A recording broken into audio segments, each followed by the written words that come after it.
Memory transcription subject. Tassi, Bissem scientist. Date. Standardized human time. March 13th, 2160. Attempts to send messages and search the sky's radio signals for alien lifeforms usually entailed a quiet day at the office. I was one of the preeminent experts on how Bissems would react to a first contact scenario, having written several papers on the subject. The protocols that Fishing for Alien Intelligence, FAI, had were created by me and a few veteran leaders from the institution's founding. It had always been a dream and a passion that consumed me, imagining what could be up in the stars. Would extraterrestrials be like us, or so radically different that we couldn't fathom it? Did they share our curiosity? If they contacted us in a non-aggressive manner, it had to be due to an interest in our people. What could they teach us if we were able to communicate in a tangible way? Of course, I imagined that first contact would be identifying a radio message, or a garbled attempt to respond to our calls into the void, detected from a neighboring star system. It had been a few decades since my nation, Las Min, launched the FAI program and began sending probes throughout our local planets. It would have been possible for signals to reach stars within a few decades of light travel, assuming it hadn't been blotted out by dust clouds and cosmic radiation. As much as my childhood fantasies loved to toy at my mind, they were just that. Fantasies. Aliens landing on the polar subspecies ice shelf made a great thumbnail for a science fiction movie, but space was too large to traverse distances in a lifetime. If there were extraterrestrials capable of reaching our star system, their technology would have to be so far beyond our own. There would be no telling of what they're capable of. I imagined various nations wouldn't be pleased with being entirely at their mercy. I had no idea what was going on when a convoy of military vehicles trundled up to our observatory and Bissem's decked flipper to tow in combat gear barreled in the front door, barking orders and demanding that everyone abandon their workstation. My first thought was that one of Kale's cultists had infiltrated our space program and was attempting to sabotage our search of the stars. What was I supposed to think? That morphed into confusion when a soldier grabbed me as I exited, announced, "She's Dr. Tassi, sir," then shoved me into the back of a military vehicle without any explanation. There was no way they suspected me of being an extremist or a saboteur. As I protested with indignant questions about my rights, a hardened face shushed me from the adjacent seat. General Naltor, his tag read. That name jogged my memory, suggesting that he was someone far up the chain of command. My eyes widened once I remembered the full story. Naltor had been one of the first Selma, the Arctic subspecies to defect from the South Pole's ancient kingdom. When we received independence from the tropical Vritala's primary power, we'd invited all subspecies to live under our dome. Few that weren't Vitrala took us up on the offer. Naltor was a trailblazer. Bissem history was complicated, with the major powers still reeling from the global war, and with 3 subspecies bearing major physiological differences that kept us apart. It was part of the reason I'd concluded in my paper that we weren't ready for contact with aliens. I wasn't certain we'd be able to present a unified front, and to make a positive, irrevocable first impression on visitors. Perhaps part of the reason my fantasy persisted, occupying my waking thoughts, was the wish that some foreign power would descend and enlighten us. I focused my gaze on Naltor, trying to prevent my mind from wandering. What the fuck is going on? Why is a politically important general here, after your goons abducted me? A civilian. I swear I heard your soldiers shutting down all communications and ordering the other FAI scientists to stay locked down indefinitely. We've done nothing wrong. It's nothing that you've done, Dr. Tassi. The Selma general was much taller than me and his features much more rotund, but I could recognize a hint of panic in his eyes. I need your expertise. We have a situation. Where are you taking me? To these coordinates. Naltor answered, pointing to a highlighted map dot on his tablet. Approximately 2 hours ago, a signal was transmitted through our encryption to the highest entities in our government. All analysis shows that it's from the deepest recesses of the solar system.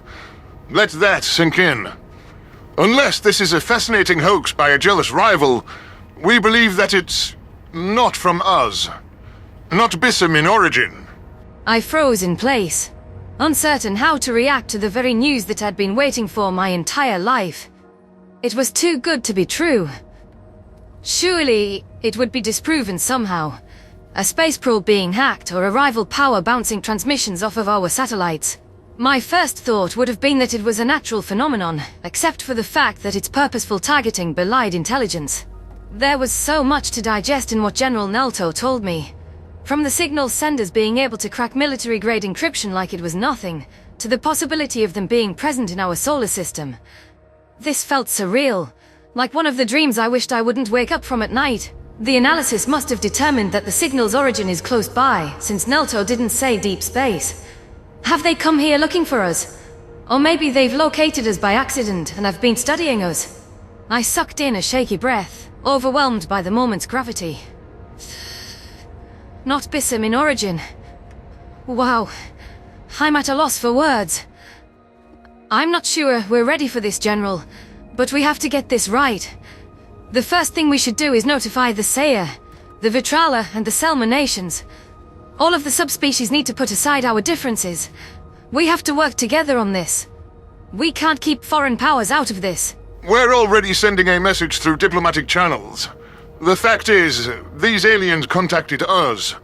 There's no reports of the others receiving any communication. Nalto responded. The faction that preaches Bissem unity, and that isn't divided.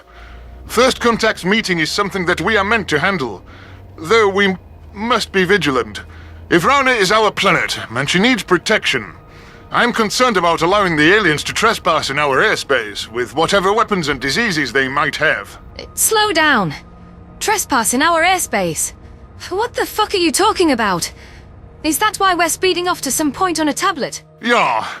When the message was decoded, it was in binary. Numbers, Tassi. It was coordinates to the Grey Basin. We weren't sure about whether to bring FAI into the loop, but we couldn't have this spreading to the public yet. We don't know what they want, so we had to scramble snipers. A defense response.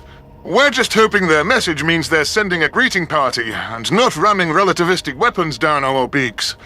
We don't know anything about their intentions, who or what they are, and what kind of threat they constitute. One thing at a time. We don't know that they constitute a threat at all. I can hear the panic in your voice, but it's not the mentality we should have. I don't like the idea of greeting them with a military entourage at all, especially after they found such a simple, beautiful way to communicate. It's obvious they want to talk to us. We should view this as an opportunity to learn things that are beyond the scope of our knowledge. This will be a defining moment in Bissem history. We don't know that they don't constitute a threat, and I'm not willing to take a gamble. I respect your optimism, but I'm not in the business of optimism. Let me ask you, Doctor, what happened to the Nelman's natives when the Selma and the Vitrala showed up? They're not around to tell you anymore. What I see is that we are the natives now, and they are the ones washing ashore. We in Last Min might just be the first ones whose lives and livelihoods they want to take, because we're the peaceful ones. Discomfort bubbled in my gut with that unpleasant theory between us. Let's not start with worst-case scenarios. This is an advanced race who went out of their way to contact us, and who do not seem hostile. Space is a lot further distance to travel than an ocean. Yet they're here, Tassi. And no, I don't want to shoot them down to risk pissing them off, so I have to wait and find out. We're going right where they asked us, because we have no choices, and I don't like that. You wrote the First Contact protocol. Tell me how we fucking do this. What do we even say? I don't know. Though I'm delighted to be a part of this. We need to extend our flipper in peace if anyone does arrive. We don't know what those coordinates mean. While they would be perfect to land a ship, they could be sending down a probe or other message. Perhaps they want to establish a radio link there. Whatever they sent the solar system message from, it might not even be manned. Okay, let's assume we do talk to them, one way or another. How the fuck do we extend peaceful sentiments to aliens? How do we communicate and avoid being misunderstood? I was struggling to conjure up a plan of action, even as our dot grew closer to the Grey Basin. No matter how worried General Nelto was about leaks, I wished he'd brought a few other FAI scientists into the loop. It was concerning how the military was suppressing information, as well as any chance that we'd notify the Bissem populace. The internet would make it too easy for this to spread, though I wasn't sure how they'd handle a stray camera capturing a strange craft landing. Or videos of FAI stuff being locked up by armed personnel. Rumors would get out one way or another. It was the handling that left me alarmed about how Lassim's government would address the visitors. The fact that our nations mistrusted each other was an issue, but my country's fear toward the aliens and over our own people's reactions didn't assure me that they'd make sound judgments. This wasn't something we could afford to bungle. While I'd love to believe that the extraterrestrials had peaceful sentiments, offending or antagonizing them could have catastrophic consequences for our civilization. I wished I had more time to plan this process, but I figured we needed to start with a small gesture. It must not be anything that can be misinterpreted, no matter how simple its meaning is to us. That rules out any of our emotional cues and nonverbals. It's important to define our own assumptions and avoid falling into those pitfalls. Language was the primary issue with communication, given that for all we knew, they might not even have verbal language. The aliens had shown us a roadmap through their usage of binary, reflecting that they understood both mathematics and computers. It wasn't impossible they were AI with that in mind, but I didn't address that possibility for my sanity. While using numerals wouldn't be plausible, we could communicate in groupings of dots to form common ground. Assuming they were organic life forms, mirroring body language was inadvisable. We wouldn't know what it meant or how it played into their potential hierarchy. Auditory and luminescent stimuli might work, except we didn't know if those would generate an adverse reaction. In essence, all I had was a basic way to demonstrate numbers, drawing rudimentary pictures on a chalkboard, perhaps teaching them a few simple words in the process, and a prayer to hers that this would save us. Wonderful. Please tell me you've thought to bring along some kind of whiteboard. I breathed a sigh of relief as Neltor signaled the affirmative with a beak toss. I would start simple.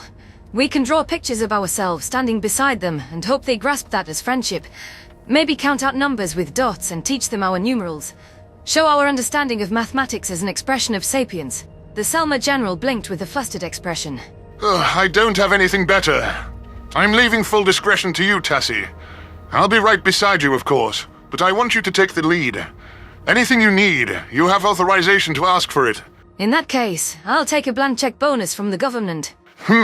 If you find a way to communicate with aliens, I could probably almost get you that. Good luck, Doctor. We're all rooting for you, and we all want to keep Ivrana safe. I know, General. Let's just not be afraid of them until we see what they want. That's assuming we interpreted their binary correctly. The numbers could have meant something else entirely. We're assuming they think the same as us. There are too many variables involved in this entire affair. I wish these people would just leave. We're not equipped for something like this. We never would be, but we found ourselves in this position. Please try to keep calm. That's the best way we can show our peaceful intentions. Nalto ducked his head in acknowledgement, trying to hide how his wings were trembling. It was rare to see an Arctic-inclined Selma shivering on our temperate continent, yet I knew it was because this proud man was petrified. For my part, I was both nervous and excited. The endless possibilities were running amok in my head. 1,000 implausible scenarios that I pictured time and again. If these beings were hostile out of the gate, I recognized there was nothing we could do. Fretting about it wouldn't change their intentions. Always assuming a worst-case scenario meant we'd never waddle into any ocean of knowledge. It was against the spirit of curiosity. Of all the instances I imagined, it was never that the non-Bissem intelligence would be hostile. Perhaps because I always thought the brutish colonizations that transpired in our world were fool's errands. Let's hope my one assumption, that an advanced society would feel the same, is correct. It must be. My primary concern was that I would make a mistake with ripple effects on our planet-interstellar relations. Bearing the full responsibility for introducing the Bissem race to aliens was a daunting task. There'd been no warning or prep time as I'd been ripped away from the safety of my desk. This was a critical moment for our species. What I did today could define our very future, and I didn't take that reality lightly. There was no telling how long we'd wait for them, what we'd discover, or whether they'd already sent something to our location millions of years ago. Anything was possible, but I was ready. My flipper latched around the vehicle's door handle, and I hopped out onto the rocky ground. Warm air circulated around me, serving me from the chill of nerves running down my spine. I cast my gaze up at the sky as the convoy skidded to a halt. General Nalto joined me, though at my urging, he prevented the armed personnel from disembarking. My new snipers were monitoring the location, but at least this way, Bissems with assault weapons wouldn't be the first thing visible to the alien surveillance. I was prepared to sit back and wait for as many hours as necessary for a slight sign, but it only took a few minutes for the fateful moment to arrive. My beak parted in awe when a grey silhouette pierced the cloud, descending with light expulsions from its thrusters. Nultor looked like he could barely resist calling in the anti-aircraft weapons, since the vessel hadn't registered on his radar. The aliens must have been monitoring this location for our arrival via satellite imaging, or something that gave them a view from space. Our analysts were correct about their message being coordinates in our geomapping system. A thought that only just dawned on me for why the Lassian military's interpretation should have been absurd. There was no time for that thought, and the implications it carried to sink in. Our greeting party was going to discover firsthand just how much these creatures knew about Bissems, and how long they'd been observing us in mere seconds. The vessel's landing gear had touched down on the flat, rocky surface, sitting for a few moments while its propulsion system cooled off. A ramp opened from its belly, and I approached it with intrigued, inspired caution. Nultor couldn't resist calling in the soldiers after seeing movement. I was horrified as twitchy flippered servicemen trained guns on the platform from close range, but there was nothing I could do to get the general to back off. Hopefully the aliens would forgive that transgression. The lower limbs of three beings who seemed to be from drastically different species appeared at the top of the ramp. Their movements were slow, but with deliberate progress, and their features were cloaked beneath spacesuits. I took the time to soak in everything that I could gather about their forms. These were organic life forms similar to us, with an anatomy that was recognizable in many ways. Each of the creatures had 2 legs for bipedalism, 2 manipulator limbs, and a head atop their torso. Interestingly, none of them resembled Bissems in the sense of looking avian. They seemed more like mammals than beings with wings. I could see the tallest alien leading the way, with long, flexible appendages and nimble digits beneath its gloves. A creature with stout legs and extra space to accommodate a seemingly puffy spine followed the lumbering being. The final member of the 3 was the only one that had a spot for a tail built into its suit, and it seemed both the shortest and the slowest of the posse.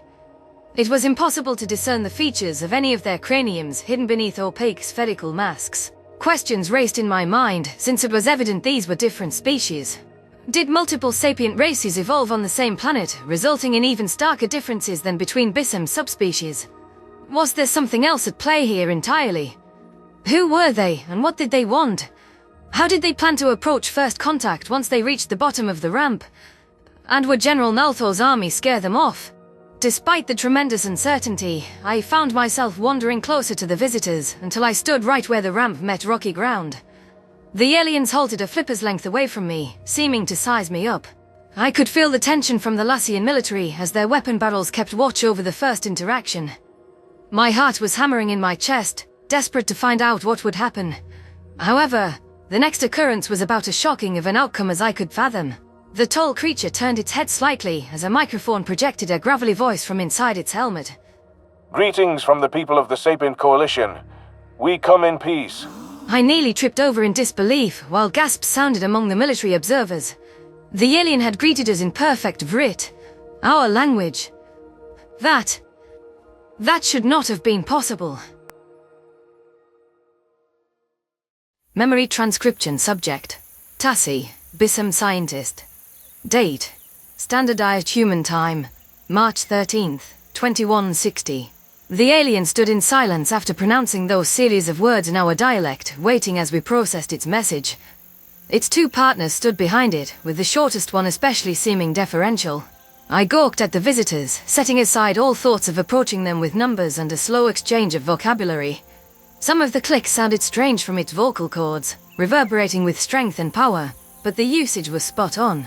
We needed to have a way to respond to them now, and I'd never even thought of what to say.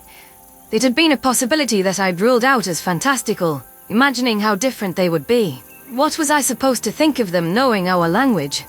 They must either be able to learn unfathomably quick through some kind of cognitive transference, or they'd been monitoring us for quite a while. The latter seemed the most plausible, but then again, this entire premise of this scenario shouldn't have been plausible.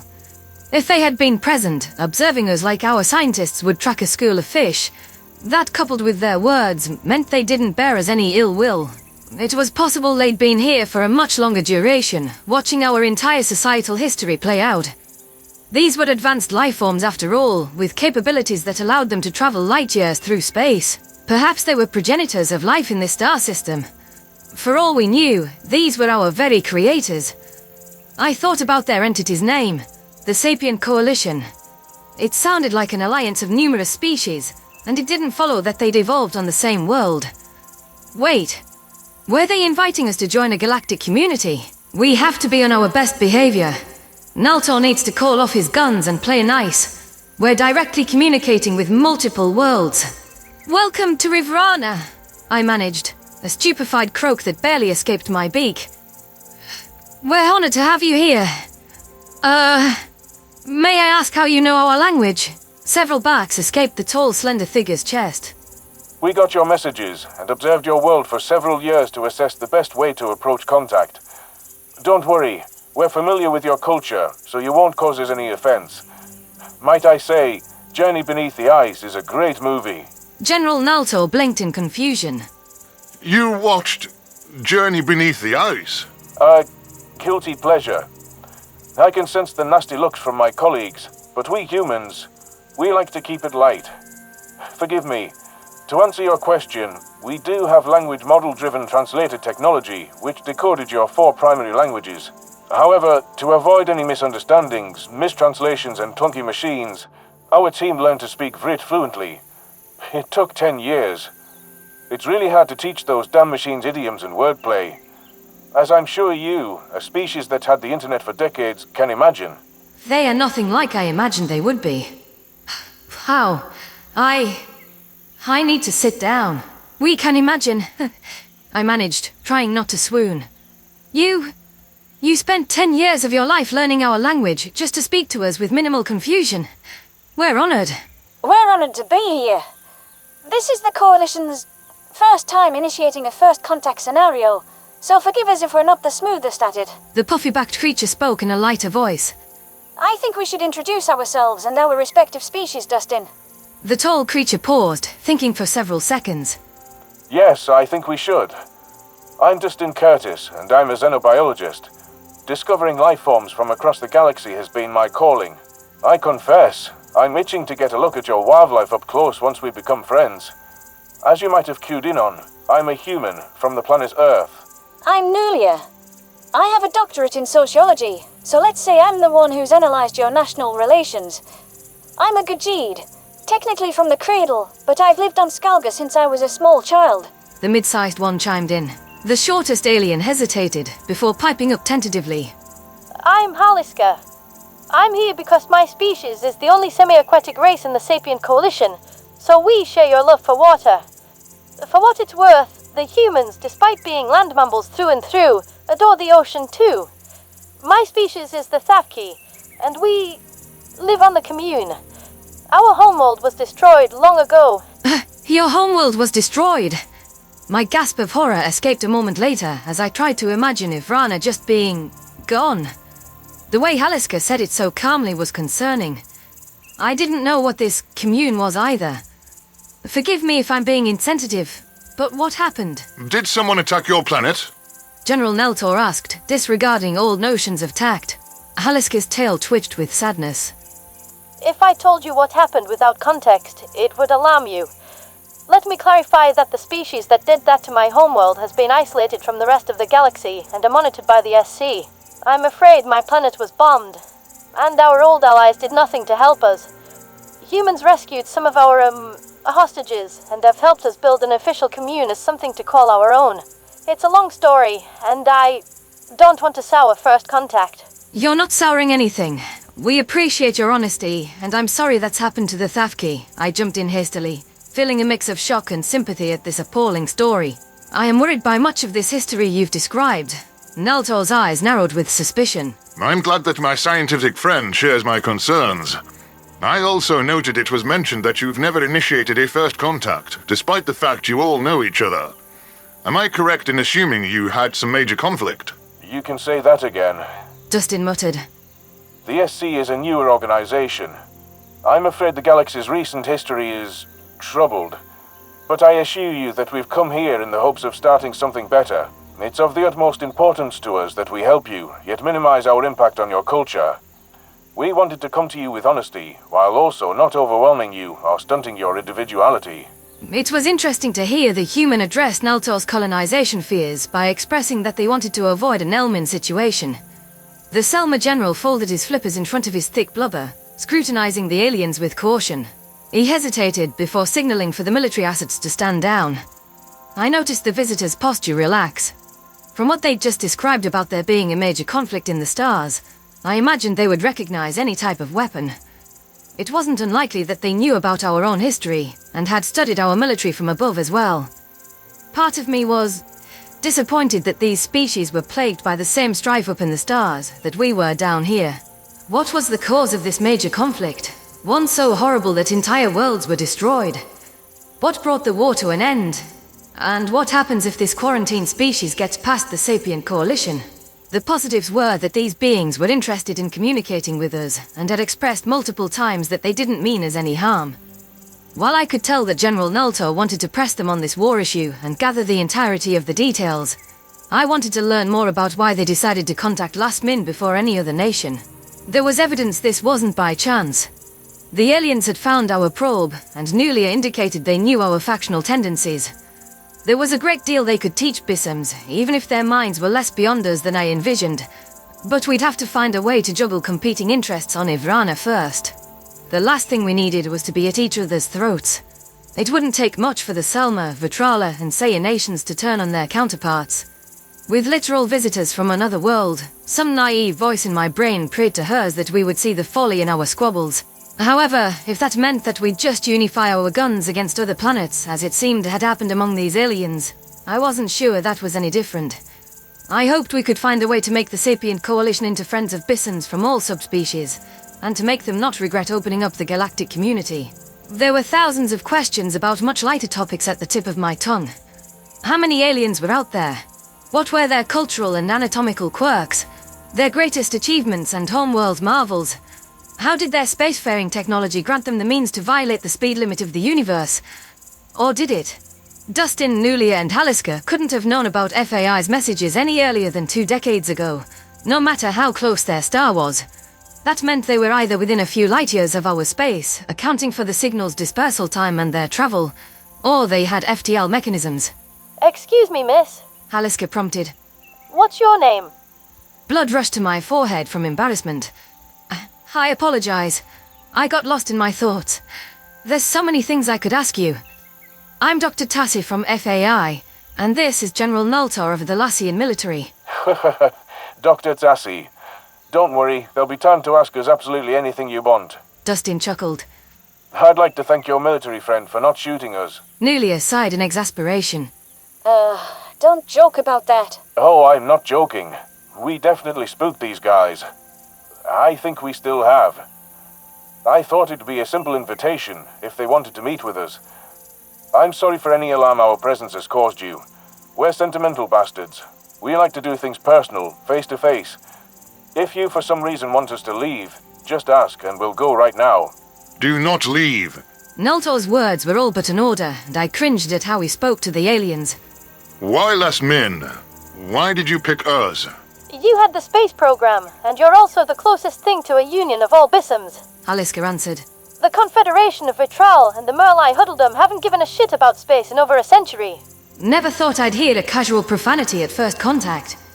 But let's just waddle with it. We thought about landing in Nelmin, since it's off limits, forbidden for any settlement because of the Nil Armistice. Nulia remarked. That would be neutral ground, but it's also a sore spot to start our relations. We wouldn't want to risk you fighting about whether to return at all. Dustin made a strange gesture with his appendage. Haliska didn't mention the third grouping, so I feel obligated to touch on it. We're aware of how well the Saiyan nomads react to visitors trying to land on Alsh, and that's with other Bissems. They're reclusive in the best of times, so I can't say how they'd take to us. We like our spaceships without an ICBM in the hull. You're smart on that front. Unpredictable, shifty fucks do what they want, when they want. Nultor mumbled. I shot the Selma General a concerned look. Let's not refer to other Bissems that way around the aliens. Common sense. They're here to speak to all of us. We are. I'll tell you what a very wise leader told our species when we bumbled out into deep space. We're not here to take sides, show favoritism, or meddle in your conflicts. Dustin ducked his head, rubbing his digits against the back of his neck in a self-soothing way. Sort it out among yourselves, but you get one embassy. Ivrana is one entity to us, because we don't have the diplomatic bandwidth for anything more. Last Min has been seeking Bissem unity for years, but we can't control the others. Neltor spat. I don't think we need to decide on any hierarchies right now, I interceded hastily, not wanting to have the aliens believe we couldn't get along. It had been kind of Dustin not to judge us for warring amongst ourselves, but it seemed his kind had moved past that at first contact. We needed to as well. Question on the spacesuits, if you don't mind. Is our environment not breathable for you? Or is it to prevent microorganism contamination? Dustin and Haliska seemed to share a glance beneath their helmets, while Nulia tried to give the appearance of being distracted. My innocuous question to pivot away from the topic of Bissem acrimony seemed to have touched a nerve. It was possible the aliens looked drastically different from us, and were concealing their anatomy to avoid frightening us. They could have 6 eyes, no skin, or something altogether horrifying. They also might not want to tip off their vulnerabilities if it had to do with a toxin in our world's atmosphere. It was as if the human was a bit nervous. What is he frightened of? That will weaponize whatever we learn about his species. If it was just microorganisms, he'd say it. Microbes can't jump between alien species. Biology varies too much from world to world. Nulia answered. It'd pose no risk to you. The proof is the hundreds of years we've been in contact with each other, though we ran simulations just to be certain. Paliska thumped her tail on the ground. Your atmosphere is breathable to us as well. We are all dependent on oxygen. If we landed in Merlai Huddledum territory on the poles, that would pose an environmental hazard. None of us are suited to that kind of cold. But other than that, no standard environment on Ivrana should be dangerous to us. Dustin stiffened, digit curling with reluctance. It feels early to take off the suits, before you've truly gotten to know us. We're asking because we truly wish to get to know you, I prompted. You said yourself that your kind likes relations personal, face to face, yet you've obscured your features. It's complicated. I think that Haliska and Nulia should start. Nulia hesitated, before popping off her helmet and sliding out of the suit. Thick brown fur enveloped her features, along with some sort of spikes attached to her spine. The claws were both slender and lengthy, presenting an additional natural threat. It didn't seem that she could sprint well, given how stout her legs were. There was nothing especially alien about her, with the same quantity and layout of features as standard life in our homeworld. Her brown irises were warm as they stared back at us, reflecting sunlight with cool warmth. Haliska risked a glance at the enraptured soldiers, many of who were as absorbed in this pivotal moment as I was. She shimmied out of her own suit, standing well below the Gajid. The Thafki had a bluish-grey coloration, twitching whiskers atop cream patches on her chin, and webbed feet not too dissimilar to our own. That matched with the story of her semi-aquatic origins. The lithe form of her body and tapered shape of her tail were perfect for swimming. Overall, these two creatures were agreeable to the eyes, which meant the problem must be with Dustin. What was the human concerned about? Well, shit. Here goes. The final masked alien muttered. Dustin's hands drifted up to his helmet, and Neltor scrutinized him as he slowly removed the helmet. The creature's rosy lips wobbled with nerves as he trained 2 eyes directly at me. This species had a narrower scope of vision, best suited to depth perception. I did note how large the unpigmented portion of his sclera was. Curious. His other features were even more peculiar, with a massive triangular nose that jutted out of the center of his face. His ears were circular, with cartilage folded in swirling patterns that I'd never seen before. There was no fur on his face, or seemingly further down his neck, but tangled brown hair sprouted atop his head. He looks the most alien, but not especially frightening. His skin looks soft and delicate. It didn't escape my notice how Haliska and Nulia seemed relieved when none of us reacted poorly to Dustin. The human's eyes fluttered, warming as he saw he wasn't being rebuffed. Granted, most of my wild assumptions about these aliens had been wrong so far, since this hadn't been anything like my imagined first contact scenarios. However, I couldn't shake the feeling that someone had judged his species for something. This trepidation about merely showing his face wasn't natural. "It's nice to meet all of you," I offered in the most gracious voice I could muster. "Naltor, what would you say to extending these aliens a proper welcome?" General Naltor's beak parted with alarm. I would say, if we organize the necessary preparations, and then transport these aliens somewhere we can host festivities, there's no way to stop it from getting out to the public. We wanted you to have the opportunity to announce the news yourselves, but if I may, they're going to find out eventually. Dustin commented. Forgive my forwardness, but we're not going to play a part in hiding anything from the masses. It goes against our founding principles. Haliska lashed her tail. There's nothing to fear. People adjust more quickly than you might think to their new reality. You'd be amazed what they can adjust to. Believe me, I would know. I agree that we should be transparent with the public, sir. I raised my flippers for emphasis, hoping to show the sincerity in my words. This is something all Bissems have the right to know. I understand you wanted to protect the people at first, but I don't believe our visitors are a threat. I suppose live streaming it on the internet would make the dumb fucks in the other nations less inclined to do anything stupid. Nalto grumbled. What's that look for, Tassi? Ah, right. I shouldn't have said dumb fucks. I meant the nice people in other nations. The human flashed his teeth briefly, earning a lingering glance from me. They weren't impressive dental structures, but it was an odd expression to display at this time. I was keen on learning the aliens' nonverbals.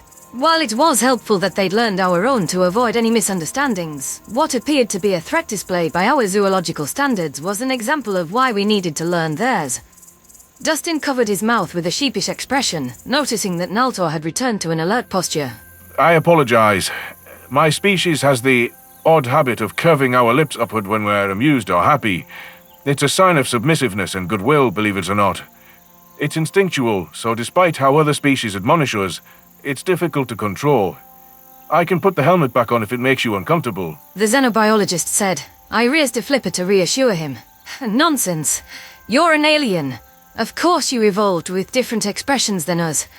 Now that we know what it means, I'm sure Naltor won't take it as a challenge.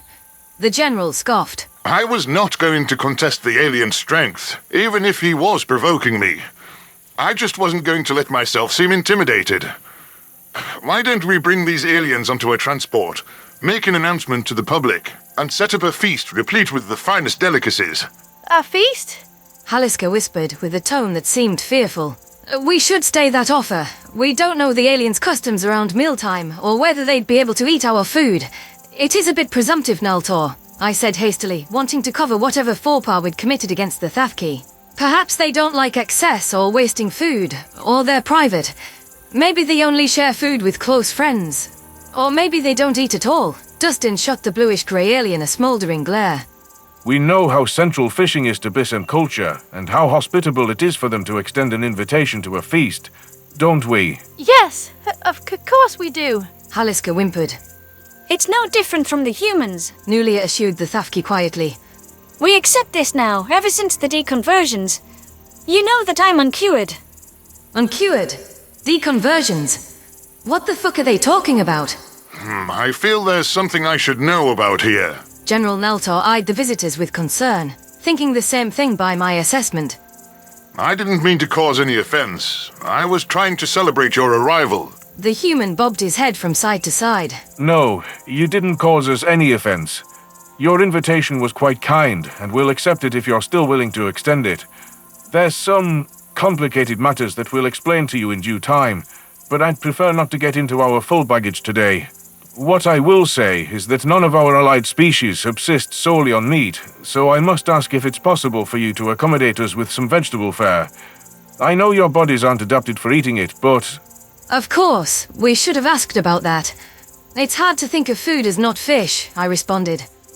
There's something much deeper going on here, but I haven't figured out what.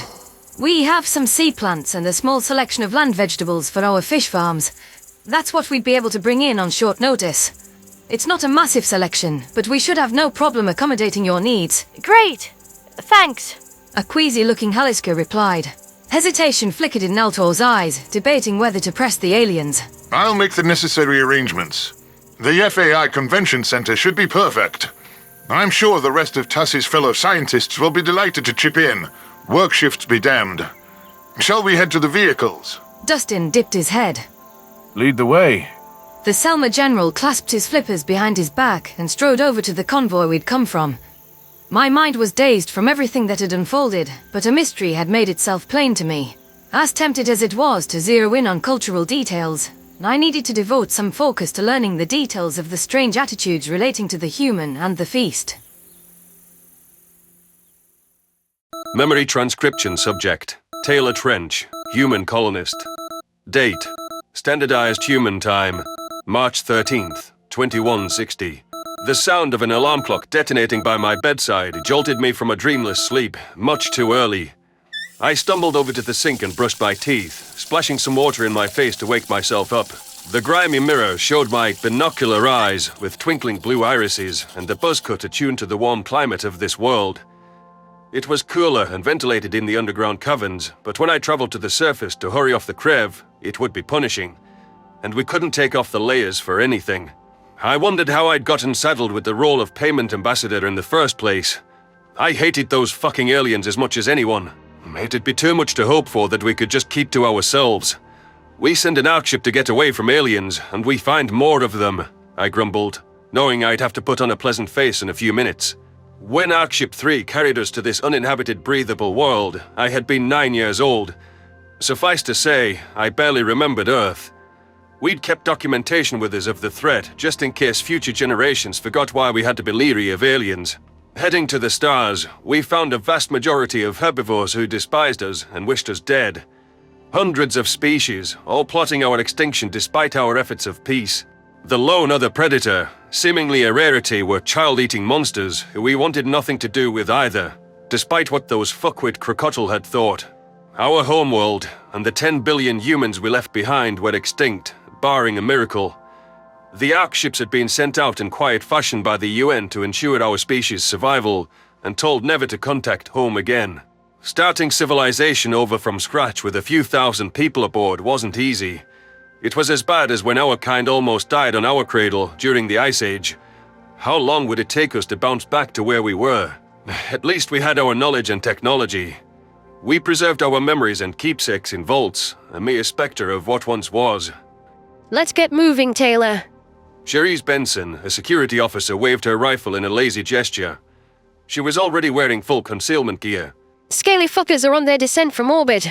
We don't need more protests from our own people, or for the Xenos to stick around any more than necessary. I pressed a hand to my temple. I'm not looking forward to this. The miners are behind schedule because of the strike, so we have to barter for a few extra days. Damn militia's already used up all the last quarter's shipments, and we can't dip into that. Fucking hell. Tell the Krev they'll either get the payments in a few days or they won't get jack shit. They're the ones profiting off our backs, taking what they haven't put anything into, making us hide down here like rabbits in a burrow. I wish I knew what it was like to feel the sun on my face. To stand in the rain. Sometimes I wonder what it would... If that's our job, Taylor. To stop people from doing anything impulsive. Much as I hate those Krev bastards, we can't afford to fight them. Better to pay up than to have them kill us. Or take us from our home. I guess so. Wish we could just up and leave. But where else are we gonna go? There's aliens everywhere. For all we know, the next ones are worse. Given that the Federation and the Arxur are out there, that's the truth. Makes the Krev Consortium not seem so bad. Now let's go suit up before they've got a chance to even wander from the landing pad. The arrangement between the Krev and us felt like it was hanging on by a thread sometimes, but it beat the alternative of having no home or fighting for our lives again.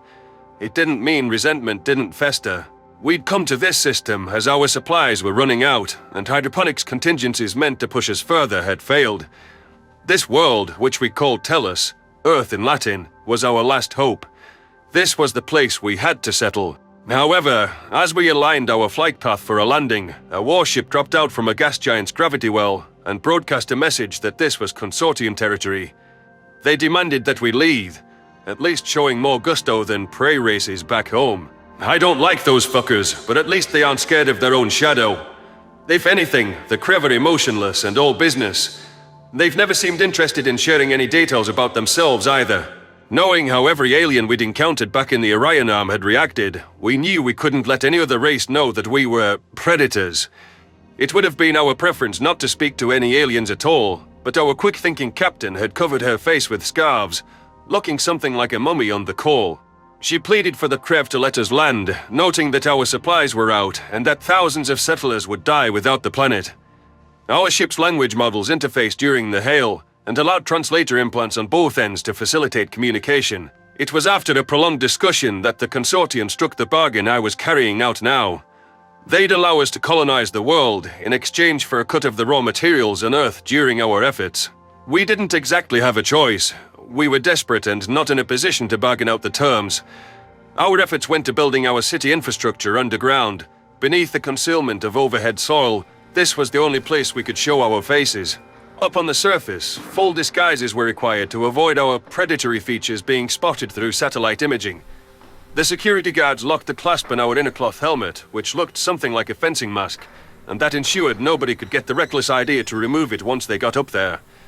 I had to put on the full garb now before the elevator was unsealed. Well, let's hope for the best. I get the sense they already want us gone. Krev seem to have a stick up their arse lately, with the snide comments about our secrecy. I yawned as we strolled past lit interiors carved into the sides of the cavern, and past several tired people through the cobblestone street.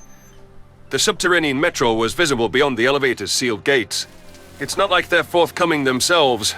Cherie stopped me with a hand, placing the cloth mask over my head and turning the key. You know the drill, Taylor. Time to be Mr. Cordiality. Charm the shit out of them. If anyone can buy us time, it'll be done. Let's get this over with. I unslung the secondary cloth from my shoulder and wrapped it around my forehead and chin for further concealment. Cherie shot a thumbs up at the control room, who watched up on the balcony. There was a buzzing noise as the gate sealing the elevator came undone. I called the lift and shuffled inside as the doors chimed open. My security escort tailed behind me, tapping her fingers on the ascent button. I listened to the whirring noise of the gears as we ascended up through the place of residence we'd carved out. Above ground wasn't populated by many personnel, aside from the handful of top-world farmers and the militia people working with starships. I raised a hand in politeness as I passed a group of service technicians who were tinkering with the gunship's engines. Some days, I wished they'd fire up the guns, charge the incoming rent collector, and tell the Krev where to get off. A scowl creased my face beneath the mask as I saw the alien ship touching down on our landing pad. Charisse and I quickened our strides to ensure we were hovering by the alien ship as soon as they disembarked. Gress, who'd been the Krev's rent collector for the past few years, strolled down the ramp with his usual unfriendly expression. His dark green scales brightened beneath the glow from the star, something we'd guessed meant they'd evolved in the jungle. Gress's lengthy tail curled with distaste, and his tongue flitted with impatience. I found the quirky mammals a bit reminiscent of pangolins from Earth. That was what they were called, right? I wasn't too stellar with knowing things from home. Our true home. Gress, how are you doing? I gushed with fake enthusiasm. The Krev sighed, a bored look on his face. Taylor, is it? It's difficult to recognize you with you hiding beneath those masks. It's not polite to insult our way of life and our culture. You know we're a private people. That's one thing to call you. I suppose we should know better than to ask you to answer basic questions about yourself. We still don't know who we're dealing with. Your attitude doesn't seem in the interests of partnership, Gress. You've benefited from our toiling immensely. I swear I remember that this arrangement was supposed to be temporary. It's starting to seem like it's anything but. Don't you think it's a little harsh to ask us to pack up and leave overnight? Whatever you think of our ways, humans haven't undermined or harmed you in any way. We have the utmost gratitude for how you've allowed our settlers to make a life for themselves. Why ruin a good thing for us both? Gress poured at the ground, scowling. I'd like to be anywhere but here, so let's get a move on it. I don't see the crates ready to load onto the cargo hold. Have you forgotten what day it is? Of course not. Look, you know that we've been reliable. We've never missed any of our days before, which is another reason you should value how we honor our deals. I'm afraid that we've experienced a setback in our mining efforts, and we need a bit of extra time. Let me get this straight. You people let me land with zero forewarning, then tell me you don't have what I traveled hours to collect. What's owed to us for our land? I'd like to offer sincere apologies on behalf of humanity.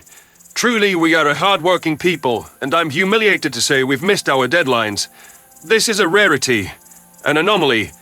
But in the spirit of a reasonable response, perhaps we can come to an agreement. All we need is a few days, and we can tack on a little extra to make it worth the additional trip. Please, Gress. Tell me what the reason is for this delay, and I will consider it. I hesitated. unsure how much Mayor Hathaway would want me to divulge to the Krev. The only way to ever get promoted away from this detail, perhaps to a leadership role in recognition of my silver tongue, was to stay on the head honcho's good side. This alien probably wouldn't be understanding about a strike due to our laborers resenting the very payments he was here to collect. We were going to have to work overtime just to get enough to pass along to him in a few days. I wasn't sure I could fulfill the extra, but I'd needed to throw in something. I needed to sell him a line of total bullshit, since at least these Xenos didn't seem entirely devoid of sympathy. Whatever it takes to make Gress go for it, I'll go over to the mines myself and make sure it's delivered. We can't fight them, and we can't leave everything we've got left behind us. I truly hate this, but it gives humanity a chance. We had to replace a lot of our equipment due to safety concerns, and the overhauls took longer than expected. Computer glitches here and there, I fibbed. 3 days should be plenty of time for us to get back to our normal production. How much will it take to right this wrong, Gress? I don't want you feeling cheated or put off. The Krev squinted at me for several seconds. You don't have any materials in surplus to give us now? Not the standard materials we give you, but if there's something else you want, maybe we can hand over something now. I'm telling you, if there were any leftovers we could give you, we wouldn't be having this discussion. I hate having to ask for charity. As if letting you land on this world wasn't charity enough. You know humans are in your debt. You know we're good for it in 3 days' time. That's not that long in the big picture, and it's nothing worth tearing up a deal that's worked for decades. Decades without anything going awry. We can come to an understanding here. I know you can give us some leniency. One exception. For fuck's sake. One exception. I want double our usual cut from you squatters in 3 days' time. You better have it. Cherise's hands tightened around her gun. Double! That's a deal, Gress. Thank you for your kindness and understanding, I spoke through gritted teeth. You won't regret your faith in us. I hope you have a safe voyage back home, and we look forward to delivering the goods in 3 days' time. In other words, you want to chase me off. Don't worry, I'd rather be anywhere else than this desolate world overrun by humans. The Krev stalked back to his ship, keeping one side-facing eye trained on us. Send the word back to your people. We are going to talk about setting an end date to your stay here. I don't care if it's years from now, but you're not staying here forever. I understand, and we can discuss that once we're back on normal footing. Farewell. The Krev wandered back into his vessel, and with the engine still warm, he rocketed up from the landing pad as soon as he reached the cockpit. I watched the alien ship rise into the clouds, grateful that I'd managed to get him to agree to anything at all. Gress hadn't given me the impression that they were willing to cut us any slack. When the interloper vanished up into the atmosphere, I finally allowed my emotions to shine through. I was all smiles, figuratively speaking, to his face, but I wanted to knock that rude prick's lights out. I kicked the sand with my boot as soon as I was certain he couldn't see. Assholes! No good fuck-faced— Settle down, Taylor. You're just getting yourself worked up. Cherise admonished me. You calm. Yes? Good. Because now it's my turn to get pissed off. What the fuck were you thinking? Cranking the first shipment out would have been enough. You're going to have to push the machinery to the absolute limits. Pull double shifts to bring 2 times the standard amount. I don't even know if we can do it. We can do it. We'll work the main drill overtime and blast as many damn rocks as humanly possible. I'm not giving those cold fucks any chance to kick us out. All the Krev need is one perceived slight, and I think they're throwing us out. I can sense it. You can sense it. That's the second time you've said that. I know we've all been trapped underground too fucking long, but I think you're losing your mind. I placed my hands on my hips. Cherise, I'm not taking any chances. If there's one thing I'm good at, it's reading people, and Gress is all but done with us. Tellus is our home now, and we need to find some way to keep our foot in the door. You want humans to break our backs to benefit those lazy fuckers just to keep them from uprooting our lives. What happens if we can't deliver? We'll deliver. Look, I'm not in hurried ship myself. I'm going to go in and supervise. Be ready to jump in as an extra set of hands if needed. Maybe you could send any able-bodied security folks down there as well. We can do this as a team. Nobody's taking our home. I'm not leaving another planet. It'll be over my dead body. The security guard's body language looked exhausted. Fine, Taylor. You win. Just good luck selling this plan to the miners and to Mayor Hathaway. Nothing a few fabrications can't fix. Mayor can tell him it's for urgent fixes to the military, since we want to be ready to scrap with the Krev. Any luck and the miners will never know where we really sent the ore. Lying. For them. For us. I'm doing my job and buying us time. If anyone else has a better idea, or if the mayor wants to question my judgment, that's his prerogative. I will do whatever it takes to keep us together. We're the last of humanity left around, and I don't want to do anything that'd squander that chance. Too many good people died back home. Isn't that the truth? It still blows my mind that they killed all of those people. Charisse murmured. I'll help you and keep my mouth shut, Taylor. But don't think I support this. You better be right. I will be.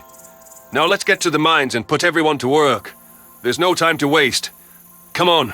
I hustled back toward the elevator, suppressing my own groan of displeasure at the thought of heading down to the mines. Even with machinery to carry some of the load, it was still a gritty, exhausting job. I was probably going to be a bit short on shut-eye with the shifts we'd need to pull for these quantities of materials. Once we got the Krev off our backs for this cycle, we could focus on making it to the next payment, with a more reasonable time frame to complete our work.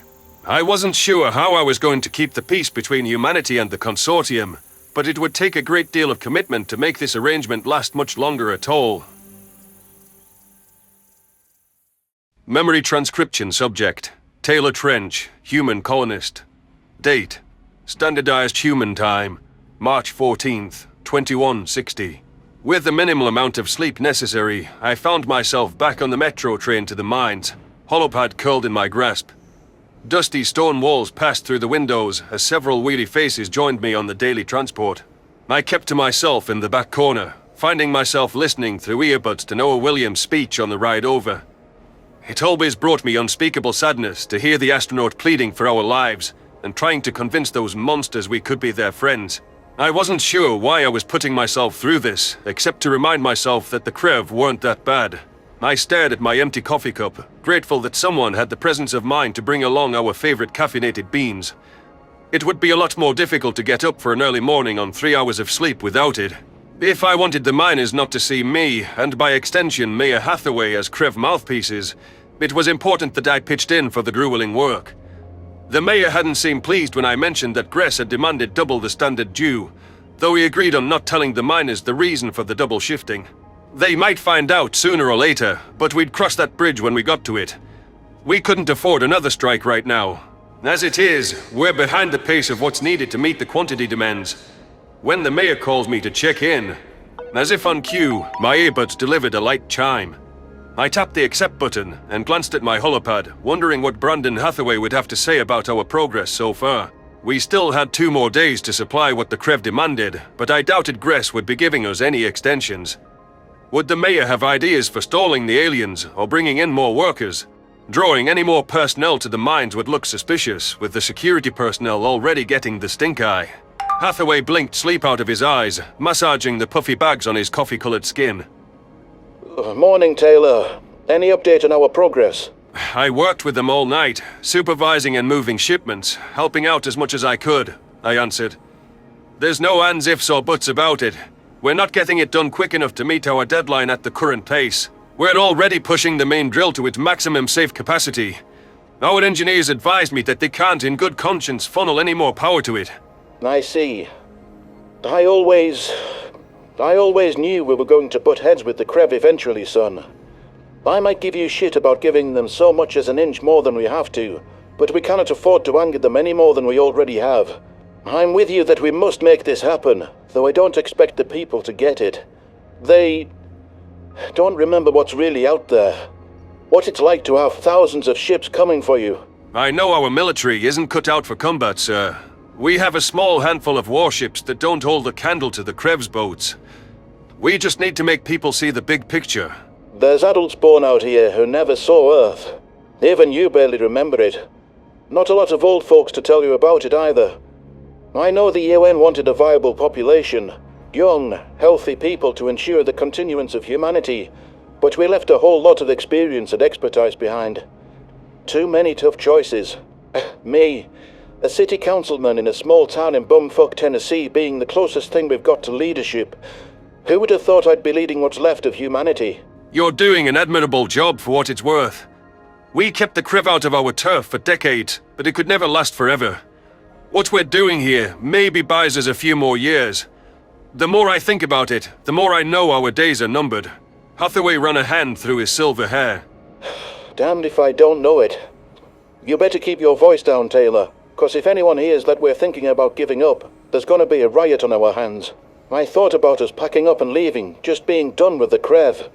But wherever we go, it seems we're going to find aliens. With side-facing eyes. I thought, at least they're not trying to wipe us out. We can cope with them. Humans are wild horses, Brandon, sir. We don't like to be broken. It's real hard to keep us under heel forever. You've been listening to old Earth songs from Noah's data dump, haven't you? Maybe I have, I admitted, flashing my teeth. All those efforts for genetic and cultural diversity, they're a shallow imitation of what we really had on Earth. The only way we really saved our culture. The vaults, the files. When I look at their sprawling cities and gatherings, their arts and attractions, I feel like we're living life at 1%. Better 1% than 0. Look, Taylor, I don't have much in the way of administration or a counterpart beyond the security chief. I need you to find a way to come through and pay off the Krev for a bit longer. You do that, I'll let you have a trial run as a city planner. You and your honeysuckle words, I know you could help handle the day-to-day. Restore things to how they should be with the workers. Come again? I just want to be sure I heard you right. It's too good to be true. I come through with the mining supplies, and I'm done with the Krev. Fuck yeah! You want me to work for you? Directly? I do. You've towed the line and kept your head down dealing with the Krev. You did what humanity needed you to do. You're reliable, and it's time you're rewarded for your patience. This is a moment where we can't afford to come up short. Prove yourself by getting the job done when our entire colony is on the line, and we'll get you set up. Whatever it takes for the double payout. Can you do that? Yeah, of course I can, sir. I'll move heaven and earth to make it happen. You bet your ass you can count on me. The mayor wagged a finger at the camera. That's the spirit. Keep me posted when it's ready. You need someone to run interference on the Krev or anything at all, you let me know. I'll do that. I think it's time I get my ass into gear. I'm off this train as soon as the doors open. Goodbye. I switched off the call, trying to stop my hands from shaking with excitement. Several people stared at me as I jogged to the doors, pushing past absent-minded passengers standing near the exits. My anger at the Krev for the position they'd put us in suddenly was something I could use. I hated working with them, and if I staved off their eviction plans this one time, I'd never have to kiss up to them again. My boots slapped against the rocky ground, finding my way deeper into the tunnels. I wasn't sure what to do, other than make my way to the main drill. The scientists set those drill limits as conservative estimates of its capacity because they didn't want an accident. We could push it just a tiny increment further for a short time, and it would be a slight risk. I'd stand right there to help monitor it for any warning signs, and we'd temper its pace if there was anything to sweat about. The only other idea I had was to dismantle our ships. That would never fly with Hathaway or the miners, and I didn't like scrapping our bare-bones defenses for parts myself. There was nothing to worry about. The mayor said to do whatever it took. Push it, just an hour a day, and it'd be fine. I grabbed a hat out off the wall and moved over to a familiar, exhausted-looking technician. Can you feed just a small amount more power to the drill? Taylor! I told you, that's not a good idea. It's already in the red at its maximum capacity. I know you're supervising for the mayor, so I bet he put you up to this, huh? We're working as fast as we can. I won't endanger the lives of everyone here. Kabir, I think that's a bit melodramatic. I'm talking the slightest increase. This is an emergency situation. It's got to be able to stand a little more juice, right? You build these codes to not go right up to the threshold. I'm just asking to go to the actual threshold. You are not a scientist or an engineer. This is the agreed-upon limit for a reason, and even then, we probably shouldn't have it under such high-stress conditions. It increases the probability of an equipment malfunction, puts stress on the metal. Are you certain the reason for these limits isn't so that it doesn't siphon all the village's power? It's already dimming the lights. Hathaway won't care if we cause a blackout. You are experienced in this field, so I think you can find a way to toe the line, to push the boundaries. Between us, the colony's survival depends upon this. I'm begging you to try, because there is nothing else to be done. Kabir hesitated, hand hovering over the controls. I have a bad feeling about this. Maybe the miners deserve to know... We're all down here, taking the risks together. We know the risks, and frankly, we haven't got a choice. I'm here, so I clearly trust you to find a way. Just do it. It'll be fine. Damn it, Taylor. I'll dial it up a notch just for 60 seconds, and then I'm putting it back. That's all I'm doing. I don't want to die down here. Neither do I, so it's cool. I knew there was a little wiggle room. If you can do that once an hour, that slight increase in production should be all we need. Thank you for doing what's right for Tellus, and for all of us. I'll leave the controls in your care. I'll be going around to make sure there's absolutely zero unnecessary pauses from the workers and getting my hands dirty. We are in this together. Together. Yep. Kabir took a deep breath, steeling himself. His fingers tapped a button, sending an imperceptible uptick to the drill. We could see it continue to chug along in front of us. I hope this is worth it, Taylor. I slapped him on the back with a smile. It has to be. We've just got to make it through these next 2 days, huh? See? Nothing happened. Yeah, it's staying in the red. But the gauge was already in the red, right on the bubble. No movement. Well, that's the top of the scale. I think I should dial it back down. Tell you what. I'm going to walk off this way. You just count to 5 and then switch it back. All right? Fine. Fine. I turned away from the control platform, nodding to myself to slow my heart rate. Kabir had spooked me a bit with his insistence on the hard limit, but there was no sign of any cause for concern. This minimal push should give us just enough of a boost to meet the requisites, and then we were free. Maybe we should try to automate more of the machinery to prevent future worker issues from causing problems. I cast a glance over my shoulder as the relieved technician switched the power settings back to their former state and slumped his head. No harm, no foul. I will say, I don't like the discordant rattling sound, but I guess that's mechanisms being pushed to the limit. The Krev really backed us into a corner here, so it sucks we had to play Russian roulette to make it through. All's well that ends well. Now that the brief phase of mechanical overexertion was done, the rattling and internal heat should simmer back to its former state. I thought about looping by the processing center and checking if the impact of that tiny adjustment was enough. Hard numbers would confirm that we were back on track with the changes. When Mayor Hathaway called for the next update, I wanted to be able to tell him that I'd come through, that I'd done whatever it took. Wait, why was the screeching sound getting louder? Fuck! I've got to shut it down! Kabir shouted. I turned back to face him, eyes widening with alarm. No! Don't do that! Don't do anything stupid! I'm sorry, Taylor. I have to, right now, or we're all There was a deafening sound like a clap of thunder, followed by the noises of metal colliding and striking the cavern walls. A panicked Kabir slapped a hand on the shutdown button much too late, while panicked shouts from miners hit my ears. Some cut off as if impaled by something. I whipped back around to see parts flying out from the towering drill. It had exploded, like it had been a pressure cooker waiting to burst. This couldn't be happening. Not when we had to get those shipments. How are we going to meet the Krev's demands without our most powerful mining device? Heat slapped my face from the explosion as I placed my hands on my head with horror. It wasn't just the one segment of the drill going up in smoke.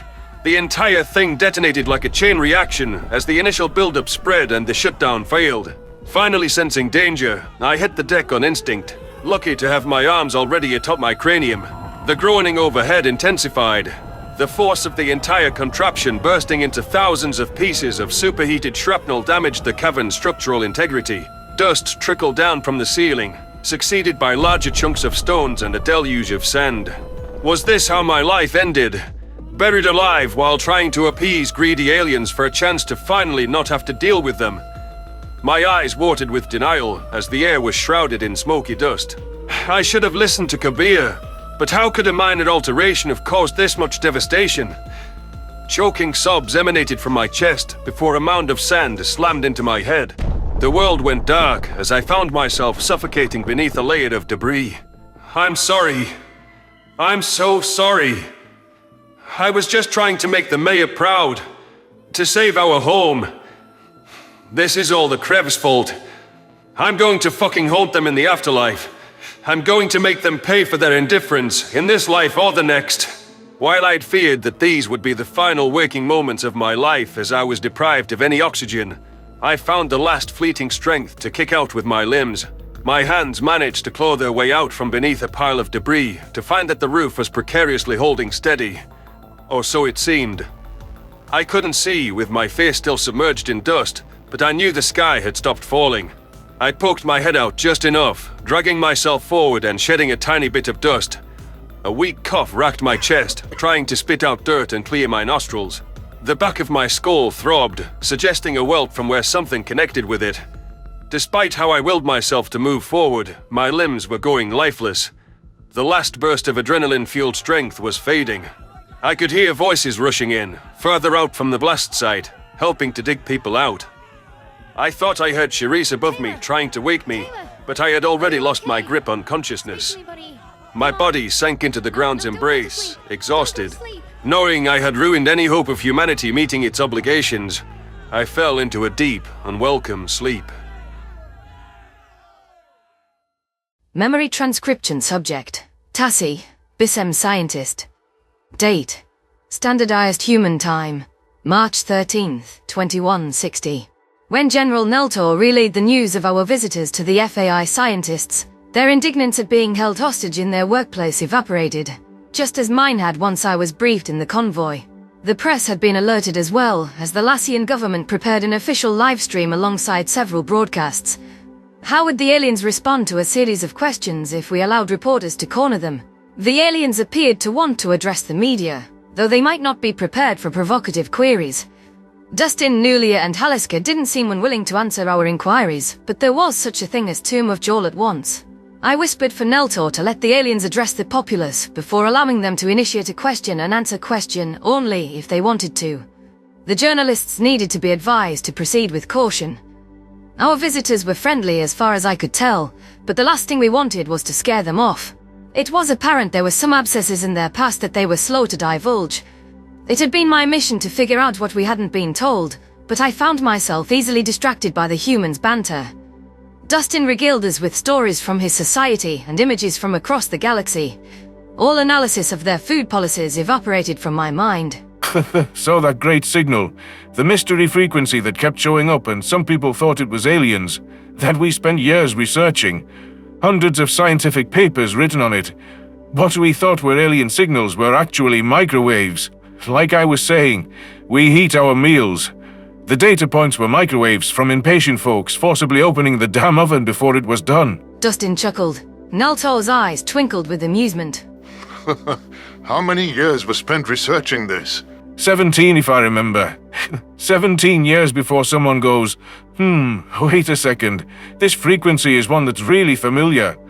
All because a multitude of people don't follow instructions and the oven leak was right by the signal receiver. Oh, I would be so frustrated if FAI had spent years analyzing a signal that was from within our lab, I groaned. I guess it's strange to have spent so much time finding ways to analyze the stars and have first contact just fall into our beaks. It's happened to many of us, Nulia remarked. Gajeeds knew about aliens since before I was born, unlike Dustin's species. Dustin remembers when his kind first found aliens. Then humans, their soldiers landed on my planet. Our entire village panicked, and my mother abandoned me. A human soldier came and saved me, raised me as his own. Haliska lashed her conical tail. When you talk like that, you make humanity sound like the aggressors. We all know they didn't want that. I didn't think we were spelling out the details of the war here and now. The Bissems already know that there was a conflict and that terrible things happened. I don't see the point of sugarcoating it, especially when it shaped all of our pasts. It's difficult to explain what Gajeed culture was like before the humans rebuilt the cradle's bombed-out husk, and Project Chronicle wrote us a guide map. Bombed-out husk? You said earlier you lived on Skalga since you were a child. General Nelthor's eyes looked like they were about to pop out of his skull. Are you telling me that's because your planet was destroyed in this conflict too? The humans were fighting you, and they did this. The humans fought with decency, as decent as war can be, and did everything in their power to avoid civilian casualties. There's many videos of their sacrifice and valor protecting innocent lives like mine. The same species that destroyed the Thafki homeworld centuries ago swooped in while the Terrans, alternative name for humans, were occupying our planet. Which, truth be told, they only did because our generals wanted to wipe them out. What the fuck? This history gets more and more fucked up the more I hear. Do enlighten me on what motivated your species to wish humans extinct, and what sounds like their first contact. Would you ever get the same idea about us? No, that government is long gone. We're allies with the humans nowadays, and committed to peaceful exploration of the galaxy alongside them. You skipped my first question. What was the reason you wished for the humans' extinction? Dustin slumped his shoulders. I was hoping to touch on happier topics, General Neltor. Let's just say for now that it was hatred. It's been coloring every culture we've come across, and it's been a painstaking journey to fix it. As I said, we'll tell you the tragedy of our galactic introduction at some point. I just see cameras outside, and I don't want our first words to billions of frightened Bissems to be about a war of extinction that happened 20 years ago. The real question isn't whether you're ready for us here on Ivrana, it's whether we're ready for you. Haliska admitted. Whether we can avoid making the mistakes of our predecessor organization. Maybe we can pen a new chapter of our history together. I need to know what is going on. Neltor fired back. If there is a threat to Bissems... Nelia fiddled with her claws. We're not a threat. We're taking every precaution to avoid causing you inadvertent harm, to culture or to safety. The threat to divergent societies was averted when the humans exposed centuries of lies and tyranny through their arrival. Centuries? I inhaled in slow fashion, trying to process their words. I am beginning to suspect I have underestimated just how troubled the galaxy's history was. You have no idea. Let's just say your first contact would be quite different without us. Dustin sighed. May I ask for us to enjoy the feast through a cultural exchange? One with more levity than the current topic. I meant what I said about not wanting to get into this history in depth, yet it keeps coming up. I'm quite excited to meet the FAI scientists and to speak to the public. I'm nervous. Haliska grumbled. Very nervous. My flippers rested by the door, observing the crowd of cameras waiting for us. This is a celebration of the aliens' arrival. I agree that we should focus on what they are now, and not what they were in recent years, as they've forgiven our own contention here. I'm eager for every citizen of every nation to hear their words. As are we. Our team only learned simplified Vrait, but that won't be a problem for you once we pass along our translators. Nelia tapped a spot right underneath her tiny ear, suggesting she had some subdermal implant. May we exit the vehicle? Of course you may. There's a podium with a microphone where you can address the watching world before the feast begins. The Selma General sighed. The Arctic subspecies Bissem popped open the door handle, assisting me into the street with a flipper. Gathered FAI scientists looked like children who'd caught their first fish, eager to steal a glimpse of the alien visitors. Military personnel were corralling the media, as well as public spectators who'd torn down the side swim at the news. PSAs were being broadcasted, warning anyone in the vicinity that their safety could not be guaranteed, and this was an emergent situation. There was awe, excitement, curiosity and fear commingling in the crowd. This was the moment Ivrana would be introduced to a galactic community, and we'd be asked to rise to the occasion. Every Bissem will see how much work and effort the aliens have put into learning about us, and how similar they are to us. For a moment, when the human was talking about those microwave signals, it felt so normal. Dustin bobbed his head at each of his colleagues before leading the way out into the open. There was a wave of gasps from the Bissems, who hadn't envisioned an alien looking anything like him. The patchy fur definitely caught them off guard. The shocked exclamations intensified once the two other visitors emerged with submissive postures. It was rare to see reporters tongue-tied.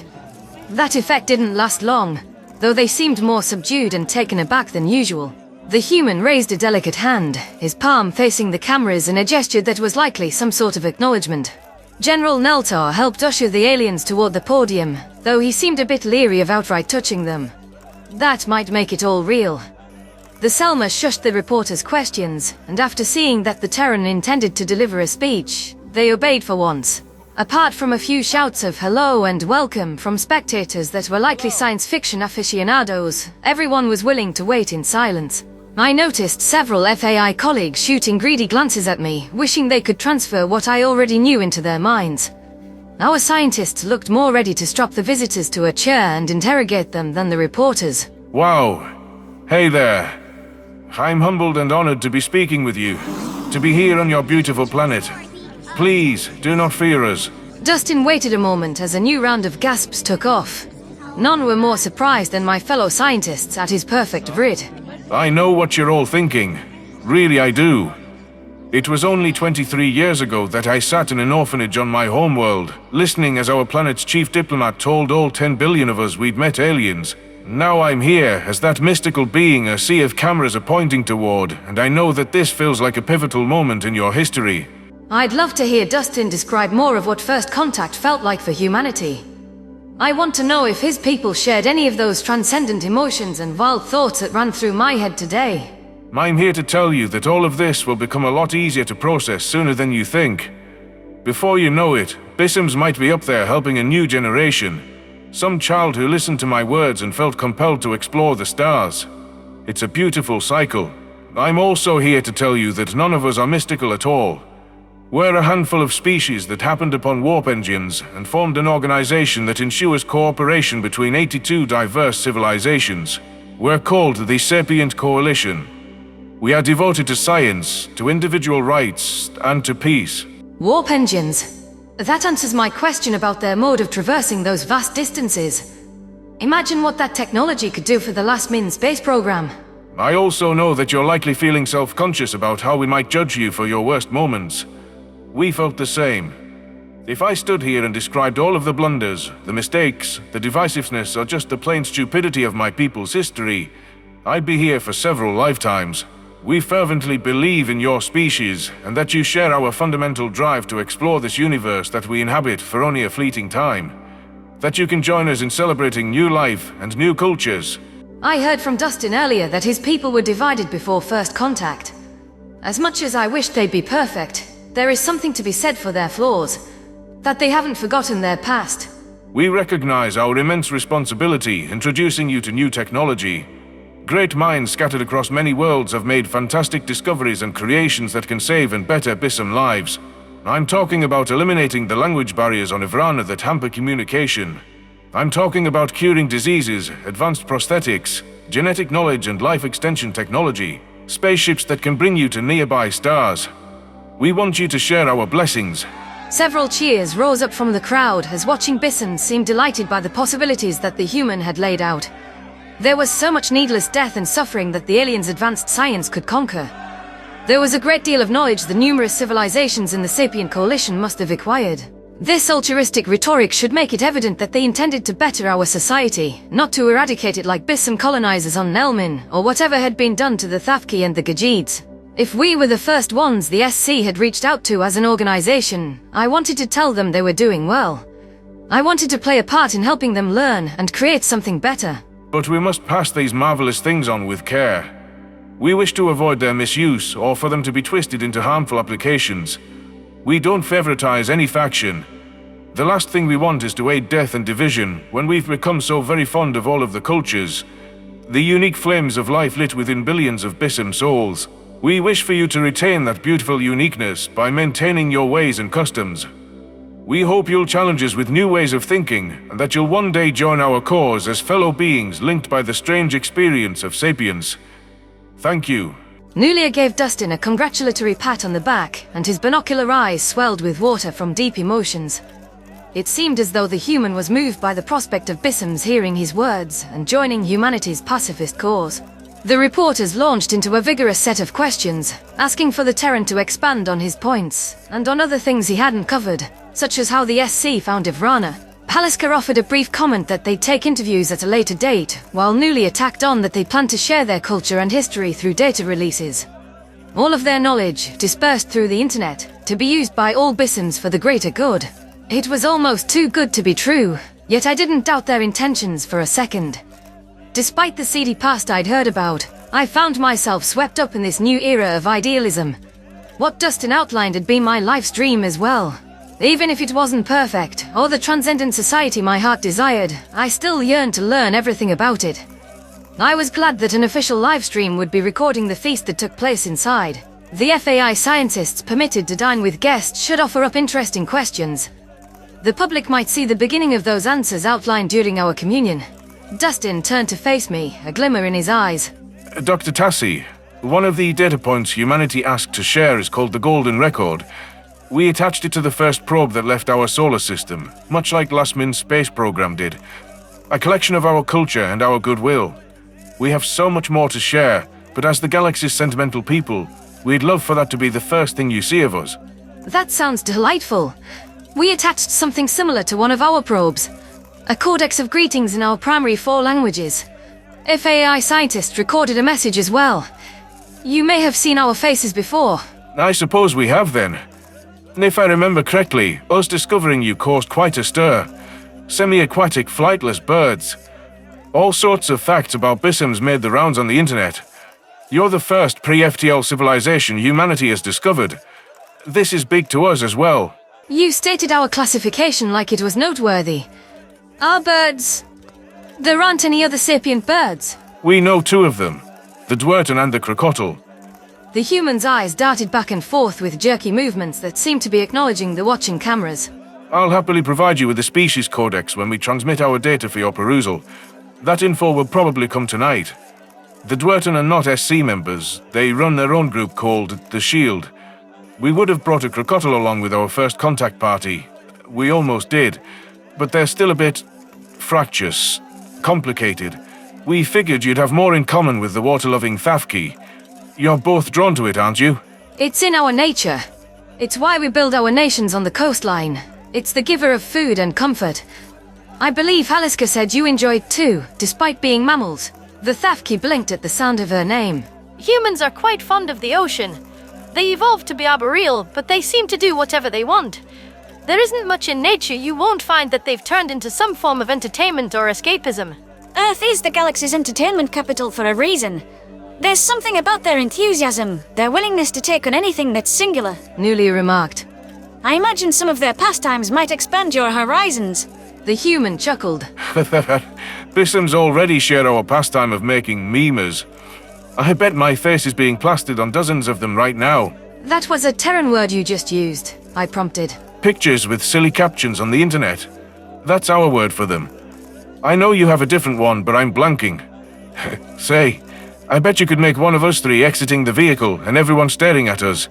Some tagline like, how your parents look at you when you flunk a test. You're an idiot. Nulia sighed.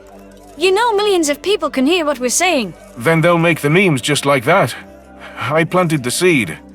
A little fun and humor wouldn't be the worst thing in the world. It's a way of seeing the light in what's crazy. It's a very human thing to do. Did you make memes when Carlson was bearing down on you? Of course we did. But let's not talk about that guy now. Dr. Tassi, would you mind showing us to the feast? General Nultor ducked away from where he'd been giving a statement calling for cooperation between the Vitrala, Selma and Saya subspecies. You're asking the wrong Bissem, but yes, we can show you inside. I think that went exceedingly well. You were quite personable and humble. I don't know if that'll resonate with people, but that quality of yours has impressed me, Dustin. Thanks. I respect that you want what's best for your people, General Nultor. Protecting the vulnerable is the most honorable thing any sapient can do. Attitudes like that are one of the reasons I have high hopes for Bissems to become a force for good, smashing down any preconceptions. You talk a good game, alien. Let's eat, shall we? I studied the Thafki out of my periphery, noticing her moving closer to the human. Are you all right, Haliska? I noticed the suggestion of the feast seems to spark a reaction from you. I apologize. I'll be fine. This just isn't my favorite activity. The blue-grey-furred mammal muttered. I'd much rather be having a swim together, but I'm here to learn and to be a positive influence. That's right. Positivity. Haliska sounded beyond unconfident, though despite my increasing suspicions over her feast anxiety, I couldn't bring myself to advise Nultor to call it off. If the alien said she was fine, then surely I was worrying about her emotional state for no reason. Thafki's demeanor could be more timid than other species from living in a commune without a homeworld. We couldn't apply Bissem standards to these visitors, no matter how similar to us they acted. Dustin had requested not to delve into the most disquieting issues tonight, and I was willing to respect that. However, it might be worth investing more mental resources into picking up on any clues, just in case the Thafki was in a vulnerable state. This can't go wrong with a live stream of the feast happening. I don't want it to reflect poorly on Haliska, not without the context of what's up with her. I'll keep an eye on her, and I suspect General Nultor will too. With the entire world watching our shared meal, I led the way into the FAI Convention Center and prepared to introduce the aliens to the other scientists who'd spent a lifetime seeking proof of their existence. Memory transcription subject: Tassi, Bissem scientist. Date: standardized human time, March 14th, 2160. The human settled next to me at the table, fiddling with the utensils as if to gauge their weight. He'd spent much of the time while FAI scientists were trickling in, explaining basics which had already been passed along to Nultor and I. Haliska, meanwhile, was doing her best attempt to sink into a chair, while Nulia seemed to be watching the reactions as real-time quality control. I noticed the Gajid speaking up each time Dustin's words were misinterpreted or unclear to some Bissems. Perhaps I could encourage her to take the lead and get her to open up a little about her personal life. The Terran xenobiologist had seemed like any other person when he spoke of his past as an orphan. "You say you were raised by a human, Nulia," I prompted. "How did that lead you to become a sociologist and to wind up in this first contact party?" Nulia leaned back, hesitating. My home life was difficult at times. It's a long story, but much like Dustin, I wound up living on Skalga, home of the Venlil. Hold on. I thought Dustin was from Earth. He is. He was forced to evacuate from his planet like many other humans due to unforeseeable events. Don't ask me. Stayed with the Venlil as a temporary refugee and wound up getting permanently adopted. Without his adoptive mother encouraging him and a part-time job studying wildlife with the exterminators. Another long story. I doubt he would have pursued his passion fully. If you'd like more details, I suggest you ask him. I apologize for getting sidetracked. I was asking about you, Nulia. We'd like to get to know all of you. There's not much to tell about me. I had a lot of resentment toward my own people, and the human soldier that rescued me also got stuck caring for a Venlil friend. Slanek his name was. He had a few years where he got better, before there was nothing the doctors could do. Once I understood what was happening, I didn't want to be around and watch that decline. Poured myself into studies, to graduating and getting far away from Skalga. I started learning Vrit before I'd even gotten my certificates. Perhaps that's a selfish motivation. You don't want to open up to people because you're afraid of losing them, I guessed. That's understandable. That's for you to judge. I was one of the youngest Gajids to graduate with a degree in my field. Whatever my personal issues, I can assure I'm both qualified and stable enough to analyze your society. I'm not worried about your qualifications. I've just started to get this crazy fantasy in my head that we could become friends. We could bond. I'm happy to get to know more about Bissems and see where it goes from here. Do you ever just people watch, Doctor? Just look around and make observations like you're some omniscient narrator? I can't say I do. Perhaps I understand. Nultor chimed in from a few seats down. Always watch the exits, count the potential threats. You never know when a situation could go sideways. Nulia waggled a claw. That isn't what I mean at all. I just mean, you look at a person's behavior and imagine what they're feeling, what their life might have been like. I do that on a microscopic scale, and it follows that as a sociologist, that's what I'm doing on a wider scale. Any observations you can share about how our development compares to your own? I prompted. As things stand, you have a lot less outside interference. On a less bleak note, Bissem flightlessness influencing religion is one of the more intriguing topics I've found. How you must have compared yourselves to other birds to the point of one faith proclaiming that Kale took that ability away from you. Haliska glanced up for a brief moment. I find it interesting that Bissems view it as flight being taken away, rather than swimming being given to them. There's nothing more joyful than splashing around in the waves on a hot day. I'll agree with that. It's too fucking hot here. Nultor commented, gesturing to his Selma blubber meant for the Arctic. If there wasn't water, I'd melt into a damn bubble. The Bissems love water, Haliska, but the reason for their comparisons is simple. We often do not appreciate what we have, and we want that which is not within our grasp. Nulia commented, ignoring the Selma. That's why I've spent so much of my life wishing my mother hadn't abandoned me, despite having a chaperone who nurtured me to the best of his ability. It's natural. I tapped my tan flipper on the table, watching out of my periphery as platters of food were carried into room. I've spent a lot of time wishing that aliens would arrive and solve all of our problems. Do you think that means I don't appreciate Ivrana? I must certainly love our homeworld. I just want it to the best it can be. Forgive my honest answer, but I suspect it reflects on what you believe about Bissem nature. You think that you need fixing because of your flaws. Accepting imperfection is difficult in general, whether it's wishing for flight or wishing for more love in the world. Sometimes it's easier to believe there's a magical fix. My eyes lowered toward the ground, weighing the truth in Nulia's words. Given that she'd devoted her career to studying different societal motivations and her professional affinity for watching people's behavior, I shouldn't be surprised that her assessments were so spot on. While I was a half-hearted believer in hers and an afterlife at the center of Ivrana, I could recognize the validity of Haliska's comment on Kale as well. Instead of despairing at our own flightlessness, we could marvel at how swimming gave us the means to create a society. If we hadn't been driven to fish and circumnavigate the seas, we wouldn't have developed many of our gifts so soon. What would Bissems even be without fishing? Those other alien birds that Dustin mentioned before could fly, but if I could trade places, I wouldn't. For all our flaws and all my hopes that we can behave in peaceful fashion, there is so much that I love about Bissem culture. We're unique and blessed to be joining a sea of diverse cultures. Haliska's expression looked a bit queasy as several fish cutlets sat in front of her. That's a real dead animal in front of me. Not something grown in a lab. You knew that! Nulia warned. Pull yourself together. Nalto leveled a direct stare at the Thafki. There's vegetable dishes as well, per Dustin's request. Is there something I can get you? No, thanks. The blue-grey mammal murmured. Maybe just... No one talk to me for a minute. Please. I need to breathe. The human turned away from his back and forth with FAI scientists who were hanging on his every word.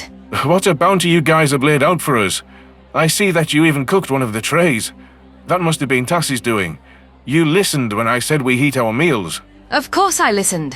There's nothing I want more than to learn everything about your species, I replied. I hope it's to your liking. Please, help yourself. As our guests, we'd like you to eat first. Well, I'm not the one to turn down something that smells so delightful. I appreciate all of your effort and the special accommodations.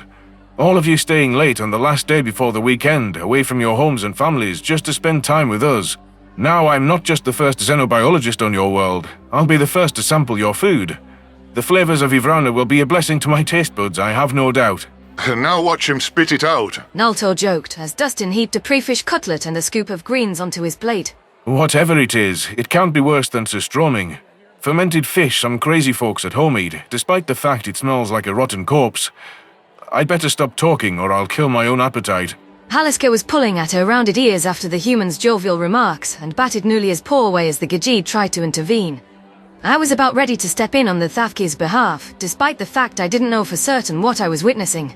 My gut was telling me that she shouldn't be anywhere near this table. Cameras were streaming her erratic behavior to the world. I decided not to spoil the moment and break up the festivities until Dustin had enjoyed our offerings. The human's eyes twinkled as he sliced off a meager bite of meat and inserted it into his jaw. He pushed it around on his tongue for a moment before his lips curved up in approval. Nulia shot a concerned look at Haliska before grabbing a fresh fish cutlet for herself. That seemed to be the snapping point for the Thafki, who bolted from the table with manic eyes. Several FAI scientists gasped in alarm while Naltor attempted to stop her. The blue-grey alien ducked his grasp with the advantage of her short height. I watched in disbelief as she ran off toward where the public was lurking. She couldn't just roam our streets at first contact. I knew the Selma General was thinking the same thing. Outside of a controlled environment, there was no guarantee of her safety, or from the military's point of view, ours. There was nothing to stop reporters from cornering her either. Dustin stood from his chair. Haliska, you can't run off. This is their planet, we're their guests. We don't have permission to wander. Hallie, stop. You're causing a scene in front of hundreds of cameras. You can't run away from the Bissems on their own world. Ah, damn it. I can't have an alien roaming loose on the streets. What the fuck has gotten into her? Naltor spat. Please, don't hurt her. I know she has no right to scamper off when we're just building trust, but she's having a panic attack. I beg you to forgive her transgression. I'll have my men collect Haliska, but you can forget waiting until tomorrow to give us the full story. I want to know why she did that, right now. Not here. Let's take it somewhere private. Dr. Tassi can come as well if she wants. For those watching, the Thafki species has some residual trauma that caused Haliska to react in such a way. I'd rather not spell out something so sad to everyone as part of our introduction. The Selma General narrowed his eyes. Fine. If you're not truthful, though, I might have to find a reason to detain Haliska for questioning. General Naltor, that is crossing the line, I spat. I don't care. I'm not having any detail left out when it's information Bissems need to know, and when it's affecting their self-control. There's no need for us to get ruffled feathers. We can settle this privately, like adults. Dustin wolfed down a few more bites of his food before abandoning his plate. Please, show me to a secluded spot. I'll be more than forthcoming. Naltor rose from the table, seeming to weigh bringing security along for the conversation, before deciding that he could handle the human's unimpressive physique. Nulia shared a few whispers with Dustin. The Terran asked the Gajid to stay with the other FAI scientists and tried to smooth things over for the cameras, as well as to soothe Haliska if she was brought back in our absence. I followed with my own reluctant curiosity. While I wanted answers to what happened in that atrocious war and how it tied into a feast, it felt wrong to threaten the human's teammate to ensure his cooperation. The Selma General was just lashing out from fear, since whatever hypotheticals he was conjuring about the missing details were likely getting more sinister by the minute. Haniska didn't like seeing the fish brought out, and she definitely didn't like Dustin and Nulia putting cutlets on their plates. The human said it was a panic attack and that the Thafki had trauma. Does Haliska see herself as the fish somehow? That's a deranged conclusion, isn't it? Dustin waited as Naltor shut the door to an unassuming office before sitting down in a chair. The human's expression looked crestfallen. I could see that he was distraught over how the dinner had fallen apart. He knew as well as we both did how the populace would be reacting to Haliska's sudden departure. It made the aliens look emotional and unstable, as Ivrana's first impression of how they'd interact with us Bissems. Speculation must be running rampant about the Thafki's behavior, and we'd have to make a statement about it sooner rather than later. The Selma General had a point about getting to the bottom of this without any further delays. I'm going to tell you everything, without any exclusions, but I'm begging you not to freak out, Naltor. Dustin sighed. We need to try to get through this together. Humanity will help you every step of the way. The Selma folded his flippers with a cross expression. I have a feeling I'm going to love what you're about to say. You're not. The thing about galactic history is, it's an absolute clusterfuck. It just gets worse the more you hear. If it's any solace, we had to jump right into it with nobody to turn to when it was still an ongoing phenomenon, not just a thing of the past. Nerves constricted my throat. You're doing an excellent job at instilling dread over how dark this story might be. I'm sorry, Tassi, but I'm trying to break it to you straight without inspiring panic. So here it goes. That species that wiped out the Thafki homeworld, they're called the Arxur, and they perpetrated hundreds of gruesome raids which were tailored toward collecting sapient cattle. Dustin waited as a gasp escaped from my beak, and Naltor leaned in with disbelief.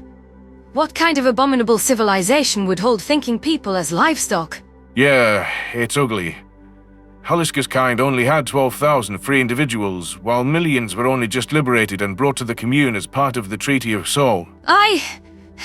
That's beyond horrible! Why would anyone want to eat other sapient species? I shrieked before noticing Dustin wince at my volume. Sorry. The feast brings up memories of this Arxur species' atrocities toward her kind. Yes, but I'm afraid it's more complicated than that. When humans came to space, we were considered abominations by the Federation, the ruling entity that saw predators as monsters. They had quite the liberal definition of predators, but our binocular eyes made us especially offensive. Many still consider it disgusting that we eat meat even today. Now, the founders of this federation would abduct members of pre-FTL species and use them in genetic experiments to cure them, to make them allergic to meat and wipe everything predatory from their past. Naltor's brain seemed to be freezing, or so his dumbfounded expression would imply. I'm sorry. What? What the actual fuck? When you were saying our first contact would have been different, you're saying they would have cured us? Nearly a species was cured, and you uncured her, I added, feeling my head hurt as the gears turned. She mentioned it to Haliska. We helped undo the gene edits forced on many races. We've tried to uncover every species' true history and give it back to them. Prejudice against us has been something we've struggled with. Humanity was nearly wiped out when we achieved FTL, and it was the Federation that tried to kill us because of what we were. They tried to cure us, and it failed by their own ineptitude. Like they would have failed with you, because you're obligate carnivores. So they would have just killed us? Naltor chirped. That's fucking great. Are these species still a threat? This is something the military needs to know about. We won that war. We have control of this sector and have neutralized or assimilated parties that might be a threat to you. Candidly, the threats you're facing are more diplomatic in nature. We'll support your efforts and protect you if anyone raises a wing against you. However, there are many who will compare you to the Arxur, the now exiled species that ate sapients and fed on cruelty. Bissems are the only other obligate carnivores we know of. These prejudices will lead to a challenging and unfair introduction, no matter how much we try to step in. I felt as though the human had kicked ice into my eyes. A cold shock that threatened to pull out my emotions via tears. After all of my fantasies about putting forth a good first impression of Ivrana, Dustin laid out that the aliens would be prejudiced against us. Because the other sapient carnivores fucking ate people. How could we convince them that Bissems wouldn't do that if they'd studied us for so long and still not arrived at that conclusion? Fishing was such a central part of our culture that I'd never even considered that it was what triggered Haliska's fright. For all my fantasies about what aliens would be like and how eager I'd been at Dustin's speech for what they could teach us, I'm not sure there's a place for us in this Sapient Coalition. Besides, Ivrana isn't ready to hear that other spacefaring species would have killed us if we'd been discovered before humanity. All of my life I wanted to find you. My voice sounded broken, discouraged and defeated as the realization that Bissems were incompatible with friendship in the stars sunk in. I wanted to learn about you, but not like this. Not such an unspeakable past. Dustin pursed his lips. I know they're not ready to contact you, but we couldn't wait. Your overfishing on Ivrana has reached the point of no return. Without outside help, there'll be global consequences and mass starvation. I won't sugarcoat it. You're amidst a complete marine ecosystem collapse. Your oceans are acidifying, and they store 50 times more CO2 than the atmosphere. It'll start making much of Ivrana uninhabitable to boot. Bissem scientists know this, Tassi. I think you do too. I know the oceans are dying. The waters are becoming more orange, polluted with algae than ever. I don't see what I can do about— We need to come in with lab-grown meat so that you ease the burden of fishing on your environment, beyond what farms can do. We'll help you clean your oceans. We have robots that can scour for plastic, and we can help reintroduce endangered species before it's too late. There's zero time for inaction. All of our simulations have shown this. We don't need all Bissems to cooperate with each other, but we need you to cooperate with us. That's your plan. You said yourself you didn't know how the Sayer would react. That you didn't want an ICBM in your hull. Naltor challenged. That's part of my plan. I want you and Tassi to help us establish relations with the Merli Huddledom, the Confederation of Vitral, and the Sayer Nomads. And if you can accept the unpleasant truth of the galaxy's past, we can plan your introduction to the Sapient Coalition. Humans defeated prejudices that were much stronger and more nefarious, so there's no reason you can't prove yourselves too. We could take you to many worlds, and you can learn so much about what's out there. Do you still want that? I drew a shaky breath. I reckon we want to keep humanity in our corner. If there's something I can do to help our first impression, I'd never forgive myself if I didn't try. If we didn't try. Naltor's eyes were unwavering, reflecting that there was no room for argument. If you're taking Tassi on a joyride across the galaxy, I wouldn't want to miss out on whatever she learns. I feel obligated to protect Las Min, and all Bissem's interests. Great. Then I say we give it a week or two for your diplomatic corps to give us some pointers and make any advance calls that'll help us. My team can survey reactions to first contact from our outpost to shape our decisions. In the meantime, I can take the two of you to see Earth, to be the first Bissems on another planet as our guests. Does that sound like a plan? Dustin asked. I composed myself, finding my resolve. It does. Thank you for giving us the full explanation, Dustin. We're glad that Earth survived for us to visit. We're glad that you're willing to give us a chance, even after all that you've learned. I'm excited to see where our friendship will lead. General Neltor dipped his head in acknowledgement before leading the human out of our conference. Satisfied with the explanation of the galaxy's history, I ensured that my expression didn't betray shock or sorrow before following the duo back toward the feast. The Selma military official spotted a sniveling Heliska standing with a group of soldiers, and in a rare display of tact, he feted her into the private room where we'd been, away from the feasting, cameras and commotion. I tried not to slip into mourning for my dream when there was still one prospect to be excited about. Friendly aliens had invited me to visit their planet, and that meant in a short time, I'd be standing on soil that was light years away from Ivrana. Ingratiating ourselves to the Sapient Coalition might have become more daunting than it already was before, but with the fate of our homeworld on the line, I wasn't backing away from the challenge. Memory transcription subject. Taylor Trench, human colonist. Date. Standardized human time. March 16th, 2160. The heart rate monitor beeps were the first sensory input to break through the dreamless fog, bringing me into consciousness. My eyes blinked open, gasping as my mind felt that I had been buried beneath the sand in the last waking moments.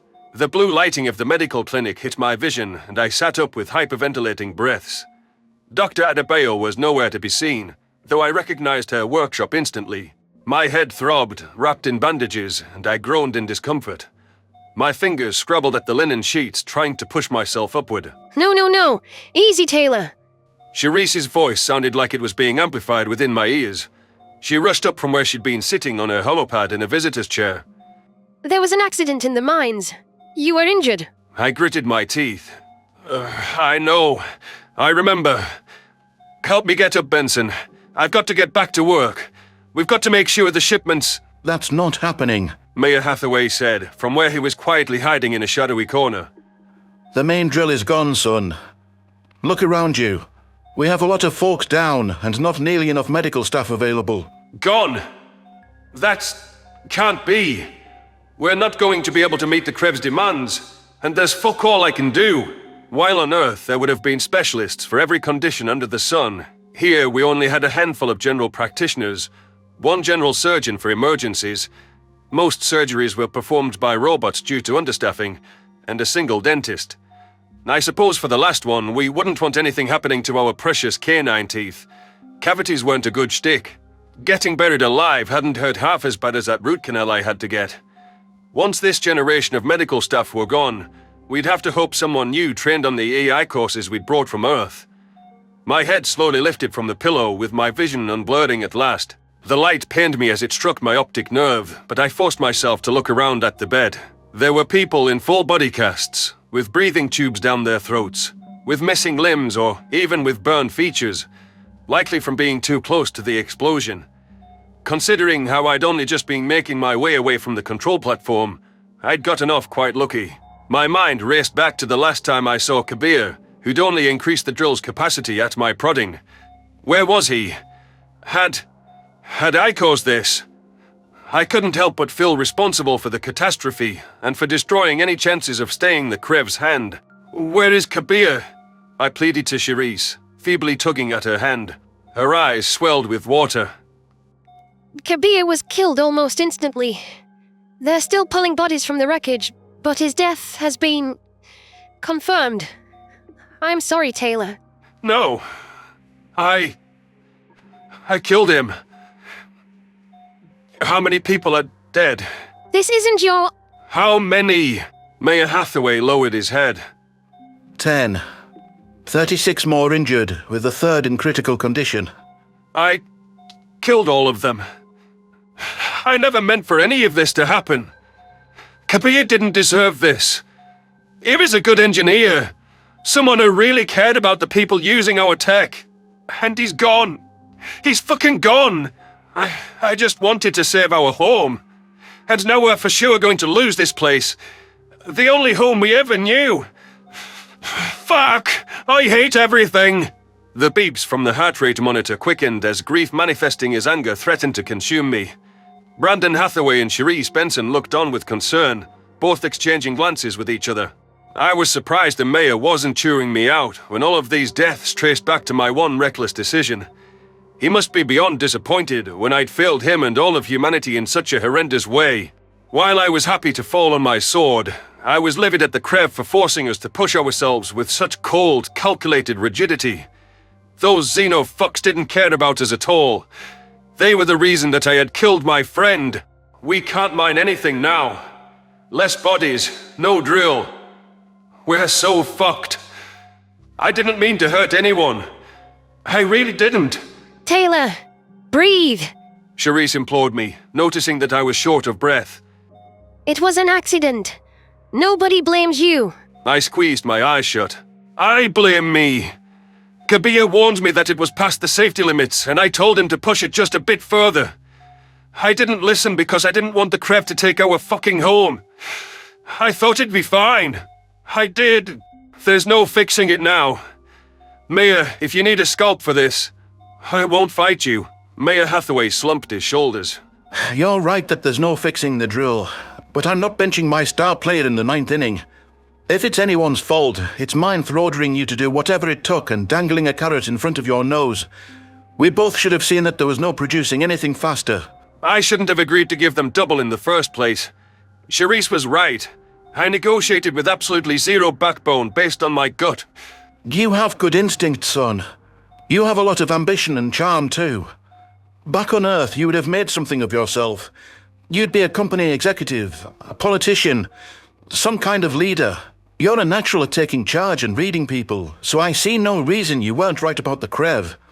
Anyone with half a mind knows they've just been looking for as flimsy of a reason as they can find to push us out. And now they will. Kabir died for nothing. I could have found another way. I could have warned the miners like he said, so they had a chance to clear out. Charisse tilted her head. You probably could have. Our situation could be worse, though. I might have disagreed with what you've done, but not why you did it. We fight the Krev, and a lot more good people die than who's lying here now. You think the damn militia and a few security officers can stand up to them? I know they can't. And so do I. That's why I'm going to go out there and have a chat man to man when Gress shows up in an hour. Hathaway said. Wait, has it already been 3 days? I've been out that fucking long. You have. We were worried about you. Glad you came too before I've got to trek out there. I'm going to tell him the truth about the accident and plead for a reprieve. They did display sympathy for us when we first came here, so maybe we can convince them to give us time.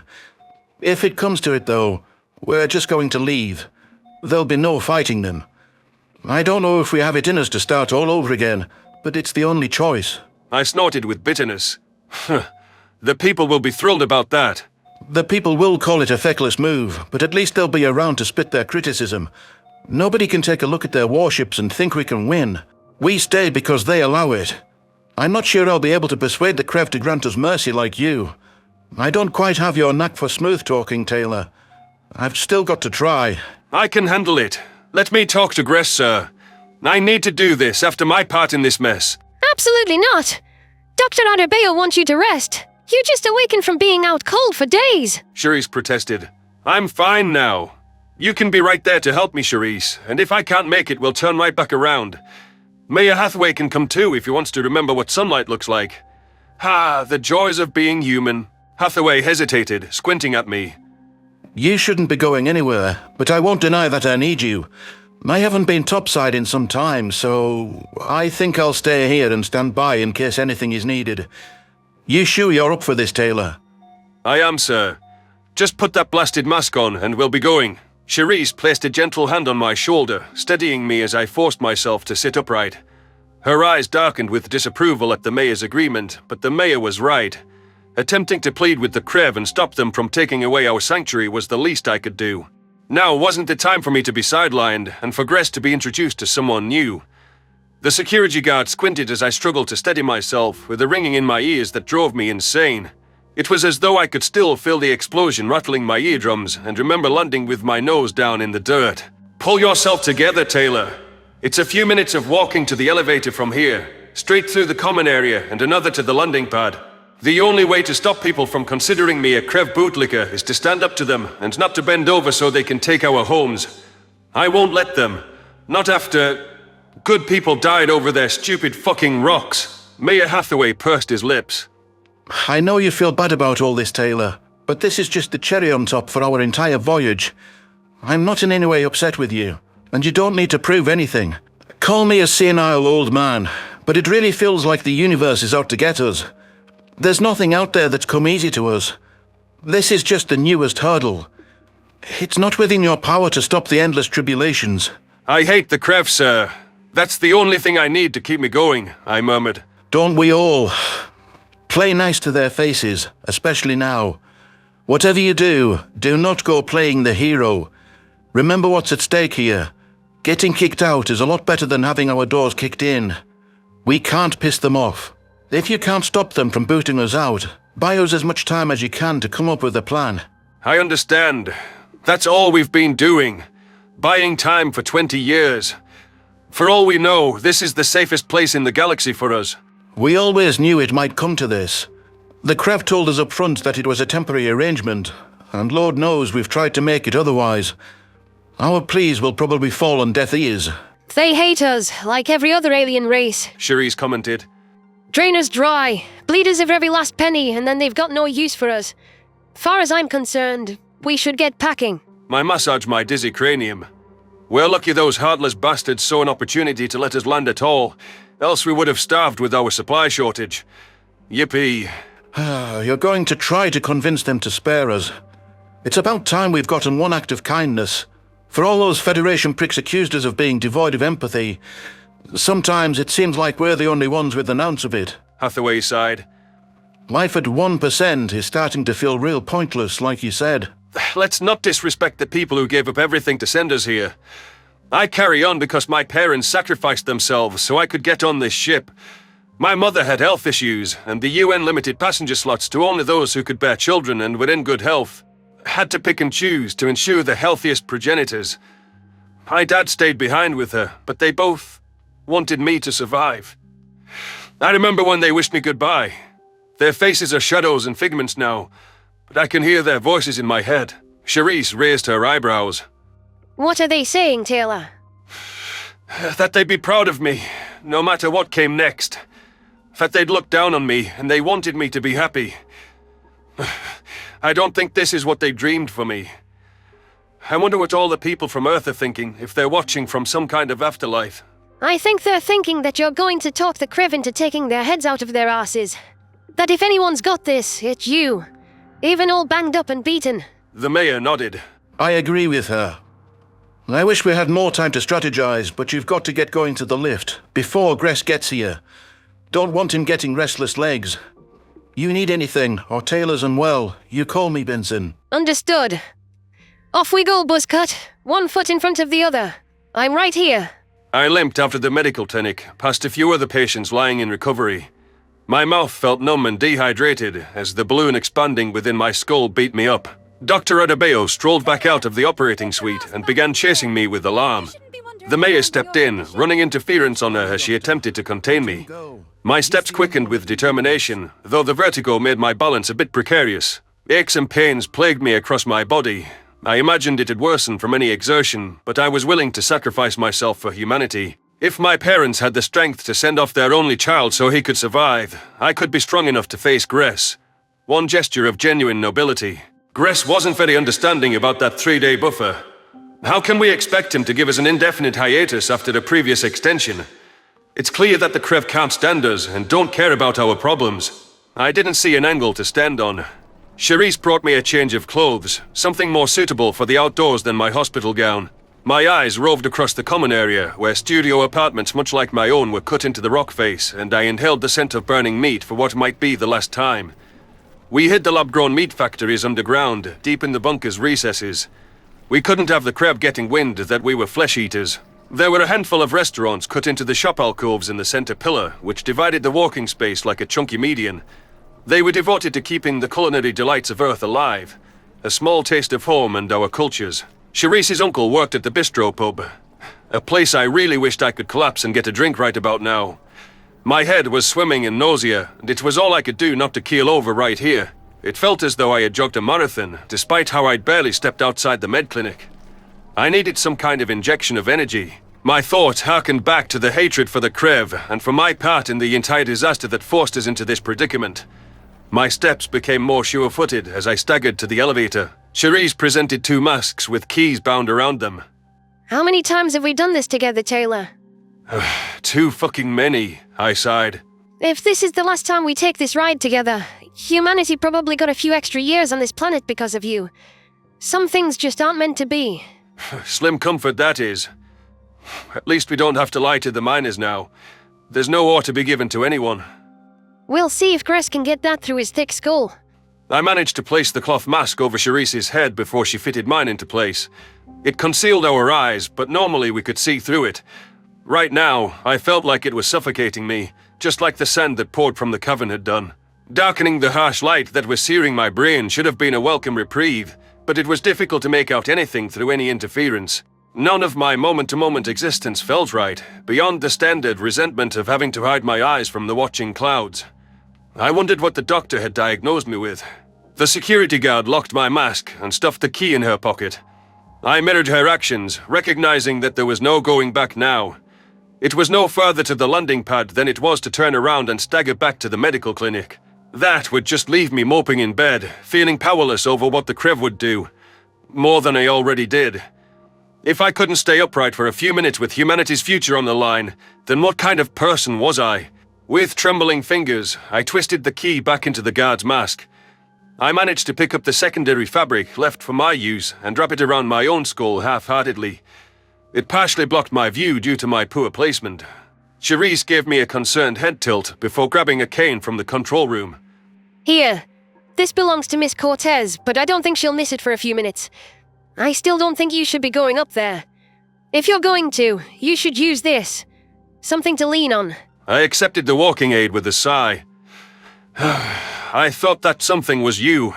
At that point, I might as well carry you on my back. Imagine what Gress will think at that side. I'd love for Gress to make a comment so I could whack that smug look off his face. Please, let's get going. I don't have much left in the tank. All right, Taylor. Just take it easy.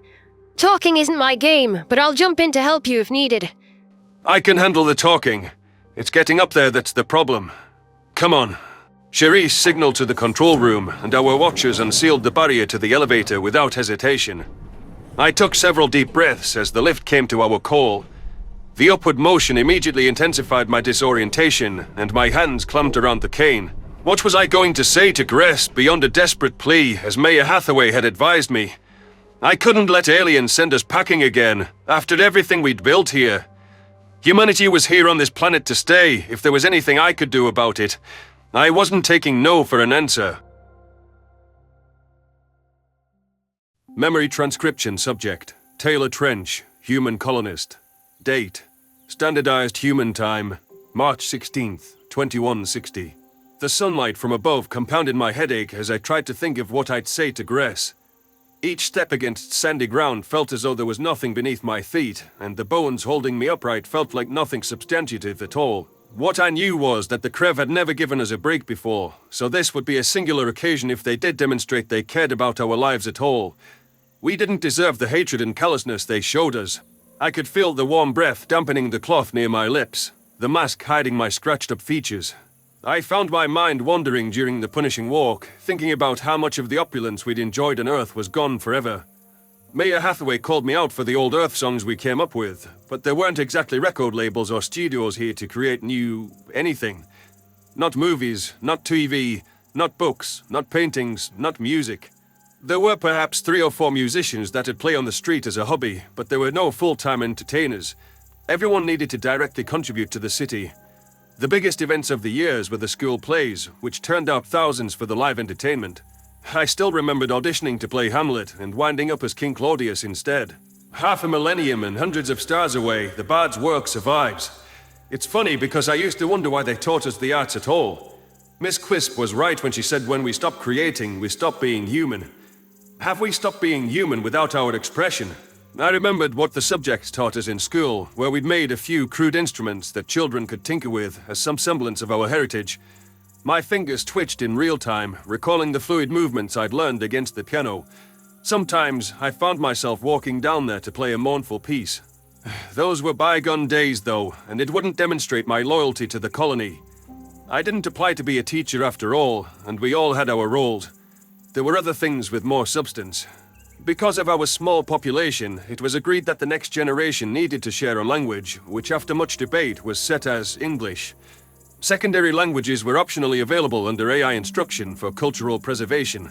You remember Chrysanto, Cherise? I croaked, struggling to place one foot in front of the other. He refused to take a job. Wrote stories. Sent them around on holopads. I liked this one story where we found a way to make ourselves invisible. Maya threatened to kick him out if he didn't work. Then he was too tired to write. Dried up, just like we all dry up. The security guard escorting me jostled my elbow. You're delirious, Taylor. Maybe we should turn back. Fuck off with that shit. We already made it this far. I've just been thinking about how little career diversity there is here. Because of the Krev, we all have to work toward the colony. There's only a few thousand of us. We don't have influencers or professional athletes anymore. Imagine spending your life playing a game. Wouldn't fulfill me, but it sounds a lot more fun than our life. Us adults should have a pickup soccer game in the streets, for old times, like the kids do. I thought we finally agreed to call it football. And to use the metric system. We stopped calling it soccer, and American culture is dead forever. I guess Cherise failed to react in time as my legs gave out and I face-planted in the dirt. My head nearly collided with the cane. Somewhere along the way, my grip on the walking aid had loosened so much that it was ineffectual. I cursed my weakness, getting wrapped up in old memories during a pivotal time. Sand would be smeared all over my outfit when we reached the landing pad. The security guard placed her hand on my back, while using the other arm to slowly lift me up. I struggled to all fours and limped onward while keeled over. Are you all right? Taylor, you can't meet Gress like this. We shouldn't have let you go in the first place. Cherise shouted. My eyes rolled back in my head as I saw the landing pad in reach. I can hear his ship. Walking is the hard part. I can talk just fine. Maybe if he sees me like this, it puts it in perspective. Assuming good old Gress gives a rat's ass about me. I'm not convinced they feel anything toward us. Remember how that Krev tried to take advantage of us last time we came to bargain? I know we don't have any negotiating power. We have no choice but to hope they feel something. For once, we could use some fucking help. I think he'll hear in my voice how awful that accident was. How terrible I feel about letting our obligations to our landlords exceed workers' safety, partially for personal gain. I'm a dick, really. This is my fault, whatever you say, and I'm going to fix it. The guard touched her ear with a frown. Mayor Hathaway is saying that you need to pull yourself together, that you can't be moving around out of guilt right now. He also says if you collapse again, I'm taking you back and he's coming up here himself. Already suiting up. Brandon's the one who said he needed me, so let me do what's necessary. I'm not a fucking quitter. Get me to the pad and I'll do my job. I know my orders. You were seriously injured. And other people were killed. I have all of my limbs, and you'd think I could make them work for 10 minutes. Give me a break. We need to talk after this. I've never seen you like this in years, Taylor. I'm worried about your stability, and I don't think you should be anywhere near the Krev. We take you to the landing pad, and you're sitting down and saying a few lines. Don't you dare undermine me in front of Cherise. Your job is to protect me and hold a fucking gun, not to schmooze these bastards like you're suddenly a diplomat. You know what? You are being a total asshole. I'll let it slide because you're hurting and not right upstairs, but you're not going to take it out on me again. We're clear. Crystal, I managed to shuffle the last few steps to the landing pad before setting my backside down on a crate with the relief. My head definitely was causing some issues in my basic functions, but I could think clearly enough to know what I needed to tell Gress. In a world where the Krev could empathize and have any pity on a predator's culture, I'd spit back everything I'd been ruminating on in my own mind. About the lost arts and our shell of a life. That was the one thing we could never tell aliens with side-facing eyes.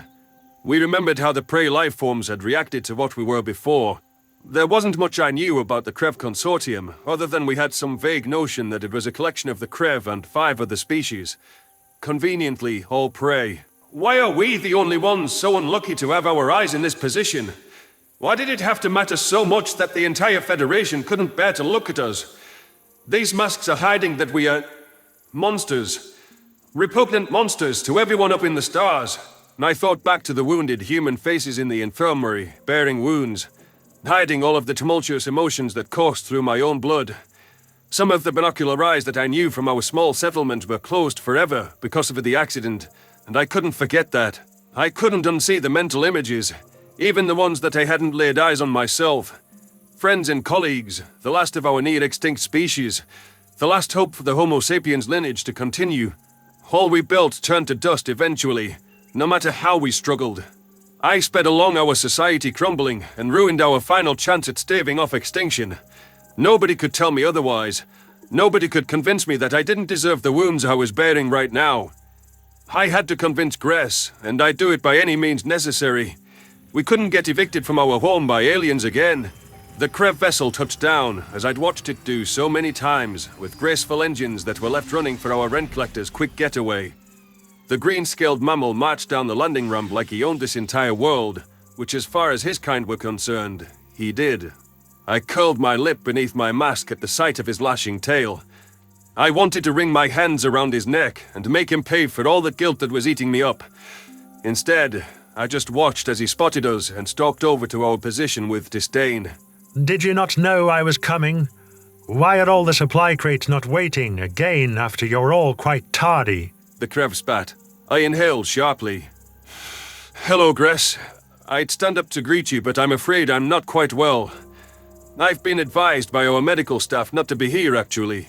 Yet I thought it was too important for me to try to smooth things over with you, not to show up. You do not look well. You look as though you can hardly sit up, Taylor. If I didn't recognize your voice, I wouldn't know it's you. I'll understand if you were to require a different representative for the handoff, and I hope that your medical issues clear up. That doesn't change my demands for the supplies. I threw my hands up in the air, looking defeated.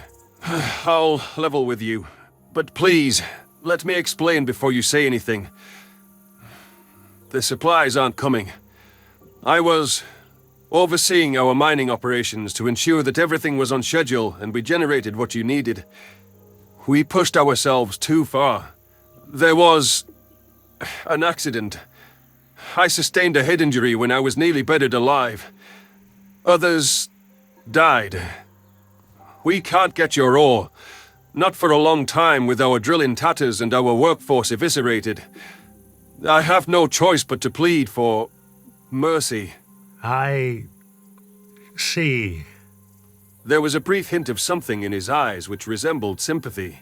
It was never the Krev's wishes for any lives to be lost. I am sorry for what happened to you. By the sound of what I'm hearing coming from your mouth, you wish for us to let you stay for free because of your misfortune. This is after we haven't wanted you on our world for a long time. I know that, but the accident happened. It was out of our control, or we would have given you everything. We need any mercy, no matter how granular. It doesn't have to be free. We could do something else. Anything else, as long as we can fit it or labor on it below ground. We just need time to repair the drill and we can resume regular payments. We could renegotiate so it could be beneficial over the long run. The long run? How does that suit our purposes at all when what we want is your departure in motion? These payments haven't been cutting the trouble you humans are for a long time. You are intruders in our space, and you always have been. I know you feel that way.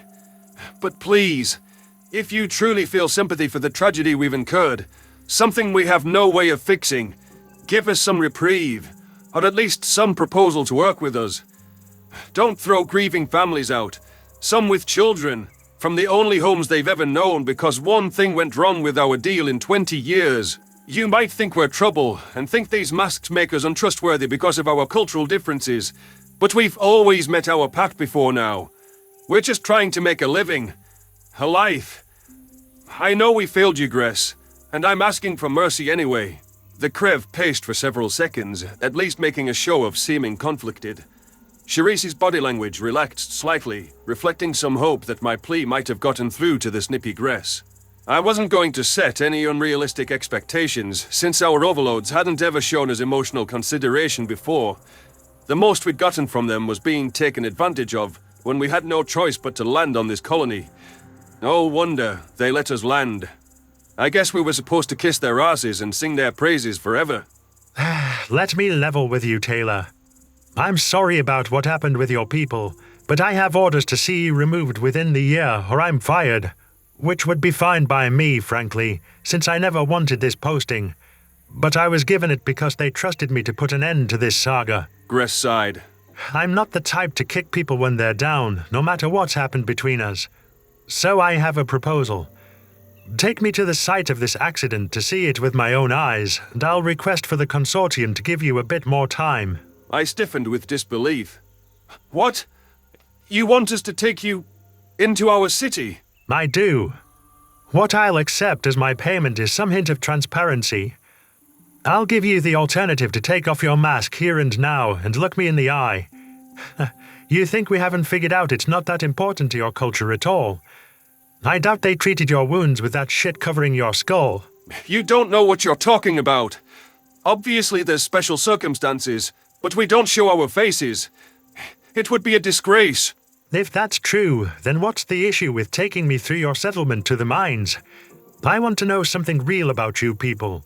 To see how you live and see what happened, so I can make my own judgment on whether you deserve mercy. Take me to the accident, or I'll carry out my government's will. Your choice. Cherise tightened her fingers on her rifle. That's not possible, Gress. We don't like outsiders seeing our private lives. Then I have no reason to help you people. You have... Wait, I interjected. Maybe we can arrange something. We probably could show you some pictures of the site. You and I both know that photographs can be doctored to show whatever you like. Seeing it confirms your story beyond a shadow of a doubt. Okay. Then, maybe you can give us some time to bring out a bag so we can, cover your vision on the way and clear out any workers. We could walk you down to the mine. Why do you need to clear out any workers? Because you don't actually wear those goofy outfits down in your cities and you just hide yourselves from us. Take me straight down there like any normal society, or don't bother. I can't, Gress. My people will never give permission for that. I'd be considered a traitor to all of humanity. Please, give us some option that doesn't violate our privacy and the very spirit of our traditions. I'm done giving you anything. You've hidden yourselves enough to show you don't trust or respect us at all. This right here is why we can't fucking stand you, and why I'm not sticking my neck out for you. You have 1 week to get off our planet, or we will remove you by force. You got that? No! Wait! You can't do that! Please! Give us a week to meet and discuss how we'll handle our departure. We need time to plan it. We just suffered a catastrophe. We've been here for years. The Krev snorted. I gave you a chance. You spit in our faces like you always do, behind those two-faced words you love to throw at us. Goodbye, Taylor. I can't say I'll miss you. Gress turned around back toward his ship with an arrogant swagger in his step. Cherise gasped in horror, at a loss for words. The mayor seemed to be passing something along into her earpiece, though I couldn't imagine what he could have said that I didn't. Those heartless aliens hadn't spared us at all, after we laid our hearts bare to them. Kabir's face flashed through my mind, panicking as he tried to shut down the drill. An intelligent, dedicated young man who was dead because I put the greedy Xeno's interests ahead of human life. I could still feel my nose being pressed into the dirt as I thought I'd suffocated alive. I could remember my final thoughts of regrets and the horror when I awakened to find we'd have no chance. My head was swimming even now from the aftermath of those wounds, leaving me in a sorry state that didn't move Gress at all. Would that Krev have cared if I died? If hundreds of humans died?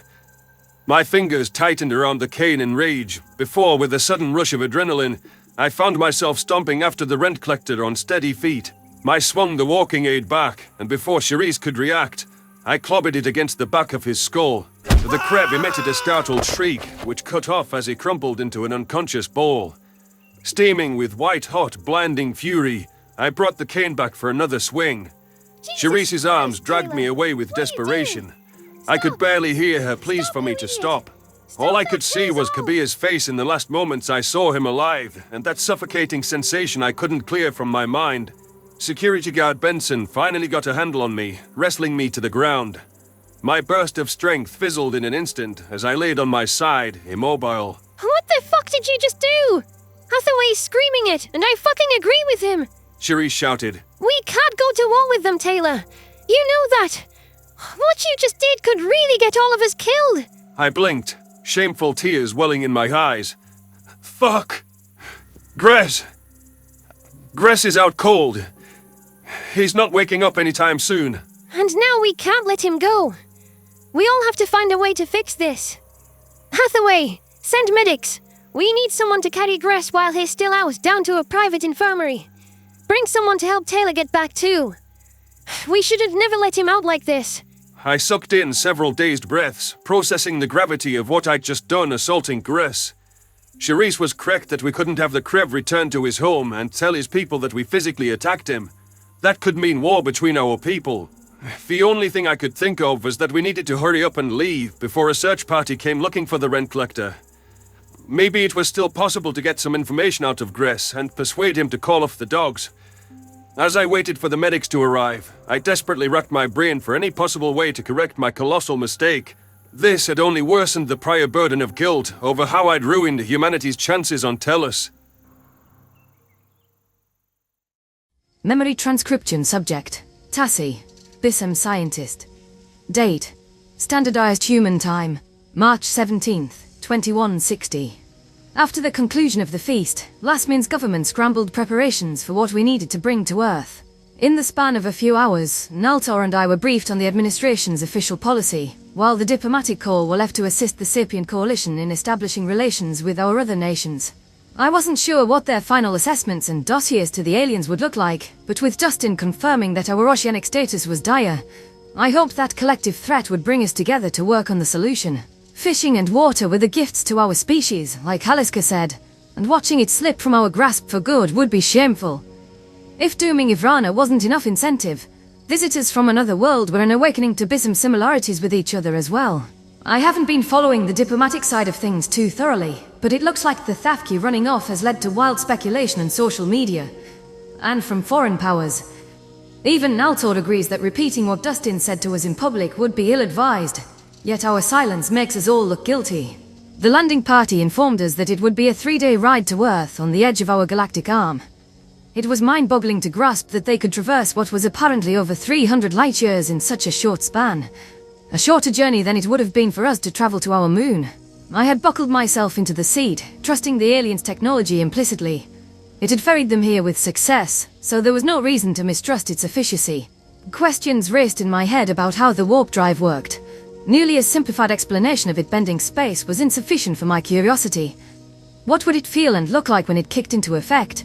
And whether the technology would be passed along to Bissems. One day this could be a normalized mode of travel for us as well, if the aliens were willing to share. I knew that Dustin was mindful about cultural side effects from interfering with our natural development, but I believed they would gift these wonders to us in time. The humans said they wanted us to join the galactic community. There would be nothing I'd delight in more than to wander the galaxy and gaze upon new civilizations. While I was bursting with excitement and frantic theories as early as liftoff, Naltor displayed more apprehension. The Selma General had been mindlessly applying waterproof oil from his tail gland, despite the fact we would be nowhere near water in the stars. Not even a hardened military man was immune to the majesty of Ivrana from above. The orange expanses of the algae bloom oceans, mixing with the greens of the landmasses and the whites of the Merli Huddledom's polar ice caps, were more evocative than any work on a canvas. General Naltor had never shared my ecstasy at the visitor's arrival. I believed he signed on to go to Earth out of fear that I was putting myself in danger, as well as a duty to report what he saw for Bissem's safety. However, ascending up from the globe that encompassed our entire society, the entirety of our lives and knowledge, Naltor's eyes grew moist. It was breathtaking in a way that would only be mocked by pictures. The emotions that washed over me as I gazed out of the window at my home were exactly how the Saya astronauts who first orbited our world described them. Seeing the stars stretching out to infinity behind Ivrana, I felt unspeakably small, and more attached to Bissems from all parts of the globe than ever before. It was as though, for an instant, My consciousness was merged with everyone who'd lived during my species' existence. Here, in this moment, we were one entity. Even our precious world was so small in the infinite blackness. I wanted nothing more than to preserve Ivrana, to avoid destroying the rock that had given us an abundance of beauty and gifts. Getting each Bissem nation on board with Dustin's mission was something I would die for. It's surreal to think how far away we are from Ivrana, I murmured to the obfuscated viewport, still lost in that liftoff experience from days ago. I didn't know how I'd ever get used to casually chatting with aliens, or playing our board games. Haliska loved the Saya game Migration with them. Dustin says we'll be reaching Earth within the hour. We're crossing into their system now. Apparently they get a ton of starship traffic. The amount of people moving through space, coming and going. I could sit and watch them at the spaceport. I could stick around just in that building. Naltor fixed me with a hard scowl, trying to disguise his apprehension at our locale. We have much more important tasks than sightseeing, Tassi.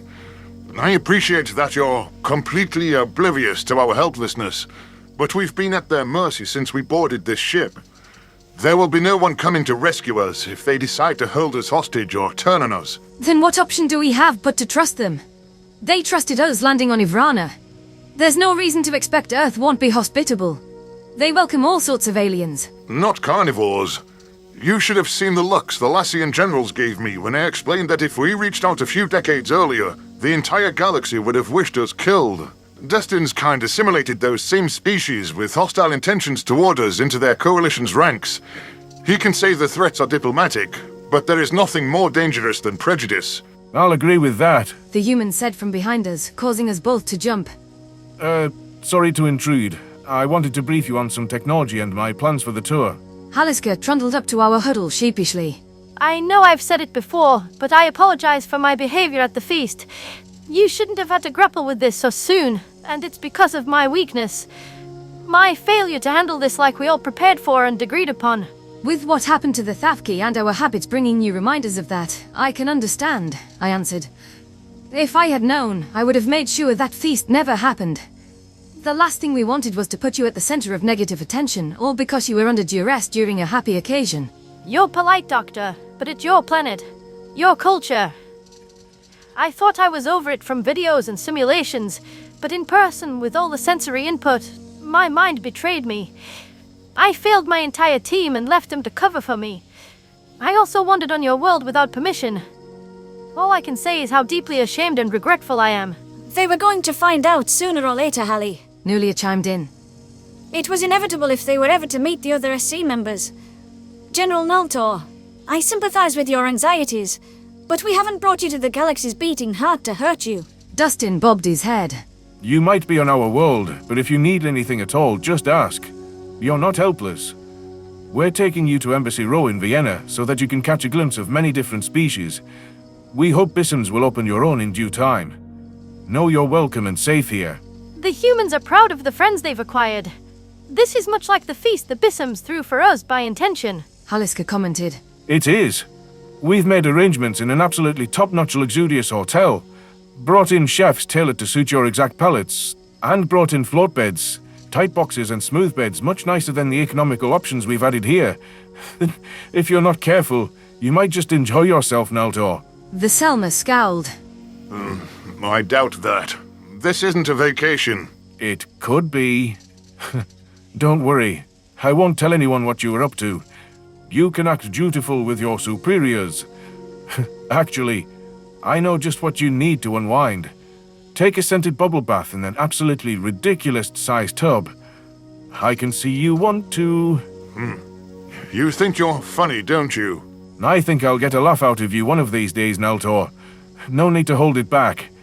We humans have a saying that laughter is the best medicine. Here I was thinking you discovered antibiotics. Maybe you need our help. I like that spirit. Dustin chuckled.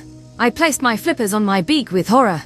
I'm glad you do, because Naltor should not be throwing out sarcasm and disrespectful assertions. If that didn't translate... Then they throw me out of the airlock. The Selma general lamented. It'd be my lucky day. Nobody's getting thrown out of any airlocks. There's enough space debris around Earth. Nulia quipped, and Naltor barely muffled his cackle with a flipper. Now, before we land, why don't we have a conversation about how you two will communicate? I squinted for a moment before landing on the obvious realization. With people who don't speak Vrit. I thought you had separate translated implants, though. We do. That's what we wanted to talk about. Neltor's brief glimmer of personality waned as Haliska grabbed what looked like a dart gun. The general flinched, finding himself worried once more about the aliens' intentions. I looked on with more curiosity, not sensing any threat within their behaviors. This must be linked to the translator somehow, so I could venture... They wanted us to receive an implant. The Thafki seemed to be the one who was trained for the procedure. Despite how I couldn't imagine they would harm us, it looked painful. Something as sharp and pointy as that would be a tough sell to any Bissem. I'm not a fan of needles in general, though who really is? That piercing feeling after they pull apart your feathers to get to your skin. I want to be briefed on the risks, and how it works before I go along with having that embedded in my neck. I know what you're thinking. That's the portable ones. The machine at the doctor's purposefully look much less aggressive. Dustin said. Before you freak out, Naltor, you don't have to. It's an option. The concise version is, the people on Earth won't speak your language. They'll be able to understand yours from our database, but you won't be able to hear theirs. I drew a deep breath. I believe what the aliens are saying is that if we go forward without this, it'll be a one-way conversation. Or these three will have to be our messengers. We have audio translators that can spit out words in another language. It'd be inconvenient and slower, but you can have physical, external machines pass along words in Vrit. Nulia answered. Dustin pursed his lips. The translator implants provide a seamless conversation as you process the words you're hearing. Instantaneous. You'll be able to have it removed or turned off at any point. This isn't a permanent decision or one that presents any risks to your welfare. The procedure is quick and non-invasive. It's our recommendation for the best experience with the multitude of languages, foreign and human, that you'll encounter on Earth. Haliska added. All three of us have one. Neltor stared at the floor, face contorted in a grimace. You can't be asking me to stick alien technology right next to my brain. You outright said it messes with my brain. You could control me like a damn horror movie. That's not how that works. But if that was our intention, we could have done it by force. Dustin remarked. We only want to help you with this visit and all diplomatic interactions. Being able to understand our language means you won't be shut out from our broadcasts and data.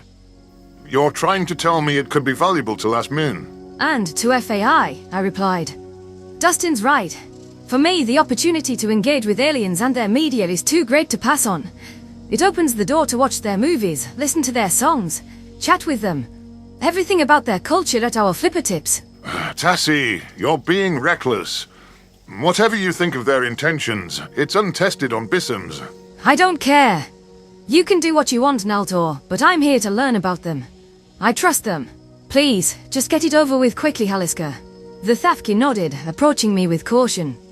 I noticed her nerves returning as she moved into close proximity to me. Was it a genuine concern in her mind that I might eat her if she drew too near? I wasn't sure how I'd ever wrap my mind around that. Perhaps I could take a look at historical records after receiving the implant and see how people from the time spoke about meat-eaters. I closed my eyes, blocking out the alarmed expression on Naltor's features. There was no telling what this would feel like and how it'd interface with my biology, but the risks were beyond worth it to me. Other FAI scientists would be envious of the position I'd been placed in. I just don't want to see it coming or have to brace for it. Sit still so I don't spook Hallie and have anything go awry. There was a strange electric sensation, as if something was numbing the nerves. It was unsettling and peculiar, but not painful. I could hear Naltor squawking with disgust, and his webbed feet smacking the floor in alarm. Something tickled right beneath my skin as though a small piece of film was applied against it. The area went frigid with the sudden absence of any sensation, and it was as though nothing was there. I couldn't feel anything at all. That couldn't have been the entire injection from that giant drill. It hadn't stung in the slightest, contrary to what I imagined. Haliska pressed a sticky patch to my neck, covering a gash. Soft digits tapped my shoulder, causing my eyes to blink open. Hey, Tassi, you did great. It's all over. Tell me, do you understand what I'm saying now? The last words were guttural barks that I'd never heard before, accentuated with hisses and drawn-out sounds. I could hear the distinction between Dustin's words in Vrit and these in what must be his native tongue. However, it was as though I understood them retroactively. The meaning was placed into my mind as if someone was editing my interpretation live. It was disquieting to feel an outside force tampering with my experience of consciousness, and it took me several seconds to adjust to that alien sensation. How did the first contact team or anyone who accepted these machines get used to this? I understand you, I croaked. Perfectly. Don't worry. You get used to it after a brief adjustment period. Dustin placed a hand atop my flipper, still speaking in his human language.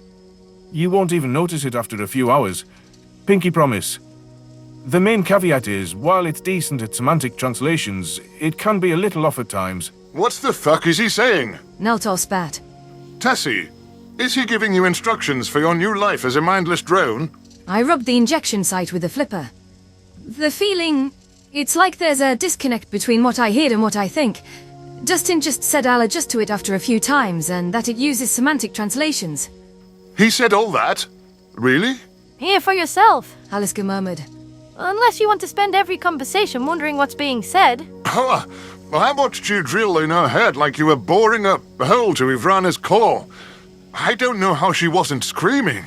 My eyes narrowed at that description. Believe it or not, it didn't even hurt Naltor. It just... tickled. I still feel like myself, and it seems to work. How do you know if you're still you, Tassi? That's the entire fucking point. I recognize your fear, but it's time to move on. Last min... Ivrana is counting on us both. We're representing our whole species and our first steps off-world, so I'd say communicating is pretty damn important. Like Dustin said, if they wanted to harm us, they could have ambushed us. We're at their mercy. Fine. I guess I won't bother resisting. But if I turn into a killing machine, I want a note in my obituary that says this was your shitty idea. Naltor folded his flippers together, trying to hide how his bulky form was quivering. I imagined the Selma wished his military greeting party had tagged along on our joyride. Aliska sanitized the injection gun diligently before walking over to the larger Bissem with a slight boost in confidence. The general flinched as her paw brushed his neck feathers. I wondered when he'd get over his terror of what these aliens might do to us. My bravado froze in its tracks as the Thafki lanced through his skin. It did look visceral from the outside, enough that Dustin and Nulia looked away. My eyes were glued to the scene as it corkscrewed deeper, before the metal point rose from the gap. Time for your orders, Naltor. Dustin teased in the human tongue. The Selma looked both mortified and disconcerted as the meaning hit his ears. I command you to take that bubble bath when you reach the hotel. You must also think that I am handsome, charming, and that my expertise in xenobiology speaks wonders to my character. The Selma's eyes bulged. Fuck you! Ugh. It's like you're speaking inside my head. Like I'm lagging behind what's being said. And like my ears aren't matching with my mind. I don't like this. It's creepy as fuck. Heh, like I told Tassi, it'll eventually be like it's not even there. It'll be just another step in the auditory process. Give it time. It's already a little less jarring, I mentioned. Thanks for your... patience. Aliska wiggled her half-circle ear. Thank you for trusting us, and me to perform the procedure, especially after my previous interactions with Bissems. I hope it'll improve your trip to Earth and your interactions with all species. The more we understand each other, the better.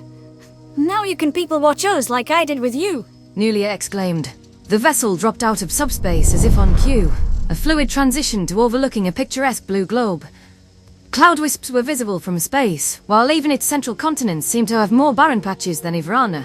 From the darkened half of Earth, the orange glow of city lights lit up the landmasses in an ethereal snapshot. It was the unmistakable mark of civilization on a habitable world, far from our own. The kind of planet with biomarkers astronomers spent decades searching for. The automated processes steered our vessel toward the celestial body and all of its glamour. I watched as we glided toward the atmosphere, the last thing between us and that tour of the human homeworld. The galaxy's beating heart. There's no place like home. Dustin made a shrill exhale, which the translator classed as a whistle. A non-verbal exhale signaling appreciation. It's almost time for that tour of Embassy Row. You'll get an excellent view of the spaceport on the way out too, Tassi. Soak it all in. Next stop, Earth. I buckled myself into a seat, restraining myself from any excited dances or uncontrollable flipper movements. Naltor settled down next to me, admiring the view in his quiet manner. While I'd all but pushed it into the background, the Selma wouldn't be forgetting about the implant in his neck anytime soon. The sole factor commanding my attention was what it would be like to walk this alien planet and take in what our hosts intended for us to witness. No doubt there would be public attention on our entourage, so I needed my military friend to act presentable. I hope to make a positive first impression on anyone we encountered here. Memory transcription subject. Tassi, Bissem scientist. Date. Standardized human time. March 17th, 2160. The spaceport appeared to be in the middle of several sprawling complexes, many of which were adorned with starkly different vegetation and were manned by guards of unique species. I took a moment to soak in as many of the beings as I could, recognizing that these were Sapient Coalition members. The decor on their embassies must be representative of their homeworld. What Narrated and I were gazing at was a snapshot of hundreds of worlds. Embassy Row was situated in the center of the city, replacing buildings that had stood there before. Further out from the unyielding street and the surrounding diplomatic structures was a city, with numerous humans bustling about. How complex and unique each of them must be. Every single one with a story to tell like Dustin. These aliens were just going about their lives, paying little mind to how many off-worlders surrounded them. If this many sapient species had set up shop in Los Min, I'd spend every day touring embassies and talking with the staff, learning the nuances of their homes and cultures. They wouldn't be able to get rid of me. With us landing in this diplomatic berth, I might have the opportunity to start making the rounds on Earth. This was my opportunity to discover as much information as possible, and to plan for our official introduction. This is the first time many in the galaxy will see a Bissem, so it's important to put a friendly flipper forward. I can see cameras waiting outside the docking port, though they've been kept back a ways. Narrated, friendly talk only. I'll handle this. I scampered toward the exit as soon as the clamps fastened to the ship's underside and tried to calm my nerves. What if I said the wrong thing compared to how Dustin had played the Bissem crowds like a flipper pad? The door swung open with Nulia aiding my escape, and I found myself blurting out the first thing on my mind. Hi humans! Your planet is lovely. We're delighted to be here, and to see everything you have to offer. We can learn so much from you with your commitment to such a beautiful cause. It's so nice to meet you, and I can't wait for the opportunity to meet every species. Narrated trudged out after me, looking uneasy at the crowd of aliens behind the barricades. How do you do? How many people are watching this? Across all platforms and planets, 20 billion. A human reporter answered. By hers, that is way too many eyes on us. I'm not sure we're, prepared to make a statement. I raised my beak, feigning confidence. It seems we have 20 billion friends out there already. That warms my heart. To know, despite all of the aliens you've discovered, you'll show the same interest in us that I feel about you. I've heard First Contact is new to the Sapient Coalition, and obviously this is my first skid across the ice too. We're similar in a lot of ways, but I'm elated to figure out where we differ as well. Whatever happens, I promise that Bissems will work toward a place for ourselves in the galaxy. Haliska trotted out with twitching whiskers. The Bissems will prepare their full statement for the official SC meeting, but we knew you wanted to film this moment. It's obviously massive news for them, so we ask for some space and courtesy as they're introduced to a vast many things. Yes, it's been quite the whirlwind, I imagine. Dustin chuckled. There's plenty of people on Earth who know exactly how they feel. Not the least, I hope we can be more welcoming and charitable than the Federation. From what I know, that sounds like a low bar to clear. Narrated grumbled. I quite agree. But perhaps let's not discuss this further here. Come along, we have to get scanned before the tour. It was part of our agreement. Scanned? I spread my flippers out like a proper wingspan, trying to signal my positive intentions to the cameras. Several of the humans' eyes widened in a strange, patronizing way, which I couldn't interpret through my minimal knowledge of their body language. To dub it as patronizing could be applying my own filter to them, given how we misinterpreted their teeth baring as a threat display. Perhaps my non-verbal gesture meant something else to them. It might not have been wise to use a Bissem cue for friendliness in open flippers. I rubbed a flipper against my beak, feeling a bit mollified at my lack of judgment. Hopefully that lapse wouldn't come back to haunt me. What do you mean by scanned? Narrated hissed. Like a medical scan? I thought you said you couldn't pass contagions to us. Dustin raised a deprecating hand. We can't. I don't know how to say this, but in essence, we're getting our brains scanned. From that data, our people can document how first contact went, without us having to film or write down any mission logs. Back the fuck up! You can read minds. We can interpret the brain's encoding of memories, Naltor. To know what you're thinking right now, or to have any untoward influences on those thoughts, is another matter altogether. Artificial intelligence has come a long way from being able to pick out single images from our mind's eye, but it's a field of study we've been pursuing for over a century. You can figure out what I'm thinking now as soon as it's in the past by looking into my brain. Why would you give yourselves the ability to do that? Naltor, I don't think you have the right to judge them. As unnerving as the prospect is, they have sophisticated technology, I commented, though I was apprehensive about my every thought being easily accessible.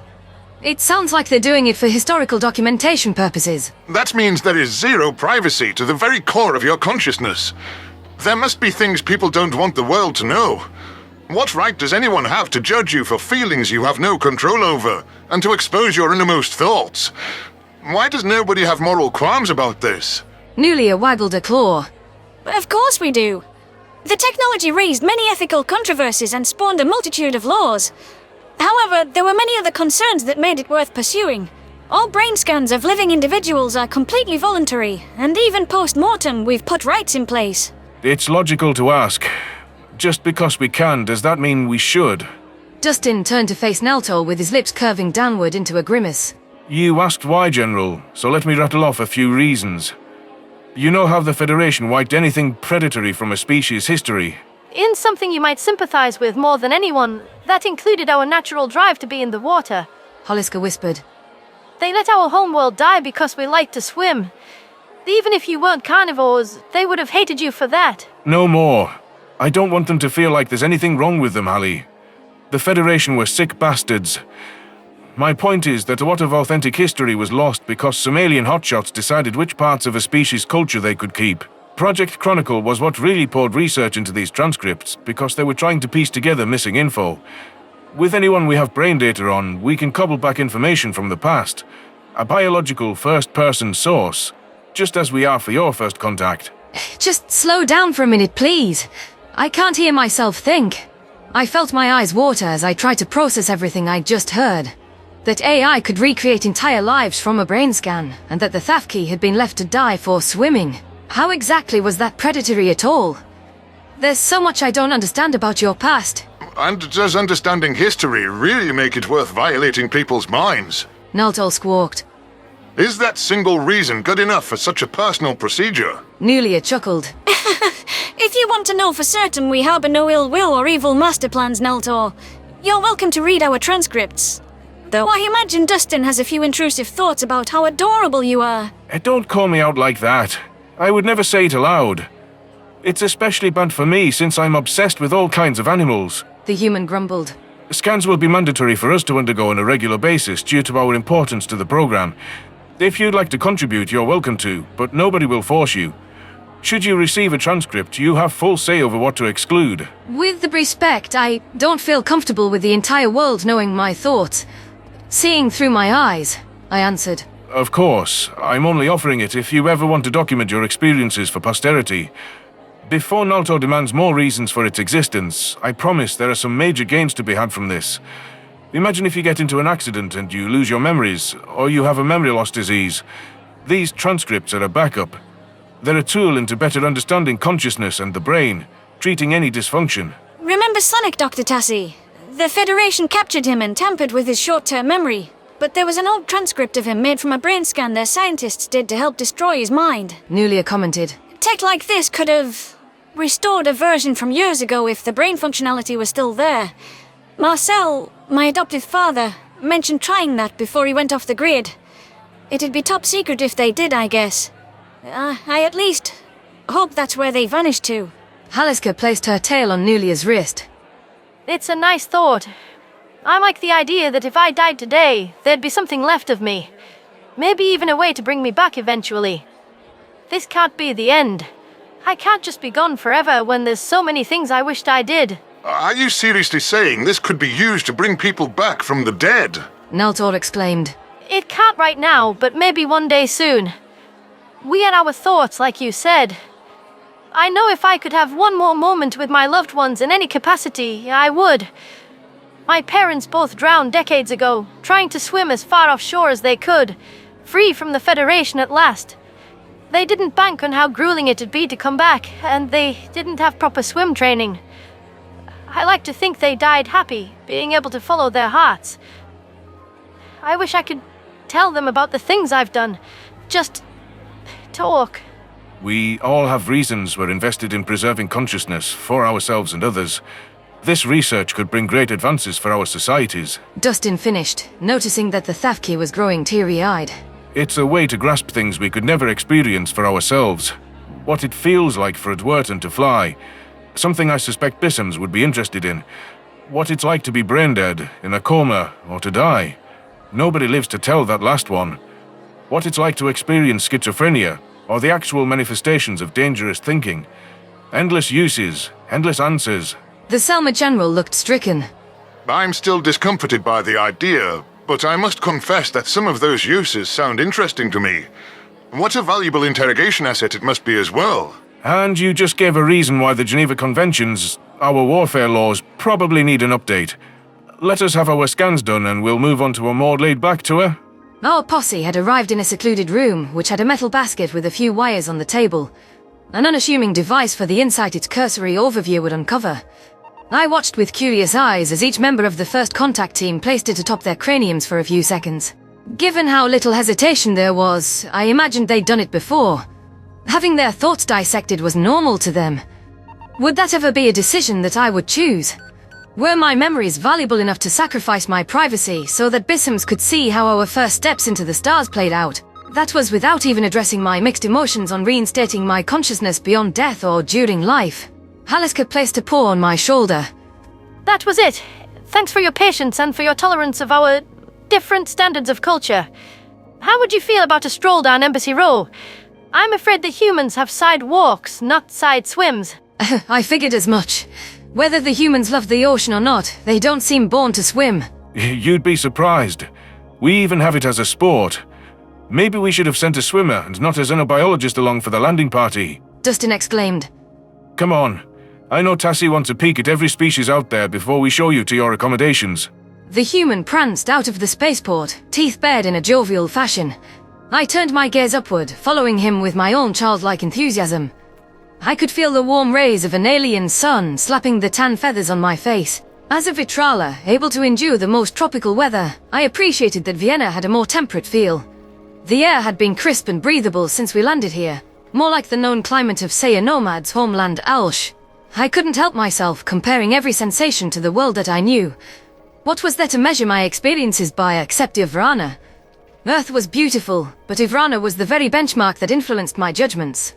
Nelia fell in beside me as Naltor's eyes darted around at each embassy. The nearest embassies to the spaceport are the key species, starting with Earth's original 3 allies, the Venlil, the Xerillians and the Yotol. They spread out from there based on the order they opened diplomatic relations, so somewhat you can argue it's by importance. Some annexes you see are from outside the SC, whether it be from the Shield or from neutral parties. There's over 150 embassies here, so while I'm happy to walk you by all of them, it would be a lot. We can just walk you through the most essential SC members and get your feet wet. Dustin said. How about we start with the Venlil? I lived with the Venlil family on their world for years, so it's an easy one. Are they going to oppose our entry? Naltor blurted. Are they a diplomatic threat? The Venlil shouldn't be an issue. What you should know about them is that they're our neighbors, a highly emotional species which sometimes correlates to aggression. The Federation didn't like that and crippled them. Yeah. Tassi, every time you hear the Federation in the past tense, just assume it'll be something horrible. You'll get used to it. I cleared my throat. I'm sorry. It's difficult to imagine why they would do that to innocent people.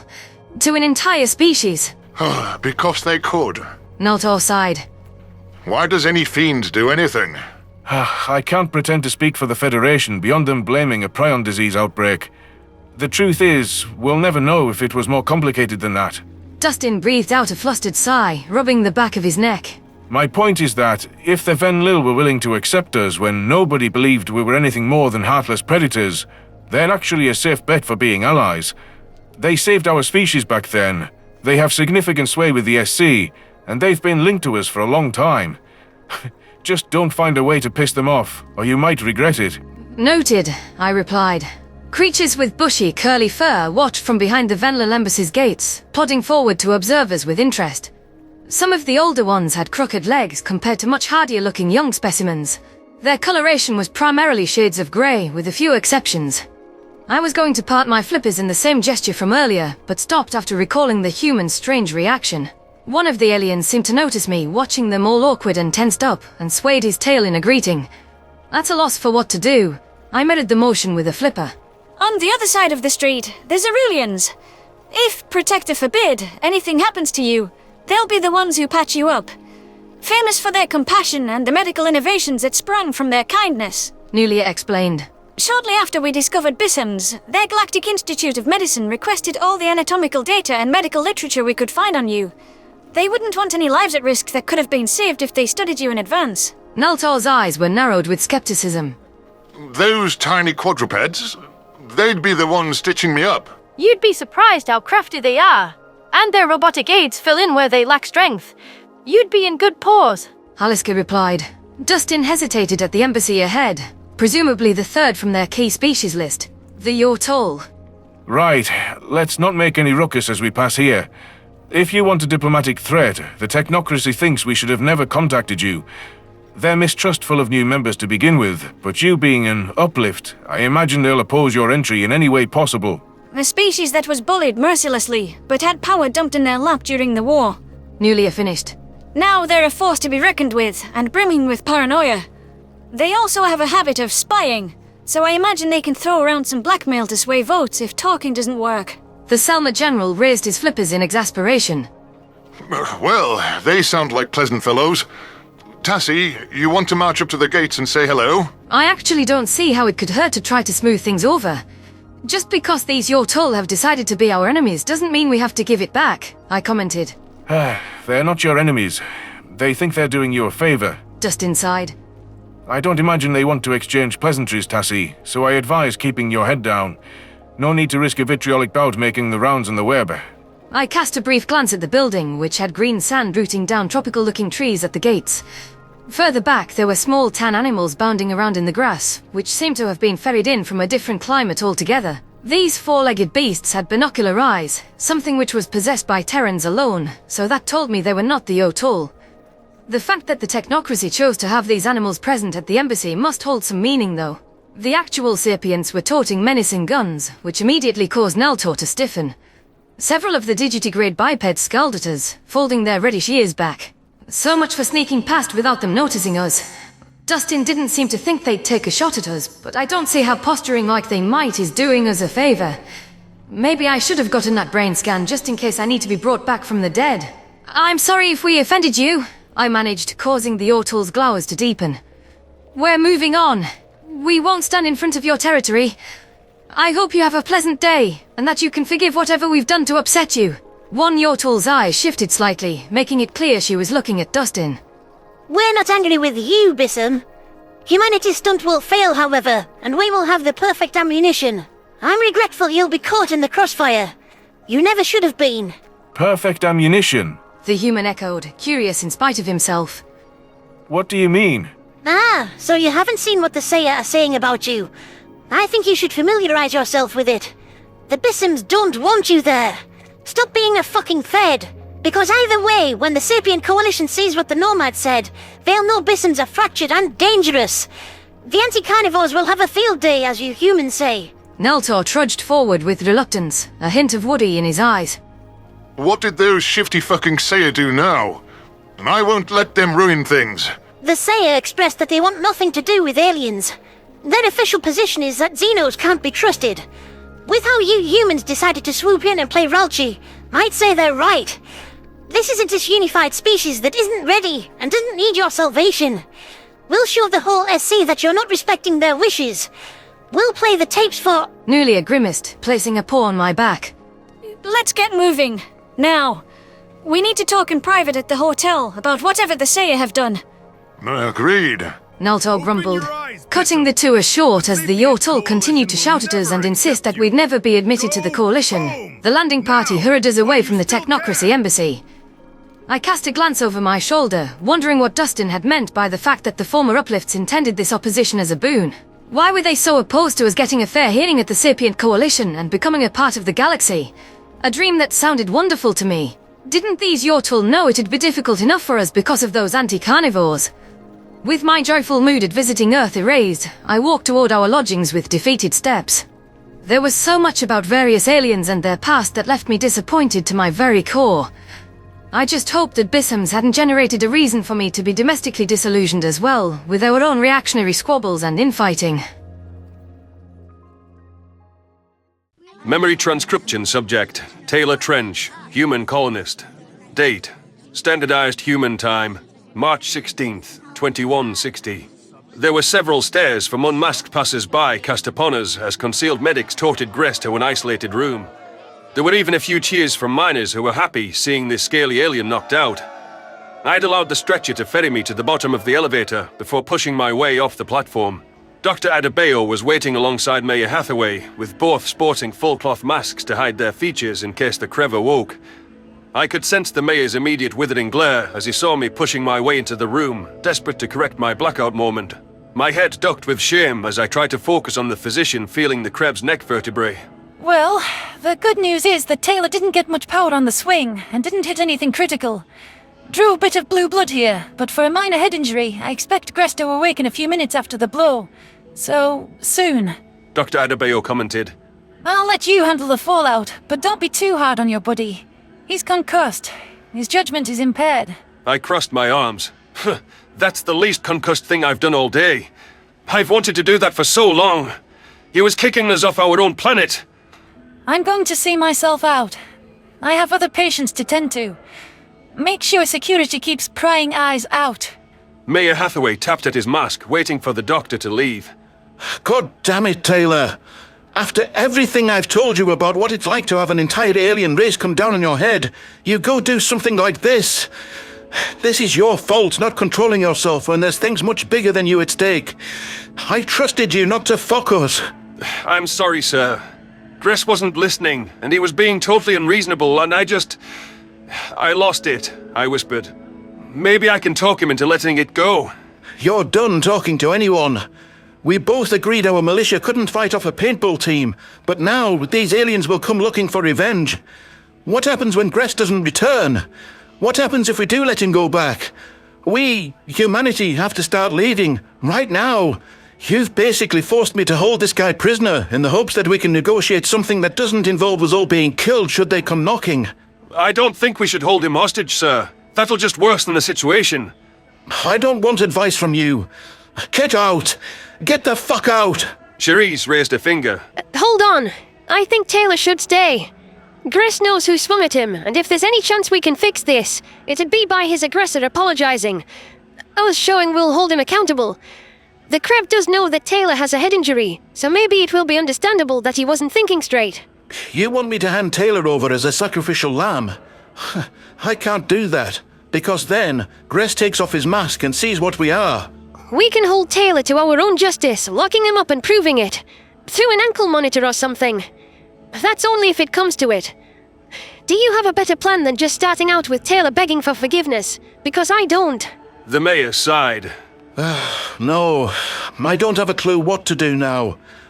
I swear to God, Trench, if you do anything else that fucks us over, I'll have you executed.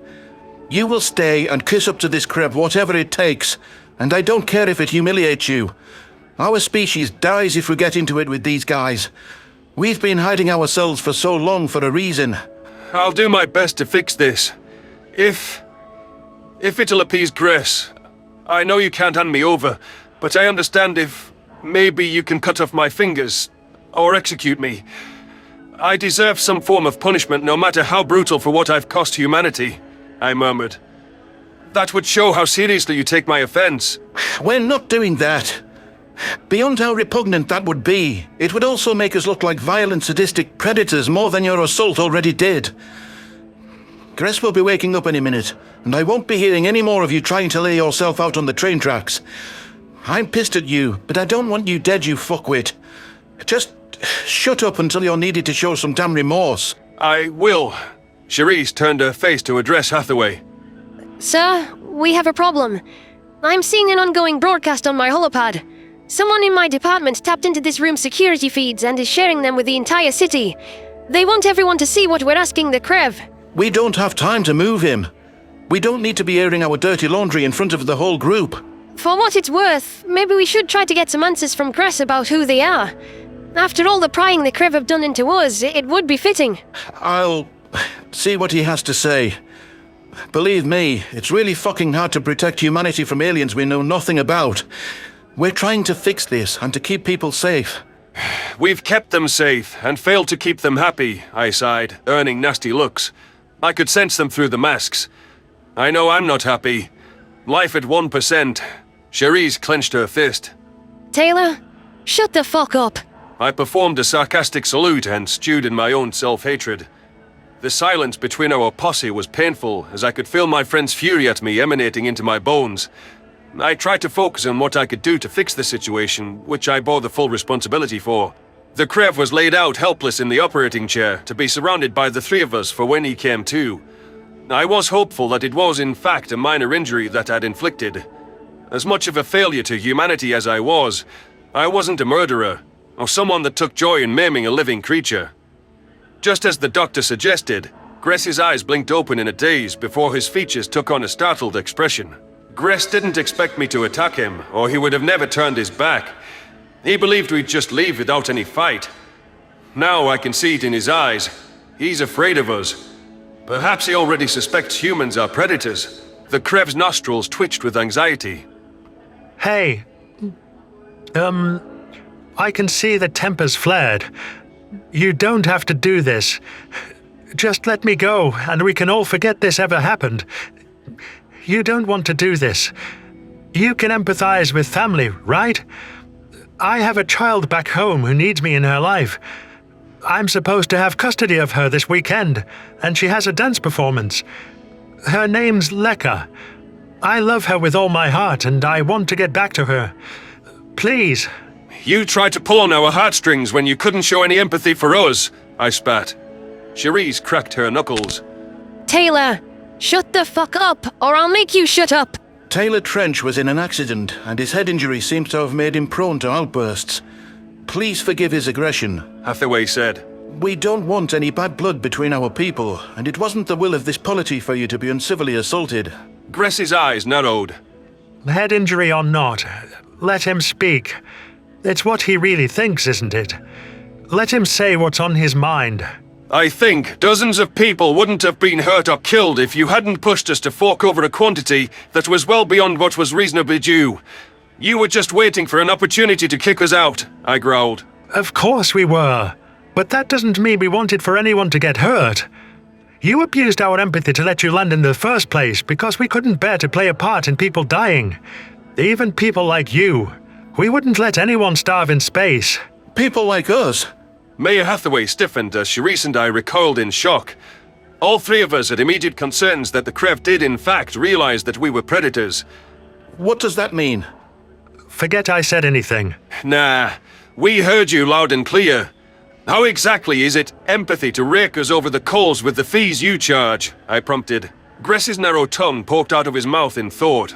Those fees were intended to get you to leave of your own free will, because we didn't want to fight with you. We didn't mean for anyone to get hurt. This has been an ongoing arrangement for years, when it was always meant to be temporary. I'd say your group of colonists have sufficient resources to move on. It is our planet, and we weren't going to let you have it for nothing. We know you were looking for any excuse to kick us out. That doesn't surprise us. Hathaway sighed. The question is, what do you mean by people like us? Cherise nodded. That rhetoric is quite charged from aliens who are happy to profit of us and to take advantage of our desperation. Your desperation? That's fucking ridiculous. Gress grumbled. You always want to take more from others. It's never enough with you. We just want you to leave us alone. What is it you think you know about us? Tell us what the fuck you mean. Righteous anger was shining in the Krev's eyes, as if he believed his species had a legitimate grievance with us. That was an emotion I'd seen in the miner's eyes. There was some trepidation swelling in my heart at the thought that our efforts were in vain, and these aliens figured out we were predators from day one. I supposed our shitty treatment as glorified indentured servants was an upgrade from being wiped out. Still, it boiled my blood to think we'd hidden away underground when our secret was out. This would be the least fearful I'd ever seen an alien at the truth. What does he mean by it never being enough with us? All we ever asked for from the Krev was a home, so unless he knows the full extent of conquest and exploitation in Earth's past, that's a baseless accusation. I mean that you people are fucking crazy! Gress screamed, hurting my eardrums. We saw where your subspace trail came from. Don't you have enough space in the Federation? You have to come and take what's ours. All we wanted was to stay away from you. Mayor Hathaway seemed stunned. I beg your pardon? You don't like us because you think we're from the Federation? Obviously. We sent an expedition to your delusional corner of space, and we like our group just fine without your unscientific brain rot. We saw exactly what you do and what you stand for. Let me say, you people should be ashamed of yourselves. The Krev Consortium just wants to avoid you and fighting with your overpopulated herd. So much so that we've hidden our signals, stopped expanding our territory, and haven't accepted new members beyond our original 6. So yes, we're a little zealous in driving out outsiders, but we just want you to leave us the fuck alone. I don't think you understand. Oh, I think I understand perfectly. You humans are like the Civ kits, but worse. And that's why you've come here, an invasive species carried to our shores. We had no choice but to meet you with a warship, to contest your claim when you showed up one system away from our homeworld. There was no hiding, and frankly, I don't give an ober's ass what the Consortium says. I'm done hiding reality to appease you people with your shifty culture. We are herbivores, but we're real herbivores, because real herbivores eat meat every now and then. So go ahead, burn me and get it over with. The three of us sat in stunned silence, staring at a quivering Gress. The Krev seemed to be finished with his rant and slumped his head back against his shoulders. Tears swelled up in his eyes from the force of his emotions, which were mirrored by my own. I couldn't process what had just unloaded on us. The Consortium had discovered the Federation and hid away their entire society just to avoid them. If there was a single motive that I could understand for their standoffish behavior, it was steering clear of those bastards. It was the same fear that had us chasing them off and hiding beneath these masks even now.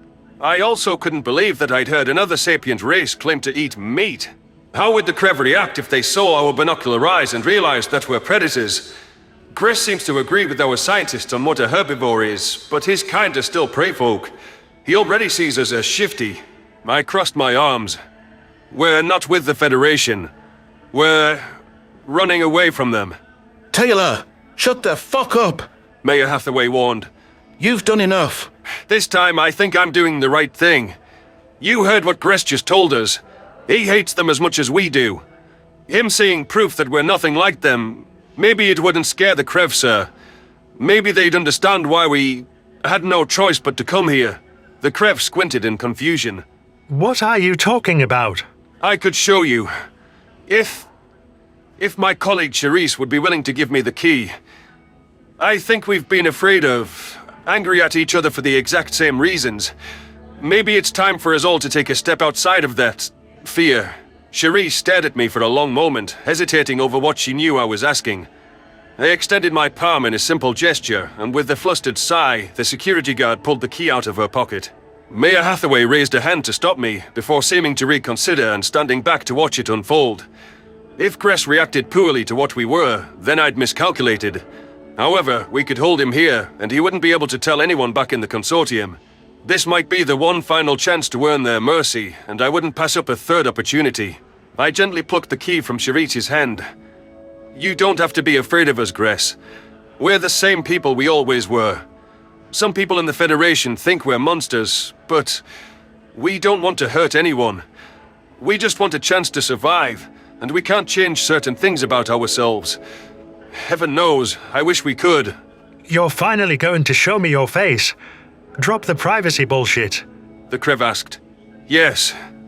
In a few moments, you'll know exactly why we kept up that bullshit. I cast a final glance at Charisse for encouragement and noticed that she'd turned her head, unable to watch from nerves. I drew a deep breath, knowing full well that this next action went against everything we'd been taught about how aliens reacted to the sight of us. This was a herbivore from an alien conglomerate who'd taken us to the cleaners. We shouldn't trust him. Somehow, I managed to fit the key into the lock and turn it loose. I slowly raised the face covering over my head, staring straight at Grest with the full weight of my binocular gaze. Shock spread across the Krev's face once he glimpsed my cut and beaten skull. There were no screams at the intensity of my pupils, accelerated breaths at my harsh features, or any motor reaction that belied fear. Grest simply seemed stunned by our true appearance and soaked it in for several minutes. I felt vulnerable and exposed under his judgment, waiting for him to pronounce what he thought of our species. The surprise and strange amount of disbelief hadn't left his eyes. Wordlessly, he gestured with his tail to my gloves. I thought I understood, slipping them off my hands and revealing my feeble fingers. You're... Grest struggled to speak, and I waited for him to call us the pejorative word we despised. Predators. Primates. The hands confirm it. How did I not recognize your appendage structure? The mayor hesitated, lifting his mask off to reveal a skeptical expression. You know what primates are? We do. We definitely do. There's other primates out there, I asked. Yes. I know you just clubbed me over the head and were absolutely furious with me, but you're adorable, Taylor. What the fuck? How could I speak to you like that? Now I feel so guilty. I'm sorry. I probably should explain before I make a fool of myself. To be clear, I'm quite aware that you're sapient, and this might be weird, but you know the Orbers. They're non-sapient primates from our home, and we domesticated them. We keep them as pets. You what? I didn't see this coming at all. I'm not sure what the fuck I'm supposed to say to that. Orbers are such sensitive, loyal creatures. I have one of the cute little fellas on my ship. I take precious Juvre everywhere. I was worried who was going to look after him while I was stuck down here. Maybe you want to meet an Ober. Unless that's a really weird thing to say, in which case I'll shut up. Mayor Hathaway pondered it for a moment. Okay, we domesticate animals too, or at least we used to, so we understand. Take us to your ship, but don't touch any buttons. Splendid. Frankly, now that I know you're primates, you can stay forever. I can't believe it. Real primate people. It's a dream. You're not prepared for how much the Krev are going to want to help. Well, pet your fuzzy hair spot. We've never seen primates as furless and babyish as you. I just said that out loud, didn't I? Pretend I didn't. Let's go introduce you to Juvre. Lead the way. We'll show you part of the city while you're at it. Charisse undid her mask, turning to face me. Are you going to be alright to walk, Taylor? I'd like to come, but I could, use some help, I admitted. Okay, we'll get you a wheelchair or something. I imagine you'd kick yourself not being able to feel the sun on your face at long last. You know me too well. Thank you. For the first time since 36, I allowed a glimmer of genuine hope into my heart that we could carve out an open life similar to our culture on Earth. It seemed that the Krev had misjudged humanity, and that we'd misread their attitudes toward our colonists from the beginning. We'd never needed to hide our faces at all by the sound of it. Perhaps from what had been a powder keg waiting to explode, humanity could finally get some help in our quest to survive and rebuild our species. We could learn more about these alien neighbors, ones that weren't delusional like the Federation, and we could tell the truth about why we'd come to this system in the first place.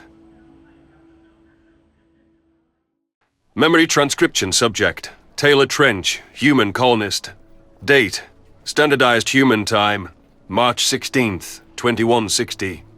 It turned out for the best that a security guard broadcasted our conversation with Grest to the colony. Dozens of citizens overheard his outburst leveled at the Federation. There were still a few shocked expressions, even people cowering or instinctively turning their faces away as we led the Krev rent collector out into the common area. His eyes scanned the city, marveling at the sights and sounds. I felt strange being pushed by Charisse in the wheelchair, and even stranger to see an alien so unfazed, surrounded by primates. The green scales on his tail reflected the artificial lighting as he cautiously approached a roaming child. Hi, Gress whispered, kneeling with soft eyes. Look at you, running around, little girl. The kid stopped with a puzzled expression. Mum says you would kill us if you saw our faces. Are you gonna kill us? No. Parents are wrong sometimes. I really like your faces for what it's worth. You do? Thanks. I didn't realize you were that big and scaly, but I like yours too. Can I touch your scales? Maybe another time. Why don't you go tell your mother and anyone else willing to listen that the Krev have no issue with your species? It'd be super helpful of you. Okay. Bye, Mr. Alien. The Krev chuckled to himself as the young girl ran off. Mayor Hathaway studied him for several moments, as did I. For someone who'd only ever been rude in our interactions, Gress definitely could flip on a fatherly order around children. I found myself feeling a lot more partial to him getting home to his daughter, Lekka. It never occurred to me that an alien species would see us for who we were and want us to stay.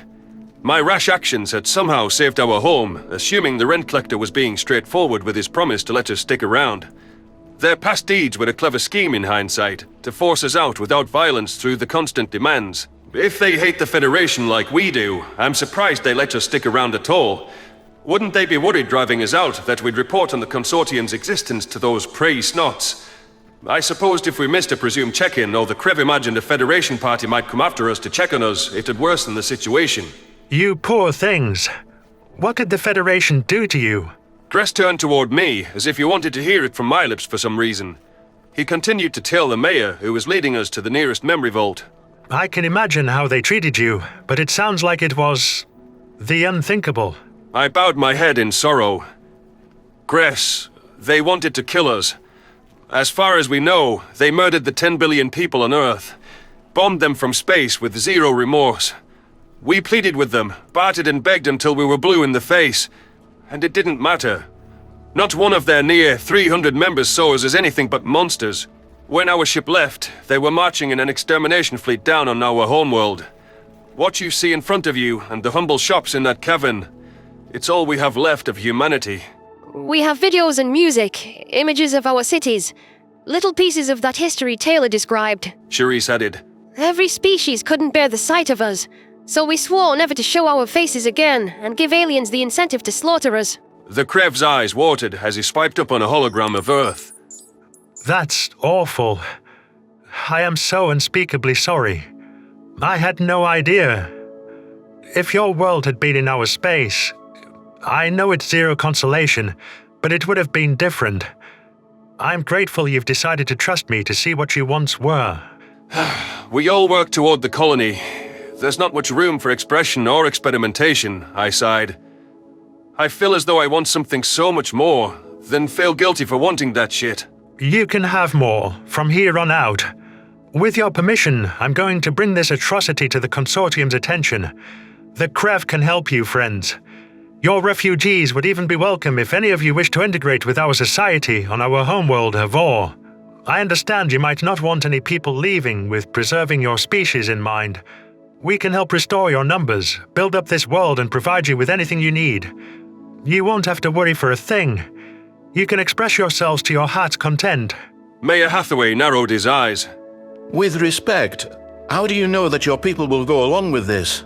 Because I know they'll love you. Even if you are a different species than primates, we'll protect anyone who wants to avoid the Federation. You say that like it's a known fact. Does that imply that you've taken steps to help other species before? I questioned. That's complicated, Taylor. The Consortium is committing to stopping any of our races from being found. I'll say that, hearing what they did to you innocent humans, on the basis of your eyes and presumably, if you're like our obas, your diet, I know we made the right decision with the Jazzlips. Jazzlips? What decision? I want to know what exactly that means. There are 6 species that are part of our association, with the Jazzlips being one. It means that we prevented the Federation from finding them. It was controversial at the time, but your story proves that it was a necessary evil. Why don't I tell you the rest later, when I go over each of our allied species that you'll meet? Fine. The mayor chimed in, cutting off my protests. I'd like to hear this story, Gress, but you can take us to the Oba first. The Krev rent collector's features showed visible relief, as though he'd bought himself time to avoid an unpleasant subject. Gladly. It can't be that far, I assume? My mind was racing, weighing what Gress might mean by a controversial decision made to prevent the Federation from finding another species. Necessary evil wasn't phraseology that my ears like to hear. If after all of the leaps and bounds we'd made with these aliens, it turned out they'd killed them to stop the herbivores from finding them, well, our little colony on Tellus was fucked over by their protection. I couldn't bear having to reckon with another genocidal alien group lording over us. Perhaps our experiences with the Federation had made us a bit too paranoid over Xeno intentions. This Krev seemed like a normal guy. Gress seems genuinely distraught over what happened to Earth, so it's a stretch to assume he'd let us die. They let us land here because they didn't want blood on their paws. He said it would have been different if Earth was in their territory. What are you looking at? I cleared my throat as I noticed the Krev pacing around me like I was a zoo exhibit to view from every angle. Gress tugged at my sleeve in response. I see. I probably should explain one thing before we have another misunderstanding. Our body attire is something we legitimately wear, even among ourselves. You can see that we have negligible fur and just, bare skin. It's considered highly improper for us not to wear concealing attire in most situations because of our unique biology. Cherise chimed in. Yeah, we are genuinely a private culture. This isn't about not trusting you. Check our relics from Earth and you'll see it's ubiquitous across our daily lives. Gress stepped away, trying to keep his paws to himself. Noted. I was simply curious if they had some sort of special meaning, or if they doubled as armor. It means warmth, not getting sunburned, not signaling less than public intentions. If you check our films, there's a particular scenario where you'll see us without garments. I'm not a bashful person, but I hope you won't make me spell it out. Less than... Oh, it's part of your... No, I understand. So, who wants to feed Juvray? I've got a nice bag of dried insects for him in the kitchen. You can, hold him if you want. Very nice Olber. And it's an elevator. We'll be back at the ship soon. Time for a tour. Gress is easily embarrassed. That's good to know. I'm glad he didn't decide to keep playing 20 questions for what it's worth.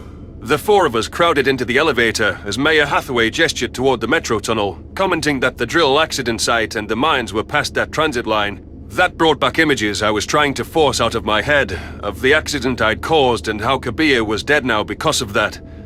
I needed a more uplifting focus.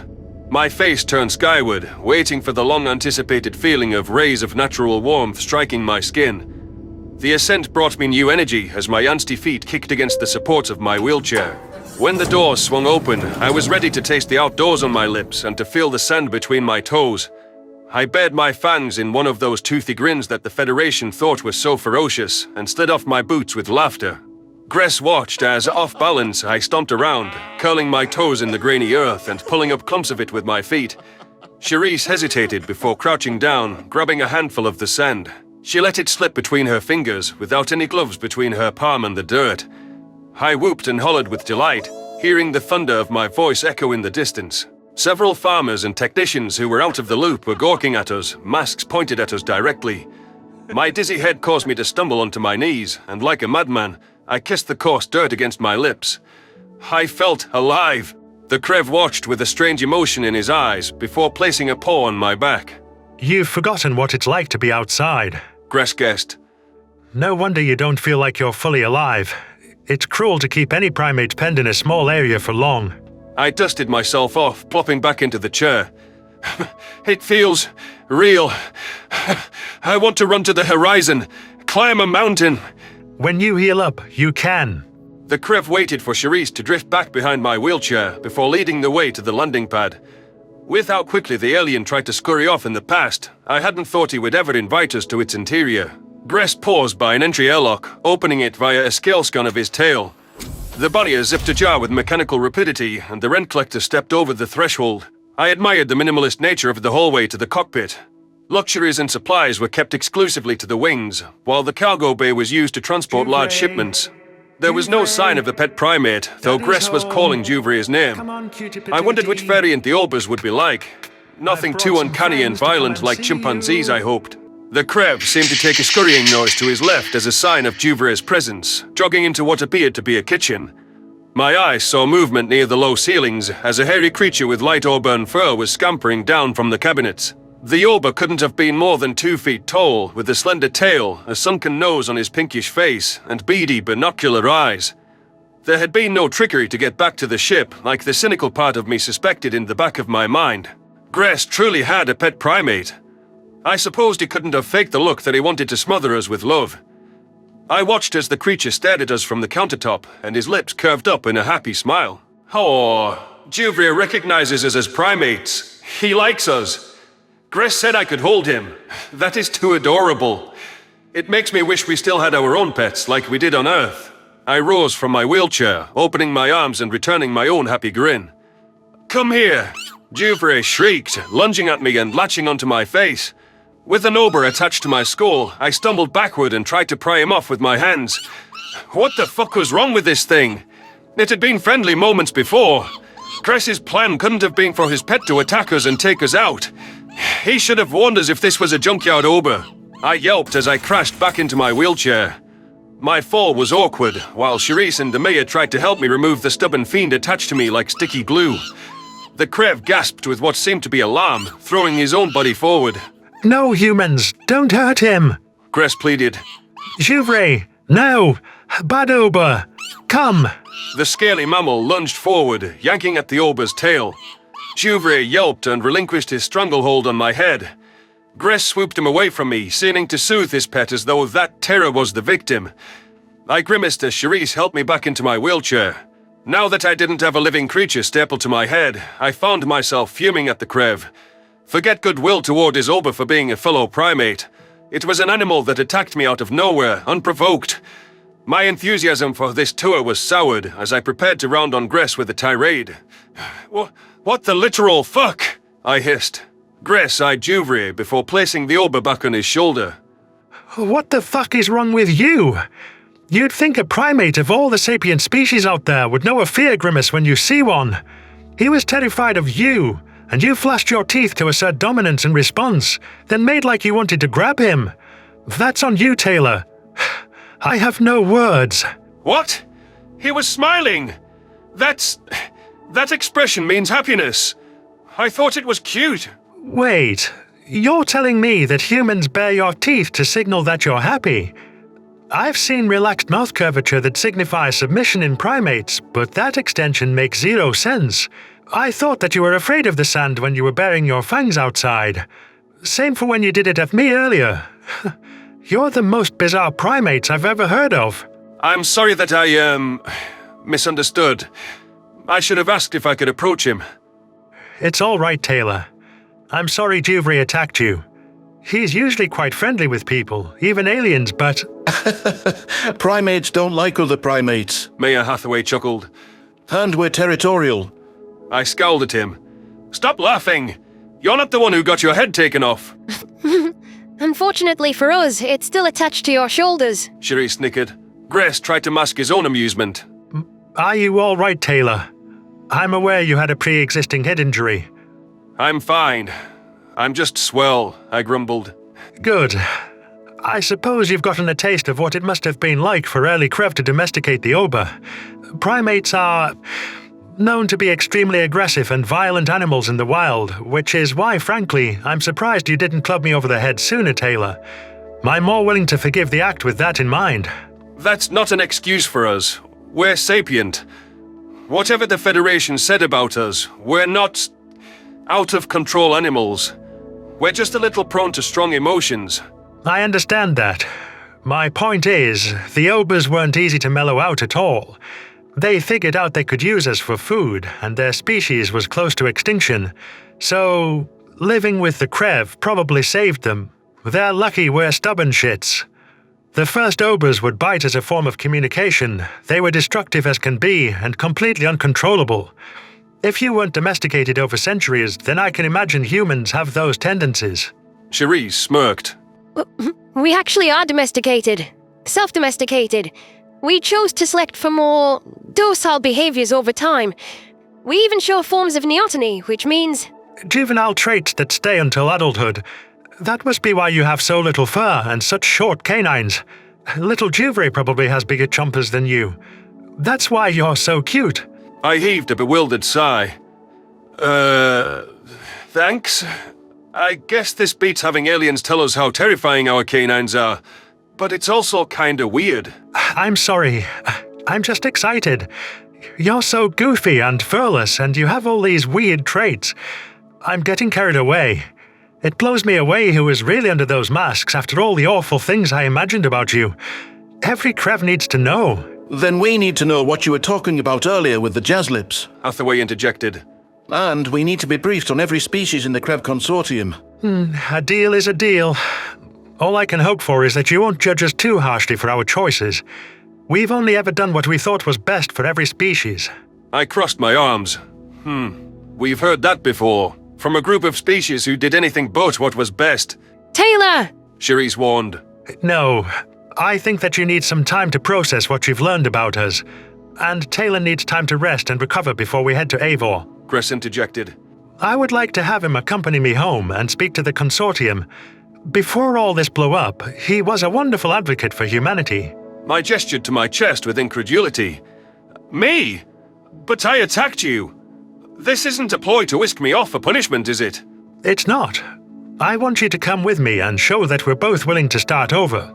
I'm going to need some trust from all of you, but I'd like some time to think of how to explain our jazzlip rationale. I'd also like to send word home that I'm all right, so that they don't send a pissed-off fleet. When Taylor is healed up and I've cleared your arrival with the consortium, we can set sail. And then, it'll be an appropriate time to brief you. My eyes rolled back in thought. Given that I had been the one who stopped the Krev from speaking right when he was about to divulge the truth, it might be best if I agreed to his terms. The entire whirlwind of waking up in the medical bay, the tense encounter with Gress, and the discovering his true feelings on primates and the Federation had left me exhausted. The others would be fine, but if I was the one he insisted on bringing, I needed to be in a better state to process whatever he had to say on the jazzlips. The mayor seemed to see that I was in dire need of a rest, because he nodded in agreement with the Krev's terms. Very well. I'll send Taylor to Eivor to plead humanity's case and request assistance on one condition. Hathaway said, after exchanging a look with Cherise. You take Cherise Benson with you as well. I don't feel right sending Taylor alone with his recent behavior. The security guard raised her eyebrows. Plus, he needs someone to protect him. We know nothing about what Eivor is like, and there'll be no more delays with the scoop on your controversy. We're sending our diplomats in blind enough as is. The Krev petted Juvria absent-mindedly. Very well. I'll spend some time getting to know your people, if you'll have me. It's long overdue. Taylor can find me when he's back on his feet. Well, I guess I have no say in getting shipped off to an alien planet, I grumbled. Nice of you to ask. You always both, the mayor challenged. After all the problems you've caused, you're due for a little service to fix humanity's situation. Heard. I'll barter for our survival and clear up any misunderstandings. You've got my word. Good. Take him back, Benson. I have some things I'd like to discuss with Gress in private. Cherise nodded before pivoting my wheelchair back toward the exit. I risked a glance over my shoulder, noticing Juvre seeming to giggle as I was carried away. I stuck my tongue out at the Ober, who scowled back at me with an ugly expression. Riding on Gress's ship with that nasty pet sounded unbearable. It was obvious that thing didn't like me. If that Ober ever tried to lay a paw on me again, I was going to teach it a lesson. No tiny monkey would get to antagonize me, just like nobody would ever oppress this colony and our species anymore. Huffing to myself, I tried to contemplate what exactly I should say to the Krev Consortium and what else we might find about their ways. To my amazement, I found that I somewhat liked Gress. I hoped the full story about the Krev wouldn't make me regret that generous assessment. Memory transcription subject. Tassi, Bissem scientist. Date. Standardized human time. March 17th, 2160. The hotel was difficult to miss, seemingly tailored to extraterrestrial clientele. This venue must have been where diplomatic guests from across the galaxy were brought in. Certain floors even had unique environmental controls, from what Dustin explained. Perhaps some of those could be useful for accommodating Bissem subspecies who had varying climate preferences. The floor we were brought to was part of the standard lodgings, suitable for most species, including humans. My beak parted with a bit of enthusiasm as the Terran waved at an indoor pool. I could see primate guests and Thafki being the primary occupants, with the massive natives somehow finding buoyancy. It was strange to see how violently they kicked the water while moving a single arm at a time in rotational fashion. Certainly not the most graceful-looking technique. The Yotel's vitriol left my feathers ruffled, though I was attempting to shake it off. How could I squander the first opportunity to absorb everything about Earth's culture? One resentful species shouldn't ruin the entirety of the trip. I would have loved to stop just for a brief moment and enjoy a swim with Haliska, but the Thafki seemed engrossed in a joint call with Nulia. From the sound of it, my first inclination would have been to assume they were checking in with Ivrana. But how would instantaneous communication across light years be possible? I decided to keep my thoughts to myself until a proper opportunity to question our hosts arose. The spaceships take time to tunnel through space as best I understand it. The only way I can imagine FTL comms working is quantum entanglement. Some variant of it. That's a bold assumption though. Even the Selma in their frigid polar environment have trouble keeping it cold enough for quantum computers to function at all. General Naltor certainly had a brooding look on his face throughout the entirety of our trek to our quarters. Dustin, meanwhile, was busy going through a speech about having room service laid out in advance. The thought of testing Earth's culinary delights excited me. After all of that walking, I was downright famished. I decided to trust our hosts if he said that we could eat their food. The frozen fish they'd thawed out back on the ship hadn't harmed us, even if the flavor was a bit reductive. The invention of modern fishing techniques was the cornerstone moment of Bissem history. I wondered when and how humans began trawling their oceans. Dustin, are you sure that Haliska will be alright with fish being served to us? I don't want to impact her trauma, I remarked. The human flashed his teeth. That's kind of you to consider. I'll keep an eye on her, but she should be fine. She didn't have a problem with my choice of food during our training. I think the problem partially was the knowledge that your food was a real dead animal, not something lab-grown. Knowing that human meat is mainly VAT-created has allowed us to excuse it away. Naldor seemed to gag on his own tongue. No, lab-grown? I swear, you and your team threw those words around earlier, but I let you fiends distract me with cure this, predator that. Shit, I was ready to agree to anything to save Ivrana. That created. What the fuck do you mean by that? We take stem cell samples from animal embryos and trigger them to grow into muscles and fat in a lab. Nothing dies, nothing has to be raised. You can create as much as you want from a small collection of viable cultures. It's allowed us to supply food to a rapidly growing population and to give our oceans a rest. Don't tell me this is your plan for Ivrana. It sounds like these cells metastasize. You're feeding us fucking cancer. There's no chance this unnatural shit is safe, or something I would knowingly put in my beak. It's nothing like cancer. It's inducing a natural biological process. Cells for life forms are meant to replicate.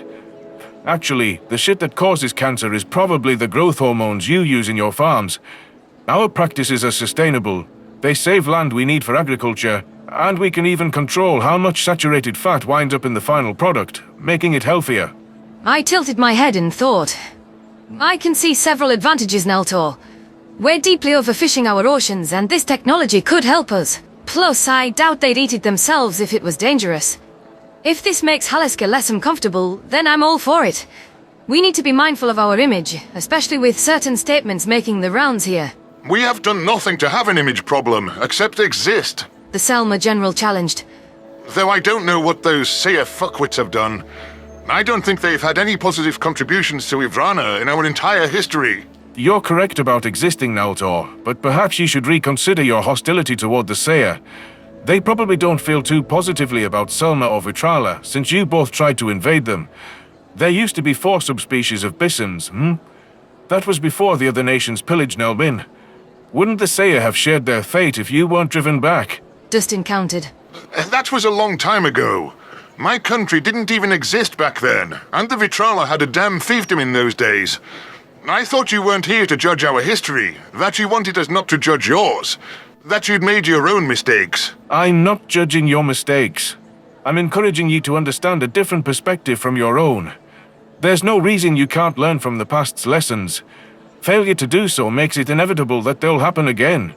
That's all well and dandy, but if you want to talk about the past, the Seer are reclusive and sketchy as kale.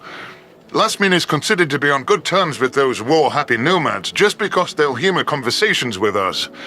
I've always thought they were a threat to our peace, that they'd be the last to ever want Bissem unity. Now, they're proving me right by fucking up first contact. Concern caused me to clutch my flippers to my chest. There's no need to get so defensive, Naltor. We don't even know what the Saya have done. It's all right. Dustin assured me. We should wait to have all the facts. I think I already know what I have to suggest. If it's as bad as the Otul say, we need to approach the Saya, or all chances of getting into the Sapient Coalition will be gone. Arranging a parley on Alsh, we can't afford such biases. We have to go there. That's suicide. So is letting Ivrana die, I countered. With the up-ice climb we already have, we can't afford more opposition. I won't let first contact be ruined. I appreciate your passion. Haliska and Nulia are conferencing live with our monitoring station back in Ivrana's system. Dustin's words offered confirmation of FTL comms. Makes it much easier for them to communicate across the coalition, I imagine. And it'll help us stay in touch with Earth. Let's take this into a private venue. This is one of your rooms here. We'll see what my teammates have to say, and we'll make a plan to get all of the nations on our side. The Gajid sociologist was jotting down several notes for herself, while the Thafki seemed to be listening intently to the latest intel from Ivrana. I couldn't help but wonder how the people back home were taking the news of first contact. It was clear, given how standoffish the Saya were behaving, that not all Bissems were welcoming our visitors with open flippers. It was my hope that the Merlai Huddledom and the Confederation of Vitral were a bit more receptive to the aliens. The Lassian diplomats must be working overtime, banking on years of forged relations to make the other nations amenable. Did we have an inroad with the Saya? How were the other countries handling the fact that the visitors only contacted us? Aliska looked worried, and I don't think it's about the fish. That can't be a positive sign. Dustin clapped his hands, finding plates set out under metal trays. Ah, food is here. The one with a green sticker is for you, Hallie. Dig in, please. Neltor didn't look exhilarated about sampling the offerings after learning how they were sourced, so I decided to set an open-minded example. My flippers grabbed a human culinary tool, and I dove into a tender fish cutlet. It was delectable, juicy, and falling apart in my beak. Finally giving in to the pleas of his stomach, the Selma General took some miserable bites from his own serving. The Sapient Coalition hosts picked at their meals, more focused on conferring among themselves. As we ate in relative silence, I absorbed the standard layout of a Terran lodging. The couch and television beckoned to me, granting access to an entire catalogue of media. They hadn't spared any expense. The suite was spacious enough to be an entire apartment back home. With my plate cleaned in record time, I found my willpower restored. Thank you for the meal, it was lovely. We appreciate the generous accommodations. Don't mention it. We want you to see the best Earth has to offer. Need some reason for why you'd want to join us with all our baggage. Dustin chuckled. It seems we have our own problems too. If you don't mind my forwardness, it's my job to ensure that first contact goes smoothly. I need to know what's going on back home with the Saya nomads and the other nations. Let's start with the positives. The Merlai Huddledom and the Confederation of Rital both are eager to speak with us and have taken assurances of our goodwill well. I think we should send a representative from our team to both, alongside an analyst from the outpost who speaks their language and some Lassian diplomats. Emphasizing that we intend not to favoritize any faction or to play kingmaker is key. I like the idea of opening channels with all nations. I'm sure you know, but be warned that the Huddledom are hypersocial, and their frigid environment would be hazardous to you. We're well aware, Nulia answered. There's a reason the analysts we trained in each pole's huddle tongue were Jaw. They'll be able to handle the temperatures, whereas I was planning to volunteer as the landing party's representative. I don't mind wearing an environmental suit. Haliska can handle the Confederation of Vitral, who have the closest ties to your country. Hopefully Last Min can help coordinate our reception. General Neltor set down his fork. I can make arrangements for your safe passage, but I can't go with you to Selma territory. The Huddledom sees me as a traitor. I was the first officer of my country to defect to a nation created by Vitrala.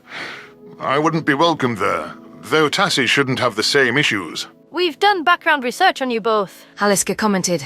The disclosure is appreciated nevertheless. Given that you read minds, I shouldn't be surprised by your disregard for privacy. I think they just wanted to know who they were dealing with, I sighed. They'd want something resembling a background check for the first Bissems to cross their borders. Nulia drummed her claws on the table.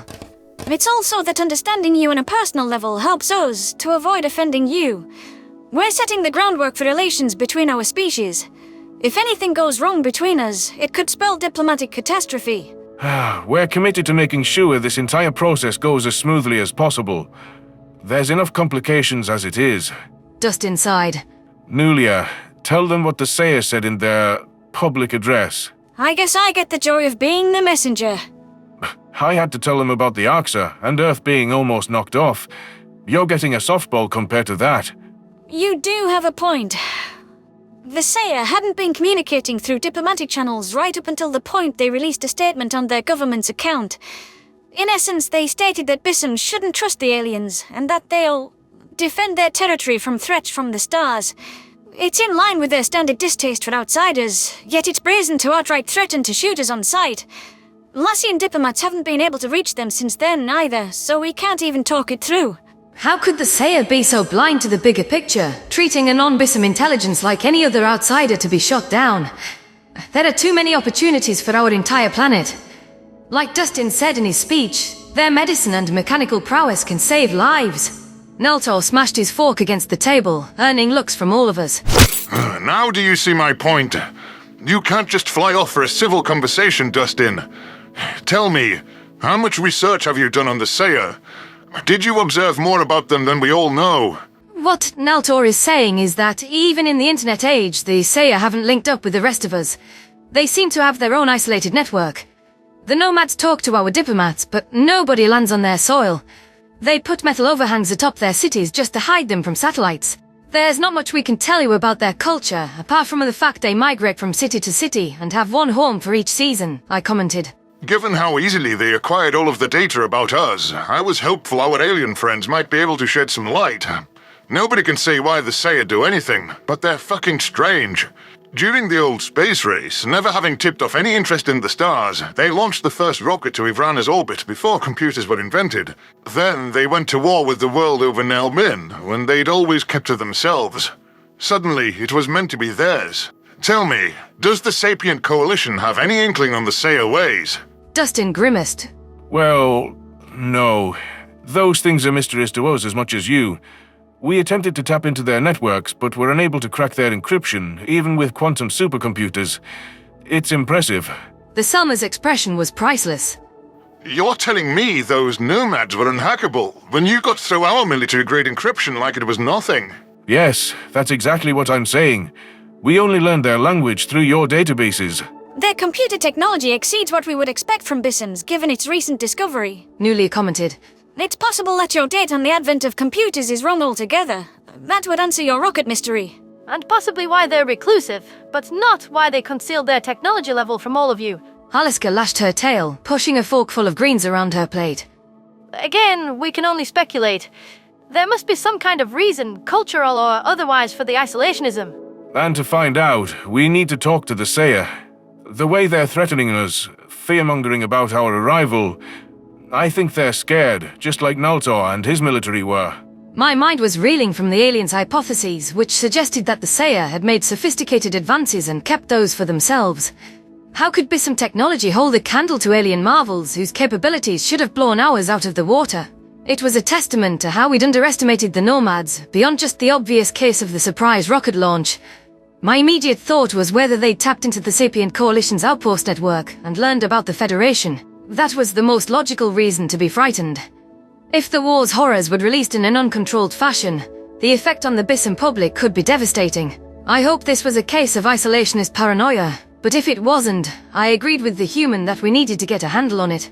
I can picture the mass panic, learning about entire worlds being destroyed, carnivore hatred and people being eaten. If I'm right, that's the worst way the Seiya could have found out about the galaxy's history. I wasn't scared. I was alarmed about your arrival. Naltor grumbled. Dustin's eyes rotated up toward his brain. Whatever you say. You know, I was tempted to wave at the snipers, but I don't think they'd have liked that. You knew about the snipers?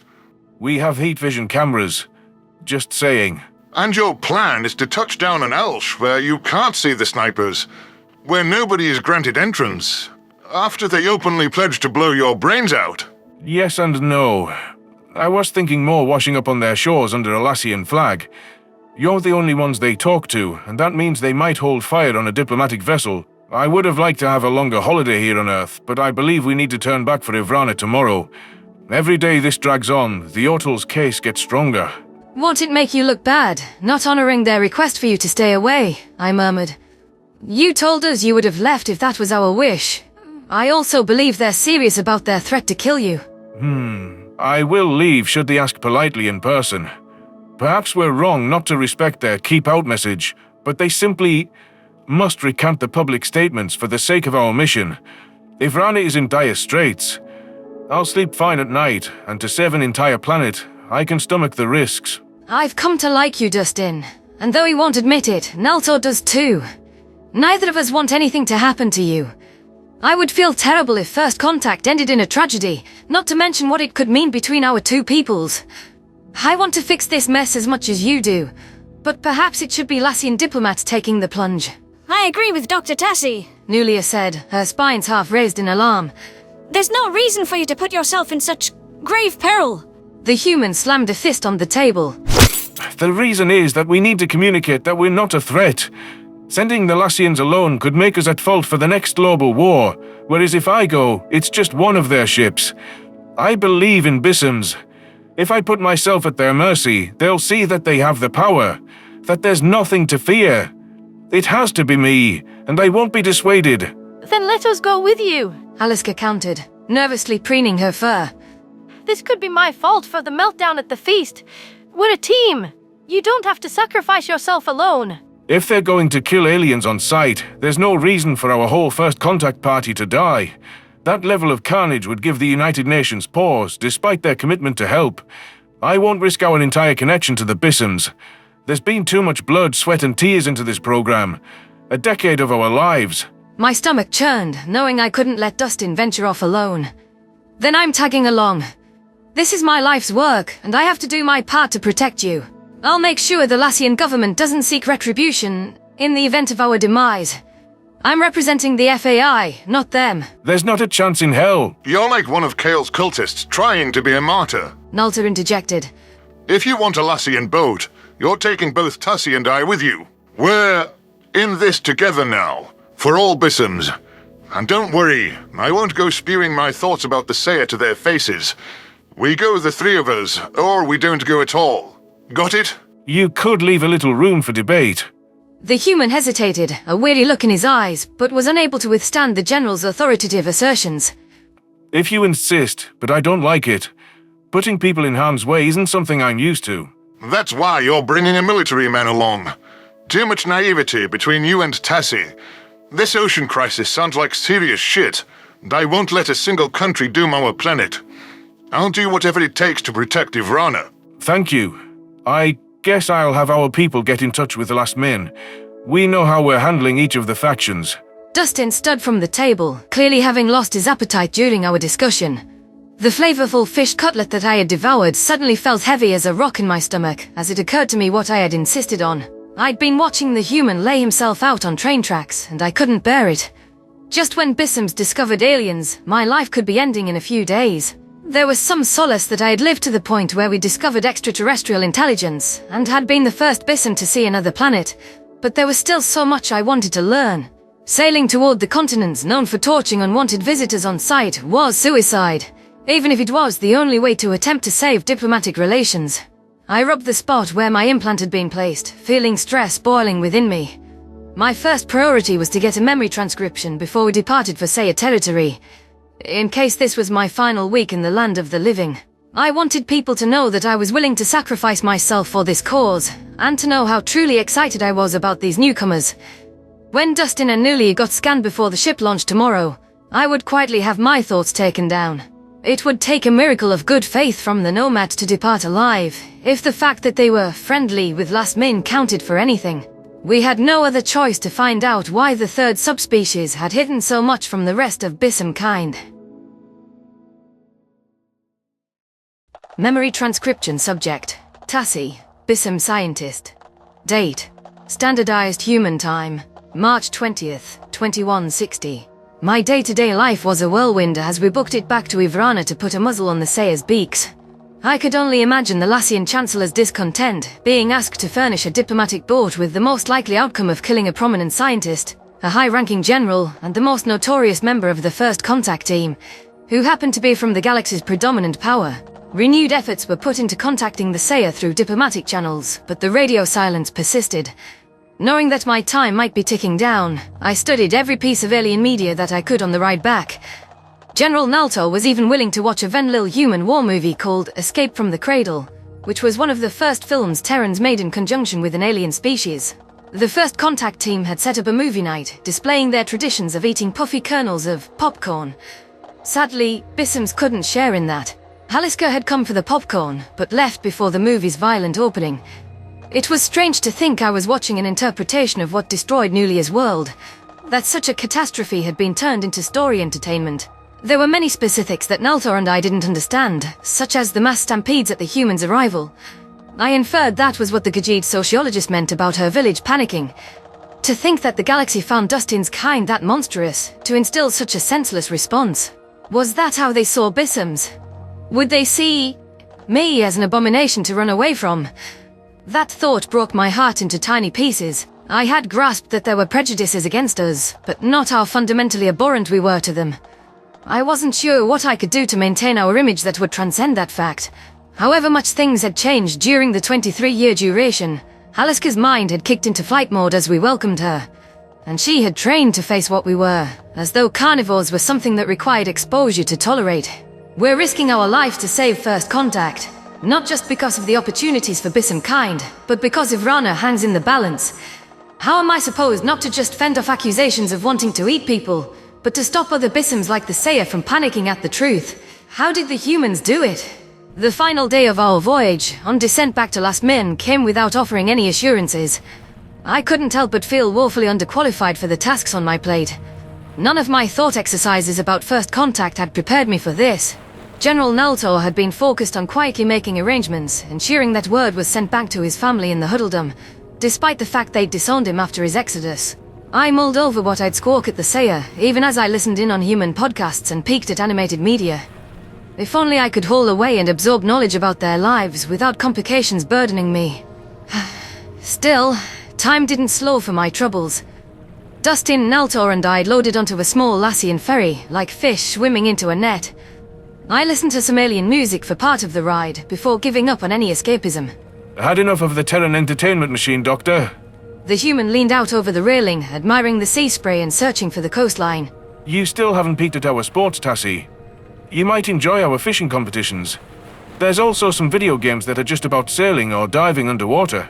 I leaned my head back with exhaustion. How can you be so calm with all that's hinging on our travels? We're almost within the range where the Sayer normally starts shooting. I'm at peace. I said my goodbyes to my adoptive brother Jimek. You would like his artwork. He's got a penchant for portraits done for some really important individuals. I bet he'd nail your likeness. He'd see the same fire for the universe that I see in your eyes. I hope we get the chance to know each other better. I would have liked that. Actually, what is it you want to know? We have a few minutes left. Dustin tilted his head in thought. I wish I knew what you were like on a personal level. I think we'd be friends, Tassi, given enough time. What would you be if you weren't an FAI scientist? Dead, I guess? Figuring out what was in the stars was all I was ever interested in. The hypotheticals always captured me. It's the place I retreat to in my mind, a fixture of my identity. My family never understood my obsession, or why it mattered so much, but space is the single thing that ever fascinated me. Maybe I could have been an astronaut, but then I would have been a passenger, not a scientific mover. Dead, she says. Bold. I don't think anyone's answered that icebreaker quite like that. There's got to be something else. You seem to like movies and shows. Because they're your shows. They speak to how you view the world, your past, your emotions, your forms of expression, and your criteria for artwork. The slight differences between things we take for granted. Such a wealth of information to be gleaned. I've liked Bissem shows, sure, but they would always related to aliens. I used to go to space expedition conventions. Fictional Bissem explorers with a mission similar to FAI. I guess I'm always the nerdiest person in the room, no matter what company I'm in. An amused rumble passed through his chest. I'd give you a run for your money. When I first moved to Skalgar, I read the entire xenobiology textbook for fun.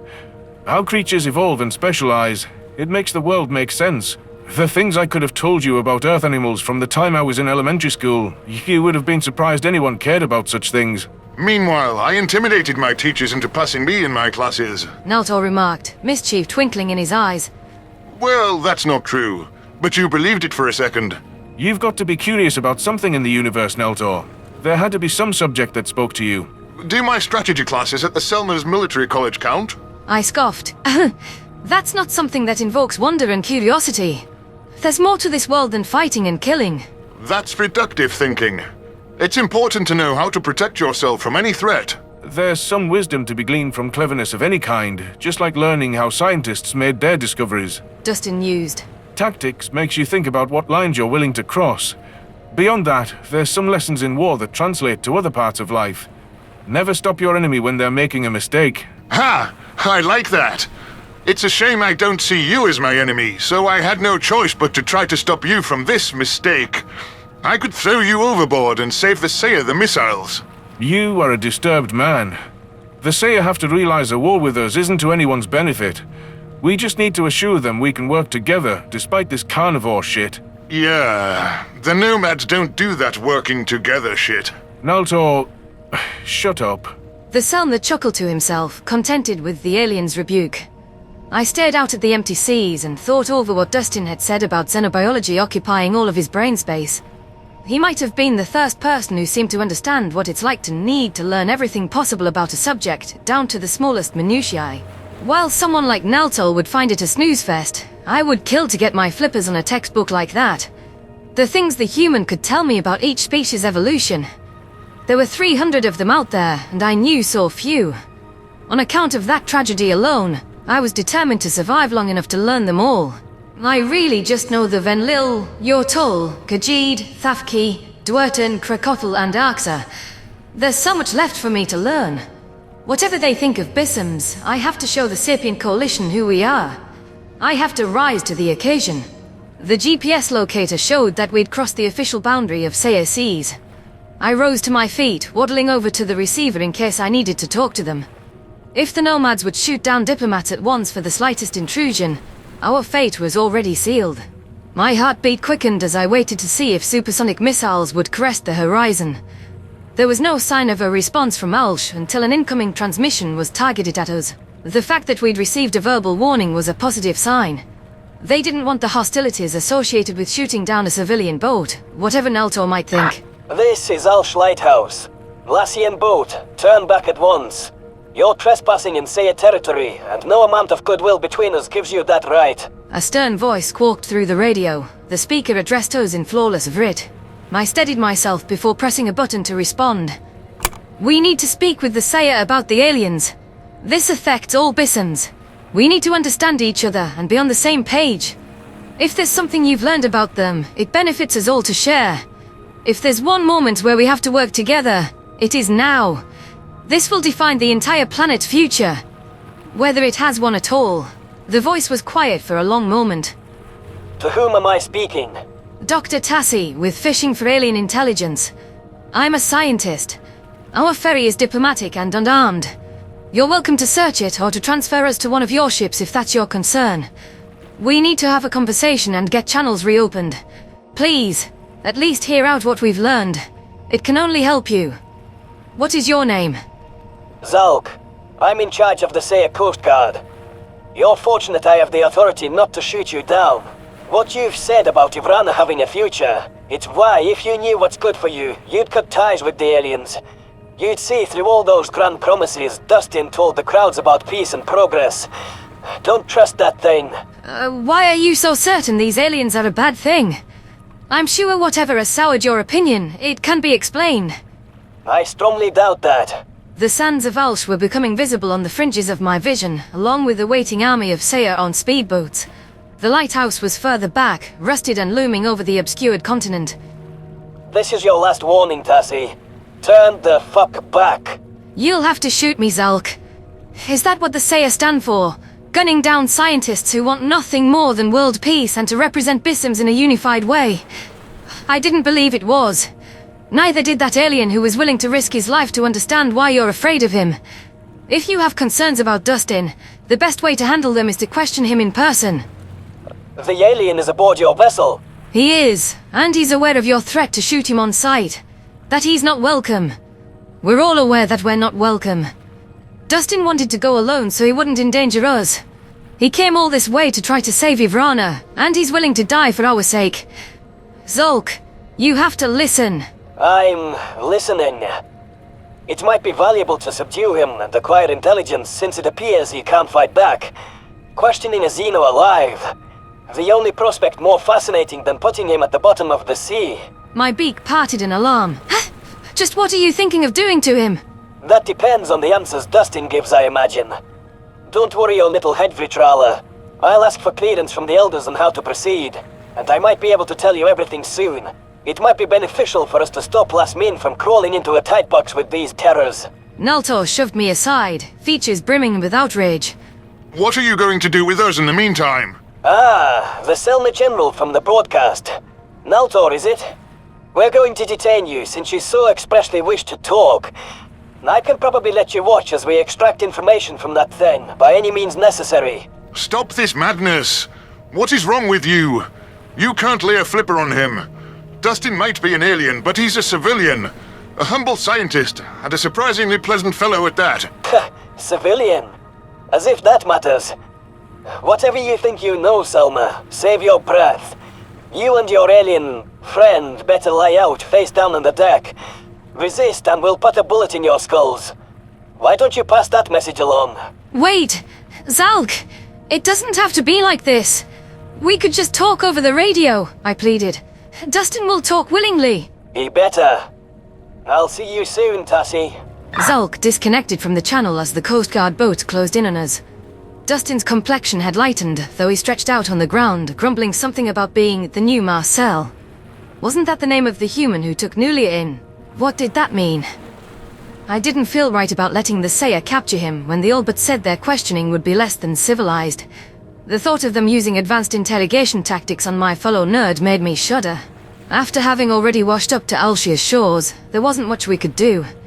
I supposed I should have been relieved they didn't just sink us. Sharing a glance with the irate Naltor, I laid out alongside Dustin and nudged him to offer some comfort.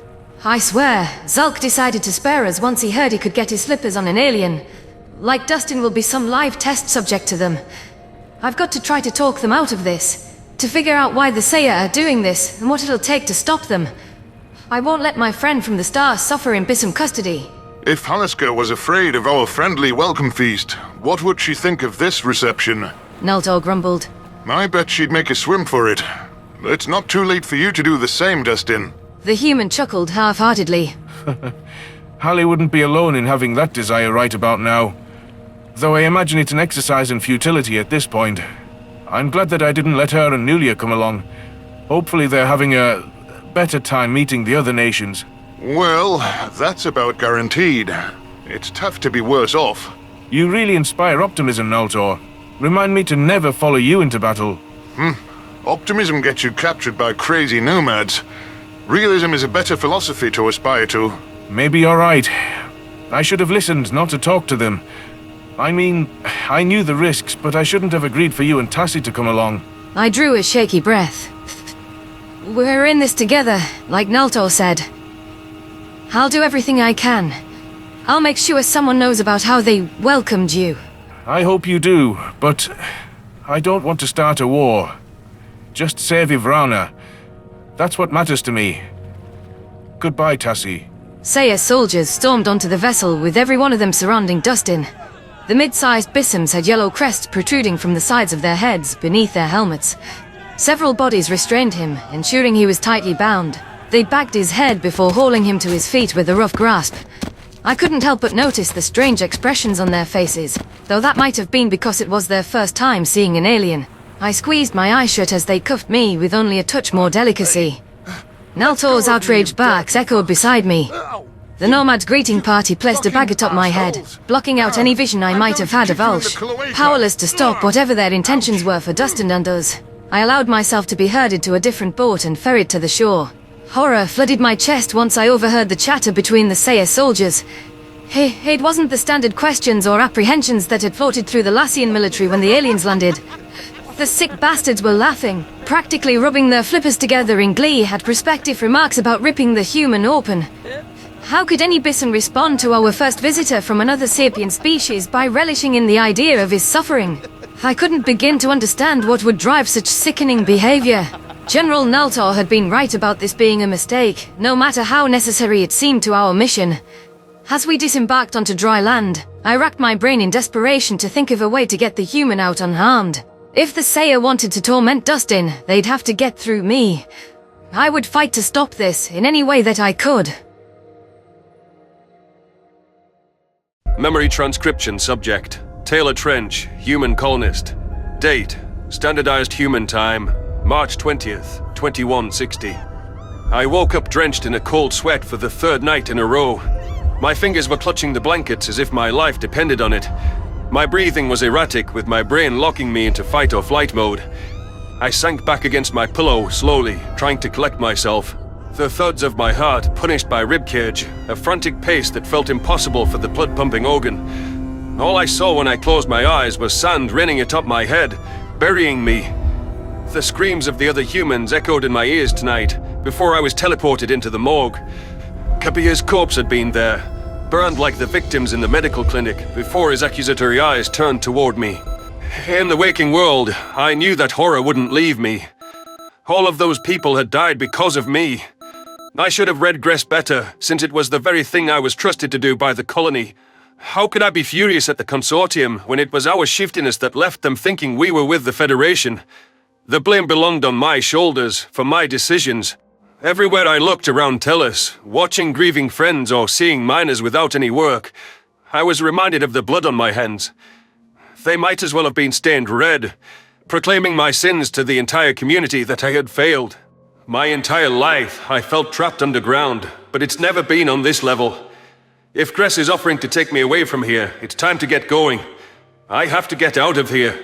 While I'd spent the past few days recuperating in my quarters, the Krev rent collector had been making the rounds on the colony. When I chatted with Charisse over a call, she described him as keen to get his claws on any information about humans. It might have been suicidal not too long ago to mingle with the miners, but being the first aliens to tolerate our appearance won him some favor. Everyone had gotten wind of his story by now, and many humans had finally put ourselves in their shoes. Who wouldn't want to keep away from the Federation? It was a miracle, but we might have found the only sane species in the galaxy. That left me ever more apprehensive for news of the Jazzlips. While I was disconcerted about the idea of handling any kind of responsibility on humanity's behalf, Gress was adamant that I represent the colony. I needed to get back on the horse. The thought of a sightseeing tour of Eivor did bring excitement to my chest. It had been a long time since I saw a proper city outside of a screen, and there were many outdoorsy activities I'd never experienced. Did I even deserve those experiences? I popped in my earbuds, opting to call Charisse as I packed my bag. Good morning. I am back on my own 2 feet and ready to head out if you are. Do you know where I can find Gress? Not so fast, She replied. Did Dr. Adebayo clear you to leave? Well, she didn't explicitly say I couldn't. Genuinely, I am fine. My injuries were minor, and a few days' rest has given me my strength back. Walking, talking, A-okay. It'll be exciting to head to Eivor. Been a long time since I've been to space, you know. Taylor, I know for a fact that you're not okay. We all harbored a lot of pent-up anger after what the aliens have done, but you've always been a maestro at kissing up to their faces. You were never this irritable. Set off on a dime at the expense of your own goals. My temper was a little short, and I'm sorry that I lost it with Gress. The drill accident was still fresh. I saw red when he just walked off. It was inexcusable, and I know I could have fucked us all. I'm beyond sorry. It won't happen again. I can't say a part of me didn't like it when you clubbed him over the head. Arthurways chewed you out enough. I'm saying this because I'm worried about you, and I want you to know it's okay to sit this one out. You went through a traumatic experience, almost dying, and it hasn't even been a week. You could have a form of PTSD. A lot of cases it goes away with enough time, but I'm sure Gress would understand. You're unfit to travel. I raised my eyebrows in disbelief. Stop psychoanalyzing me. You're not a fucking doctor. Besides, even if you were right, you really want to go crying mental issues to an alien, so you can assume I have predator disease. There's no reason to think Gress believes in predator disease. He thinks the Federation are nutcases just like we do. These guys might actually know a thing or two about head trauma. If he wanted to slap you with that kind of label, I think he wouldn't have excused away your assault. Well, I appreciate the concern, but it's not needed. I can do this. I'm upset about what happened, but it's nothing I can't handle. If you don't want to go to Eivor anymore, I understand. It's dangerous. Just don't try to stop me from making amends. Now, you gonna tell me where Gress is or not? Silence came from the other end of the earbuds as I zipped up my makeshift travel bag. I imagine Gress is at the bar with the miners. He got very shit-faced the first night you were sidelined and tried to pet and hug everyone. Hasn't drank since, but still, he's there a bunch. I'll send a message to Hathaway and we'll meet you there. You don't want to go wait for us on the ship? There's not a chance in hell I'm leaving you alone with an alien, especially since it's time we got some answers about those jazz lips and however the Krev stopped the Federation from finding them. Shit, I'll drink to that. We might not like Gress's little story, I think. See you soon. I slung my bag over my shoulder, fantasizing to myself that I was a human on Earth, heading off to a beach resort in the Caribbean. We didn't exactly have summer holidays, or any sort of reprieve hauled away down here. I skimmed my packing list one last time, making sure I hadn't forgotten any essentials that the Krev might not have. I'd squiddled away some snack bars just in case their ideas of primate diet were the dried insects they fed the obers. Pea-brain Juvre might have no standards for what he'd put in his mouth, but I was sapient. As much as I was itching to set off, it had boiled my blood to travel with that crazed demon. Gress tried to tell me that Juvre was afraid of me, but that ober knew what it was doing. Goes and perches nice and innocent on the Krev's shoulder afterward. Charisse thinks I'm irritable now. I'm gonna get that stupid monkey back.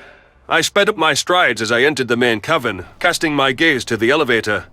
With no reason to control traffic in and out of the colony, the gate and security restrictions had been lifted. From what I'd been told in earlier calls, Gress had relayed that we were primate refugees of war rather than Federation oppressors. The Consortium signed off on our visit to Eivor, which I supposed was an optimistic sign that they might help. I hadn't even thought of what to ask for, but it would be wonderful if they could build a proper above-ground home for us. It was bizarre to encounter aliens that had any semblance of charity or curiosity toward us. Smiling bitterly to myself, I propelled my feet onward into the bar. Given our circumstances, liquor was never out of fashion on Tellus. Drunken escapades were one way to cope with your homeworld being eradicated and living 2 decades in an underground burrow. Just as Charisse had predicted, the green scales of the rent collector were visible atop a stool. A muscular miner sat across from Gress, waving a pint of beer in jolly fashion. The Krev was nonplussed by the human dwarfing his own figure, or the impressive guns that constituted his biceps. Several humans appeared to be eavesdropping on the conversation. So the real reason the payments weren't ready was a strike? Gress echoed. I don't blame you. We wanted it to be unfavorable so you'd settle elsewhere. I'm going to ask for the Consortium to repay the materials shipments and make it right. You don't need to toil on our behalf ever again, sweet darlings. I wish I could tear those Federation fuckers a new one. The human chugged the last of his beer. You and me both, except for the Vennies. Sure, they'd have piss dribbling down their fur at the bloody sight of us, but they tried to befriend us, to stop what happened to Earth. They're probably dead now too, because of it. I'm sorry, Dale. Really, I am. I saw what you put yourselves through trying to be their friends. However pitiful those Venlil acted, they're probably the reason you made it here at all. The exchange program idea was adorable. Except that we had to censor everything about our culture, I spoke from behind Gress. We picked a lot of tree huggers to talk to the Venlil, and that's the only reason they helped us. Taylor, it's so good to see you. I was getting worried. I only have 2 days to get home before Lekka's performance. Maybe I can even take you, if you want. Please, grab a seat. I'm good, thanks. I came here to let you know I'm ready to travel to Eivor. As am I. Charisse's voice said from next to me. Taylor, the Venlil died for us. Whatever the exchange program's faults were, some of those Xenos called humans friends. Short-lived as that was, nobody else cared. We care. My point was, I've been thinking about an exchange program between the Krev and humans. Voluntary, of course, but our morale's been drained just like yours. We'd love to get to know you. Fostering a few friendships could be a wonderful thing for us all. Mayor Hathaway strolled up to the table. I'm sure we could drum up some interest. Humanity has been in dire need of friends for far too long. Dale finished his pint, standing up. Oh, you're not half bad, Scales. I'll leave you all to it. but count me in if you start an exchange program. Cheers, mate. I waited as the miner ducked away, mulling over what seemed to be Gress's latest idea. Cultural exposure wasn't a bad idea, but how could humans ever bear our souls before aliens again? The idea of the Krev being our friends was appealing in practice, yet there was so much baggage from our prior exchange program. However much more fortitude the scaly mammals had than the Federation, it'd be in the back of our minds about putting one foot wrong. Beyond that, I didn't know how to deal with the fact that we resembled their pets. In that case, the shoe was on the other foot compared to how the Van Lille exchange had fared. I have an idea for how to start the exchange program, I murmured. Jazzlips. Spill the beans. If you want to do it in the privacy of the ship, fine. But I want the damn truth. It's not easy to trust you. Gress drummed his claws on the table. Exchange program? Officializing it just like that? Does that mean we're partners, Taylor? You'd want to be. As a matter of fact, I was going to request to be paired with you if you joined. I see. I wasn't sure why the fuck Gress wanted anything to do with me, but he wasn't nearly as punchable as I thought he was before the mask reveal. There was a lot more warmth and affability from this Krev father than I anticipated. Fuck it, why not? But your Jazzlip story better not make us all hate your guts. It wasn't my decision. It happened before I was born. I don't hate you for things humans did before you were born. But you said it was the right decision. You agree with it, Gress. Perhaps we should take this elsewhere, Hathaway prompted. The Krev raised a paw. Don't worry, I don't mind if others overhear. If you're ever to trust us, Taylor's right. You need to hear our full history, so I'll try to give you the rundown. So the Consortium was born 100 years ago, made of our spacefaring allies. It was born because we found the Federation. Gress tapped at a small projection device, casting a 3D representation of a white-furred quadruped. There were a number of things that stood out beyond the triangular ears and bushy coat. These beings had forward-facing eyes. If these were the Jazzlips, there were other sapients with binocular vision, not just us and the Arxur. I began to get a picture of why our Krev guest mentioned that these people needed to be hidden at all. Their diet likely wasn't adjacent to the Federation's specifications. On Earth, these creatures had the form of something that hunted. My eyes did zero in on a trait that was truly alien. The Jazzlip's tail seemed to be split into 3 fluffy fronds at its base. Multiple tails. That's a new one. I won't disrupt his story, but I sure hope he gets to what the hell that's about. These are the Jazzlips. I imagine the image is insightful. While you and I find it noteworthy that they have split tails meant for carrying their pups like a basket, the Federation would be more interested in their eyes, in the fact they're carnivorous. Gress explained. Hathaway tilted his head. Like the Arxur? Nothing like those psychopaths. Good luck convincing the Federation of that, though. The Krev Consortium saw the threat posed to any species their mindset touched, and you know that it was our job to stop them from finding us, to at least buy a few generations of time. It was obvious the Jazzlips were under the greatest threat of extermination of all our allies. Because they're predators, I hissed. Well, yes, but it was beyond that. Eivor is 7 days' travel from Sivkit space, the edge of Federation territory. We have hundreds of light years between us and them. The Jazzlips weren't just suspect to them at a glance, but they also were the closest of any Consortium species. A day's travel from Sivkit space. We saw it as a matter of time before they were found. An eventuality. Charisse narrowed her eyes. The Federation didn't find any of the predators. What did you mean by stopping them, Gress? Please, dear God, tell me you didn't kill them, I groaned. Wouldn't make me feel rosy about whether we'd be sacrificed for the greater good. The Krev looked offended. Our job is to protect people from the Federation, not to finish their work. We could never wipe out an entire race. That's part of why we spared you. Beyond fears of starting a war. We simply coordinated with the Jazzlip government to move their population off-world. You see, their homeworld, Esquo, was absolutely frigid. We could offer them settlements on Eivor's poles as well as other Consortium worlds. The Jazzlips agreed with our plan. Offloaded civilians, billions of them.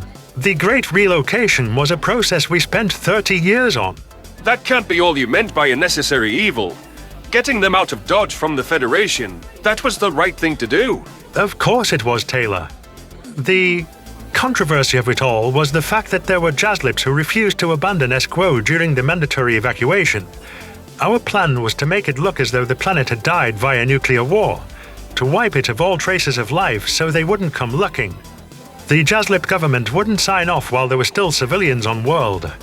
The Resket sent soldiers in on our behalf to round up the Jazlip stragglers. Got some of them, but others fought back. It was a damn clusterfuck. Jarice's eyes darted back and forth, arriving at the same conclusion as me. You tried to forcibly relocate the Jazlips and failed, but I get the distinct impression that didn't stop you. It didn't. You have to understand, it wasn't just them. The Jazlips could have led them straight to all of us. Every year that Esquo stayed inhabited, it was at risk of being found. You humans saw the consequences of being discovered. Hindsight is easy to know the Federation wouldn't have expanded. Tell me, if you could have left Earth and stopped them from finding humanity, wouldn't you have made any sacrifice? My word, Hathaway replied in a measured voice. Knowing what happened to our true home, I was willing to make any sacrifice to avoid getting into a war with the Krev. You know what it's like to have the fate of your entire species at the back of your mind. That's not an easy burden, and I doubt it was an easy decision.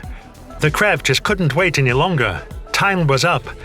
We made the decision to pull the trigger so the buffer between us and the Federation would be established. A pit formed in my stomach, thinking about yet another homeworld blast to smithereens.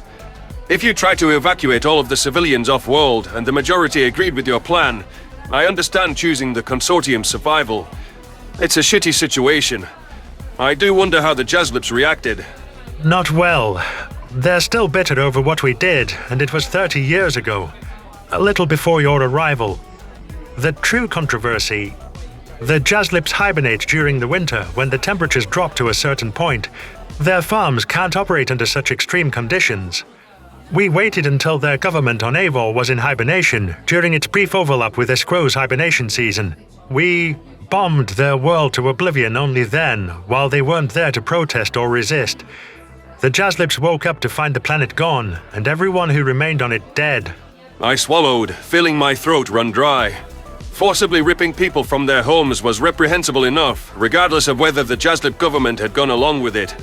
The ethics were dubious, though I could understand the Federation threat taking precedence. The story had taken a further decline, with the Krev failing to remove the remnants and deciding to bury Esquo like the Krokotl did to Earth, with people still on it.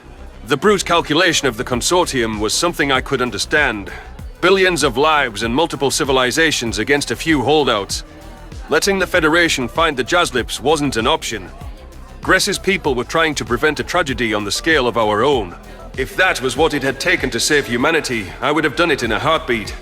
It's the cowardice, the scumminess of that move that leaves a sour taste in my mouth. I threw up my hands in disbelief. You waited until the Jazlips were asleep and powerless to glass their planet without their permission. Am I getting this straight? You are, Taylor. It was a shitty thing to do, I know. I feel sorry for them, but the Jazlips have set up new lives on the poles of other worlds. Gress answered in a despondent voice. Maybe their species still exists because of our choice. Maybe we could have given them a few more years to evacuate.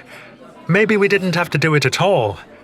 I believe it was a necessary evil, but I agree it was evil. Deaths have never been our aim. But you would sacrifice us to save your Consortium's hide. Are you worried about the risk of the Federation finding us? I'm worried about the risk of the Federation finding any of us. You have my word that the Krev will protect you, whatever comes knocking. All we ask is that you help us ensure our collective safety, and that you can forgive the blood in our claws. Please. Mayor Hathaway is giving me a look that says to play nice. We need the Krev's help, and whatever I think about their handling of the Jazlip shit, it was 30 years ago. It's better that we know. I forced a smile. Let's head for Eivor, Gress. It couldn't have been easy to admit your species' lowest moments, but I appreciate the trust. I suppose I should return the favor a little. You can tell us about the other species on the way over. We wouldn't want to risk missing your daughter's recital. Oh, it's only 2 hours to Eivor. That's why we had to have our warships intercept you. You're too close, even with a signal dampening field. Gress's eyes brightened as if he thought of something. Lekka is going to love you. She has an Oba backpack, you know. Juvre is her Oba as much as mine. I'll have to properly introduce you to Juvre on the ride over. Goody! Lucky me. Cherie snorted. Don't tell me you still hold a grudge against that Oba. No, it's not like I'm worried about getting my face taken off or anything. Dress raised a single paw. Juvre will be on his best behavior, and so will you. Let's head to the ship. Friends. To my amazement, I hope to be back here soon. I arched my eyebrows, acknowledging my own shock at how this visit had played out. We'd shown our faces to the Krev, who we believed were here to exploit our misfortune, and found that we shared a common enemy in space. It was strange to think that I'd wound up verbally committed to an alien exchange program, and that I'd been volunteered to represent all of humanity. This time with a tangible chance of securing a future in the stars. With any luck, my diplomacy would play out to a fairer audience than Noah Williams's pleas had. I also hoped that the Jazlips were the worst skeleton in the Krev's closet. Their history couldn't all be Machiavellian. I shouldered my bag, loping after Gress and bidding farewell to the only home that I could remember.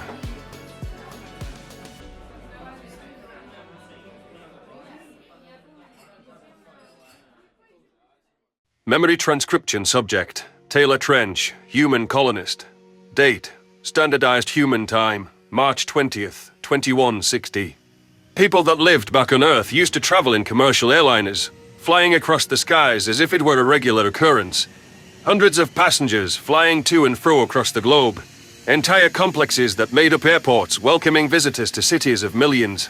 For me, I thought the only way that I'd ever lift off again was if we left Tellus, or if I joined the ragtag militia. It was strange to feel the thunderous engines uprooting us from the ground. Nerve-wracking even. I gripped my harness with apprehension, while Cherise kept a keen eye on Gress. Juvre had been strapped to the Krev's chest to prevent the Oba from sliding around during takeoff. As we cleared the atmosphere, I took a look at the sandy landmass of the planet below. It was a barren image compared to the luscious span of Earth. To think that sphere was so gigantic, yet we'd only settled a tiny patch of its dirt. I couldn't imagine humanity ever growing enough to conquer a circumference like that again. Given that it had taken 12,000 years to reach our old population numbers, our recovery wasn't something that would happen in any of our lifetimes. I laughed bitterly to myself, thinking about the young, able-bodied victims from the mining incident. There was always something ensuring we couldn't grow our numbers in peace. What's so funny? Gress asked, as he waited for the warp drive to complete its startup sequence. I pursed my lips. Everything we have is nothing.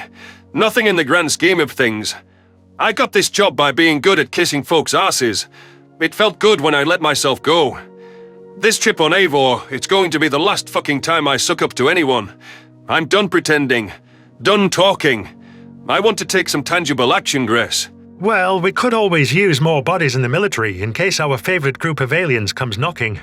If it weren't for my daughter, I might have joined up myself. I've never been much of a fighter, but there's other things I could do. Maybe it's worth it to be put on the reserve. I don't want to be idle should anyone threaten Lekka's safety. Your story shows how dangerous the Federation is. True that. Those no-good ass clowns were more of a threat to us than we ever were to them. Played judge, jury, and executioner. Cherise tilted her head, brow furrowed in thought. Say, how the fuck did you think we were with the Federation when we didn't torch the wildlife? You hid yourselves underground. How did we know you weren't cleansing the cabins down there? Gress protested as the ship slipped into subspace. The Krev then unclipped Juvre, who clapped his grubby mitts together with delight. Humans made a point of obscuring every detail of your lives. For all we knew, you were amassing weapons on our doorstep. The Reskets wanted to barge in and find out what you were up to by force, or capture one of you. Why didn't you? Taylor and I would have been easy targets when we went up to meet you. Again, we didn't want to open hostilities with the Federation. The Krev hoped that you would move on. And why did they believe you could bring that about? I asked. You said they chose you for the position because they trusted you to put an end to the saga. It wasn't your first time driving people from their homes. Taylor, I was a hostage negotiator with the police force in Eivor's capital. I was involved in an infamous situation with some high-profile individuals and angry relocated Jazlips. I'd prefer not to talk about it any further. Fine. We're just trying to get to know you. Any other subject, please. This one awful incident took my marriage, my sanity, and it's the reason I see my kid once every other weekend. It's a sore spot. Cherise unclipped her harness, popping her joints. I'm sorry, Gress. Of course we'll respect your desire to avoid the subject. Maybe we should talk about the other Krev Consortium species. Yeah, those Reskets sound interesting. I'm fixing to hear what they're about, I offered. We don't even know what they look like or any pitfalls we could encounter when we see them on Eivor. Gress moved Juvre to his shoulder, tickling the Ober's chin. Sure thing. I can hear my precious darling's tummy rumbling. Are either of you hungry? We can go to the dining area and get some food. That depends on if you're gonna serve up dried insects. I'd rather eat rubber. I have other things. There's these Krev fruits called nosberries. They look like little tubes, very sweet. Juvre loves them. He can fit them over his pinky finger and suck on them. It's like a candy to him. Shit, you had me sold at candy. Charisse chuckled. It's been way too long. I still remember Halloween, trick-or-treating for candy, door to door until our baskets were full to the brim, given out by total strangers. A day of such wholesome innocence. I smirked to myself. You left out the part where we dress up in spooky costumes. I remember dressing up as a dinosaur. I'm certainly glad that sweet berries are up your alley and bringing up fond memories. Gress interjected. I'm sure Krev would be very happy to pass out sugary things to human kids if they wanted to go door to door on Eivor, any time of the year. Please, come with me. I'll go over the other 4 consortium species during prep time.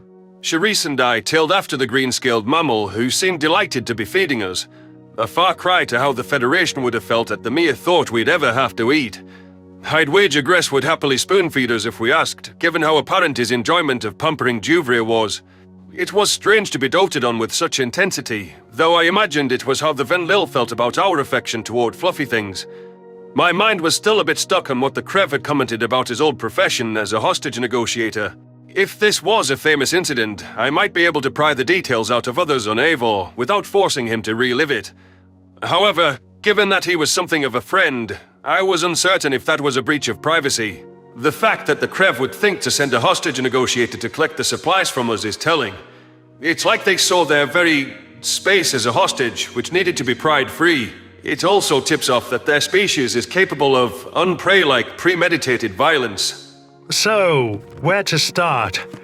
The fundamental premise of the consortium is that each species contributes something to our preparations for the day when the Federation comes around. Gress remarked as he began rummaging through the cabinets.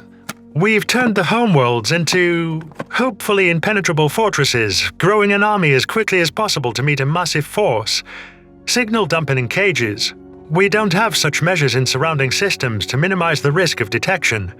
If you join the consortium, we'll want to upgrade Tellus's security. Charisse raised her eyebrows. We'll take all the help we can get warding off the Federation. Or more preferably, boatloads of assistance hiding ourselves. Of course. We know if they see that we're hiding you humans, a species they believe they wiped out, it'd make the consortium their #1 enemy. It's in our best interest that you stay off the radar, especially if they find out about your escape and come looking. It's our mission to protect innocent races like you, so fret not. We won't forsake you in your time of need. Like I said before, any human refugees that want to join us or start an enclave on Eivor, you'll have sanctuary. I appreciate that, Gress, but as you well know, we're concerned with maintaining our culture. Rebuilding our numbers, I said. Splitting up the colony with how close we are to the minimum viable population, it's not a good idea. We might be able to help with that.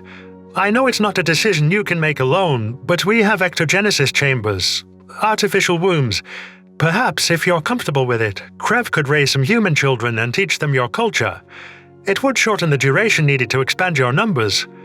I hope you're not planning to raise them like obers. Of course not. You're sapient. I understand your concerns given our tendency to infantilize you, but we'd love and nurture you. We can send them to Tellus once they're grown up enough. I know for certain that once we get the defenses built up and mask the signals, we'll help you build a proper city above ground. Any amenity you want or need, just ask. Charisse tilted her head in thought. We could use better medical facilities. Perhaps a gym too. The training center below the sands, it's a bit sparse.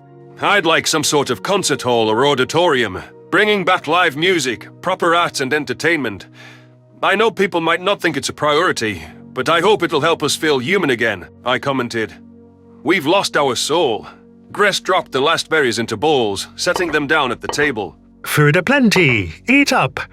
I'll make a note of the things you both said, though you can submit a full list to the consortium.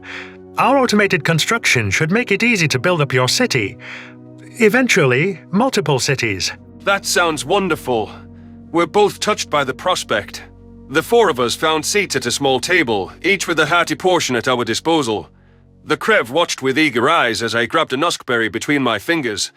This would be my first time sampling alien food. While we'd preserved as much plant life as we could from Earth, there couldn't be any harm in adding some of Avo's finest offerings. I rolled the fruit around my tongue, musing how it had the texture of a tiny pasta tube. It tasted like a peculiar mix of plums and bananas, smooth and thirst-quenching. Cherise grinned in appreciation as she tried the delicacy. Juvre stared right at her, but seemed to take no offense to her upcurved lips. I scoffed in indignation. The lousy Ober's okay with her smiling. Why didn't he lunge at Cherise's skull? He has it out for me, I'm telling you. Cry more. Gress doesn't whine half as much after getting clubbed on his noggin by you. The security guard countered. That was unfortunate. How is your head holding up, Gress? It's fine. My scales are quite tough. The Krev's tongue darted out, impossibly long, whisking up berries. I gave him a surprised stare. Let's get started on the consortium species. Before I find myself drafting up a 100-part plan to save your species, ye wanted to talk about the Reskets, Taylor. Any place to start is good with me. All right then. As I stated, each consortium species takes on a speciality for the group's protection, to prove their strategic value. The Reskets are the foot soldiers, as our most intimidating race. The hologram Gress displayed on his portable projector was of a pink-skinned, magenta-feathered bird with a lanky neck. It had long, dry legs as well. This was the most fearsome race in the consortium. The Reskets are the final defense if there ever was an EMP or cyber weapon that neutralized our automated forces. They also specialize in domestic security, putting down any revolt. They train other soldiers to join our ranks since they're too big for close-quarters combat. At least on non-Krev ships, which aren't built to fit their size. Cherise squinted. Hang on. How big are they exactly? 6 techs tall. 9 feet. The translator decided. Don't let their size fool you into thinking they're slow or clumsy. They can run up to 35 miles per hour. And cover twice your height in a single stride. If you piss a Resket off, you're best off not running. Pray to whatever deities humans follow that they'll show you mercy. I recoiled in surprise. I take it they're not the species to play ding-dong ditch with. To play what? It's where you ring someone's doorbell and then run off to hide so they don't see anyone there. Why? I don't know. It's funny to make them look, I guess. Gress pondered it for several seconds. Uber Enterprise. It's a phrase we have which speaks to a primate's penchant for silliness and mischief. I suspect this falls under that rain shield. Yeah, we are little shits sometimes. Funny enough, we have a similar saying, monkey business, also meaning goofy hijinks. I see a primate's tendency to get into trouble transcends worlds. Imagine the trouble sapient ones can cause. Case study Taylor. Cherise snickered. I grabbed a berry from my bowl, chucking it at her face in full outrage. Gress seemed surprised by my accuracy as the throw connected with the tip of her nose. Witnessing the playful bout, Juvre shrieked and grabbed a fistful of berries from his bowl. The Ober flung them at me. Of course he targeted me, not Benson, without hesitation, splattering fruit juices all over me. The non-sapient primate received a withering look from me after he immediately hid behind the Krev's back, using his owner as a shield. I leapt from my chair, trying to find a better angle to pelt Juvre. Cherise was no longer my primary target. That monkey was going to get it. Please, stop. I'm impressed with your precision, but stop. You're going to make a mess. Gress pleaded. I don't want to be in the line of fire. Juvre is an animal. He was just mimicking your behavior. I pointed at the suddenly bashful Ober. He went for me. You're letting him hide behind you, so you're putting yourself in the way. Taylor has the maturity of an Ober, so he'd be happy to get into a shit-flinging fight with an animal. Cherise snickered. Sit down, Trench. Make us look slightly respectable. Yes, Mother. Juvre won't get away with this, though. I mean, this red shit's all over me now. I probably look worse than I did during the fucking mining accident. Go on about the consortium species, Gress, before I change my mind. Right then, I guess we're pretending that didn't happen. The Krev blinked several times before pulling up the image of an oversized pink worm with stubby arms. These are the Smigglies. I'll move on with them since there's not much to explain about their contributions. They're dead weight. Their homeworld has little strategic value to us due to its location and their general apathy. Why would they be apathetic about the Federation? I thought the whole point of your organization is to stay away from them. Charisse murmured. It's simple. They're the furthest away, so they think they'd be the last ones attacked. And have ample forewarning. Whereas Esquire was 1 day from Sivkit territory, and Devour is a much more comfortable 7 days away. The Smiggy planet is 13 days travel from Federation space, almost double the distance. Therefore, they lack motivation. They claim their entertainment provides us a morale boost, but we all know they're not doing their part. I slumped back in my chair, finishing off the berries. Dead weight is a pretty harsh descriptor. Make your own judgment. Just don't bet on them to have your back in a fight. Oh, and something you should know. They're hermaphroditic, so don't go addressing their representative with gendered terminology. They all have both parts. Gotcha. That's good to know. We've never encountered a sapient species like that. So, we've got the Jazzlips, the Reskets, and the Smiglies. Who's the final duo? I'll save the best for last and start with the Olchids. Ress's hologram depicted a strange creature with sleek brownish-grey skin, a tapered snout, and a fin on top of its body. Its flippers appeared to double as hands or forepaws, while its tail acted as a single leg. The Olchids are tripedal, as I can see you've noticed. Their hind leg is powerful enough to stand on by itself for certain activities. They do much of the legwork, pun intended, on comms and logistics. It's important to be able to talk interstellar and supply your forces and civilians during any crisis. 3 legs. That's also a new one. Charisse commented. I nodded, stapling my fingers. I'd like to see how they move about in action, but I suppose we should finish off the list. What did you mean by the last ones being the best? The Trombill. Their shells are bioluminescent, and perhaps that's why they're so comfortable around electronics. Gress displayed the image of a reptilian biped with a massive glowing shell on its back. They specialize in anything tech, drones or AI. Their newfangled weapons and automated fleet might give us a chance. The Tinkerers, the champion engineers. I see. Stacking up your fleet definitely sounds important, though most of the species seem to have found a niche. Hopefully I can keep track of who does what. I still haven't figured out what you do, though. The Krev. First off, we coordinate. We lead and make decisions for everyone's safety. Our responsibility is hiding each species from the Federation and masking the signals. I'd say we've done that quite well. Charisse leveled a stare at him. What about the Jazzlip refugees? Did they have any role? It might give us an idea about what's expected of humanity as refugees ourselves. In fact, the Jazzlips do wonderful work on the preparatory side, and the fact they have communities on each world's poles makes it perfect for them. Their role is building defenses and bunkers as well as planning evacuation routes, should it ever be necessary. I don't know what roles humans will carve out, but I'm sure you have much to add. You know more about our enemy, with more up-to-date information that could lend itself to intelligence work and strategic insight, if nothing else. I rolled my eyes. My first strategy suggestion is to broadcast our smiling faces at the Feddies, and then to eat meat aggressively. They'll all faint, neutralizing the fleet. I recognize that you're joking, but you and the Jazzlips could be used for psychological warfare against them. The Federation's manned ships lack resilient crews. You'll find that our species are nothing like that. I hope what little I've told you prepares you for Eivor. It does. Definitely some tidbits that sparked my curiosity. Thanks for all the help and the hospitality, Gress. Don't mention it. You'll have a lot to take in once we get there, so don't be shy with any questions. Now, I'm going to take Juvre to his crate before you get any bright ideas for revenge. I like my ship tidy, and I don't want him picking up any more naughty habits from you.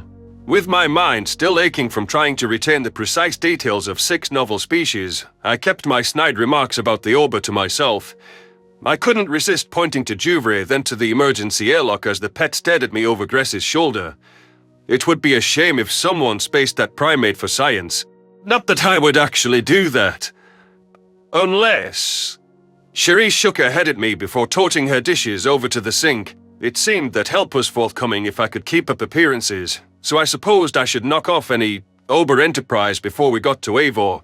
There were more important things to concern myself with, such as placating the other species and figuring out what humanity's place in the consortium would be. Maybe one day, with the Krev aiding our restoration efforts, we might be capable of fighting back against those Federation bastards. Making them pay for Earth was a much more serious vendetta than my food fight with Juvry. Revenge against my people's murderers was a thought that brought wicked delight into my heart. Perhaps our role in the consortium could be planning how to take the fight to those skittish prey's doorsteps as soon as we had enough strength to eliminate the threat. Memory transcription subject. Tassi, Bissem scientist. Date. Standardized human time. March 20th, 2160. With my vision obscured by fabric, it was difficult to tell where the Saya were taking us. It seemed they loaded us onto some sort of vehicle, which rattled along a bumpy road for some time. There was no chance for me to glean anything about the nomads' carefully hidden settlements. If not for Neltor's periodic complaints and the occasional grunt by Dustin, likely from being handled roughly or being jostled around the floor, I wouldn't know my companions were still with me. By the time we reached our apparent destination, I hadn't worked myself down from the panic at all. And I had no more ideas to solve this predicament than I did before. My captors yanked the bag off, revealing where they had taken us. Naltor and I were standing in an observation room in what appeared to be a silo. One of their nuclear missile silos doubling as a holding cell, perhaps. Rather than peeking at a warhead, we were gazing down at Dustin. The human had been strapped into a chair. Several Saya guards and scientists were conferring below, inspecting the alien like he was an animal specimen. My features contorted with outrage, eyes wheeling around in search of anyone to berate. I found a calm military officer hovering over a microphone, observing us from his periphery as well. His yellow head feathers were a dull shade, but his body glistened as if he had coated himself in our natural waterproof oil. Always ready for a swim. This must be Zelk from the Coast Guard. Dr. Tassi. The familiar voice confirmed my suspicions about his identity. I've obtained permission to brief you on everything related to the Starlight incident, and for you to watch our proceedings with your friend. Soon enough, when we question him, you'll see these freaks for exactly what they are.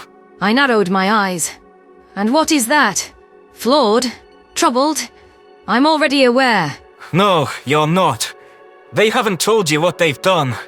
But don't worry. We'll find out what they're really playing at. Their true intentions for Lasmin and the rest of us. The audacity of that monster to try to approach us. Naltor struggled against his flipper bindings. I can tell you what they want. The aliens chose to contact us now because of the critical state Ivrana is in. They want to introduce us to their union, the Sapient Coalition. Dustin wanted to convince you that he's not a threat, I added. He truly cares. Enough that he was willing to die to try to smooth things over. Whatever you think of the feast incident, or whatever you've learned... That thing thinks he can pretend what happened 100 years ago never happened. Zelk spat. We haven't forgotten what they think of Bissem lives, or how the Saya was singled out. Zelk, what are you talking about? I'm not following. I'll give you the short version. Back in the 2980s, an unidentified flying object crested into the atmosphere of Ovalsh. Before we could do so much as scramble fighters, they dropped a bomb on one settlement, then another, and a third. Bastards zip in to admire their flipperwork, arrogant as kale, and we nailed them broadside with a nuclear missile. Managed to take the thing down and recover it. The Sayed official leaned back after recounting that bombshell story like it was nothing. To say that I was appalled would be a vast understatement. I wasn't sure what I just heard, but none of that casual account computed. Aliens had not just visited Ivrana before. Long before any of us were born, they attacked Alsh. What reason could there possibly be to slaughter Bissems en masse beyond our carnivorous diet? There was no way of knowing for certain whether that was the work of the Federation or the Arxur, though it didn't make sense why a single ship would unload bombs with no follow-up. If it was Federation, Dustin would have mentioned it, given that he'd been open about the fact they would kill us. If it was the Sapient Coalition's predecessor, then that made it all too real what their intentions would have been with Bissems. I need more information to figure out who is responsible for this, and why the Saya would never tell any other nation about something of that magnitude. That's if it really was aliens, and not some Vitrala stealth ship up to no good. That is horrifying. They should have tried to stop FAI from calling to them. Nelto maintained a flummoxed expression. Let me get this straight. Aliens fucking bombed you. You recovered a ship, presumably with extraterrestrial tech and information that could be useful for all of us. That could threaten all of us. And we're only just hearing about this now. What the fuck is wrong with you? The aliens targeted us, and we had a chance to reverse engineer their technology, to get ahead in ways that finally gave us an edge over the Selma and the Vitrala. There was no last min back then. Only Bissems who'd be happy to turn alien technology against us. Zalk responded. I wish we understood more of their gizmos, but there's so much we don't know. It helped us far surpass our competition in terms of computers, and develop advanced spacecraft. So why tell us this now? Selfish motherfuckers! They could have come back and killed us all at any point. You let us send out probes. Which attracted them back. A mistake in hindsight. Look, our plan was to get Bissem unity just like you want now, through strength. But the global war didn't go as planned. If the aliens came back to finish the job, it wouldn't have made a difference if we told any of you or not. However, at this stage, they're up to something. So it might be best that you're playing with the full deck. You don't think we had a right to know the second another species attacked Ivrana? It wasn't your city's bond, so no, I don't. In many ways, I imagine it's best not to know. That wasn't your fucking decision to make. This goes so far beyond any one nation's— But how do you know it was Dustin's people? I blurted. They weren't even spacefaring themselves back then. That human shared a lot about how messed up the galaxy is. A massive war with atrocities and devastation. He was quite open about it. And I got no impression he knew of any of this.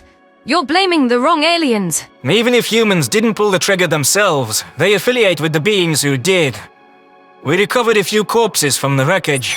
Zalk fiddled with his tablet before pulling up photos of charred, mangled husks being carried out by Bissems in hazmat suits. It was obvious none survived the fiery impact, likely why the Saya were thrilled at a live specimen like Dustin. But the spikes made them recognizable as Khajiits. Does this species look familiar to you, Tassi? I bet they didn't divulge this. I recoiled, uncertain how fervently I should defend the Khajiits when I lacked any knowledge of their prior slaughter of Bissems. Newly a species had initiated the attack against Ivrana. I suppose that made some terrible sense with what I knew about them attempting to wipe out the humans and having their homeworld destroyed as the Terrans tried to stop it. According to the first contact party, that Khajiit government was long gone. They were now allied to the noble, peace-seeking Sapient Coalition. I wasn't sure that Zalk would care whether the Khajiit had reformed, but I did. It also mattered whether genocide was still their intention in the present. Ivrana needed these visitors to be here on a benevolent mission. We couldn't hold the Khajiit sociologist accountable for deeds done under the predator-hating Federation. Though I found myself wondering why the bombers hadn't even tried to cure us. Dustin claimed it was standard practice for them to abduct and alter pre-FTL races, and that they would have sought to kill us after failing in that regard. I had been able to process that claim as a hypothetical, but not as a plan once intended to be carried out. Why had their actions against Alsh been so atypical, and why had the Terran not mentioned it? I doubted the Coalition was senseless enough to send a Khajiit if they knew the Saya would recognize Nulia's kind. It also seemed odd for the Khajiits, who'd amassed a massive fleet to throw at Earth, to send a single vessel that was shot down and never followed up. I know you think I'm naive, Zalk, but there's zero chance Dustin, or in all likelihood humanity, knows about any of this, I decided. I saw what their kind was put through by the Khajiits through media depictions. Humans were attacked by them too. They did tell us about that. If the Khajiits had set out to kill you, they would have followed up with a fleet like they sent against Earth. There has to be a reason it ended with that one ship. A rogue vessel of some kind. It's possible. Zalk cast a second glance at the miserable-looking human below. The Khajiits attacked his planet, you're saying? Not just them. Naltor commented. Humanity went up against the entire Federation, and Dustin told us they assimilated or neutralized hostile parties left and right. Other races hated them because of their diet, which was likely their quarrel with us. I beg your pardon? My eyes widened, sensing that Zalk was listening to our words. What we know from Dustin is the organization humans took down hated anything vaguely predatory. They would attempt to alter genes and culture. It might also be worth mentioning the only other obligate carnivores eat people. Both of those things tied into Haliska's breakdown. And before you start casting aspersions, I believe Dustin's telling the truth. If only because it's too fucking deranged to be made up. Naltor grumbled. The humans seem genuine in trying to be better. It sounds like they've had to sort through a mess of lies and cover-ups to have any semblance of truth to return to all foreign peoples. Dustin might be able to make sense of what happened to the Sayer, especially if you have anything left over from that Gajid ship to be analysed. But you have to give him a chance. Earth and Alsh were in the same position. You're not enemies. That animal-loving nerd is fucking harmless. He was willing to die for you when I told him you shifty fucks weren't worth it. Zulk scoffed. Bold of you to say that to me directly. After you covered up a Hear's-damped spaceship, and everything you gained from it, I am more sickened by you than ever. I'm only still engaging with you because Dustin doesn't deserve to be gutted by you savages. We're not savages. The savages are all around us.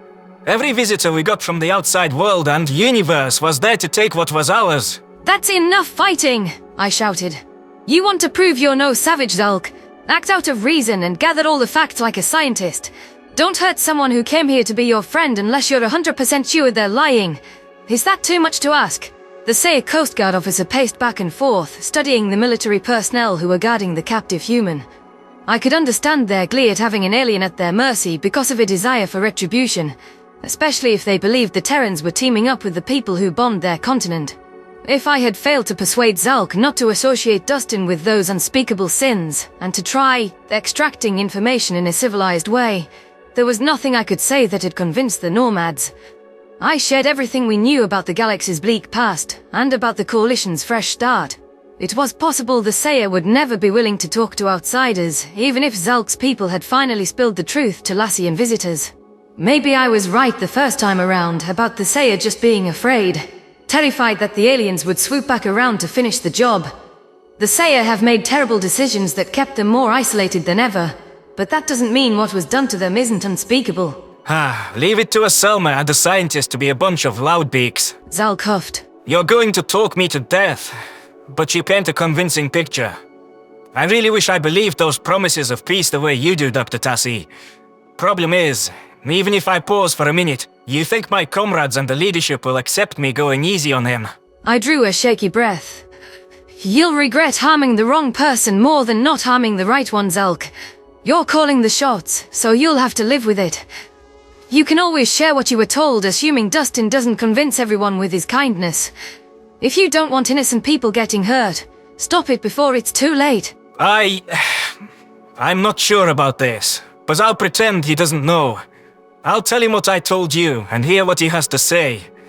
No promises beyond that. Thank you. That's all we can ask for. Don't thank me yet. If your friend is lying, you're not going to like what I do to him. Come on, follow me down the stairs and we'll see how this all plays out. Relief washed over my feathers, alongside the still-present horror that Bissem's true first contact had been a senseless assault. Our captor undid the bindings on our wrists, finally demonstrating some goodwill. I followed Zulk out a rear exit, noticing that he shared some of Neltor's twitchiness on the first day that we spotted aliens. The Sayer knew of their existence, but none of his kind had ever interacted with extraterrestrials either. The three of us trundled down a set of noisy metal stairs, dismounting near the chair that Dustin was strapped to. His eyes darted over to us, visibly brightening at the sight of his Lassian friends. The Sayer Coast Guard leader raised his beak to acknowledge his underlings, before walking up to untie the human. The alien looked surprised as he gingerly shook out his wrists. Tassi, Naltor. Dustin breathed, his voice sounding hoarse. Are you okay? My stressed heart warmed a little, noting how that was the first thing he asked. We're fine. Are you? I'm unharmed. Though I, could really use some water. Especially to talk and answer questions. Zulk reached out to hand him a water flask. Here you... Dustin can't drink salt water, I interjected. He doesn't exactly have salt glands in his non-existent beak. Right. Let me get some fresh water from the faucet then. Thank you. Dustin offered. What's your name? Zulk. The one I assume you heard on the radio. The Sayer finished filling a disposable cup from a nearby sink before giving it to the human, who gulped it down gluttonously. Now that's settled. Would you happen to know anything about Gajids dropping bombs on Alsh 100 years ago? Water spewed from Dustin's mouth, with some spurting through his nostrils. There couldn't be a more obvious biological display of shock. General Neltor leapt back, more than a bit disgusted that some of it sprayed all over him. The human coughed and retched, his face turning red as he choked on the water he had been swallowing. His binocular eyes watered while he desperately shook his head from side to side in an attempt to communicate. If I recalled correctly from the Terran TV shows and the body language I'd gleaned from that media, that was supposed to convey the negative. I watched as he struggled to clean himself up with his chest fabrics, mopping water off his upper lip. For a moment, I'd been worried about how flushed his cheeks had turned. Zalk inspected the xenobiologist with skeptical eyes. I'll take that as a no. Tassi vouched quite strongly that she didn't know, so perhaps I need to explain. An alien ship bombed 3 of our cities, but we managed to shoot it down and use it for study and growth. Your party member, Nulia, matches the species we identified via the bodies in the wreckage. What? Dustin spluttered. My god. That's how you made that surprise launch. And why you don't think Bissem should trust us. I don't know what I can possibly say, other than that I'm sorry. And that I understand the terror of being attacked. Yes, I'm told you do. But how the fuck would you not know one of your own people did something like this? I highly doubt Nulia did this personally. She wasn't even raised on the Gajid planet. But that's neither here nor there. I'm as shocked and confounded as you are, though I swear I'll do what I can to piece together what happened. What an awful thing to do to an uncontacted species. What I can say for certain is there's no record of Bissems in the archives, so it wasn't a Federation-sanctioned hit. Naltor raised a flipper, like a kid speaking out of turn in class. The archives? The Federation wasn't aware of you. They kept records. No, a changelog of every species they found. Meticulous documentation. I don't know how much you know about them, but something like a predator race being found. That wouldn't have gone under the radar. As for how we don't know this happened, truth be told, Zalk, everything we know about the galaxy's past is either things we've witnessed, or based on liberated documents from the archives. I wish I could give you a more satisfying explanation, but I'm giving you the truth. So you know nothing? Apart from what the Gajiti Union was like, and the fact they wouldn't have sent one bomber alone, in my opinion. No, I don't, on what little context I've been given. If you have more data on what the ship looked like, I might be able to analyze it. Perhaps even against the missing Starship Registry, which goes back quite far. The ship manifest would tell us who they are. It might be possible to analyze any data that survived the crash too. We can translate their language. Tassi and Naltor can understand it now as well, as a second pair of ears to verify what I would tell you. Just how is that possible? Translator implants. I'd be happy to share the schematics. So that's what the metal chips that fused with their skulls in the crash fire were. I can't believe the Lassians let you... Never mind. There was some intact data on the ship, but we haven't been able to decrypt much of it. A few thumbnails from log files is all. Sir, why the fuck are you telling it this? A soldier spat, seeming to understand Vrit, but speaking in a Saya native tongue. I grasped the meaning through the handy translator. You don't actually buy its ignorance, do you? Zalk sighed. We should hear his side of the story before we reach our judgments. Dustin seems to have intimate knowledge of our enemies, and has yet to avoid any questions. I understand your anger. 1 billion people were killed on my planet because they didn't like our eyes pointing straight at them. Would you please translate what I just said, Zalk? Dustin waited while the Saya officer relayed his words. Is there any chance I can see these thumbnails? And perhaps later the crash site? Even just a glimpse of the ship layout might help me tell you if you nabbed a military vessel. Let's start small. I want to hear your thoughts in real time. Here's the clearest render we obtained, though they were wearing some strange gear. I circled behind Dustin's chair as Zalk handed him a tablet. The human's eyes inspected the image of a Gajid beneath a metallic suit that seemed similar to what Bissems wore in flammable work environments. Some unwieldy contraption was slung across the figure's back, though I couldn't hazard a guess as to what it was. Something resembling horror flashed in the primate's eyes, suggesting that this garb was enough for him to identify Alshu's bombers. I watched him hand the tablet back to the Saya officer and don the same distraught expression he had when he told Naltor and I about the Arxur. My heart sank into my chest, not sure how much abominable knowledge I could have weighing on my mind. I know who your attackers were. Or at least, who they worked for. Dustin said. This vessel was crewed by exterminators. Curiosity gleamed in Zalk's eyes, and the Saya leaned forward. As for myself, I heard a faint chime of recognition in my mind. Hadn't Nulia told us Dustin studied animals for an occupation going by that name? Was that why he was distraught learning who was culpable? Out of some sense of partiality to the job he started off with. Asking him about his former occupation might get him strung up though after what he just said, so I kept my questions to myself. Hopefully the human would be able to provide some insight into these exterminators' motives on his own. Memory transcription subject. Tassi, Bissem scientist. Date. Standardized human time. March 20th, 2160. There was no doubt that General Neltor, who'd eavesdropped on my conversation with Nulia during the feast, had connected the dots between Dustin and the group responsible for bombing Alsh. When the Gajid sociologist mentioned exterminators, I didn't question it, assuming it was some sort of pest control for homes and cities. No, I wasn't so sure the word didn't carry a more nefarious slant coming from aliens. It couldn't be that they exterminated sapient life forms that didn't align with their ideology. That couldn't constitute an entire profession. It just wouldn't be something Dustin would have joined up with in his quest to study animals. I hope the human has the sense not to mention that he worked with these people, and also that Neltor doesn't raise the topic now. Zalk's head feathers are practically twitching with how hungry he is to pick apart Dustin's answer. What do you mean by exterminators? The Sayer asked when the alien didn't continue of his own volition. Please give me a chance to explain the full picture before you jump down my throat. The human tipped the disposable cup back, trying to suck down a few droplets of water. The Exterminators Guild in Federation Space. They're an organization devoted to removing all predators from a planet. The way that they do this is by burning them alive to dispose of the contaminants. Holy hers!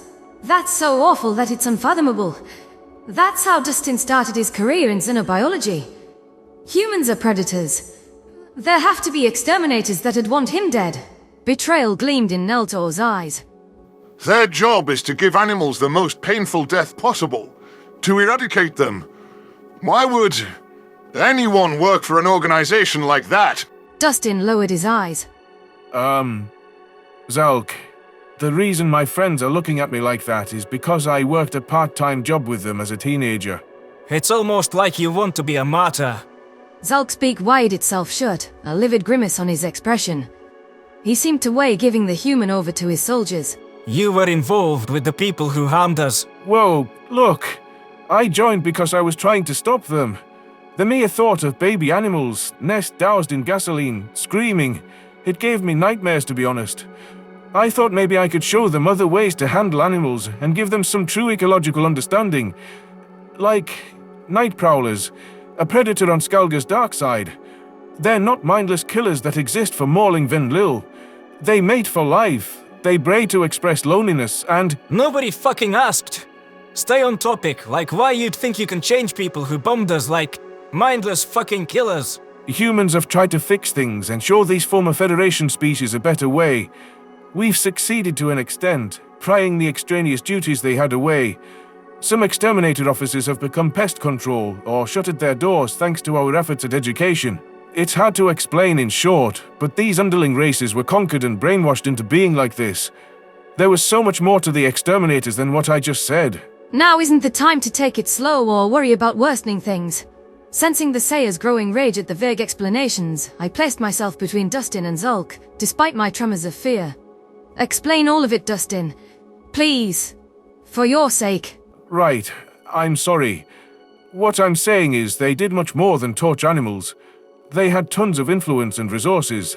They were local heroes. They acted as a sort of police force, locking up people who didn't behave prey-like. That went as far as monitoring children in school or branding dissidents who questioned the dogma. The reason the public thought burning predators was so necessary was that they called murders predator attacks.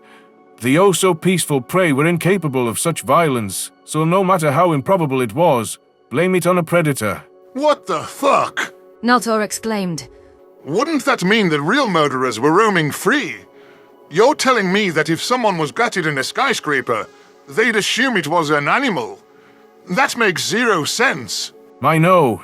Believe me, I know. We had to live with these people getting cold on us just for walking down the street. I could tell you plenty of stories about how they threatened refugees like me. Zero repercussions for excessive use of force, even if they don't kill you. They came to my school and held all of the human kids at flamethrower point, and I still wanted to help change them. Candidly, I would have chopped off an arm if it meant I could study alien animals. Nobody had, not in any scientific way, so it was unexplored territory. Zalk narrowed his eyes. You've explained why they burn our nests, and told a wonderful tale of persecution, but you haven't explained why they had bombs. That relates to their part in the colonization, something that will make more sense with the full picture. When the Federation would colonize a new planet, they'd want to eliminate all predatory infestations ahead of the settlers. Because a world is teeming with wildlife, they do this from orbit, with antimatter. Shit, when we expanded outward for our first far-off colony, the Maziks, an ally that genuinely thought they were helping, offered to bomb the planet so it was suitable for habitation. Are you saying that this ship was looking at Ivrana as a potential colony? Yes. My theory is they were some kind of scouting expedition. Bissems to them were an infestation to be removed with whatever they had at their disposal. I know because an entire extermination fleet came to my home and wiped out 1 billion humans by that logic. If I may, look what they did to our metropolises. Dustin pointed to his holopad, and after some consideration, Zalk passed it to him. My mind was reeling from what I'd just learned about the lunacy on other planets. Torching wildlife species with the goal of bringing about their extinction would, for starters, lead to massive ecological consequences, beyond the fact that it was needless cruelty. Animals might not have our mental capacity, but they had pain receptors just like we did. How could they think we were monsters for catching fish to survive, yet carry out something so senseless? How could Dustin and humanity see any of the Federation as salvageable after everything that happened to them? 1 billion dead. I knew there were attempts to slaughter the Terrans and that they were nearly wiped out because of hatred, but I thought they managed to stave off the worst. Earth won the war, but at what cost? How are they not resentful like the Sayer? The human's eyebrows slanted downward, sorrow evident on his features. Naltor and I drifted closer to Zalk as the Sayer Coast Guard officer and his men watched news footage from the time. There was footage captured from hundreds of miles away, live rolls of cities being leveled from the stars. It was the first time I'd seen pity on the nomads' features as they recognized themselves. Horror shot through my own chest and spewed from Sayer beaks as we saw images of a blue-feathered avian race, seemingly a crash-landed soldier shooting a human baby in a stroller. The footage cut to the rubble of once grand metropolises and husks of skyscrapers before showing blackened corpses, ending with rescue efforts to dig out any survivors, and rows of burn victims. Humanity understands your position more than anyone. Dustin sighed. We get what it's like to feel alone and to be attacked without reason, knowing there's little hope to defend yourself. So many lives lost, culture evaporated for no reason. We grasp the fear of wondering whether your species will exist tomorrow. Naltor folded his flippers in front of his blubber, steaming. How can you just forgive them? You told us those blue birds are part of your coalition. Shit! How can you be so optimistic in light of everything that's happened? I choose to focus on the good in people. All people. I choose to have hope. The ones who hurt us were victims of the Federation's iron fist, and maybe that offers some closure. A way to find peace in our hearts and let go of the past so it doesn't continue to stain our future. You think the monsters who bombed us were victims, with good in them? Zalk spat. I think they weren't always monsters, and that many of them thought they were committing a positive deed, warped as it was in actuality. I'm saddened that they were so poisoned by hatred and that it hurt us both. The Sayer have been poisoned by hate for generations. Isn't it wretched? Aren't you miserable? Fuck. You have some nerve lobbing a question like that at us. It's the truth, Zalk. I'm willing to die in the name of truth and peace. Someone has to be. As Naltor had become incensed by what he learned, I felt numb. There were 0 positive points that I'd seen so far in what had been the galaxy's status quo for centuries. No matter how naive and optimistic the Selma General thought I was, even my spirits were tanking. I wasn't sure how I could rebound from atrocity after atrocity, and I wondered whether Dustin's commitment to truth was doing us any favors. It was taking years off my life, that was for certain. The observant part of my mind that dissected statements was still kicking, however, zeroing in on what was said about underling races. What happened to the founders that victimized humanity's aggressors, abducting and conquering them as I recalled it. Knowing how right Neltor was about the threats aliens could pose, and how much Zalk wants someone to blame, it might be useful to ask. I need to say something to snap out of this funk. I forced my beak to open. Dustin, what happened to the founders, as you called them? It might be helpful for Zalk, and all of us, to know who they are, whether they're part of the Sapient Coalition. The Farsol and the Colchians. Both are quarantined to their planets and stripped of their military. We ensured they wouldn't be curing predators and gentling prey again. The xenobiologist answered.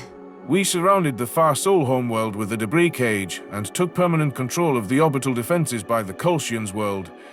They haven't been forgiven in the ways others have. Them and the Arxur. The people-eating carnivores, Zalk.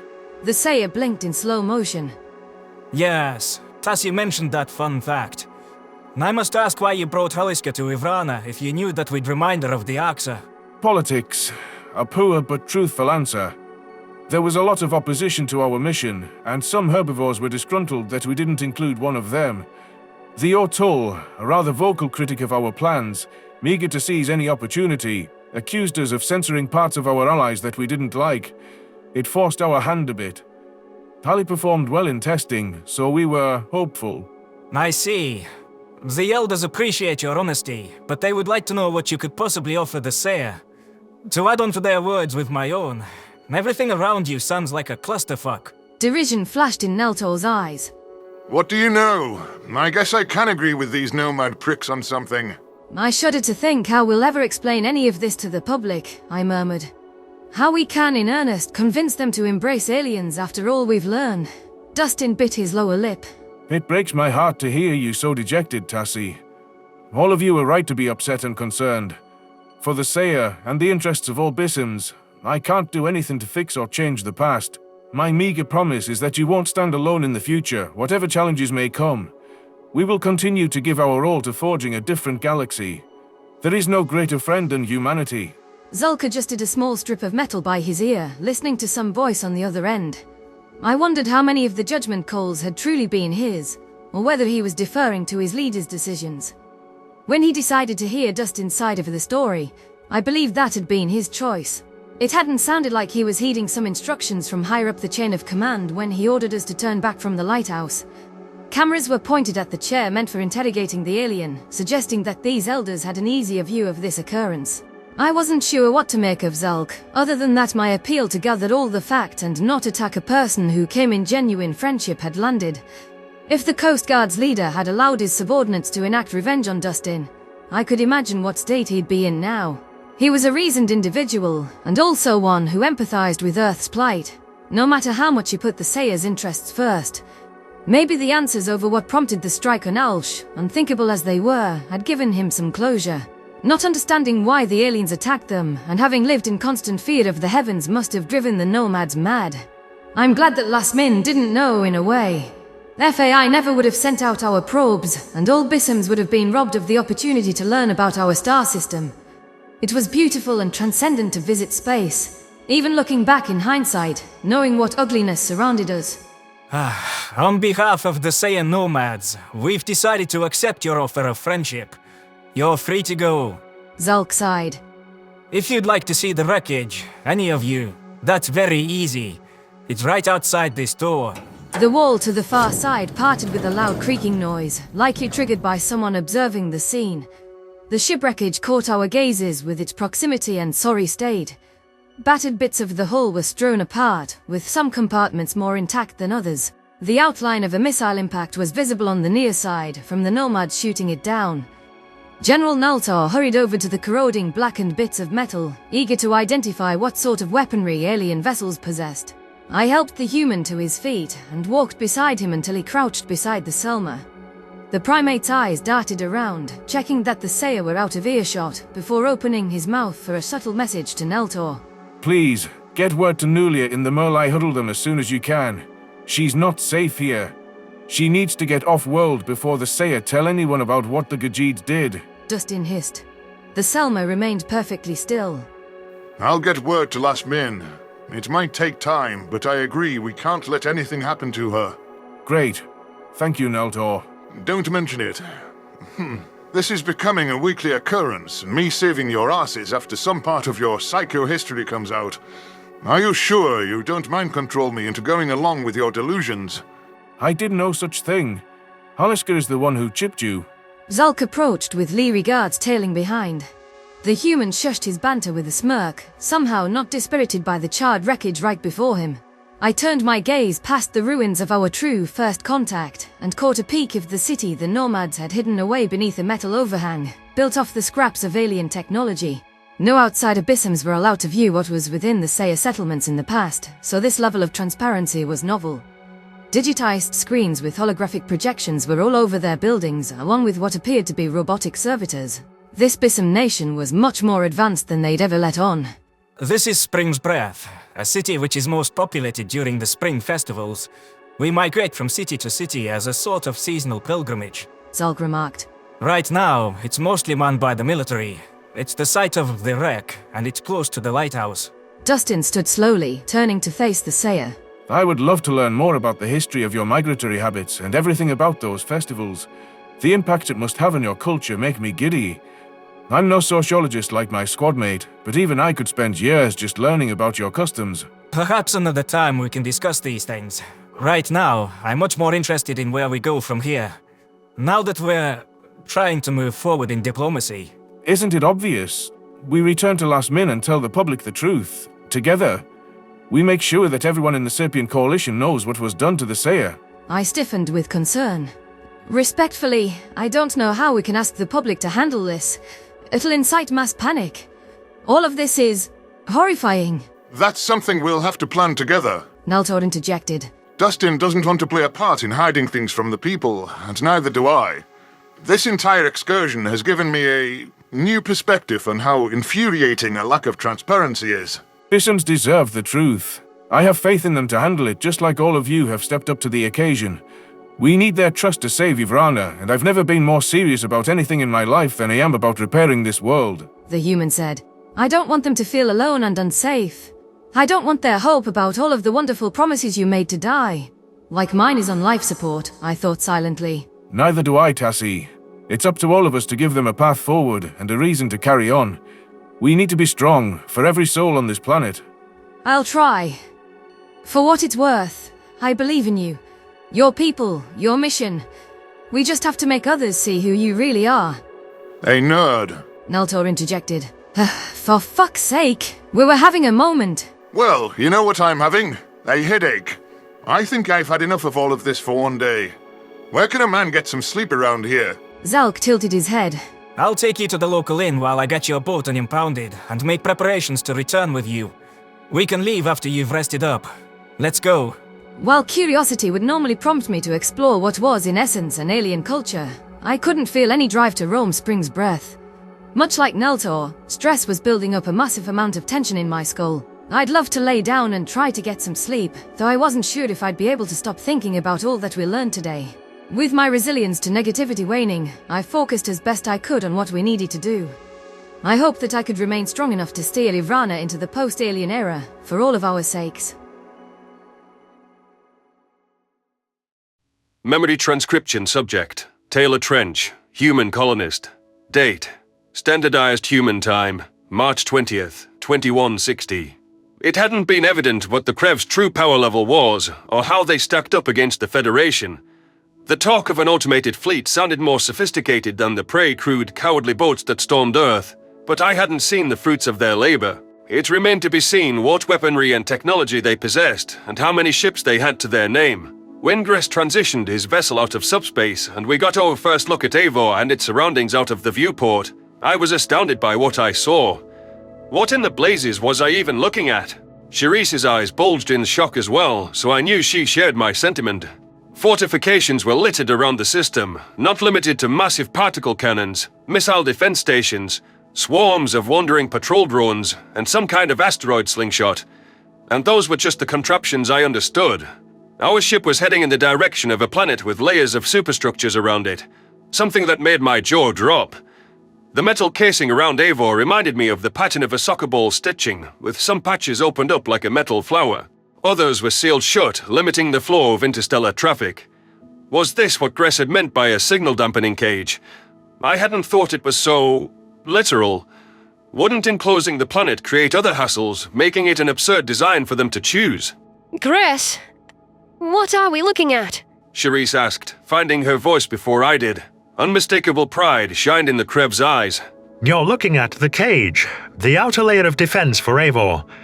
I might have understated its versatility. The panels don't just dampen signals. We can open and close them, pulling the plug on all of our junctions if needed. Solar flares, asteroids, shuttering the doors if enemy bombs and ships are pointed at us. Let me get this straight. Your whole planet can just, what? Curl up into a ball, I demanded. Board up the windows and call it a day. I liked your first metaphor. That's what we evolved to do for threats. Roll up into an impenetrable ball, shielding our vulnerable areas.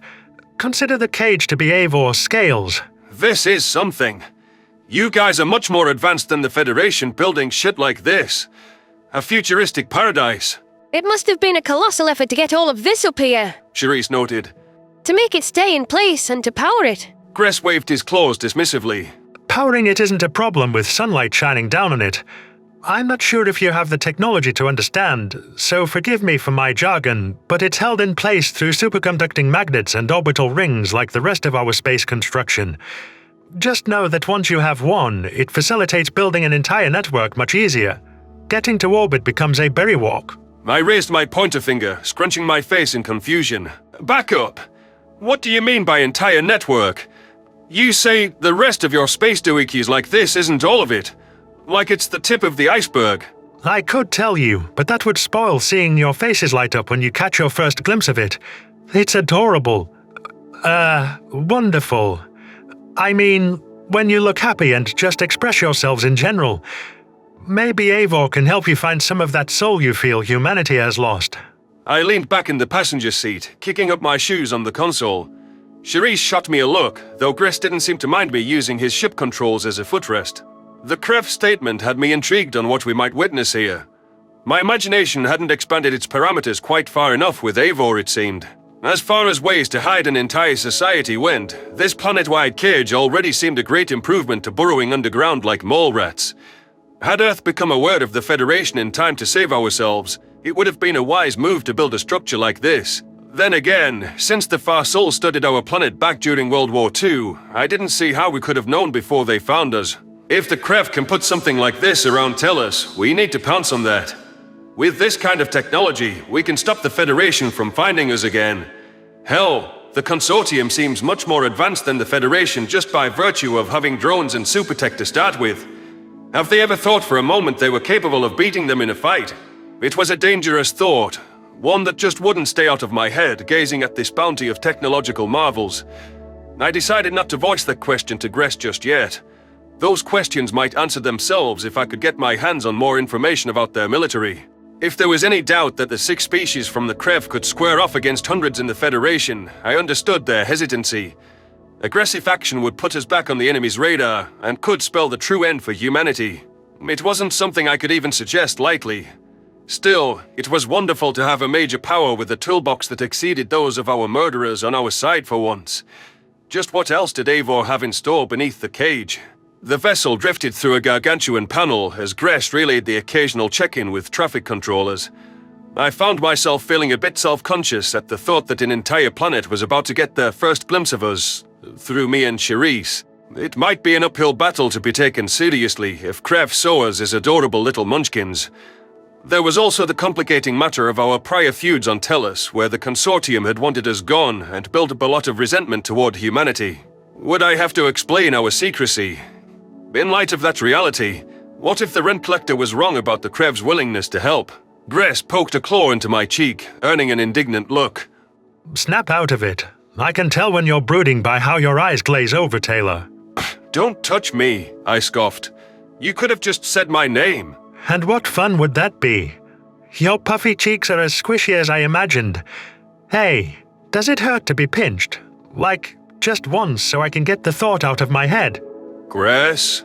It was a legitimate question, but, Charisse laughed. Yeah, the face is going to be an automatic no for most of us. It's patronizing. The humans back on Tellus said the same thing about belly rubs. I know you don't have fur, but you have to be a little ticklish. I want to know some way to express affection that's okay. Actually, maybe you should just, look at the viewport. That's why I was trying to have Taylor come too, but the temptation is just so... viewport. No talking for Gress. Whatever's beneath this cage better knock my socks off if you want me to forget this exchange, I grumbled. It will. Look, the view should be unobstructed. The Krev sheepishly buried his head in his chest, muttering what appeared to be curses at himself. Rolling into a partial ball and hiding his face seemed akin to blushing for us. Cuteness overload had gotten the better of Gress a few times, which in a strange way made me feel better about Eivor hating us. If that was their gut reaction to us, they couldn't hate us, right? I turned my eyes to the viewport and searched for my first glimpse of the planet. I wasn't sure what I expected, but it wasn't the massive sea of floating construction that met my gaze. Beneath the protection of the cage, dozens of rotating rings at different orbits were somehow propping platforms along their lengths. The buildings were levitating up above the lush globe, as if held aloft by telekinesis. The modules were much more complex than the ones we'd had back on Mars and marked the outline of the city. Other structures were built on the underside, hanging down in the planet's direction. Ships like ours landed by the hundreds on different hubs on the rings, which could also act as slingshots for takeoff. It was clear that the Krev tended to launch up here, rather than needing to generate the energy to escape their gravity well. Certain platforms seemed devoted entirely to the military, just like many outposts on their 2 lunar satellites outside the cage. To enable transit between the surface and orbit, it seemed that Krev favored tunnels which extended all the way into the atmosphere and likely continued onto the cities. The rings made it possible to connect with any city on the globe's circumference. By rotating in time with the planet, the tunnels could stay in place. Gress was right about this entire orbital metropolis, flourishing and bustling with people, facilitating transit both to the stars and the surface. It was one of the most magnificent things I'd ever seen. Questions poured into my head, wanting to understand how it worked. I felt my mouth parting in an O shape as I tried to form words. It's strikingly beautiful. Imagine the engineering that must have gone into this. Engineers like Kabir. No, don't think that. Ask something about how it works. How did the platforms... I fumbled. Gress hummed in acknowledgement. Stay propped up by the rings. I told you earlier. Magnets. Can you walk across the entire circumference of the platforms? Charisse asked. I can see what looks like enclosed bridges between settlements. You sure can. And you can catch a ride between rings too. Inside the settlement system, there's an entire artificial atmosphere. And being this close to Eivor, there's natural gravity. You can also go down to any surface settlement from here, which you'll get to experience firsthand. I chuckled to myself. This is something. How many people live up here? 1 billion? There's some Krev who like the view from space, and others who prefer a more traditional home. We don't build colonies, but there has to be somewhere for us to move to, with 11 billion souls on the last population census. That counts the Jazlips, all 2 billion on Eivor who have their largest enclave in Consortium space and our polar ice caps. If I were them, I'd build their new digs up here with some upside-down skyscrapers over a planet, not in some frigid wasteland. I mean, shit man. If you can scrounge up this much raw materials, you didn't need those resources at all. We most certainly do not. Asteroid trawlers give us all we need and more. When we return your payments with interest, perhaps you can at least see it as a good investment. Everything you see here, it can belong to Tellus, to humanity. If you wanted to live in the space rings, Terrans would be welcome, of course. I hope you'll have diplomats in an annex by the Tonvos district. Charisse twirled her dark hair around her finger. Tonvos district? You're throwing a lot of words around, Gress. We've never seen anything like this. And for what it's worth, I never liked you profiting off our work. But now, I see it was a pittance compared to what would be of true value to you. Tonvos is probably just a name like we use for any of our places. It didn't translate, so I assume its meaning is as a title, I said. Nice to see you admit I wasn't the only one who couldn't stand paying off the Krev, by the way. You haven't offered Gress much commentary about your feelings throughout this saga. It's not appropriate, Taylor. My past feelings shouldn't be said aloud when they're about the interstellar superpower that we need help from. Oh, I like it when you're yourself. That's part of why I picked Taylor. Gress reached over to pat my leg before seeming to remember my directive to keep his claws away. It was wonderful to see something open and genuine. I felt like I learned more about him from his anger than the years prior. I was hoping to encourage him to come out of his shell, and to show him that even if Mayor Hathaway likes disingenuous praise, the Krev don't. I see potential in him. A chance to be better. I don't see what was better about attacking you and giving you a piece of my mind. What are you even saying? Cuss out everyone I see. Explode like a loose cannon. That was a low moment for me. Taylor, you were raised to believe that all aliens would murder you at the mere sight of you, and your entire species was almost killed. You were locked underground to hide your face and toil on behalf of the colony, and raised without your parents from what I've gathered. Add on a head injury, years of resentment toward us, and guilt. Anyone would have snapped. It's understandable. I don't know if I could have endured what you, Charisse, and all humanity have. Charisse slumped her shoulders. Yeah, I was fortunate to have some family on the Ark. I wasn't alone. I have a few good memories. Cooking with my uncle. Watching drunken patrons get tossed by him with his no-nonsense attitude for bullshit. Taylor had to figure everything out for himself. Whatever my circumstances, I made shitty decisions that will eat me up to my dying breath. The drill explosion being the worst. I don't think I should get a free pass, or bring others down with me by acting out on Eivor, I huffed. Of course not. I do hope you'll find better ways to cope, and that I can help. Gress stared out at the viewport as we drifted closer to a ring, seeming to travel in the opposite direction to its rotation. I'm just saying, don't tell us what you think we want to hear or sing our praises. Be polite on Eivor, but be candid. Speak the truth, even if it's unpleasant, and don't worry about censoring your true opinions. Be done pretending like you said you wanted to be. Guess I can manage that. It'll be nice not to have to tap dance around anything vaguely violent or predatory. Would you like me to act afraid of your eyes, just so you can have something familiar to latch onto? Charisse groaned. Please, no. Unfamiliar territory is perfectly fine by me. Gress snickered to himself. I found it odd that an alien would tease us. It was nice that someone from another species found the Federation's reaction to our eyes laughable. The Krev rent collector had liberated me from the burden of having to sweet-talk the Consortium officials. It would be nice not to have to hide parts of myself, or pretend ever again. That was the only way to live with the things I couldn't unsee. To stop feeling sick over what I'd done on the Mayor's behalf. From now on, I wanted to be a man of action, and an open book.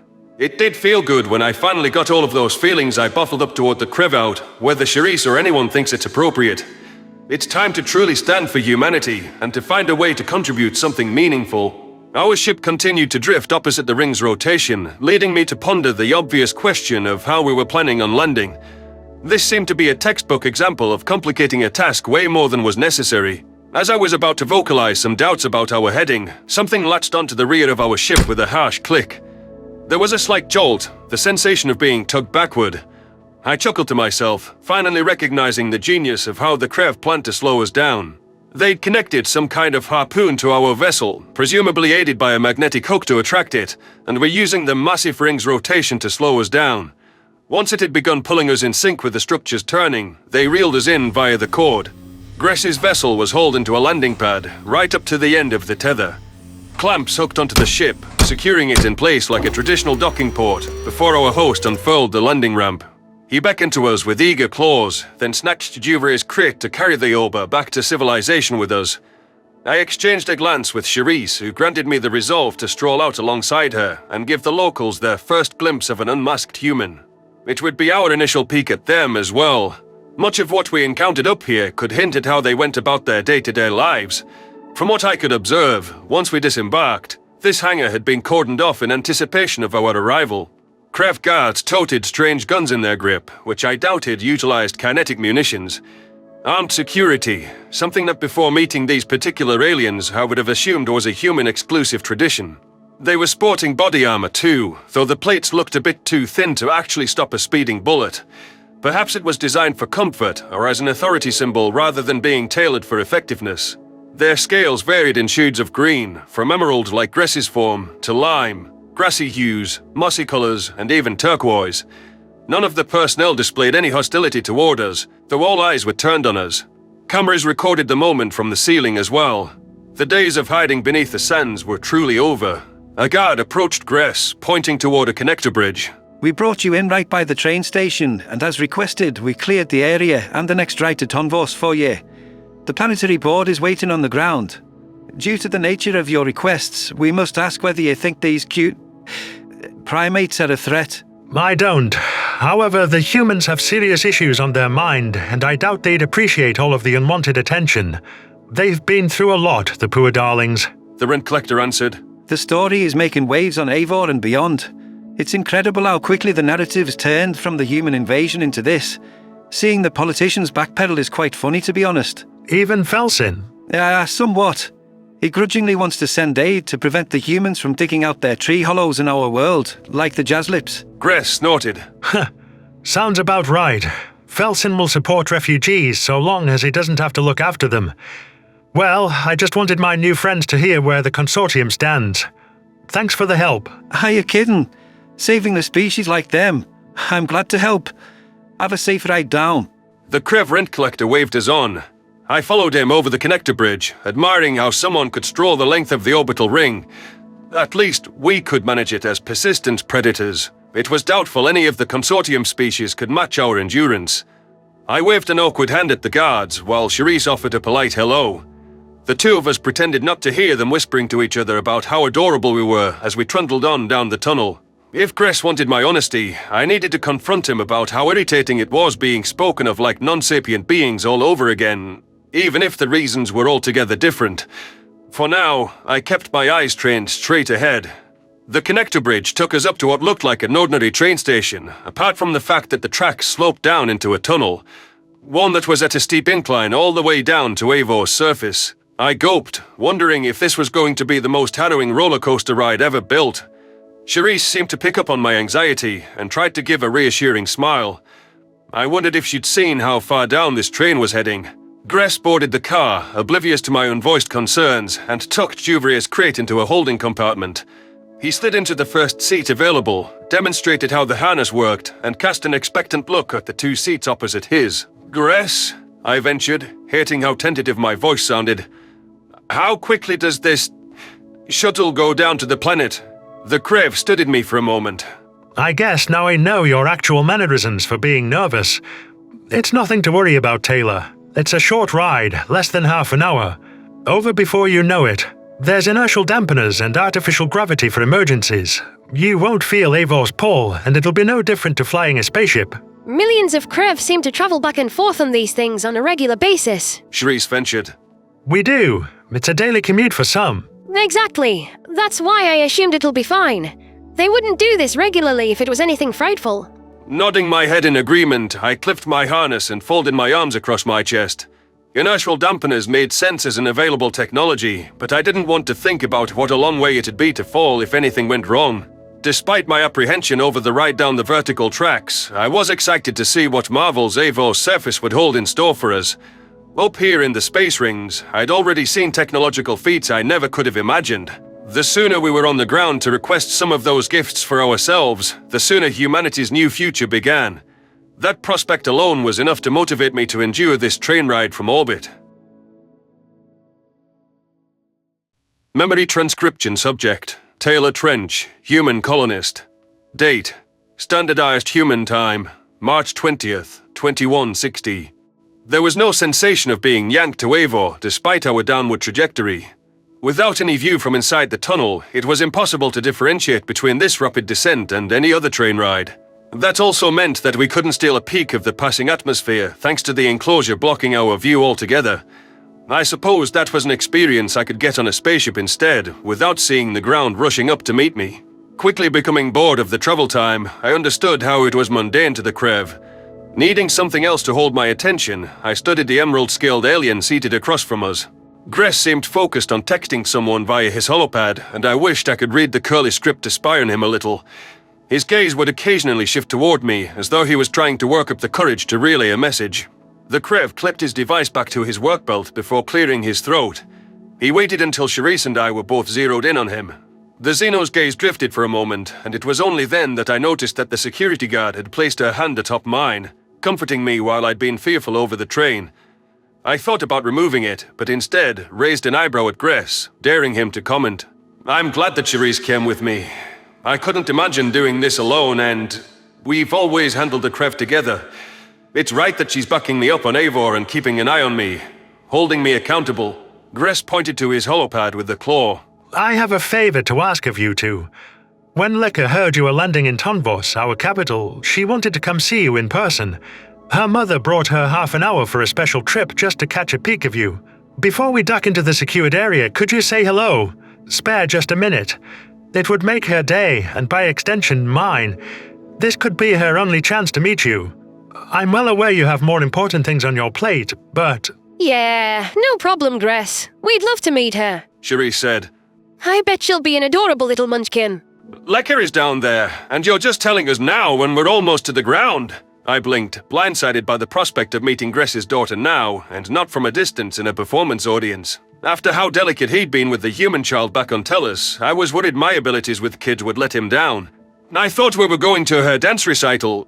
I'm not saying we won't do it, but it's not her only chance to meet us. The Krev sighed.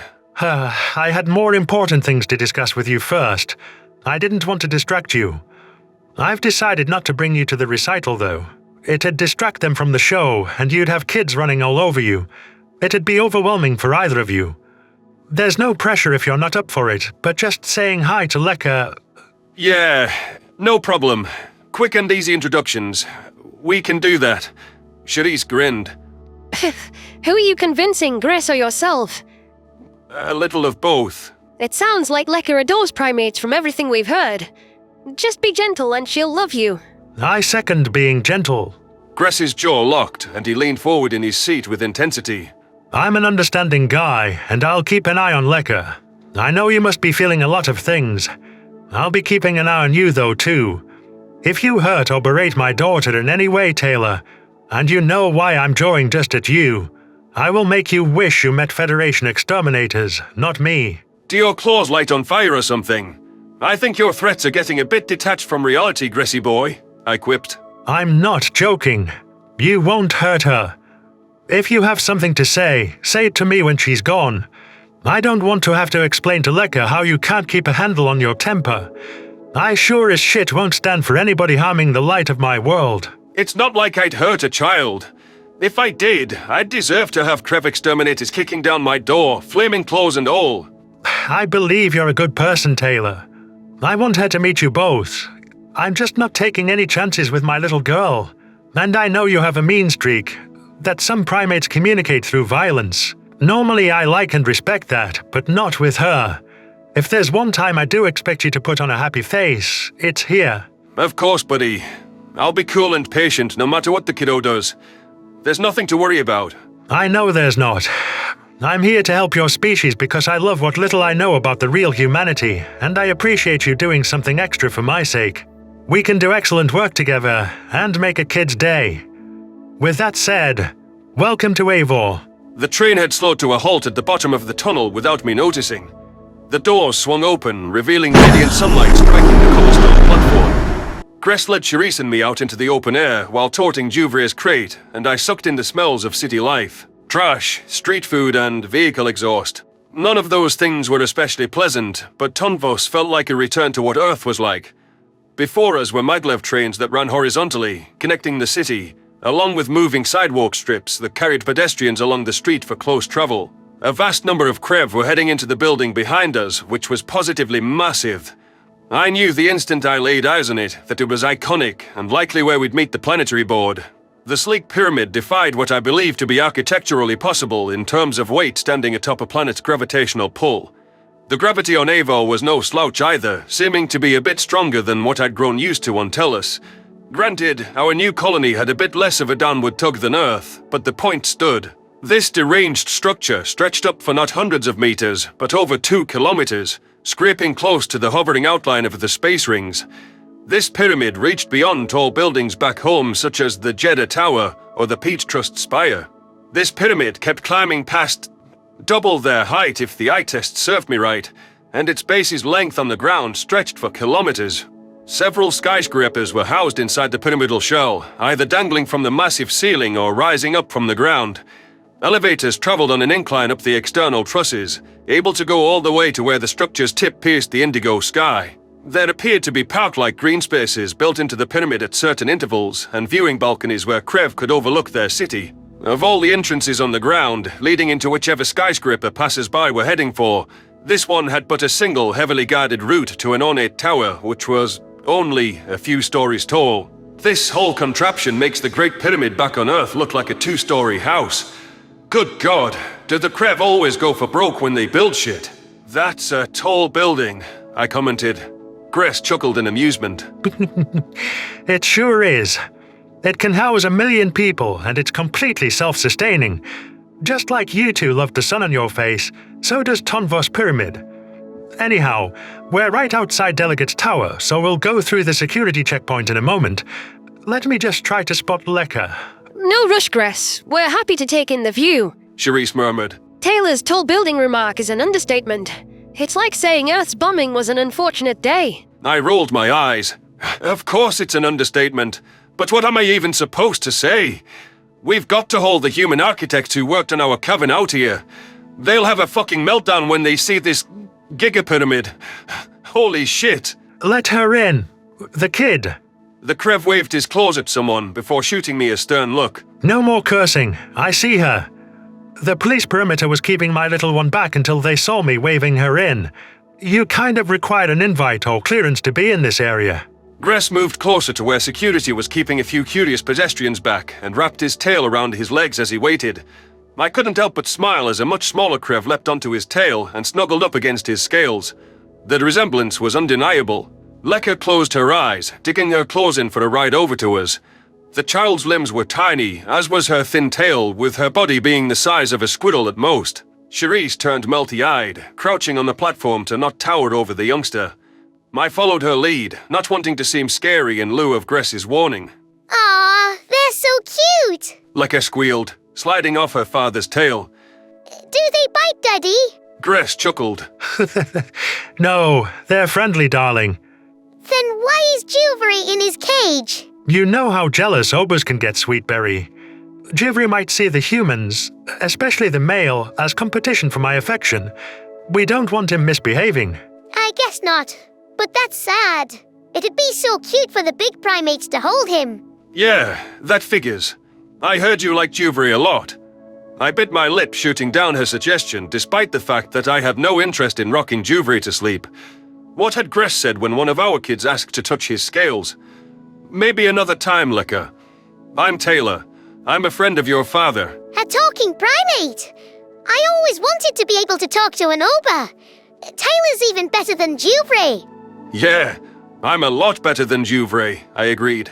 My human companion snorted. Is that your new life goal? To be superior to an oba? Lekka, I think you shouldn't compare us to Juvary. He's very different from us. I'm Charisse. Hi, Charisse. You humans don't have much fur. We don't. Our ancestors did have full pelts, but we lost ours over time and started wearing artificial fabrics instead. The little curtains you wear are so cute!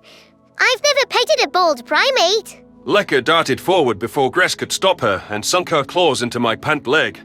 I kept as still as possible as she shimmied up my calf and balanced atop my thigh. Her paw pressed my wrist with fascination, earning a squeal of delight. The texture of her palm felt strange against my skin, though I didn't interfere for fear of hurting her. I thought about asking Gress to step in, but she looked so delighted that I couldn't bring myself to. There were some mutual feelings of cuteness overload, though I wasn't sure how her father would feel if I patted her tiny head or tickled her chin with a finger. After all the times that Gress has confessed to wanting to smother us with pets and hugs, I hardly think he'd have the right to judge. Still, I don't think I should do anything that might be offensive. Lekka's eyes twinkled. He has little hairs on his arm. They're almost invisible. Look, Daddy. I see, dear. Gress replied, leaning down to pick her up and pull her away. Why don't you thank the nice human for his kindness? Taylor doesn't like being touched without asking, so don't do that again. It's all right, I offered. Don't worry about it. Charisse extended her arm, smiling. My turn. Can I hold her, Gress? Would she like that? Just for a brief moment. I don't want you to drop her. Gress passed his daughter into the security guard's hands, careful to ensure Charisse had a firm grip before letting go. Lekka burrowed her nose into the crook of my companion's elbow. Easy does it. Lekka, sit still. You're going to wriggle out of her grasp. Okay, that's it. I'm taking you back. No! Lekka protested as her father snatched her up again. I like the big obers. They're nice creatures. Can we keep them? Absolutely not. The humans are people. How would you like being kept? That's what you and Mom do to me. Gress's face looked horrified, enough so that it was comical. You're not a possession. Then can I leave? No. So you're keeping me hostage, just like the people you were supposed to help free at your old job. No, that's not... You're a child. We're responsible for you until you get old enough to understand things, like how anything that talks isn't something that belongs to you. Please keep them. I'll take such good care of them. The answer is no. You're going back to your mother, right now. Run along. Now, or you won't get to see Juvri for... a month. You're so mean. The humans are way better than you. Bye, Taylor. Bye, Charisse. We'll see you later, Lekka, Charisse said, while I struggled with the fact the child thought it was okay to keep us like obers. Good luck at your dance recital. Thanks. The tiny child scampered off, returning to where her mother was waiting. Gress pressed his claws to his face in embarrassment, clearly mortified by everything Lekka had said. An apologetic glint flashed in his eyes as he finally looked back at us. I stood up, hearing a loud pop from my stiff knees, and waited for the Krev to say the first word. He was silent for a few steps, herding us toward a security checkpoint by Delegate's Tower. Charisse seemed amused by the entire debacle, and seeing her on the verge of laughter lifted my mood as well. It was pretty amusing to hear a child compare being controlled by parents to being a hostage. I'm sorry about that. Gress spoke at last, stopping us just shy of the checkpoint. I know it sounded awful, but Lekka doesn't know what she's saying. I'll have a talk with her about humans being people and make sure this never happens again. Charisse's lips curved up further. Kids say the damnedest things. Don't worry about it. I actually thought it was pretty funny. And I think we should free Lekka, I joked. Oh, you can't help but have fun at my expense, can you? Gress sighed. No, I cannot. We should change the saying Ober Enterprise to Human Enterprise. What's the hold up? A towering pink avian approached, causing me to feel some level of intimidation.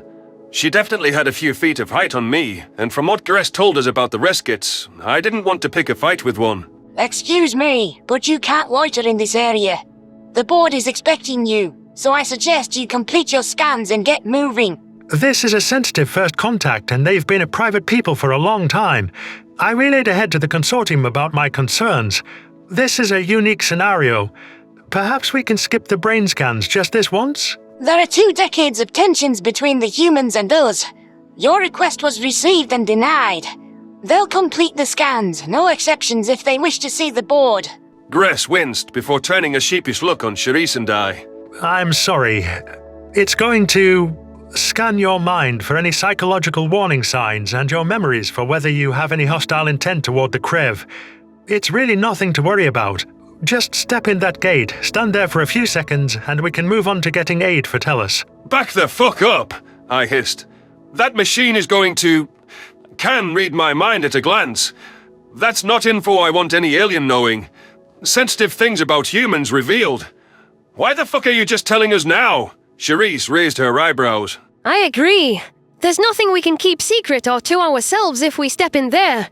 That's putting a lot of faith in the Krev to have our best interests at heart. Being told now... It's being sprung on you much too fast. Gress finished. I only didn't tell you because I thought it'd be avoided in light of your circumstances, and your unfamiliarity with us. If it's any consolation, every diplomat and visitor does this. The machine only flags warning signs of violence. It's a way of predicting anyone who'd attack our leaders, and while it's mainly for the jazzlips, we apply it equally. I have nothing to hide, so I'll go first. After leaving Juvri with security, the Krev walked into the gate, which scanned him for a brief moment. His identification flashed up on the guard's console, and after the machine announced that no threats were detected, she buzzed him on. Should I follow, forsaking all notions of privacy, or risk offending our hosts by refusing and booking it back to the train? My mind was racing, hoping to do what was best for all of humanity, for our future. The fact was that we needed the Consortium's help, and given their tech level, if they wanted to hurt us, we were through. If this was a necessary part of diplomatic relations with them, we'd have to bite the bullet eventually. I ambled forward as the rescue guard fixed me with an impatient look. Gress seemed relieved that I went along with it, and perhaps a little surprised. That Krev must have a certain opinion on my obstinance. I stood inside of the chamber, trying to keep as still as possible, my head turned back in the direction I'd come from. Cherise gave me a reassuring smile, showing support for my decision.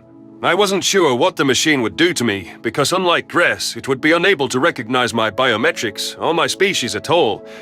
I waited, feeling my heart rate accelerate.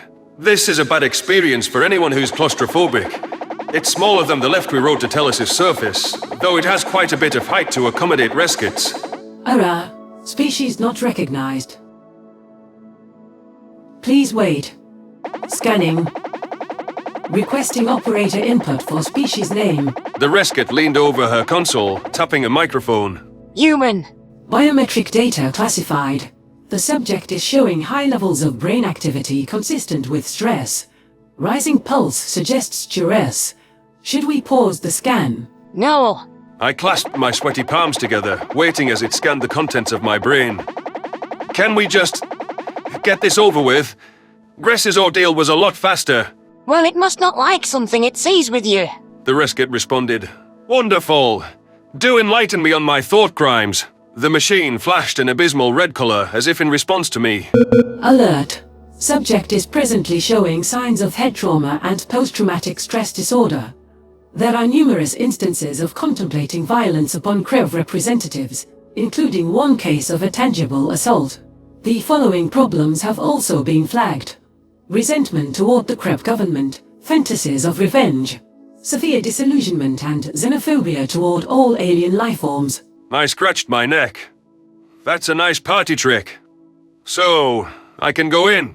Those fantasies of violence toward the Krev aren't current. Gress interjected. It said nothing about present inclinations toward violence.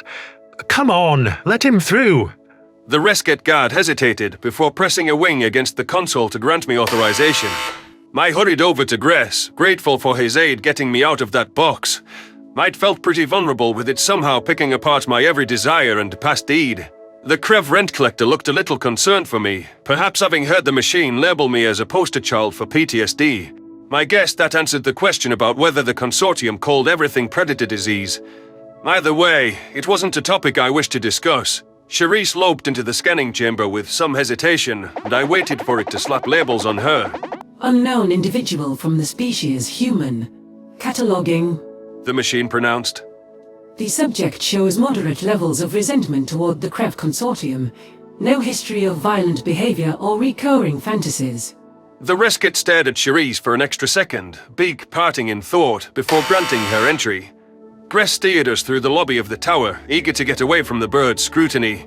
The Krev led us further back into the building, descending a flight of stairs into a basement below the tower. We passed by a series of offices, for what I ventured were like government department heads. Security increased as we moved further toward the back, though they all waved us on. Our guide only stopped as we strolled into a meeting room, where members of all 6 species waited on ergonomic thrones of sorts. I tried to clear my head, realizing that this was our destination. These were the leaders of the Consortium, the ones I needed to convince to aid us and to help bring humanity back from the brink of extinction.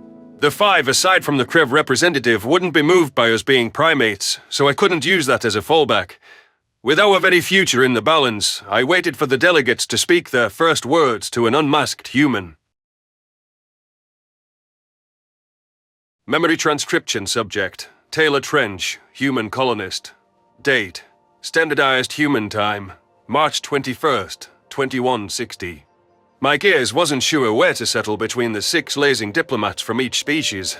Every set of eyes was on me, from the Ulchid who had her tail leg curved beneath her like a mermaid, to the curled-up Smiggly, to the Trumbill, whose eye socket was evidently made of metal. I approached the table with a sheepish posture and watched Cherise tiptoe forward with trepidation. However, it was Gress who seemed the most uncomfortable of us all, standing in this room. The Krev delegate stood from his chair to greet my friend, his expression brimming with reverence and pride.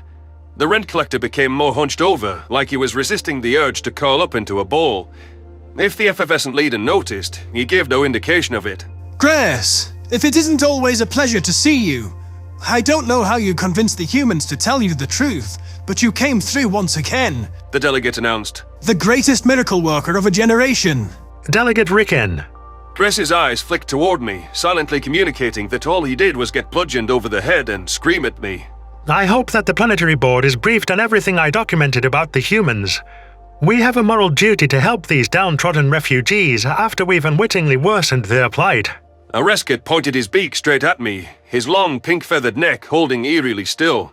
It was impossible to know that the humans were refugees when they hid away their lives and their faces. They pushed us away at every turn and didn't honor their bargains. Not to mention everything they did say was a lie or an omission. I'd like to apologize for that, I piped up tentatively. From our point of view, every species we've ever encountered wished us dead when they saw our eyes. You're clearly a more powerful group of species. We knew that even before we witnessed your tech level here. We didn't want you to finish us off. No, I understand that, human. After how every species has treated you, reduced to a population in the mere thousands, probably no more than the number of people who work on this floor, you're wary. I wouldn't be a fan of aliens if all I knew was the Federation either. I'm General Red-Eye, Rescate Delegate and leader of the Consortium military. I'm Taylor, and that's Charisse. No fancy titles for either of us, but we're honored to be here. This one likes blowing smoke up our tail feathers, huh? Knock it off. No wonder Gress saw through your phony spiel about covering your faces. Look, whatever debates we might have had in the past about putting an end to your little villa, that's over. All's forgiven. I just don't agree with the sole blame of this debacle being placed on our wings. Ricken, the Krev leader, settled back in his seat. It's not so important to worry about blame or the past. We need to focus on protecting them from the Federation, now that we know the truth. As long as the humans are through with this mask-wearing secrecy worm shit, everything will be fine. We're going to be transparent as possible, I replied. Anything you want answered about our culture, just ask. We've already shared what little we have of Earth with Grace. Cherie straightened, raising a finger. Hang on a minute. How serious is the Consortium about respecting religious customs? We're accommodating of all faiths, the Smigly answered, rotating their stubby arms. My name's Vidal, for what it's worth. Let us know if we violated any of your genuine observances. I'm working on that. I heard what Red-Eye said about mask-wearing worm shit. There are multiple Terran faiths which use some kind of head covering legitimately. I feel compelled to speak up before any discrimination starts. Are you going to look down on them for hiding their faces or downplay the cultural importance of that? Seeing the representative's confusion, I jumped in to elaborate. For instance, there's a man named Arden who is a Sikh. He wears a turban, which is a sort of wrap around his hair as a sign of purity and devotion before his god. One of the nicest, most progressive individuals in the colony. Taylor cites one of many examples. Muslim women cover their faces with a hijab or a burqa as a sign of modesty. Catholic nuns wear a veil to show devotion, and then there's smaller symbols like yarmulkes. Red-Eye shoved his beak into his wing. You have all of these examples of genuine religious requirements for face coverings, and you didn't think to use one of them to explain your constant self-concealment. I won't pretend to understand, but that would have sold your private culture much better. We considered it, but there's too many predatory elements to almost every faith. We could never hand over our religious texts. Even the most pacifist, vegetarian, and all that beliefs would have mentioned violence or hunting, regardless of if it was only to disavow them. Vidal seemed to communicate their emotional shifts through slight wiggles. Please do provide information on your faiths and customs to our Cultural Sensitivity Department, Taylor. That's one of the branches with the highest number of Smigly staffers, lad. It'll be important to document and pass on human customs if we help raise a new generation of humans. That's what we're here to talk about, right? They're one natural disaster away from extinction. Gress ventured. I think we all agree that we're going to help them. The question is deciding what each species can offer them. Ricken's gaze floated over Charisse and I, softening in the way a human's would glancing at a cute puppy. Your proposal for ectogenesis was clever, but I believe that would be the Trumbills department. Ivala, would you care to do the honors? The Trumbill delegate turned her head fully toward me, and with the reptile addressing me, I could no longer avoid looking at her uncanny features. One of her eyes was missing altogether, replaced by a central robotic socket and metal splotches that were melded down the side of her face. Where her iris should have been, there was only a lapis blue glow. When I fully leveled my binocular vision on her, it was impossible not to notice that her face was just the start of the cybernetic implants. Every one of her limbs was replaced by metal, not even attempting to hide their artificiality with fake skin. I would have never gawked at someone for utilizing prosthetics, except that I got the impression Ivrana had amputated her real limbs by choice. The arms appear to have more supple manipulators, while the legs look longer than what Gress showed me in holograms. Do the Trumbull see technology as a way to improve their capabilities, like strength or speed? Like what you see? Ivrana teased, brightening her bioluminescent shell briefly in what I inferred to be a playful gesture. The Trumbull integrate technology as much as possible, going beyond where other species are willing to venture. Machines can do so much more than we ever could. Stronger, faster, smarter. Why not embrace the possibility of exceeding our natural limits? I've just never seen anything on this level. We have prosthetics at home, but nothing... Consider it a compliment that I'm continually amazed and shell-shocked by the Consortium's tech level, I managed. You can speak your mind. But I was right to chastise you. For what it's worth, you're hardly the only one to be leery of replacing parts of yourself with mechanical ones. We've been trying to persuade the Reskets to adopt them for military uses. Imagine the military implications. Being able to lift slabs of rubbles that are hundreds of pounds. Being able to see in heat vision, and with an information overlay that maps the landscape and monitors your vitals in real time. Having the option to shut off your brain's pain receptors if you're captured.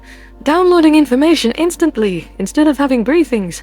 And upping processing levels too. Yes, we get it, Ivrana. You don't need to preach to the newbies. Red-Eye hissed with irritation, spreading his wings to make himself even larger. We can enhance our capabilities without drilling out our eyes.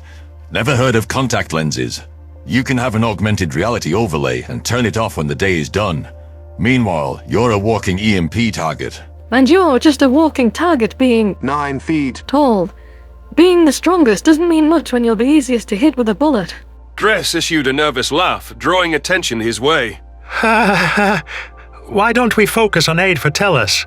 Every second we spend bickering is an extra second the humans are stuck in that hovel.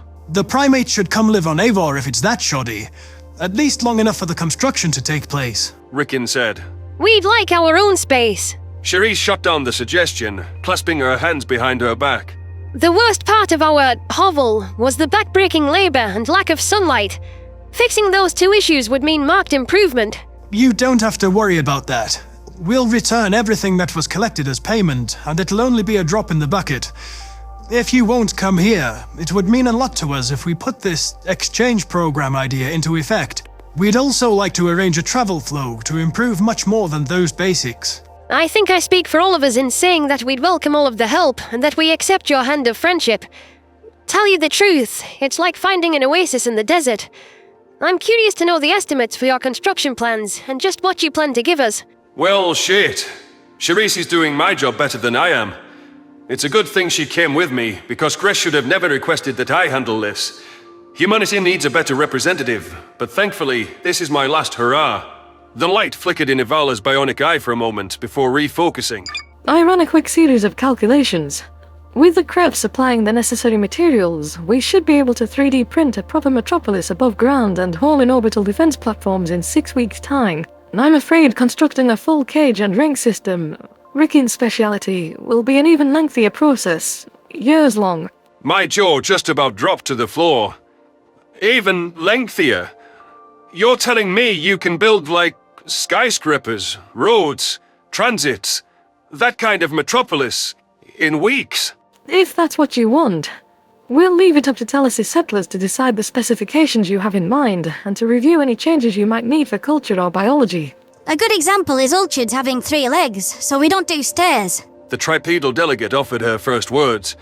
Ramps and chutes are much more our style. A mental image floated through my head of an orchid traveling down a floor via slides. I raised a hand over my lips, trying to hide my smirk. If we were allowed to change specifications, we should request chutes as the descent option, because that would be fun. Actually, forget about going down a few floors. We should have these consortium planners whip up an automated amusement park, like what we used to have on Earth. Something like those train tunnels from the space rings could become the galaxy's tallest roller coaster. the centerpiece. I found myself getting rather swept up in the idea after the Ulchid's remark, though I tried to bring myself back down to Eivor. Now that the triped had spoken up, the Jeslip representative was the only one who hadn't said a peep. I pursed my lips before lowering my palm. I didn't catch your name. Dioki. I don't feel the need to say much, other than that we'll hook you up with the FTL comms and keep the supplies flowing. Logistics at our department, so you'll have as much food, medicine and commodities as you need. The Ulchid answered. Great. As Gress so diplomatically pointed out, we're not exactly living in excess. I hesitated, finding myself unable to bite back the question about the Consortium's singular Federation-like focus on one area. Well, Radai and Ivala told me to be a straight shooter, right? If I may, I have some questions about the Consortium. I've been told that you all take on a speciality for the group, but I find it strange that your whole species would only do one thing. Like, them. It's not like every Ulchid works in one avenue. It just has the bulk of the government's backing, Taylor. This way, it devotes an entire planet's resources and unites us behind a single goal. All species can feel like they contribute to the Consortium, and it makes it clear-cut who to talk to for any particular thing. Radai raised his head with pride. We all have areas of strength to complement each other. I agree with the humans' assessment that the Federation's reductionism, their homogeneity seems unnatural. However, we found a lesson to be learned in their ways, one worthy of replication by the merits of its efficiency. At least in the Consortium, our speciality is our choice. We could change it at any time, whereas I get the distinct impression the Federation isn't so flexible. Ivala remarked. The Smigly delegate chuckled. We all have things to offer you. My people will give you access to entertainment, an entire deluge of media and live performers. I would like that very much. I was talking about how I'm itching to see live music, I replied, noticing the other representatives' postures growing dismissive of the oversized worm's offer. God, we haven't had any new entertainment, certainly not any with a proper production budget, in decades. Radai hissed in irritation. Your species is nearly eradicated. You don't need fucking movies. What you need is protection, like Rickon said, and you can count on us to send personnel and bring you some real ships. Feeling safe does a lot more for morale than a damn concert. There's no reason the two are mutually exclusive. That said, military and rebuilding are tops on our agenda, I responded. As a matter of fact, I had some interest in joining the armed forces myself. Finally, you know, being able to fight back against the Federation. Would you take human volunteers, or is it only rescues? Would we? Shit. You're gonna have to get trained our way if you expect us to fork over our ships. We have to know that you can be disciplined and up to snuff before we trust you with the good stuff. The Consortium military accepts all species into our ranks. It's just that, even adjusting for other races' fitness peaks, rescues are the most capable of completing the grueling training. Boot camp. That's something we know a thing or two about. Charisse commented. I think myself and a lot of the militia would be interested. That usually scares would-be recruits off. Tell you what, when we start training infantry on Tellus, I'll oversee you two's regiment myself. See what you humans are made of. And toughen you up as needed. Unless you wimp out, report to whatever base we set up for you. Great. I'll be there. I cast a glance at Gress, remembering that he was the one who encouraged me to follow this path. If I'm not being too nosy, just how many ships do you have in your fleet? You're way more advanced than them from what I've seen. Over 1 million. Dude! And you can really fight. You could kick their sorry behinds. Why keep hiding? You all could take them. That's an entire can of insects, Rickon offered. A constant debate in these walls. The Krev have concerns about killing trillions of civilians, which would be necessary to truly wipe these species out. Dioki parted her rostrum, a forlorn look in her eyes. Those more in favor of intervention have argued that we're letting civilians die to the Arxur. It's like we're hoping those monsters will do the dirty work for us, frankly. All that matters is the Consortium's safety and eliminating the threat. The rescues squawked, a statement that was quite in line with our colony's position. I just don't want to take the slightest risk of losing due to some unaccounted factor. Scouting could expose us, and that's why you humans are a gift. You have up-to-date, complete information. I narrowed my eyes. I'll give all of you some up-to-date information. The longer we don't stop them, the greater chance they find another predator race like us and wipe them out too. That's who you're really allowing to die. I understand your frustration, and for what it's worth, I agree with the sentiment.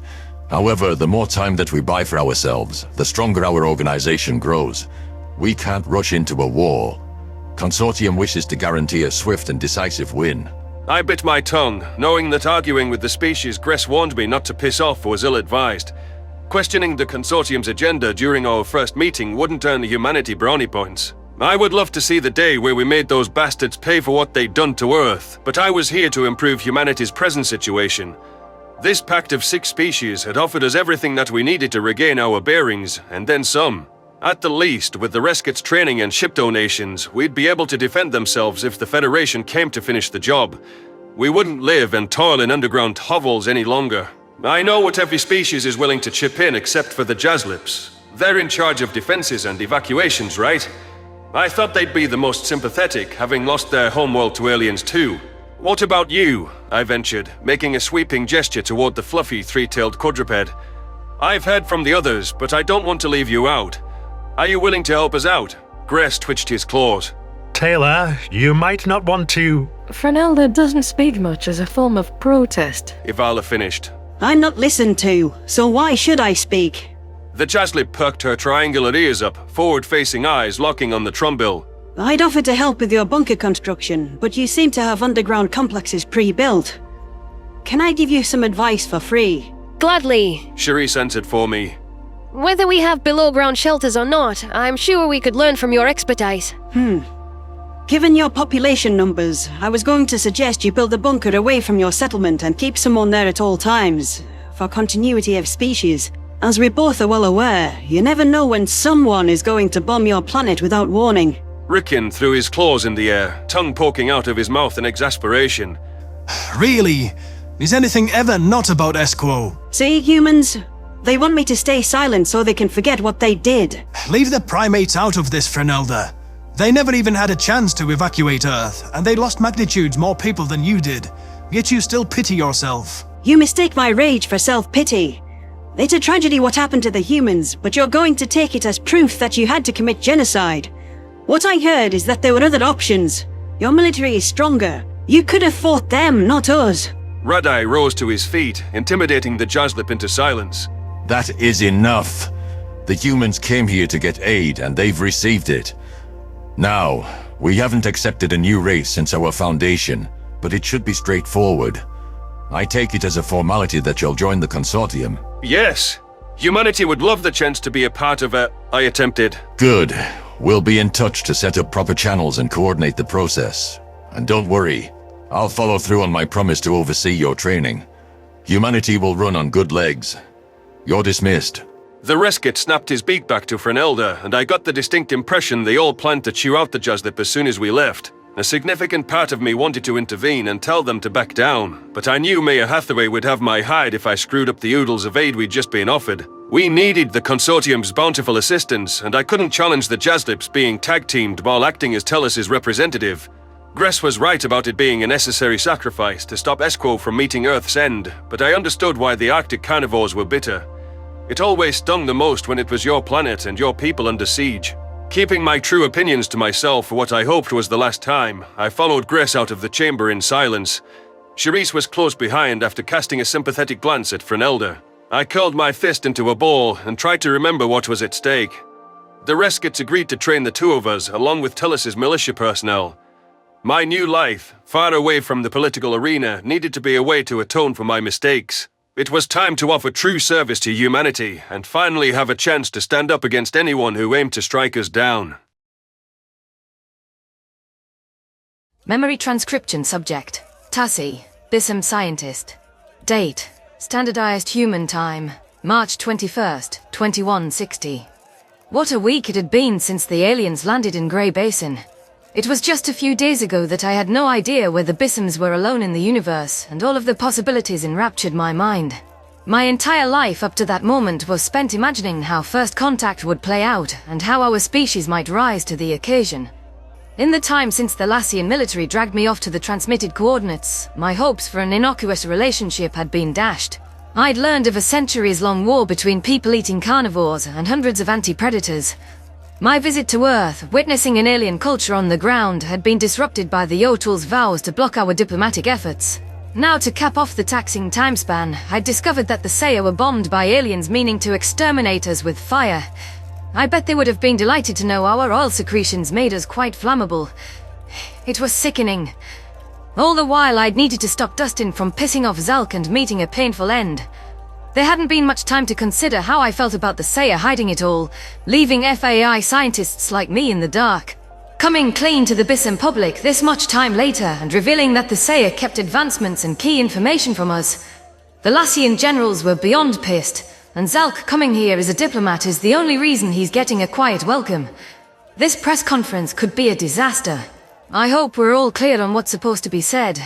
Do you really think Bissems can handle the truth? I whispered toward the two aliens, trying not to catch Zalk's ear. I don't know. The humans bounced back from aliens attacking them. From hundreds of species calling them awful things. Halaska turned from where she stood beside me.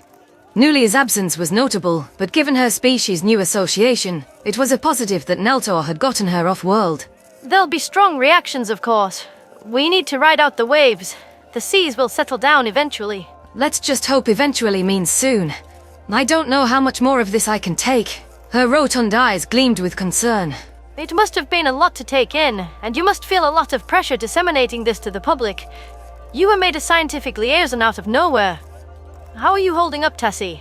Honestly, I feel this creeping dread. Like I'm waiting for where the next blow is going to come from, and trying to dampen the feelings in advance. I fear my ability to bounce back has been chipped away, but I know this mission is too important to just let crumble. I was overwhelmed by a few people eating fish. I wouldn't judge you if you did break. This is a legitimate... It's a disaster of a first contact, Doctor. We're not setting a good example for future contacts, and for that, I'm sorry. It's not your fault. Your mission is noble, and I get why you rushed into it trying to save us. Even after hearing his answer to Neltor, I just don't understand how Dustin can still be so optimistic. He was gushing over Zalk's customs right after the Saya had him tied up and told him about their... Starlight incident. Zalk cackled, revealing that he'd been listening. That one! Classic martyr. He outright said he was willing to die for peace, continually attempting to sacrifice himself for a higher cause or for the greater good. Well, I threw that label at him myself when he wanted to visit you, but it's more than that. Dustin is the type to see the good in others, and to believe you can facilitate positive change. Neltor countered. Not dissimilar to you, Tassi, with how you believed the best possibilities at first contact and tried to talk to our enemies. It's a mix of naivety and childlike curiosity. Blind hope. My shoulders slumped. I know you're the pessimist and the skeptic. And I don't want you to be one. You can choose to hold on to a dream, no matter how distant or unrealistic it is. Do you know why I, a Selma, left to join an upstart Bissem nation? I want peace and unity on Ivrana, no matter how far-fetched that might be. Isn't that what you want, but with the galaxy? Of course it is. Then don't let them kill your hopes and dreams. Make everything you dream of real, Tassi. If you have to sail halfway across the universe, I believe you'll find the strength to do it. Leave seeing the bleak to me. You seek out the wonder, and give grumpy old soldiers like me a reason to fight. What do you know? You can give motivational speeches, Neltor. Dustin quipped, glancing over his shoulder. I expected you were about to welcome her back to reality. You must have some line tucked away about the perfect philosophy of a cynic. Neltor cast a sly glance at Zalk. What can I say? The fact that the nomads let your featherless ass go made me believe in miracles. That was what sold you. Not the fact we survived 300 species hellbent on killing us at our first contact. You guys have it made. Do we now? Fuck you! Our people were murdered, not even knowing what hit them. The Saya grumbled. Dustin's teasing smile faltered. In some ways, that's kinda. They didn't live their last moments in fear. And I was only ruffling Neltor's feathers. I'm sure we can both agree Last Min has it easy. Huh. You're not the one who'll have to suppress the riots. Neltor huffed. You can get in your spaceship and leave whenever you want. That's right. And I don't have to interact with you. Quick, Hallie, let's make a run for it. The Thafki's whiskers twitched. I can't run. Me fleeing would trigger all of your predator instincts. Yes, we're so famous for chasing prey when we go fishing. Naltor patted his thick blubber with the flipper, cementing his sarcastic point. You know, I think that'd be more up Dustin's alley. While we are an Arxur delicacy, I doubt he'd put in the legwork. The only thing he ever attacked for food was a vending machine. That was one time. The human protested, pitch rising with indignation. You can't just let the thing swipe your credits for nothing. Besides, the chips only needed a little help. It was more than a little. Truly nothing gets between a persistence predator and his catch. What now? I asked. Dustin rolled his eyes. I'll tell you later, Tassi. We're about to be live on the air. It was all I could do to wipe the amused expression from my features, knowing the gravity of the topics we were about to broach to the masses. They couldn't perceive that a public official was finding the whole debacle amusing. This posse had found a way to lift my spirits. Between Naltor's surprising sensitivity and the alien's playfulness, my brain had formed a mental image of Dustin assailing what sounded like a snack dispenser, ramming into the jammed machine with his spindly body. These aliens really weren't enlightened, but I was starting to think of them as friends. Scientific minds that were on my level. It was a silver lining to see that Haliska was warming up around us, and that she could joke about topics like predation, or even her species being a delicacy. Of the team members, she'd opened up the least of all about her professional life, only slipping in a few bits about the commune and her parents' water-related deaths. Actually, what even are her professional qualifications? Hallie was the one trained to administer the translator implants, so perhaps that's a clue. I hope she'll prove herself here, and that the public can forgive her panic attack, a subject of rampant speculation. The human clasped his hands in front of him, staring at the camera. Hello. As many of you know, Haliska fleeing the feast created all sorts of speculation and rumors. I'm sorry to have kept you in suspense, but we've been trying to open relations with all governments, so that we could address all people when we talk about the reasons why. Unfortunately, my task is complicated by disturbing new information we've uncovered. The Lassian government has been working to gauge any threats to our safety, and we're satisfied that there are none from this human-led organization. General Naltor stated. Ivrana is experiencing ecological collapse, and the humans initiated contact to help us restore our world to a healthy state, I added, keeping my voice steady.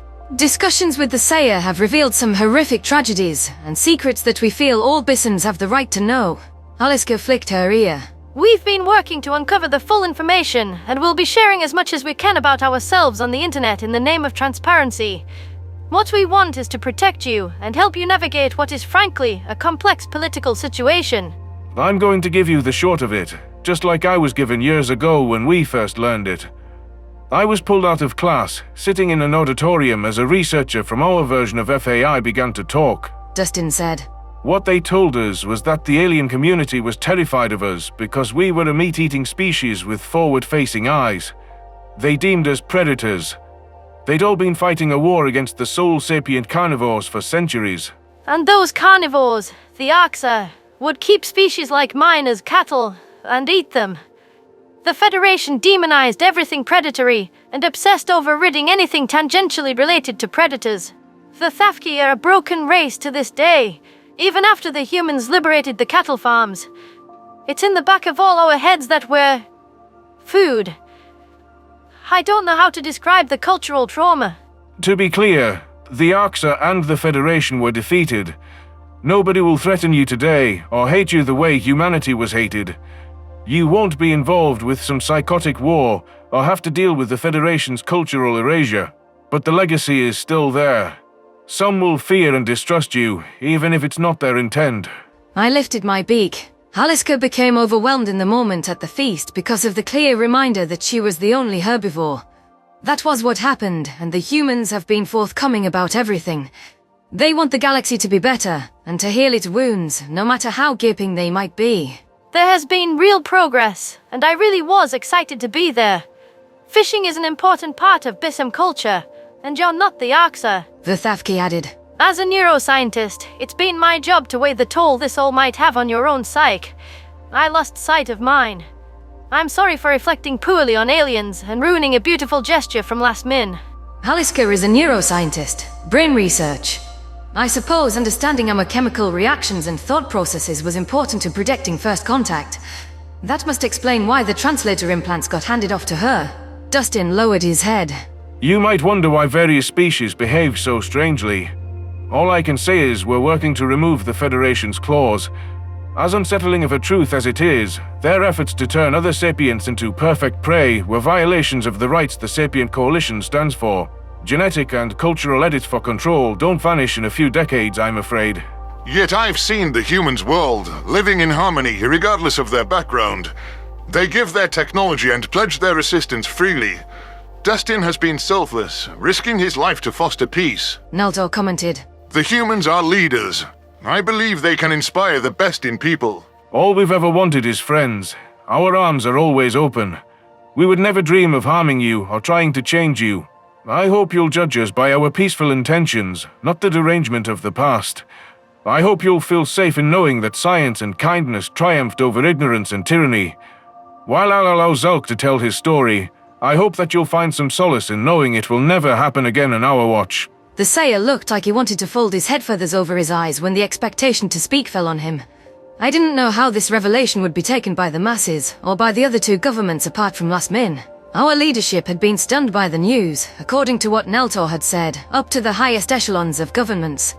Hushed debates over how to handle the deceit had included punitive action against Alsh, though sanctions wouldn't quite work on isolationists. What would Bissems across the globe think when they heard how the Nomads didn't inform anyone about the attack and kept the alien technology for themselves? It was a miracle that Neltor could contain his rage with how they'd kept us in the dark to the threat. I thought that we needed to work together and that we should take the flipper the Sayer had finally extended, but I wasn't sure others would agree. That's not to mention billions of civilians hearing that aliens from a species that was involved in the first contact party tried to bomb civilians from orbit, to kill us like fish in a net. There was no reason for it, apart from feeling that we deserved death for our nature. Bissems will hear that aliens are crazy and genocidal. Zulk's gaze wandered, staring anywhere but the camera. Confidence long gone. We were attacked from the skies by an alien craft back in the 2980s. Our military knocked them down with a missile when they came closer and was able to scour the wreckage, confirming its origin. We expected more to come back, and with the fight being hopeless, we kept it to ourselves. Time passed, and no more arrived. We studied the tech, making great discoveries. We didn't trust others not to weaponize it against us. Lasmin was not aware, and would have never covered up something so critical to all Bissems. We're telling you as soon as we knew, which was 100 years late. Neltor commented, going way off script. We were scared of a threat we didn't understand, and we have a long history of outsiders working to undermine us. They could have pounced on our weakness with cities burning. There was no Lasmin then, just centuries-old enemies. But you didn't fess up in the 100 years since. You kept it all for yourselves. You let us send messages into the void that could have gotten us all killed. Explain that to the public. Dustin turned a glare on Neltor. This is not the place or time. People are no doubt frightened, and they need unity. Bissem unity. Isn't that what Lasmin stands for? The Sayer only care for themselves. They gambled with our lives in their own self-interest.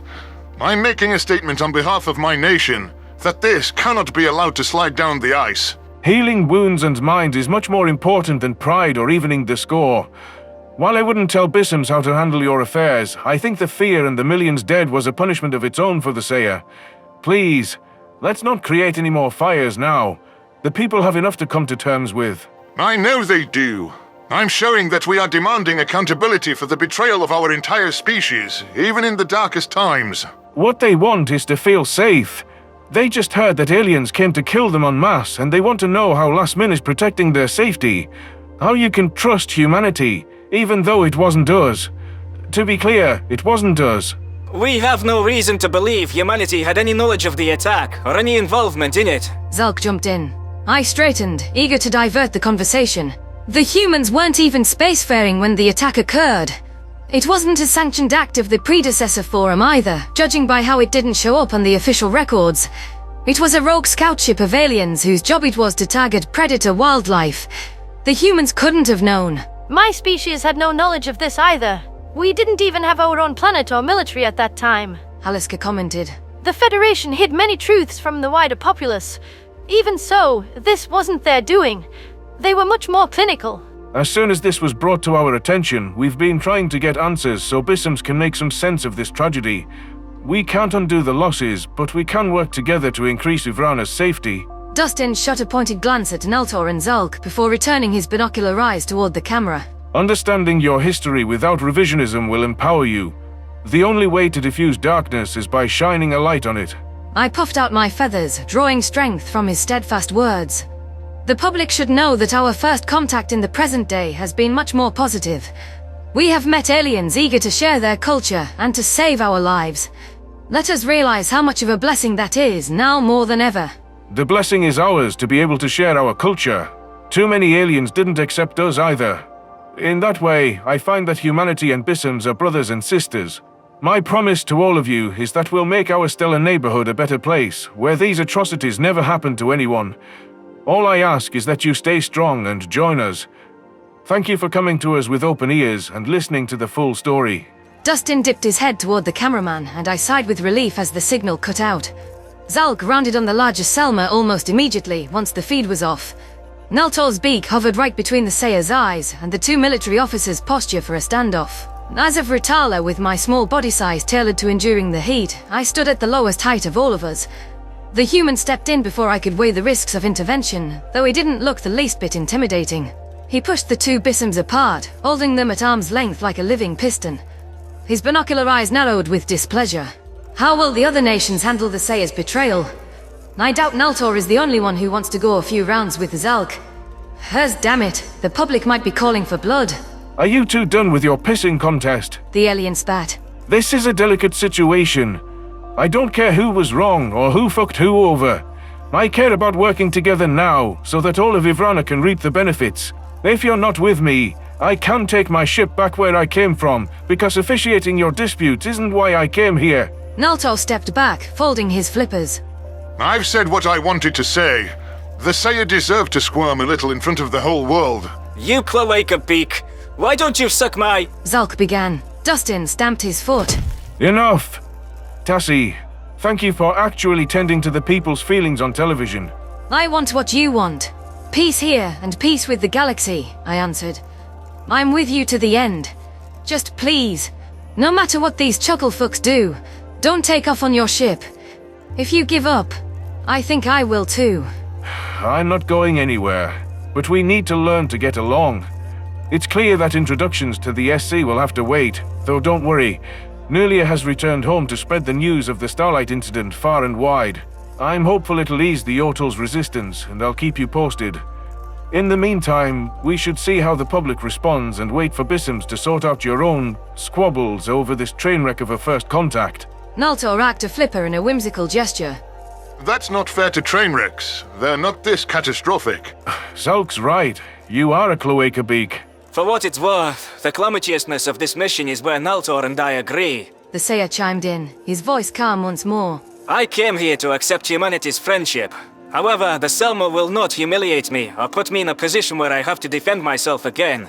I've thought much about how Dustin asked if we were miserable.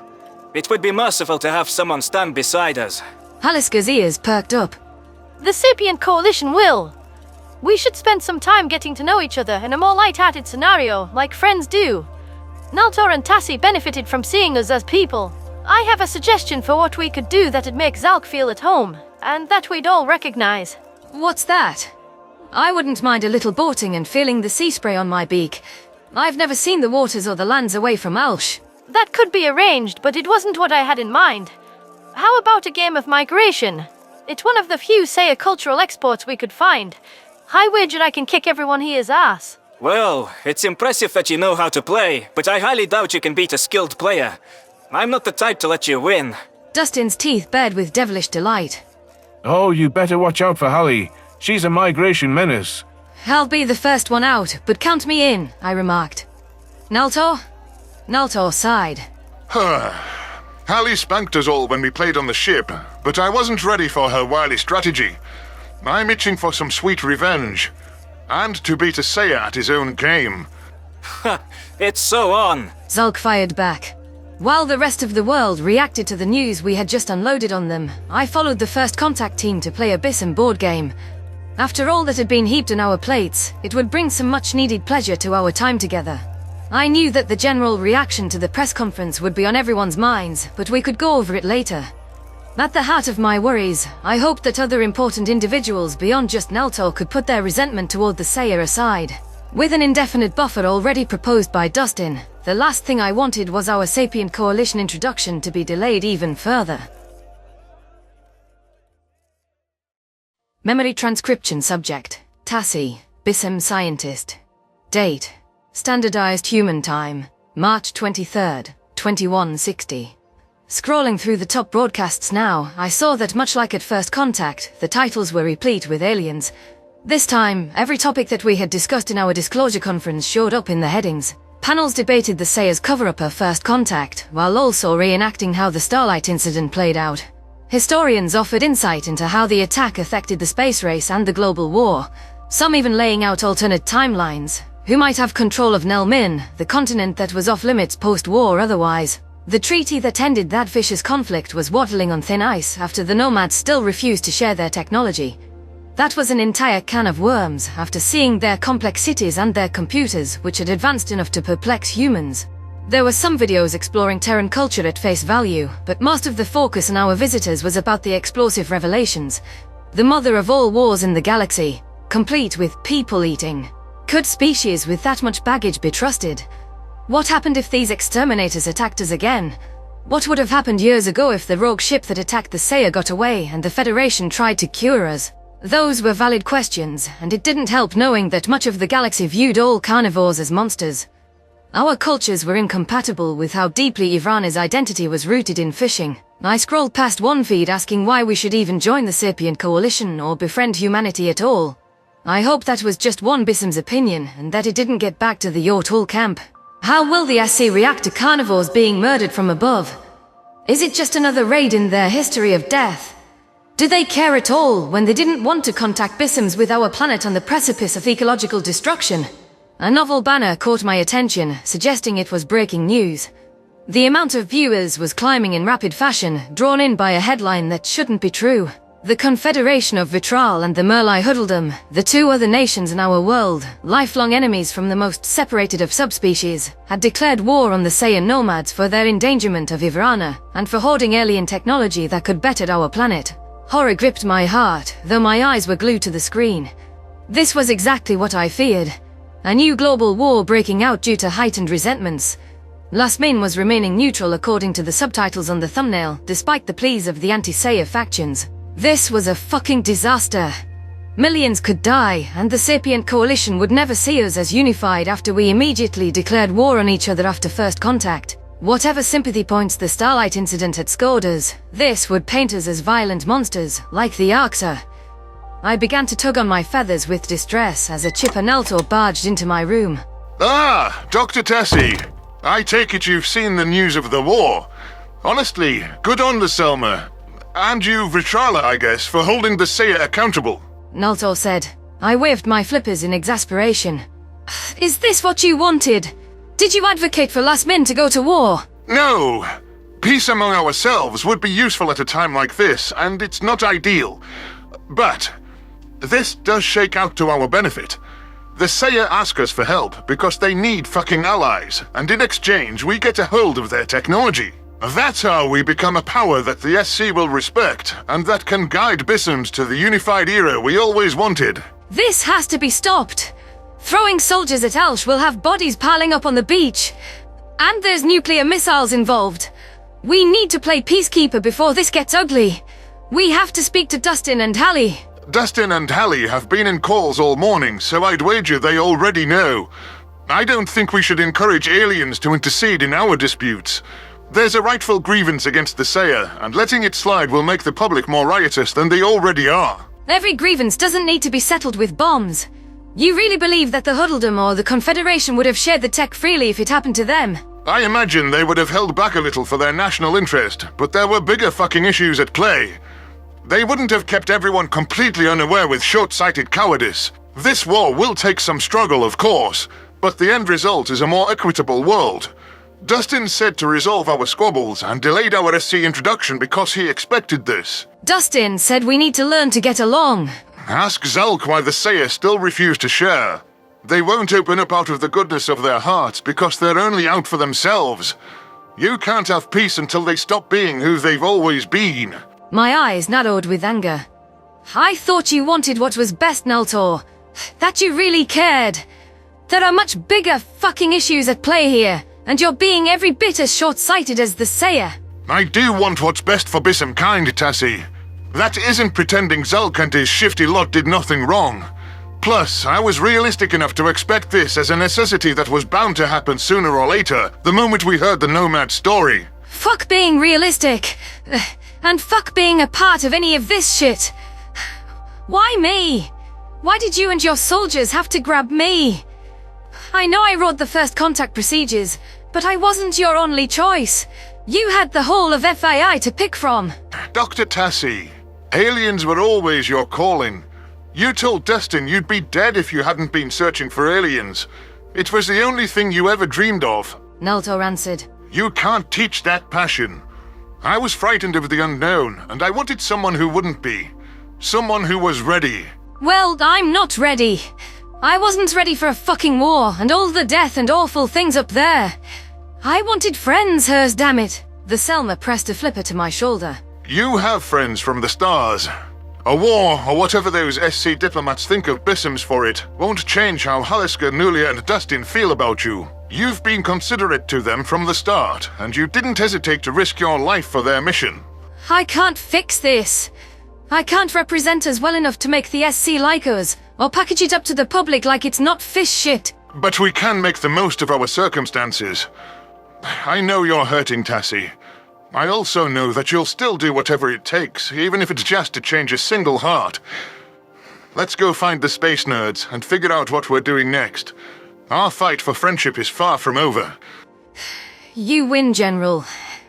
Take me to wherever the space nerds are, but you better not pick a fight with Zulk. I can't deal with that shit now. I'll promise, just this once. He chuckled. I followed the much taller, blubbery Bissem out of my diplomatic suite through the halls of the Lassian reception complex.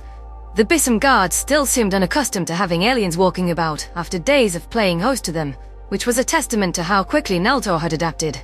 The General confused me oftentimes, touting lofty ideas like Bissem unity and offering comfort. Then he'd turn and suggest ruthless, opportunistic ideas for Lassian military gains. What made someone like that tick might be forever a mystery, but after everything that had happened, his paranoid accounting for worst-case scenarios was a little reassuring. We turned toward a conference hall just as a human came barreling out of the hall. Dustin looks like he's at a loss, poor guy. Naltor must have been wrong about him expecting all-out war. Hey, Dustin, are you okay? I hope this isn't getting to you. I know it's a road bump for our plans with the SC, I began. The human scratched the scalp between his curly brown hair. Oh, no, it's not that. Awful as it is to see. Obviously, we're not talking to the SC for at least a month, but we're going to push for peace as best we can. And we're working on the Yotol. That's being handled, and I have faith that time can make things better. Then what's troubling you? Naltor demanded. You were running out of here like your tail oil was on fire. We don't have that idiom, but I get it. I was just about to gather you two and Zulk. We really need to talk. I don't want to say anything until you're all here because, frankly, I'm at a loss. Dustin Leo Curtis. The alien made a disgruntled face at Naltor, irritated that the Selma overheard his adoptive mother chew him out for gallivanting off to Welsh. Are we in danger? Don't you dare do your awkward and shy beat around the sea kelp shit. Hey, I don't like giving people bad news, and I always have to. But no, you're not in danger, aside from the fact that 75% of your planet is at war. We've been investigating the Starlight incident, and we've made some discoveries about it. You all have the right to be brought up to speed. Then we should get the Wonderbird. A door popped open, revealing that Zulk had been listening in on our conversation. I'm right here. This Wonderbird agrees that Dustin beats around the sea kelp. Why don't you start talking about these discoveries? Or, better idea. The human slunk back into the conference room and waved a hand at the table. Haliska tells you, and I spectate this one. Fine by me, as long as someone fucking tells me. I settled beside the Terran, feeling a bit of relief that his faith was unshaken by the war.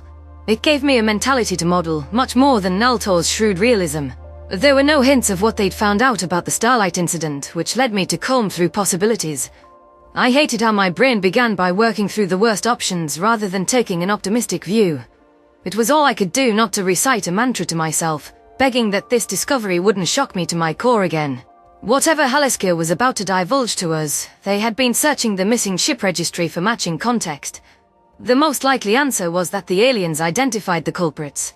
It's weird that it took them so long, with a specific date, type of ship apparent from the wreckage, and primary species that would show on the manifest. Perhaps they were just trying to be certain, to give us a complete picture. The Thafki made some signal with her tail at Dustin, who waved a hand dismissively. Right then, I'll keep the preamble at a minimum, unlike my friend. But let's just say there were some things that were odd, even for a Federation scouting expedition. A Gajid exterminator ship, traveling alone, far away from their territory. It would be one thing if nearby species like the Navox or Letians asked for help, but there's zero record of that. There's zero record of this ship at all. No.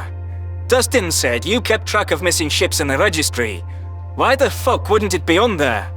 Nobody noticed a missing starship. A skeptical Zelk asked. That's what I'm telling you. We don't know. We can't identify the ship, and it's not in any of our databases. There's no record of it ever being built. Not in Gajid territory or anything around here. It's a ghost, as the humans say. Well, that's really fucking helpful. You're telling us nothing new. You're telling us nothing at all. While you might be disappointed in our inability to find any info, it does tell us there's more here than a simple colony scout on a routine bombing mission. The possibilities are unsettling, and don't make sense on their own. It's almost like they went looking for trouble, but we need more info to say why. We would like access to the Gajid corpses to see if we can salvage genetic material and identify them that way. Done. I thought you were going to tell us who those bastards were. We're trying, and we will. We're bringing in more investigators to piece it together, but we want to keep the Sayer in the loop. You'll know what we know when we know it. Dustin raised his eyebrows. You deserve to be aware that my theory wasn't quite meeting with the picture the evidence painted. I can admit when I'm off the mark, but I would never want you believing that I purposefully misled you. That's the least of my concerns. Your honesty is admirable, and a quality that we need more of on Ivrana. Nalto remarked. It seems worrying that you can't identify them, especially when they were behind an attack on our planet, I murmured. How can we be sure they aren't still around? Halaska pressed a paw to her blue-grey forehead. We can't. There are exterminator radicals still around today. The idea of ghost bombers flying far away from their turf doesn't sit well with us. At any rate, this can't be premeditated if they were alone and never came back here in 100 years. What happens when you figure out who's behind this? Zalk demanded. Barring cryogenic shit, everyone involved is dead. We can't hold them to justice, but we can find out why they were in this system. We'll make sure this was a one-off thing with a single ghost ship. The more we learn about the Starlight incident, the better for all of us. That's more details we can give to the SC, and more of a distraction from the fact that a giant war broke out on Ivrana. Dustin's lips curved downward, suggesting he was more troubled by the war than he let on. We control the narrative. We show that these are ripple effects of the Federation, and that non-interference is a non-starter. Nalto slapped a flipper on the table. Dustin Leo Curtis. That's the most imperialistic shit you've ever said. General Naltor Cloakabik. That's your last name in my book. Vrit is not my native tongue, so my phrasing's not perfect. You know I mean, well, helping your oceans not die and giving you a technology upgrade. Which we're grateful for. I jumped in, not wanting to give Dustin the slightest encouragement to abandon us. Whatever the Yotol think, you're being responsible with how you share your gifts, and you're trying to save lives. As hectic as all this has been, your mission demonstrates the enlightenment I hoped for from aliens. I hope you're right, Tassi. We're trying to do right by you, and not to push you down the path we want, like the Federation. I hope this is what's best for Bissems. As do I. This war could get nasty, and it's not something I want to see. There's been enough bloodshed. I agree. Zalk sighed. We tried to open up to the Huddledom and the Confederation, but they immediately forced the issue, trying to take as much as possible from us. No sharing information or two-way dialogue about meeting aliens. It's what you can give us. Halaska tilted her head, pupils migrating as she searched for a tactful response. Well, we're giving you whatever information we can, because that's what friends do. This is an unusual case for all of us, but I hope that we'll be able to offer answers soon. Yes, I think that'll be all about our investigation. Dustin exclaimed, cutting off Naltor's attempt to return to the subject of war. Thanks for coming in here. I promise we'll be working on the SC and getting you to a meeting in some form. A month or two from now, maybe things will look different. Don't stress yourselves. Whenever it's time to plead our case to the galaxy, I'll be ready. I stood from my seat, making a pointed gesture for Nalto to do the same. On the bright side, we have more time to get acquainted with each other. Let us know if there's anything we can do. It was as if I couldn't escape the meeting quickly enough with all of the Bissem's concerns being hurled around. Ivrana was at war amid public outcry to the detriment of our Sapient Coalition bid. The delay to our introduction was now a certainty. It would be a waiting game to see when, or if, humanity could even get us in the door with the galactic community, which had an entire host of problems. Now, we found out that the aliens couldn't guarantee that the Gajeeds, who'd gone out of their way to bomb us, weren't still around after all. Finding out who was responsible had become a lot more pressing, but it could take humans a while to gather the facts. I hoped that my surroundings would calm down a little, long enough for me to get my bearings, and that we could start focusing on a better future for all sapiens. Memory transcription subject. Taylor Trench, human colonist. Date. Standardized human time. May 14th, 2160. The Krev Consortium had been true to their promises for bringing Tellus up to their technological standards. I stood atop a cliff overhang, looking at what once had been an empty steppe. Towering skyscrapers were clustered together, more than we could ever use with our current populace. Perhaps they could be filled once the new generation the Trumbull were already creating in ectogenesis chambers grew up. Until then, us colonists could have as luxurious of accommodations as we wanted. Several buildings housed services or gave better spaces to businesses, such as the bistro Charis's uncle ran. Human-run enterprises were busier than ever, with the Krev volunteers clamoring to sample our food. Our predator food. Holographic interfaces also projected messages along the sides of the towering structures, allowing us to catch Consortium news headlines at a glance. Not that they hadn't given us all of the electronic devices we could desire, and access to their internet and live feeds. The Smiglies couldn't get us online quickly enough, and seemed to have a lot of interest in hiring us for entertainment gigs. My eyes shifted over to the open-air arena they'd built, which had more seats than we had people. An elevated stage was where some famed musician named Millink was putting on an extravaganza in a few days. I expected most of the colony would arrive for the live concert, complete with flair. It was strange to think of us gathering for events like we did on Earth, or just having something to look forward to. Moving sidewalks and bullet trains connected the sprawling city, with the aliens leaving some green spaces for us to enjoy nature. While Tellus's water was mostly underground, the Krev pieced together that we liked to build our settlements near waterways and created a canal that separated the city in half. A boardwalk was being laid down, along with a marina for some small boats to set sail, meant to give us a taste of the mariner's life from home. The Trumbull sought our permission to add a bit of their own touch before building a few bridges that looked like turtle shells, and glowed in the dark. I guessed their homeworld had some similar architecture, perhaps a further extension of their merging the organic and the mechanical. Everything they constructed came to life with rapid-fire automation that our technology couldn't begin to rival. Most humans are moving out of the underground cavern, which is being shifted to a cultural vault and a bunker. I mean, of course we are packing it up. Gress was right to call what we had going on a hovel. Compared to this, it was. I turned my gaze toward what had once been the landing pad where I would meet Gress for payment handoffs. It was now a sprawling spaceport with alien vessels coming and going. One of those were likely the instructors and alien enlistees who would help train the Consortium's first human soldiers. Behind me was a military base built by the Reskits, set upon high ground, where we'd been advised to wait. So much had changed over a short period of time for me, as I found myself living for the prospect of revenge on the Federation. Charis helped me train with the militia, so that I wouldn't have a rude awakening at an alien boot camp. I put in the work, reminded of the miners' needless toil, which I could have stopped sooner. This was about serving humanity, and doing something I could be proud of. Most animosity toward the Krev had been blown away, with our common enemy and all that they'd done. I spoke to Gress daily, mostly in person as he stayed on Tellus, but also over holopad like I was doing now. He loved sending short clips of Lekker's dancing, or Juvri pressing an insect ball to his face to lick it clean. The Krev rent collector was now the chief diplomat between his people and humanity, a job that was suddenly coveted. The sole time he'd leave our planet was for his bi-weekly custody of Lekker. Avos seemed to consider a week 9 of their days, with the final 3 deemed the weekend. He was en route back to Tellus to be my bunkmate for the training, despite the fact that he'd have separate lessons. Communication specialists weren't considered a combat role, This will be my first real interaction with the lay people of the other species. I get it. They want us familiar. Working with aliens, I murmured. I'm a little nervous. I'd like them to be our friends, but that mentality's gotten us burnt before. You feel me, Gress? Everything is going to be fine. I'll be there in an hour for moral support. The Krev leaned back in his pilot seat.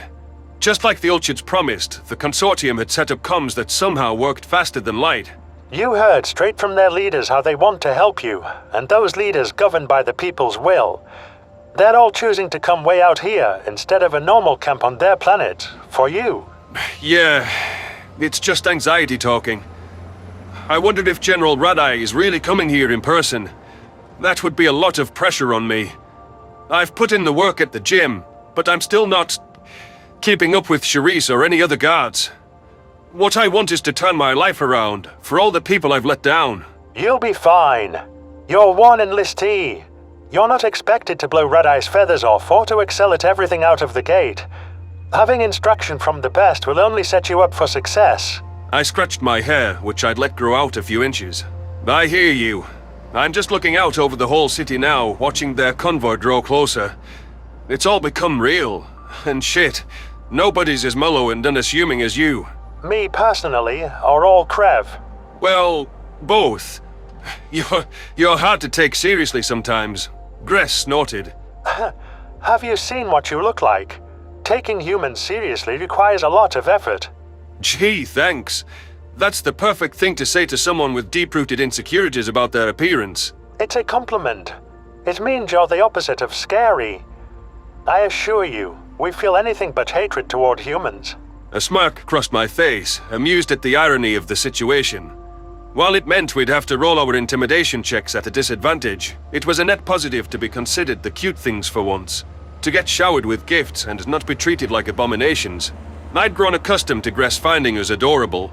It wasn't something I'd freely admit, since it'd encourage him, but I found it a little endearing to see his heart melting. I wished the Krev talked more about himself rather than humanity or his family. The glimpses of his personality reflected well on his character and what was important to him. We owe our sudden reversal of fortune to him in many ways. Gress was eager to do as much as possible to help us. He believes in me for reasons even I don't know, but I needed the push. I kept my pupils on the alien convoy, watching it begin to slither up the hillside. How is everything on Eivor? Everyone's still swept up in human fever. That's what the media's dubbed the phenomenon. Primatologists clamoring to be here. Sign-up pages for the exchange program crashing, while it all fell into my lap. Gress chuckled. You know, humans are the top searched item on our entire internet. For the 6th week in a row. Krev want to soak up everything they can about you. Hey, I'll bite. What exactly is making the rounds about us, other than our tragic demise? Every behavior and quirk. Every last bit of your culture and history. Old videos of concerts. Your sports are a hit. Seeing you oh so serious about your goofy contests of strength. Enough so that they're being rebroadcasted with Krev commentators like their live results. The horse races are a massive hit. Seeing humans that are often of small statures in flashy colors and using a powerful animal to run with the wind. I shook my head. None of our movies or TV took off. We like some of them, but it's hard to watch common displays of graphic violence. Not that we have a problem with violence. We know it's part of a primate's personality. Our shows are hardly Federation friendly, you know. It's just... it hurts seeing a cute thing get butchered or die. Does that make any sense? I guess.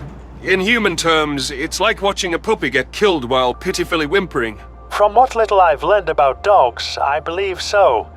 That said, we want to see humans in our media.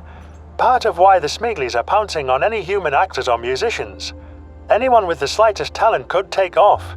You probably could, Taylor. I know you play an instrument. If you paired it with some sad words about home... Gress, if you'd heard me singing in the shower, you'd know I can't croon any piano ballads. Hang on. You sing in the shower. Is this a common human behavior? Yeah. Fuck, are you judging me? I am. It's too much. I can just picture you singing all soapy and... shit. Why does everything humans do have to be so cute? You're unbelievable, man. I'm putting you in timeout. What? Don't go. I have to.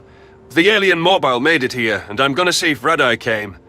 Try to get over my nerves. Help with unloading if I can. I can see them by the trucks. Go. If you spoke to the consortium leaders before, what's a few grunts? Now, why are you still on the call? I rolled my eyes. See you soon, Gress.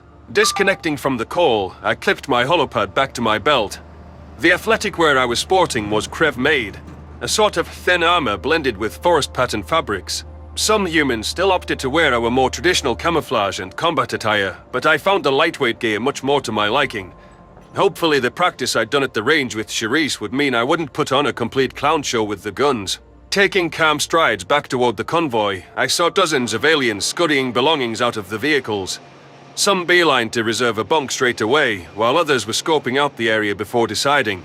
Krev, Reskits, Jazlips and Trumbull were among the volunteers, though there was a notable shortage of Smiglies and Ulchids. I suppose they couldn't exactly take marching orders. Overwhelmed by the sheer number of aliens that had been commingling with us, I found myself wandering through the crowd in a daze. There was no sign of General Red-Eye, but I could hear a few other Reskits barking at the new soldiers, especially the ones who still hadn't gotten their gear off the trucks. Was this how they were going to speak at us, like outraged drill sergeants? I guess that was very similar to home. I still wanted to prepare myself for the worst of their commentary. I drifted closer to one voice where a pink avian was chasing a Jazlip who had her ears pinned back. She had to use a bipedal stance to carry the hefty container, since her tails couldn't hold that much weight. The white-furred quadruped was occasionally kicked in the hind leg by one of the Reskit's clawed legs, hindering her further. Move faster, you fucking terrorist! Get your ass in gear! My blood ran cold as I picked out the contents of what the officer was saying. It's your food, so that you can be pampered while we teach you how to murder. Just pretend you're carrying a bomb to plant in Delegate's tower, and I'm sure that'll help you pick it up. The Jazlip skidded to a halt, baring her teeth. How dare you! I'm sorry. Maybe you came here because there's a new species to butcher. It's so fucking stupid that we have to let you freaks in the military teach you how to kill us. I'm going to make your life a living hell, you... What did you just say to her? Anger caused my features to curve downward, and for a moment I forgot Gress's warning about not pissing off a Reskit. Leave her alone, you racist slug. She hasn't done anything. The 9-foot-tall bird whirled around and planted a rough kick in my chest. Pain seared through my sternum like burning vines growing into my breastbone, leaving me wheezing on the ground. I pressed a palm to my midsection before clawing my way back to my feet. The Reskit was staring at me with absolute scorn, beak lowered near inches from my face. Despite knowing I couldn't take the officer, I held my ground. My eyes didn't back away from the challenge, meeting his gaze. The Jazlip stood frozen, unsure whether to intervene in our staring contest. Her tail fronts twitched with restlessness, and perhaps a bit of rage. Gress might have to negotiate me away from the Reskit. I feel like a hostage now. But I can't let him say shit like that to the Jazlip and do nothing. I won't. If it isn't the Krev's new pets, the bird hissed. I'll be watching you, human. You'll live to regret this. I doubled over as soon as the Reskit stalked back to the convoy to prey on another unsuspecting soul. Relief flooded my veins. For a second, I'd thought I was going to be mauled for my defiance. My eyes squeezed shut in irritation, realizing that in my first interactions with the aliens, I'd already stirred up trouble and made an enemy. Nothing I touched went smoothly as of late, did it? The Jazlip was waiting behind me, still holding the rations crate, so I tried to collect myself. She walked over to me, forward-facing eyes brimming with concern. Kiblahan, She spat at the receding officer. are you okay? You didn't have to do that. You shouldn't have. Trainer Mafani is going to have it out for you now. You should probably tell him that you're new and didn't understand what you were doing. Try to make it up to him. I raised a middle finger at the pink bird's tail feathers. Nah, fuck that. Guy's a jackass. I've heard bigotry directed at humans, calling us monsters for way too long to let that slide, officer or not. What's a Kiblahan? We usually don't translate near over, since it's designed to elude translators. But I'll give you this one for free for helping me. Kiblahan means sister fucker. It's a vulgar insult, low as it gets. Neat. I can always use more obscenities to throw at folks. I'm Taylor. Kwana, I'm still not sure you want to align yourself too closely with me, but I'm grateful for the help. I made direct eye contact, basking in a binocular-eyed alien returning the gesture. Don't mention it. Mafani is a Kiblahan in my book too. Besides, us predators have to stick together, right? I guess so. Look, they want no more than 3 of one species in a single dorm. And we can't pair with anyone we know. Special orders. Thing is, I don't think other races, want jazz lips. Especially not ones like me. Any chance you have an open bunk? I raised my eyebrows, wondering what she meant by jazz lips like her. A Krev friend of mine already claimed top bunk of my particular space, but I can find you an adjacent one. I don't think anyone's set up next to us, so you just have to get there first. That'll be perfect. Thank you, Taylor. No problem. Let me help you carry that case to the mess, then I'll show you where we're set up. My theory at Mafani had evaporated my apprehension about engaging with aliens. If this was the standard treatment for Jaslip recruits, I couldn't help but feel sorry for them. Prejudice against an entire species, born of things done by a small handful of people, was difficult to overcome. Perhaps these fluffy aliens were just as wishful for earnest friends as we were. The pain from the kick to my chest had subsided enough that I could lug the crate up to the large brick building, leaving it in the stack Quana pointed out to me. I bit back my questions as curiosity about her kind wormed its way into my brain. What was important was showing her to the bunk and not seeming too nosy. What's this Narrated? Quana said it's a language created to avoid the translators. The Jazlips want to talk without other aliens understanding. By, like her, did she mean knowing that secretive tongue? I know the Krev hated our lack of forthcomingness. Quana had retrieved a small knapsack, which she dragged with her tail to our hub module. There were 16 beds total in this partition, though aside from a human, a Krev, and a Tronbil who'd put it up, it was pretty vacant. I watched my new friend move the tote bag, utilizing the 3 fronds like fingers and tossing it onto the bunk with ease. It was impossible not to stare with how blatantly inhuman the behavior was. The Jaslip seated herself on the mattress, stretching her limbs out before perking her ears up at me. You're gawking at me. Do I have a glob of Mafani's spit stuck on my muzzle? Quana asked. I chuckled in spite of myself. No, I'm just curious to learn about your species. Some of the things you've said raised questions. Like what? Ask away. Well, I don't get why people don't want you around. What you meant by Jazlips like you. Are you related to someone they don't like? Ex-convict? Part of the official Rescue Hate Club? What's the scoop? If there was an official Rescue Hate Club, I'd join. But that's not why. How much do you know about the Great Relocation? You know that Jazlips were forcibly removed from Esquo. I do. The relocated Jazlips weren't sent to the Enclave on Eivor, Taylor. Most of us were sent to the Smigli's planet, Omnol. Officially, it's so we can be as far from the Federation as possible. And unofficially? It was to keep us as far from both Eivor and Esquo as possible. There's travel restrictions on Jazlips tied to dissident activities to this day. We're considered the most likely to cause trouble. As far as the rest of the consortium is concerned, Esquo's fighters on Omnol is a haven for extremism. We're all violent radicals. Seeing a sign-up from my enclave makes it easy for the Reskits to identify us. They have more of a grudge than the Krev. I crossed my arms, digesting the information. The Krev are the ones who bombed you.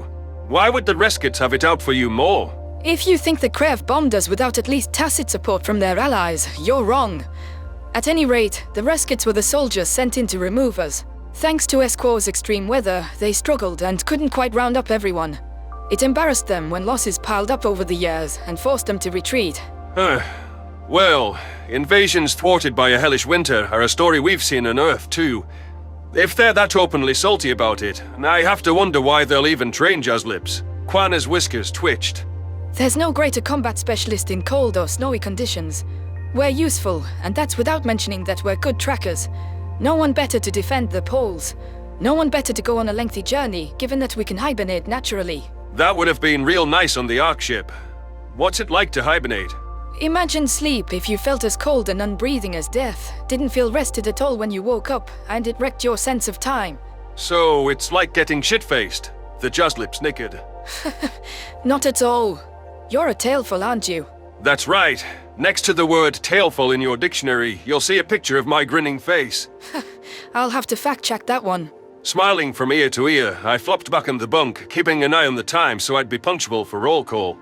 There were still numerous questions bubbling in my mind about the Jazlips, but I decided to let Quana unpack before peppering her with more questions. It might have been too soon to have an in-depth discussion about Esquo anyway. Chris was bound to be here any moment, and I hoped there wouldn't be an issue with him and my fluffy friend.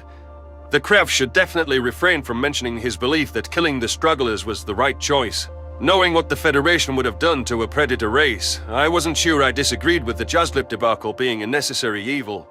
Still, it was doubtful that making that case to Quana, a descendant of the relocated, would achieve any good. Memory transcription subject: Taylor Trench, human colonist. Date: standardized human time, May 14th, 2160. Keeping one eye on the hub module's entrance, I found myself thinking as I waited for Gress to arrive.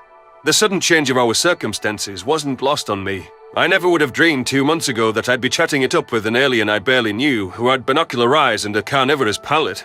It would have defied my imagination that I'd sign up to take marching orders from a bird after avians were responsible for our near extinction.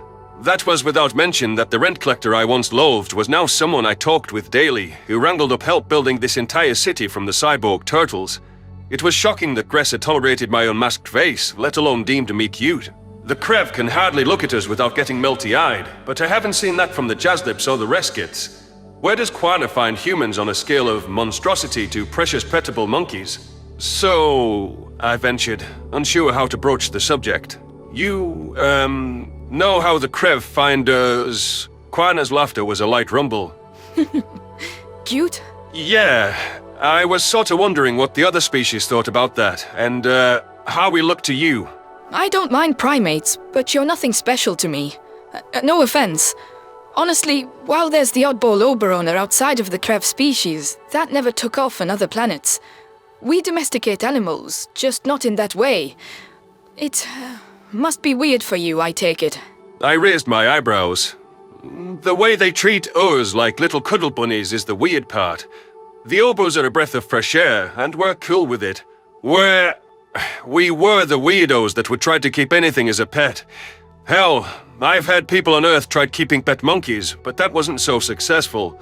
A handful of our colonists already adopted Obers the second travel opened up, so we'll see how that goes. Really? I would have thought it'd be too uncanny for you to adopt another primate as a pet. Are you thinking of getting an Ober? Fuck no. You look at them wrong and those things just attack. There's a lot of lonely humans that want companionship and miss our canine and feline friends from home, but their desperation shows. You better not say that within earshot of a Krev, or they'll see to fixing that. Oh, believe me, I know. To be honest with you, we're so affection-starved that it's not the worst thing in the world, but don't go around saying that. Your secret's safe with me, Taylor. I sure hope so. My buddy'll be here any minute, I chuckled. Enough of my woe is tell us spiel. You knew the Reskits would treat you like shit, right? So why join the military at all? Quana pinned her ears back. I signed up for you. Killing what humanity went through. I think I can put up with Kibla hands like Mafani for a few weeks. You lost everything. Fleeing your homeworld just like us, but you believed you'd be killed on sight. You lived underground in brutal conditions for decades. Even with gifted ships, a few thousand of you can't mount a defense alone. And the cage for Tellus won't be done for years. Someone has to be there for you and keep you safe. I see. I'm honestly touched that other races care about us at all. Our lives meant so little to them, and you're willing to come all the way out here just to... It's nothing. We help you when you're at your lowest, and someday you'll repay the favor. That's how these things go. A friendship of generations, and one that's not mired in old resentments like us and the rest of the consortium. Ha! I sure hope we wouldn't have gotten off on the wrong foot already, Quana. We've had enough aliens pick a fight with us from day one. Now, my friend has yet to show his face, so we should head to roll call. Don't need any more Reskits up our asses. The Jazlip flicked her triangular ear in acknowledgement, and an intrusive thought wormed its way into my brain, musing how soft her silky fur would be to the touch. I guess the spirit of Gress had possessed my psyche for a quick second, though I pushed it away without any silly remarks of his sort. Checking my holopad, it seemed we were well ahead of schedule and could file into the designated area with plenty of time to spare. Quana trailed behind me as I exited the hub module, and I collided head-on with a wall of green scales. With an undignified screech, I crumpled to the floor. Concern rushed across Gress's face, though he didn't seem unbalanced at all. Shit, those Krev scales are hardy. It's like running into a brick wall. Gress's claws wrapped around my forearm, hoisting me to my feet. Taylor, I didn't mean to bowl you over. Are you all right? Fuck off. That's my second time getting decked this afternoon, I groaned. Oh, really? What was the first? Cherise prompted from her position just behind the Krev. Who did you piss off now? I got kicked by a resket. It's a long story, but I made a friend out of it, and I regret nothing. That's no joke. A resket could have caved in your chest if they wanted to. Gress's paw migrated to my chest, feeling whether my bones were intact. He paused at my pained hoof when he touched the inflamed area. You should get that checked out by medical staff, and report whoever... The Krev's words broke off as he moved to my side and laid eyes on Quana. I glanced over my shoulder, seeing that the Jaslip had fixed him with a glare that could melt ice. She hadn't looked this incensed when Mafani was laying into her. I feared she might have problems with Gress's kind, but it sounded like the Reskets were the worst. The scaly mammal was fixated on the swirling symbol where the fur was cut shorter on her chest, looking like he'd seen a ghost. He raised a claw in accusatory fashion toward her, before turning back to me in a panic. No, forget what I said earlier. Pick a different friend. Gress's voice was breathy as his eyes became lined with tears. That enclave symbol. Jaslips from the Smiggly world are bad news, Taylor. Quana bared her teeth, revealing serrated fangs and elongated canines. Your friend is the kid-killer human. This bastard let Jaslik children die to save a few aristocrat blowhards. You don't know what you're talking about. I would never. Your people are fucking monsters, and I won't humiliate myself by being anywhere near you. Whoa! Why don't we all just take a breath and calm down a little? We can work this out. Cherise ventured, shooting a glance at me that asked what I'd gotten myself into. I think I'm a little out of the loop. Gress is the monster. Jaslip lives weren't worth it to him. It's part of a long history of Krev in positions of power not caring how many of us died. Quana growled. The Krev was staring at his claws like they'd betrayed him, gaze growing wilder. You don't know me. You and your people act like we each personally were involved with Esquo. Meanwhile, you Jaslips throw away your own lives, then blame everyone but yourselves. You could be in the same place as Earth. We saved you, and you make us regret it every day. That is out of line, I hissed to Gress. Really? You're on her side? After everything? You're being a dick. I don't know what's gotten into you. Then let me make it simple. You get rid of her, or I'll never speak with you again. Cherise reached out a hand to try to stop the Krev as he stormed past, before thinking better of it. Shock tingled in my veins as I replayed what had just happened. I'd never seen mellow, wise Gress behave in such explosive fashion. How could he throw an ultimatum at me like that, with zero explanations? After everything we'd been through, and how over the moon he was to befriend humans, he must truly hate Jaslips from Quana's enclave. I was scrambling to put the pieces together. Given that the three-tailed carnivore recognized him, it must be because of that infamous incident, the hostage situation with Jaslip extremists that Gress refused to talk about. What had really happened? I've seen how sweet Gress is with children, from his own daughter to the little girl back in the cavern. I find it hard to believe he'd callously thrown away Jaslip kids. He mentioned it took his sanity. So, something happened with Kit dying, and seeing Quana brings it back.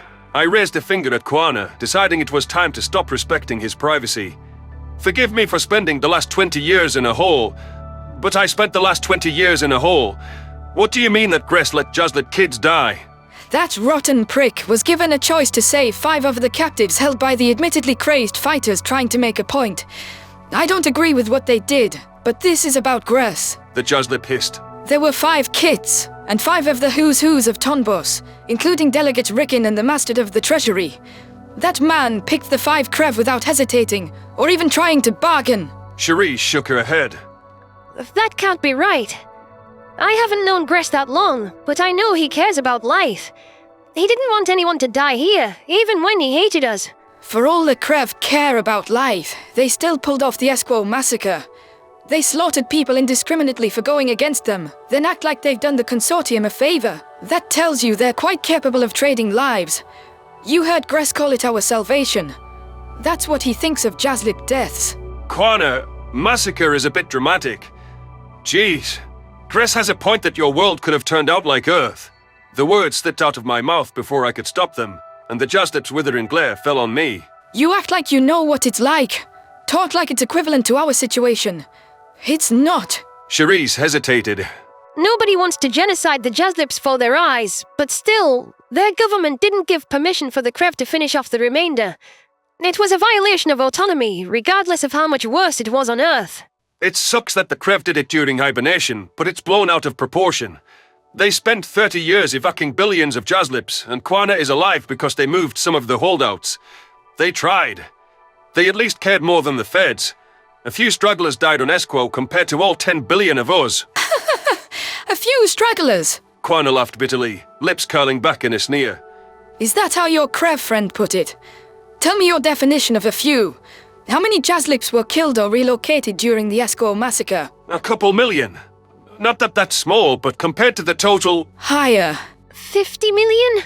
Cherise asked tentatively, not daring to go any higher. That would be a lot of stragglers, but I... Add some zeros, humans. Hurt tugged my elbows down as I questioned why Gress had glossed over the calamity scale. 100 million? 200 million? 3? Well, you've gotten how many were killed. It was a tad bit higher, but I'll give it to you. I asked you the total relocated and killed. 500 million. Cherise frowned as Quana's pupils flicked upward. Higher. The human security guard understood as well as I did that this was becoming a sizable proportion of the Jaslip population. Billion? 1 billion stragglers that didn't want to leave Esquo. But you know, the Krev saved us. Why are we so dramatic, right, Taylor? Those are amateur numbers. It's actually okay because 70% of us ended up on Omnol alive. I didn't know. That is a lot more like Earth than I thought. No wonder the Jaslip government wouldn't sign on to bombing 1 billion souls, or even when it was whittled down to a few 100 million. You don't move on from that many deaths. We know that, and I'm sorry, Quana. Gress gave zero indication that it was anything on that scale. Of course he didn't. I can forgive your ignorance. Gress didn't want you to spot the monster in him, so he blew it off. It's hard to claim the Krev protected us when they just did the Federation's work for them. I thought he was my friend. I thought he was a good man. Cherise grabbed my elbow. Do you want to confront him? No. I'm not missing roll call for this fucking guy. I don't want to talk to Gress, realizing what a slimeball he was. I look to him for guidance, to get my life back on track. Fuck him. Let's go together. Send a message. Quana decided. By the way, human number 2, I'm Quana. Do you have a name, foul predator? Cherise grinned, dimples showing on her olive cheeks. Cherise Benson. I see you've already met Taylor Trench, enemy of Ulbers. That's right. I'm gonna steal Gress's Ober and punt him from the orbital rings, I added. Quick way to test terminal velocity on Eivor. Juvre's sacrifice for science will be appreciated. That poor Ulber did nothing wrong. I think you'd get along great if you kept him. You could put some dried insects on your head for him to eat and... I will let the Riskets pummel you. Temperamental as always. We're here, hotshot. I glanced around at my fellow recruits, lining up in rows throughout the courtyard. Seeing many humans wearing that forest-colored athletic wear crafted by the Krev reminded me that I had donned it. That I had allied myself with them so readily because I trusted Gress. Their species had done a great deal to save Tellus, so I knew it was irrational to want to shirk every association with them. Quana expressed his taste for Gress specifically, not all Krev. She would have accepted a different individual as my friend, so they couldn't all be this twisted. I guessed it just turned out the other bunk had a vacancy after all. Still, after I'd finally opened myself up to an alien, this was how I was rewarded. Hopefully Gress follows through on his promise not to speak to me again. I'm sure as shit not ditching Quana. The Resket commanders began reading names as soon as they stepped into the courtyard, bellowing them at such a volume that it jolted me out of my thoughts. I tried to stand at attention and wipe away any semblance of sadness from my face. After everything I'd gotten through on Tellus, this should be nothing. It was a random Krev that I'd known for all of 2 months, and who'd never really opened up about himself for reasons I could see now. I wasn't sure why this betrayal stung so deeply in my heart, unless I was that desperate to be loved. Quana kicked my ankle as an officer called my name, and I bellowed the word "here" in an emotional voice. Without grace, this was really about getting vengeance for Earth. All right, you chubby, oversized obers. Mafani had assumed control of my row, having picked Quana and I out of the crowd with ease. He walked from side to side, passing out black helmets that looked like motorcycle gear to each human. Normal species wear contacts, but apparently, we've got to hide your faces in case the feds mosey on out here. This shit is called augmented reality. There's a button on the side. Press it with a booger-eating finger, and it turns on. That's right. I know how nasty primates are. And I thought about shoving a finger up my nose and flicking it at the jackass to send a message. I guess this guy's decided to go after our whole species thanks to our encounter. Silence! Non-humans, insert your contacts right the fuck now! This is your compass, your name directory, and your intelligence center all in one. It'll help you maybe line your shots up and track the enemy rather than tracking your receding hairline. You get your helmet, you move the fuck out. Go to the range and get some shooting in. Whoever does the worst is going to fucking get it. Am I understood? Sir, yes, sir, yes, sir! A few of the more gung-ho humans shouted. Good. You pissants better not slow us all down. I don't take it from the Trumbill, and I won't take it from you. The Riskit passed helmets out of a box, conveniently getting to me last.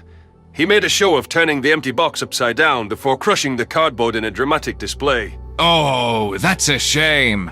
It looks like we're one short. You'll have to shoot without it, Taylor. I scowled at Trainer Mafani. You made sure I didn't get my gear on purpose. I wasn't given enough helmets. The box was empty. Do we have a fucking problem? As a matter of fact, we do. I snapped my head off to the right, where General Ruddeye was sprinting at terrifying speed. He skidded to a halt, inches away from barreling the Fani over. I found this at the back of the supply truck, right after you ducked in there. Care to explain? Oh, must have been left there by mistake. You wouldn't be so dishonorable to not only use cheap tricks in a dispute, abusing a power disparity, but then to lie to cover for yourself. That'd be ruinous. Of course not, General. I'm embarrassed that you'd think such a thing. As you should be. Confine yourself to your quarters for the day. I suspect you need some reflection on duty. But I'm supposed to train... I will handle the training.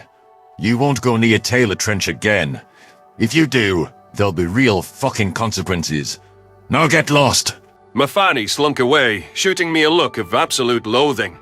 I turned my head away from him, pressed a squirming finger to the outside of my nostril so it looked like I was picking my nose, and then popped my digit into my mouth with a shit-eating grin. The Riskit's eyes glowed like he wanted to kick me down again, but he wouldn't dare with Red-Eye watching him like a hawk. Quana laughed into her paw, while Charisse pretended to be busy inspecting her helmet. It was satisfying to see our rival put in his place, and to have someone swoop in that wouldn't sabotage my training at every turn.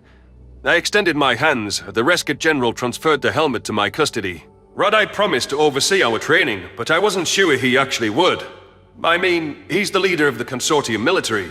Surely he has more important things to do than fulfill some half-baked offer. I slipped the helmet over my head, tapping the on button. Thank you, General. I appreciate your time. There's no better way to assess human capabilities than in person. I'll be going anything but easy on you. Red-Eye replied. It responds to your eye movements, and you can activate commands by focusing your pupils on the tiny prompts in your periphery. Pull up the map overlay and select the range, then get your ass in gear. Yes, sir. Pulling it up now. I trained my pupils on the English words in the lower corners of the helmet display and lingered on the map label. It pulled up a diagram of the local layout with options further down to zoom out as far as the planetary or even the stellar level. I studied the part of a fielded area labeled range, and the overlay faded, replaced by visual and audio walking directions. Got it. On my way. This is neat, Charisse murmured as we hustled. You can judge distances between objects at a glance. How fast things are moving. Wind speed. Your current coordinates and distance to the objective. I'm just happy it's air-conditioned. Hey, what's this water droplet icon for? I blinked in surprise as selecting that cue rotated a nozzle I hadn't noticed. A quick once-over by Charisse showed me a port for attaching my water carrier. I tried to drink from it and the system seemed to assist with defying gravity. Shit, you don't even have to take this off to hydrate. This is way better than the helmets we wore. That's some of the next generation stuff, though it's best suited for binocular eyes. The peripheral version still needs some tweaking, or so I've heard. Quana remarked. Those brain baskets impede bullets, monitor vitals, filter out toxins, and do all sorts of fancy shit. Estimate the count of your bullets or energy cells. Switch to night vision. Help you perform first aid on yourself or another if your medic goes down. Cool beans. I'm not used to having this much info thrown at me in real time, but I see why Mafani didn't want me to get one of these. That would be a disadvantage, especially since, if I'm reading this right, it seems to be able to target lock and suggest corrections to your aim. Cherise adjusted her helmet, grunting. I haven't got that. How do you do that? Flick the chin button while looking toward what you want to shoot. Let me try to target lock Quana. The dumb thing's asking me, are you sure? Combatant is marked friendly. Confirmation of this setting will be reported to your commanding officer. The Jazzlip snorted. Joke's on you for needing to target me from 2 feet away. Now quit goofing off before we get another rescut in our case. This one for legitimate reasons. What can I say? I'm a tailful, remember? My carnivorous friend giggled, and despite the emotional taxation of Gress's betrayal, I arrived at the range with my head held high. Maybe I'd had it right the first time when I despised him for extorting rent from us. There wasn't any more thought I needed to devote to him. This was my opportunity to fight for humanity and atone for the people who'd been hurt because of my mistakes in the past. Regardless of what they had meant to me, no individual was going to stand between me and my mission. Memory transcription subject. Tassi, Bissem alien liaison. Date. Standardized human time. May 14th, 2160. Much like Dustin foretold in his introduction speech, it was odd how swiftly the madness of first contact became normalcy to the Bissem public. The war raging on Ivrana left last men untouched, even as thousands fell amid naval clashes and shoreline battles. Several cities had been devastated by collateral damage. Our diplomatic efforts were spread thin between trying to broker peace between nations and establishing channels with the aliens. The task of interacting with various SC factions fell to Naltor Zalkandai as we monitored the state of interstellar affairs alongside Dustin and Haliska. The sluggish progress on their investigation of the ghost exterminators was excruciating, though it was understandable why it was a challenge. Even after calling in thousands of specialists to work the case from various angles, it was 100 years ago. And the humans had to search nearly 300 entities with multiple planets that were a part of the Federation. It was a fish scale in the ocean. Dustin mentioned that the most promising angle was the forensic accountants called in. Someone couldn't build a spaceship, or possibly multiple ships, without significant financial backing and certain types of resources. Perhaps greasing some flippers just to get off the ground unauthorized. As humanity continued to work the mystery, the first contact team spread the word of the Starlight incident. The hope was that the O'Toole would see that it was too late to avoid tampering with Ivrana. The Sayers tech level spoke for itself. Dustin was leading with the message that it was the SC's duty to repair the damage that had been done, and provide answers due to the loss of life. I remembered how hostile the guard at the Technocracy's embassy had been, and wasn't convinced of my friend's claim that they thought they were helping us. Regardless, I was keen on turning our most formidable opposition, especially after our present infighting gave them ammunition against us. If there was ever a time Bissem should have been united, it was now, and yet we'd failed. After weeks of searching for a receptive audience on Learn, Dustin had gotten in the ear of the most human-friendly O'Toole on their intelligence panel. This mystery marsupial had extended an invitation for the 3 Bissems from the Disclosure broadcast to join him, though he made it explicit that he wanted us to come alone, without Terran or Thafki backup. Naltor had been hesitant to visit Earth's upstart neighbor, but the first contact party was adamant that the O'Toole wouldn't harm us. This might be our best chance to sow a rift in the Technocracy, rather than having the entire species wield unified opposition against us. I was willing to fly off to a world that was vocally against our inclusion, because I wanted these marsupials to be our friends. Or at least tolerate us. We didn't need enemies. The little we'd been told about this politician painted a confusing picture. On one flipper, he was a carefree islander that enjoyed riding waves on pristine beaches. He'd share our love of the water. And he also still regularly took to the seas with a human friend. This O'Toole had been a major part of environmental research to counteract the Federation's damage, expressing a great love for his planet and its fauna. His contributions to that project and unashamed representation of Rinz's culture were key to his popularity. On the other flipper, he was involved with ship engineering because of his brilliant mind, yet had served a stint in the armed forces as a lowly comms technician. The war had driven him to be rather paranoid, and his role in the intelligence panel was to provide oversight of their cyber warfare division. I hoped we could appeal to his better nature. It was one thing to accept the human's offer of friendship. Zalk had been grumbling the entire ride over, distracting me from the local scenery. I'd caught a glimpse of an immaculate harbour, replete with towering beachside hotels, medieval reenactments, and the largest boats I'd seen in my life. This species looks down on us and thinks we don't belong. They're enemies of Ivrana, plain and simple. This is martyrdom, as much as what Dustin was trying to do. I parted my beak.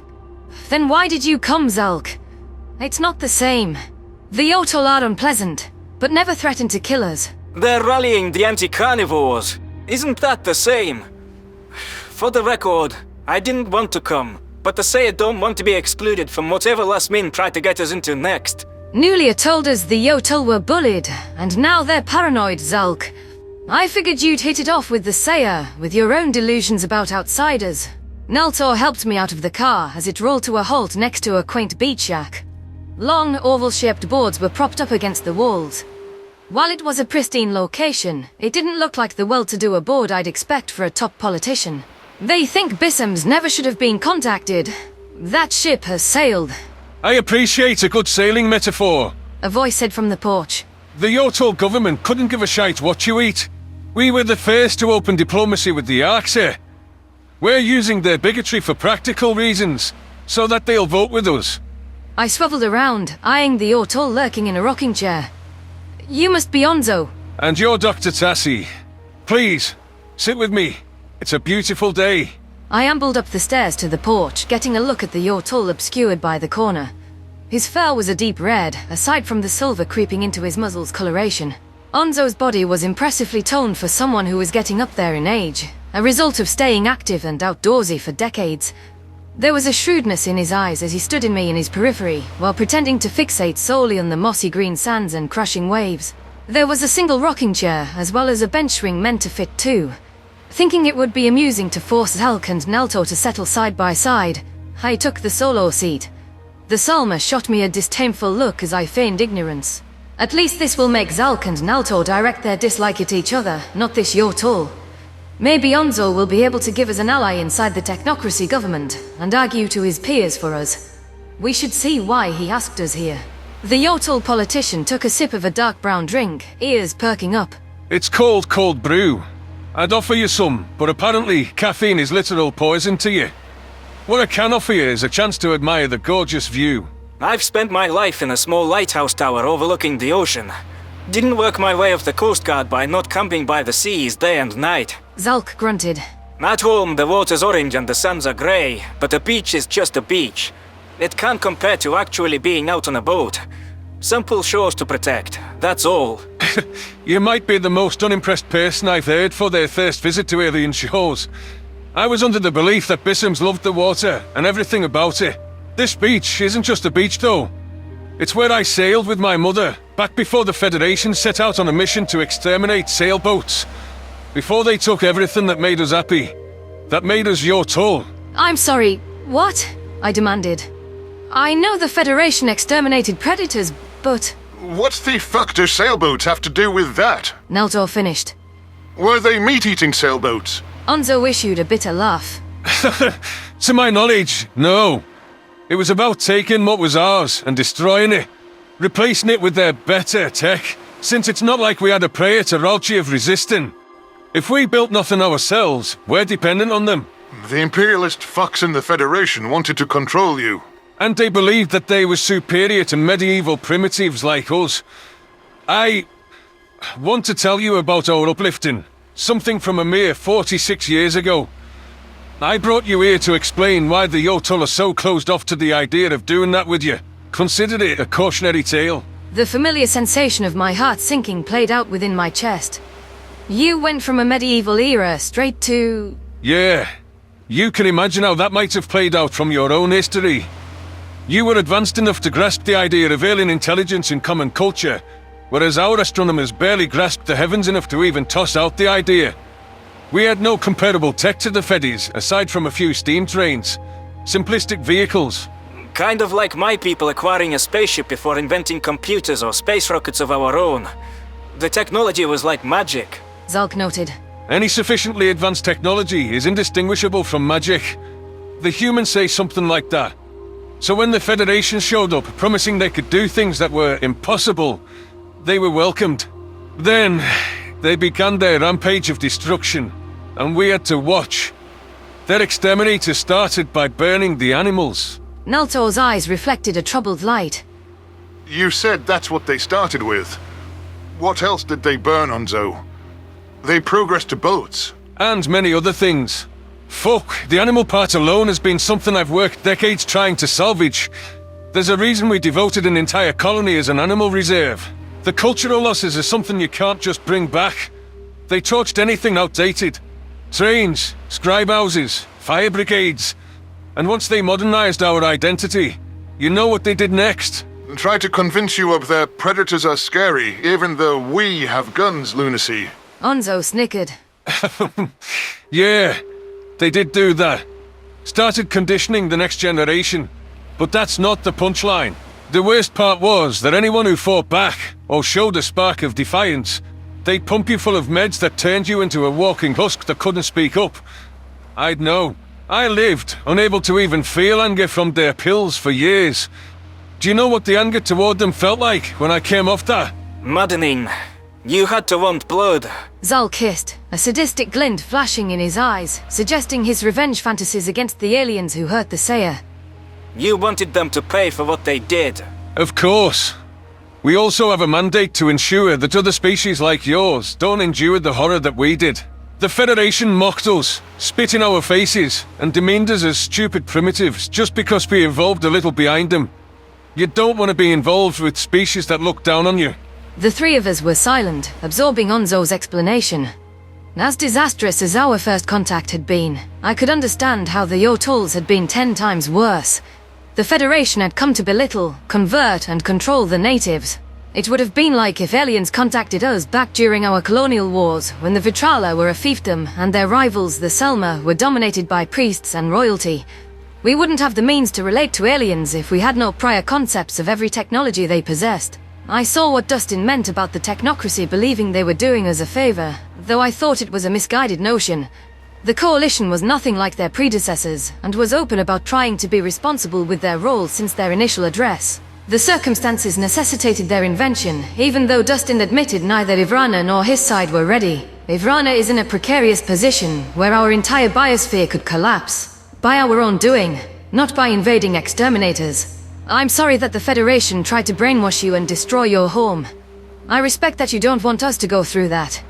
With that said, I don't think the Coalition is giving us all their tech at once or erasing our achievements, I offered. It's different because they're giving us control and choices. They reached out as equals, not to assert their superiority. They also accelerated the timeline because of an imminent crisis. I know the Sapient Coalition is different. The fact is that there's an inherent power disparity between Bissems and the Visitors. You might not tell them to fuck off because you're afraid of what they could do. Onzo's ears pinned back against his head before he angled his snout towards Zalk. And either way, the Sayer are a prime example of how outside influence can alter an entire culture in its direction. Their innovations have been shelved for whatever alien tech lay in the wreckage. Another example of the Federation's carelessness. What will be left of Bissem creations when the SC gets done with you? Nalto bore a contemplative expression. There's a lot of benefits that can come from alien technology. Lives that can be improved or saved. That's a choice the Yotul want to take from us. You lock down on us by thinking we're not ready to join the wider galaxy, because we evolved a little later. I have intended to help you, ever since I learned about the Starlight incident. I'm giving you these facts as a warning, to hold on to yourselves. You will have to live with the knowledge that you did not earn your place in the galaxy, or claw your way for every paw-hold up the tech tree. The world you inhabit will never again be truly yours. Why would you want to help us get into the Coalition? Suspicion gleamed in Zalk's eyes, mistrustful of an outsider's aid. I don't see what you have to gain. The Yotul were happy to use my people's protests to squash our bid in its hatching stage. Why wouldn't you use the war now? Because I want you to do something for me when you get entrenched. I want you to lobby for the Arxur's isolation to be lifted. What? The people-eating carnivores that everyone lumps us in with. Nalto squawked. Fuck no! Come on, Tassi. Let's go. I fought down the sick taste in my beak, standing. I agree. We want nothing to do with them. I know what they've done to the Thafki, and I wouldn't betray Haliska like that. Just hear out their story. I don't know how much you've been told, but the Arxur didn't become monsters overnight. The Federation played a part in starving them, and collaborated with their sinister government to suit their narrative. You should hear it from their lips. I'll pass. I like my throat without cannibal bite marks in it. Nalto deadpanned. As do I. It's not like they'd be a danger to you. We have an embassy on their planet, so I think we can speak to the fact that they're reforming. They have very few allies, so they'd be loyal unconditionally if you help them. When the Arxur heard that another obligate carnivore was discovered, they clamored to meet you. Their leader traveled for weeks to be here, and is waiting inside. Please, hear his story. The full context can't hurt you. There's an Arxur here! I gasped, scurrying over to Neltor for protection. Zalk rose from the bench, eager to distance himself from the Yotol. This is a trick. You brought us here under false pretenses, so that you can sabotage Tassi's efforts by saying she met with an Arxur. I see what you're doing, making us look like we agree with their heinous acts. If I wanted to do that, I could have just rushed Kaisel out here and photographed you with him. Bissem meeting with the Arxur. Done. Onzo grumbled. So this is what? Some long-term play for those cannibals to get loose? How do you think we could even lobby for the Arxur to be freed? I asked.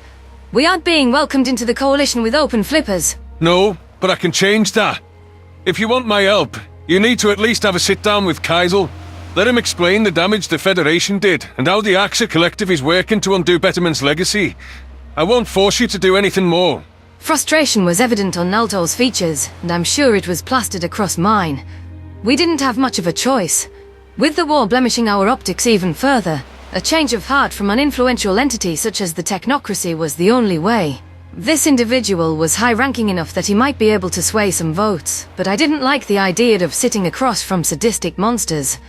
I suppose the silver lining was that if the Ortul would buddy up to a species with as dark of a past as the Arxur, they were definitely not anti-carnivores.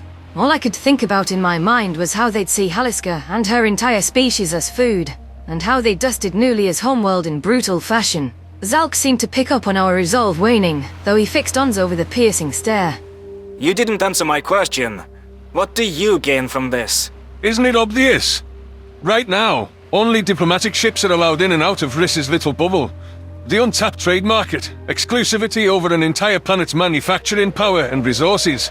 We'll get in on the ground. Pop some shipyards down there. Set up Yortul bases. Expand our influence and our strength. The Rinzian politician replied, seeming proud of himself. Is that really it? Well, it doesn't hurt that it's a fuck you to the Federation. There's still 100-odd species that were real buddy-buddy with them, and have a continued existence under that moniker, even after all that they did. The remnants will flip out if we release the Arxur before the Far Soul and the Kolshians. That'd make my decade. You had me at sending a fuck you to the Federation. Same, Wonderbird. Naltor chirped. Also same. I don't consider myself a hateful person, but I hate everything I hear about the Federation, I added. I cringe every time their name is brought up. I can't believe anyone would want their circus to keep going. Onzo chuckled. I like you, Bissems. Spiteful. Birds after me own heart. I'll go tell Kaisel to come on out. Don't want to draw attention to the fact he's here. Arxur Collective visitors aren't technically supposed to go outside embassies or diplomatic vehicles. Then why? Zalk began. Less eyes on us, and a view to kill for. Your thoughts on beaches are just wrong, Sayer. Objectively wrong. Now, I'll be right back with the Satan reptile. Stay put. The spry Yortul leapt to his feet, scampering into the house to retrieve this Arxur leader before we could change our minds. I still wasn't sure about agreeing to this, but as long as we weren't in imminent danger, I could play along for a single conversation. It was better to have those deranged cannibals viewing us as allies rather than enemies if they were ever loosed on the galaxy again. Whatever the Federation had done to Riss, it didn't excuse the diabolical rampage that they'd gone on against herbivorous sapients. I could get why Dustin hadn't wanted to paint them in any sympathetic light, especially after being raised by Venlil and becoming close to Haliska and Nulia. There couldn't have been enough changes in a few decades when the very creature I'd be speaking to had likely partaken in that unspeakable cruelty. If these Arxur thought Bissems were anything like them, just because we were the second obligate carnivores to reach the stars, they would be in for a rude awakening. These weren't the kind of aliens I'd spent my life looking for, or that I would do anything to befriend in the present. Memory transcription subject. Tassi, Bissem alien liaison. Date. Standardized human time. May 14th, 2160. While Dustin's kind hardly looked like ferocious predators, Kaisel had quite the intimidating stature. His teeth were visible poking out of his elongated snout, serrated fangs that could eviscerate a Bissem in a flash of feathers if he so desired. The forward-facing eyes were narrowed to slits, which left him with a perpetual scowl on his face. The grey hide of scales seemed rougher than gravel and coated his entire body, back to the powerful hind legs tailored to leaping at prey and a lashing tail with spiky protrusions. He towered over even Naltor, who was from the largest Bissem subspecies, despite the fact the reptile was hunched forward as he stalked ahead. All the while, claws like a saber pointed at us from his raised forepaws. Had I not known the Arxur's gruesome history, I wouldn't have judged a fellow Sapient for being fearsome. I might have appreciated Kaisel's unique adaptations and expressed my usual bundle of enthusiasm to learn about his culture. However, this was a species that spent centuries rounding up fellow Sapients. Starvation alone didn't excuse that, whatever Onzo might think. Humanity left Riss in isolation without further remediation for reasons I couldn't understand. I'd heard what Dustin said about seeing the best in others and trying to build something better from history's dark pages. But how could any of those things seem possible with these people-eaters? Why would Bissems want these creatures out of quarantine any more than the rest of the galaxy? Onzo is much too clever to assume we can be played like ice chimes. He must know there's nothing they can say that'd change my perspective, and that we'd want nothing to do with the Arxur. The Federation involvement mentioned by the Yotul didn't make sense either, with how staunch their anti-predator stance was, and them being at the root of the Arxur's supposedly forced diet. Why would the Federation want their citizens to be turned into livestock? Onzo claimed that it suited their narrative, but I couldn't even begin to understand the implications of that. So many alien regimes had been beyond insane. They cared so little for life, and took their villainy to the extreme. Kaisel was from one of the two factions behind the terrible things I'd learned in the stars, and I found myself itching to rip his excuses to shreds. While we needed aid and wanted to send a message to the Fed Remnant faction, it was beneath us to hold a conversation with this monster. It's excellent to meet a fellow hunter. The humans are wily, but they're still leaf lickers. Kaisel's voice was a low rumble, with hissing sounds that accompanied certain consonants. You must have heard awful things about us. I know they have a tendency to mention us only as the ones who had sapient cattle and no empathy. Naltor cast a brazen stare back at the Arxur, rooted in front of me as a shield. What else is there to mention if that's the truth? We could always wrap this up early. I don't care for long conversations, so I won't dawdle. We are a solitary species. That didn't always mean a lack of empathy. It so happens our government called anyone with effective emotions as a defective. That's how you get a race of sociopaths, Bissems. You either are one, you play along as one to survive, or you die. The Arxur Dominion celebrated cruelty, and its leaders wanted to maintain a war for power. You're telling me your government systematically murdered anyone who exhibited empathy? Any sane species would overthrow such madmen long before you got to that point, I spat. There was an entire war being fought over Betterment's ideas when the Federation arrived, bearing gifts. Until they dosed us with meat allergy serum. Do you know what a horrific death that is when you can't eat the only food your species can consume? There's a reason we hate them. It's the same reason authoritarians took control, even seized it as an opportunity. I believe the Sayer may have a better idea about how alien attacks change a society. Zalk raised a flipper in protest. Don't compare yourselves to us. We didn't start murdering our own or eating people. Naltor can call us savages all he likes, but we did nothing but try to protect our homes and match their strength. Wrong. Naltor countered. I'll explain to you fully how fucked the Sayer are later. You're your own brand of fucked, but you aren't like these aliens. I'd love to hear how this allergy serum turned you from happy carnivores to people-eaters. It doesn't explain how the authoritarians consolidated power. My confidence grew the more I heard, compelling me to provide a rebuttal to the Arxur's defense. They can decide to use it to their advantage all they want, but that doesn't explain why a whole fucking populace would just go along with sapient cattle farms. That didn't make you okay with it. It's more that Betterment pushed us to have no alternative. In the same breath as that killer serum, they tried to wipe out the enemy's nation's cattle.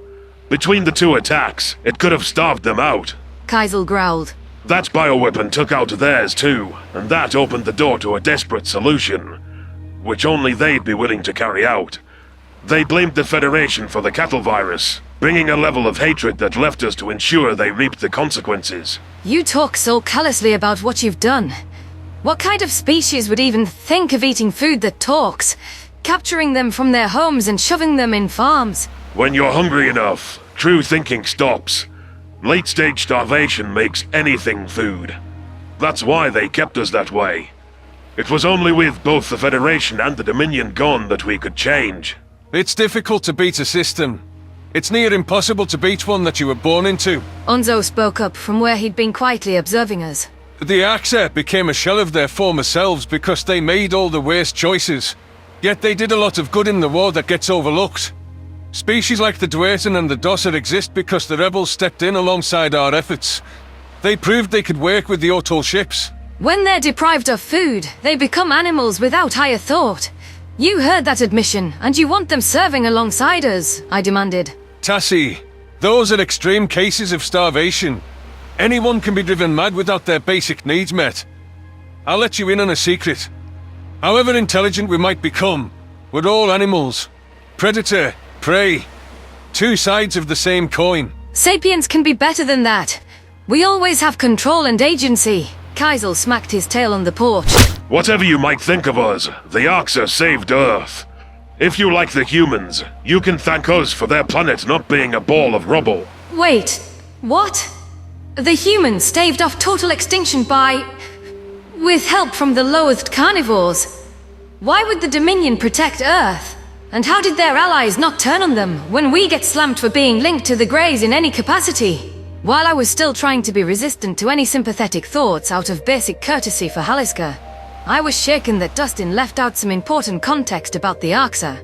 It had never been brought to my attention that the Federation, who was supposedly fighting a war against them, were teaming up with them the whole time and misleading the public. The fact of the Arxur being starved systematically had also been omitted, making it sound as if they went looking for sapient lunches as soon as they made first contact.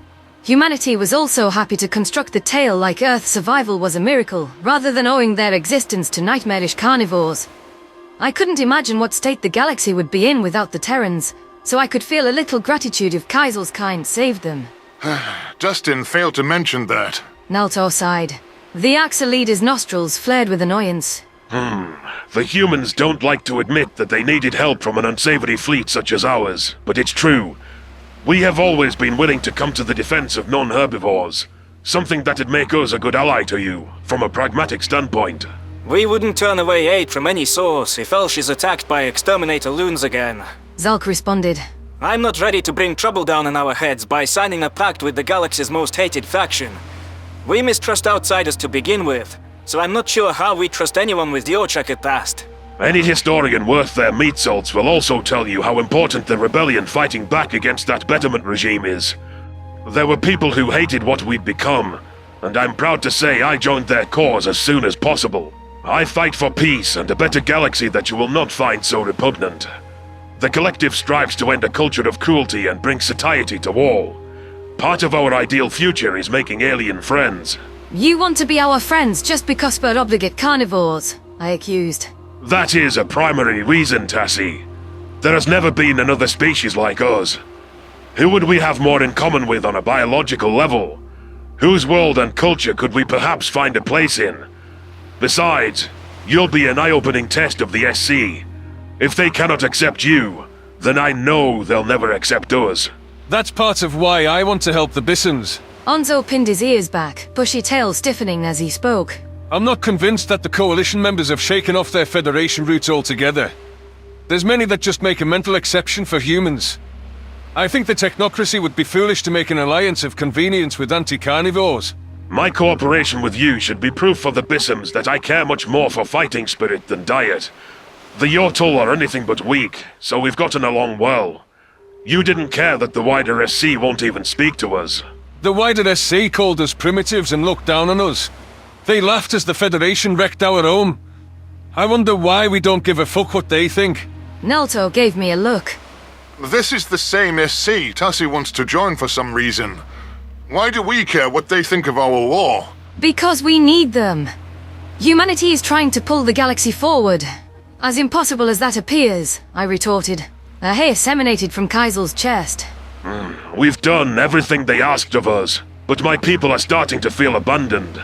We won't stay in isolation much longer. If they want us to better ourselves, then they need to treat us like allies, and let us join their team without acting ashamed of us. We don't want the future to pass us by. It would be an excellent way to leave the Predator prey schism behind once and for all. If the Sapient Coalition could see that Arxur aren't monsters, that rips the foundation out of the so-called proof for the Federation's dogma. Onzo declared. I thought a chat with Kaisel might rip away your misconceptions.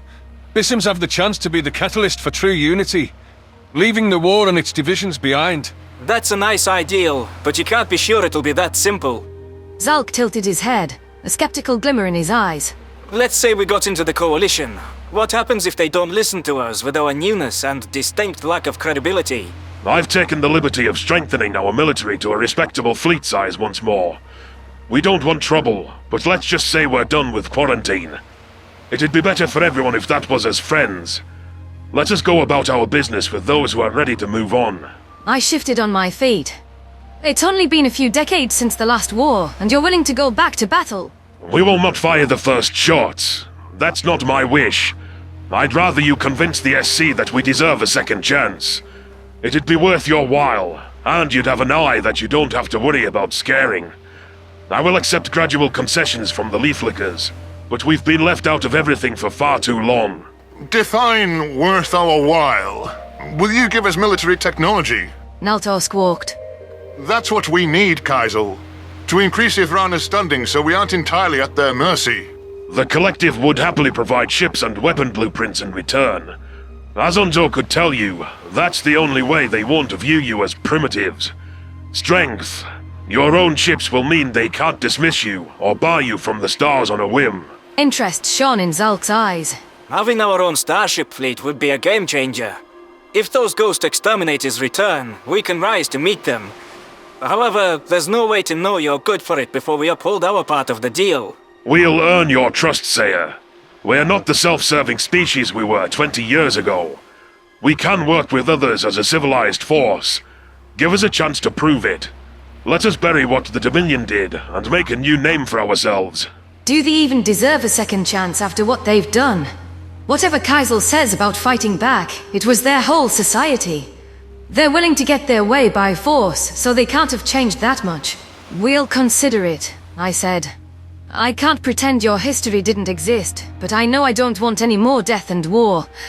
I want what's best for Ivrana, and the SC won't give our problems their full attention if they're off fighting you. The Yotl politician flicked his ear in agreement. That's all we ask. In any case, I have a plan to get you a trial role on the SC. I'll tell them if there's any way to show you're divided, it'll be by giving you a single vote amid the war.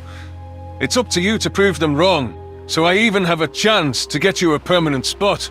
We just need to get in the door. Despite the war, every faction has extended a friendly flipper toward the aliens. Even his. Naltor gestured towards Zalk, who scoffed in response. We know we have to get this right, even as we're fighting among ourselves. The Sayer sighed. I wouldn't put up with cloaca beaks like you if I didn't. Thank you, Onzo, I interceded. We appreciate the introductions and the aid. I think it's best that we get going before someone does see us all colluding. We know how this would go over. Kaisel snorted. How dare anyone talk to the Arxur? That attitude is exactly what needs to change with the Coalition, and why we don't trust them to look out for us. Carnivores still can't get a fair shake, even without a dark history. I'll certainly be watching your experience with interest. We're going to make this work for us. I won't give up on being part of the galactic community and seeing Bissems welcomed as equals. Before you do anything rash, let's see whether they can come around to us. I can be a little patient. Just don't take too long. Goodbye, Tassi and friends. Still huddled behind an Eltor, I turned toward the vehicle we'd arrived in, eager to get away from the Arxur leader. I only breathed a sigh of relief once the car was speeding away from Onzo's home. The politician must believe the reptilians had changed if he was letting one stay in his dwelling without any backup. I wasn't sure what my companions made of Kaisel, but I was conflicted over every explanation he offered. Aligning ourselves with them didn't seem like a prudent move. It'd validate prejudices about us accepting their crimes. Then again, the alternative was a fight that could pick up where the unthinkable centuries-long war had left off. That would strengthen the grudges against carnivores that Bissems would have to face. This dilemma certainly wasn't what I had expected when I got the invite to learn, but what mattered was that the Otol had a plan that he thought would get us a brief stint with the Sapient Coalition. That brought me a giddy rush, since I'd thought our chances might be dead in the waters with the war raging. Once I got myself into the forum, I was going to make every connection I could to ensure we stayed there for good. Memory transcription subject. Taylor Trench, human colonist. Date. Standardized human time, May 14th, 2160. It had been one thing to practice at the range with Charisse, and another to have a helmet providing real-time trajectory estimates and corrections. The augmented reality feed could detect my inaccuracy patterns, providing an analysis on what to adjust. Quana proved able to handle a weapon, firing almost every shot into the center ring of the hexagonal targets, which was shaped a bit like Krev scales. General Radai watched with interest, correcting the techniques of any humans who couldn't take the hints from their helmet. Where the Rescue truly went ballistic was with trigger discipline and keeping weapons pointed down range. One Terran turned her gun toward Radai as he addressed her. In a matter of seconds, the towering pink bird twisted her wrist to disarm her and jabbed the gun against the side of her helmet to make a point. He'd shrieked that she was doing the same thing to her squad by pointing a loaded weapon at friendlies. It appeared that our headgear had built-in ear protection, judging by how it muted boat noises. Quana suggested that it was to protect against sonic weapons or long-term ear damage. Still, the Rescue's voice was as loud as a tornado siren, so I imagined that the new enlistee wasn't enjoying the audio assault. Aliens being aggressive and getting in our faces was novel. Radai's only comment was that I was too slow reloading my weapon. That's not the worst critique I could have received, though Charisse certainly makes it look much simpler. The Rescue ordered us to return our firearms to the artillery cart, remarking that it was time to progress to the grenade range. We needed to become familiar with a wide array of weapons, especially close-quarters ones, since Rescues were most likely sidelined for those deployments. Their 9-foot-tall stature didn't make them a good fit for tight spaces, so other races needed to be qualified to function in those scenarios alone. From what I'd seen in the Federation, it was surprising that the Consortium crafted handheld explosives. An incendiary device that could riddle the enemy with shrapnel was supposedly a vicious, human-only invention. I was intrigued to know if the Krev had added some crazy tech to our version. Maybe we could explode them with our minds. All right, listen up. This is your crash course on how to utilize grenades in the field or in a tight hallway. Your helmets come equipped with anti-flashbang tech, so count your fucking blessings there. Radai barked. Back when I was trained, we had to get flashbanged to see what it was like and keep fighting. You have a much easier task. We'll still be using these non-lethal weapons for the purpose of our training today. Understood? Yes, sir! Came the confident response. If you're fighting around a corner, you want to roll it down the hallway with gusto.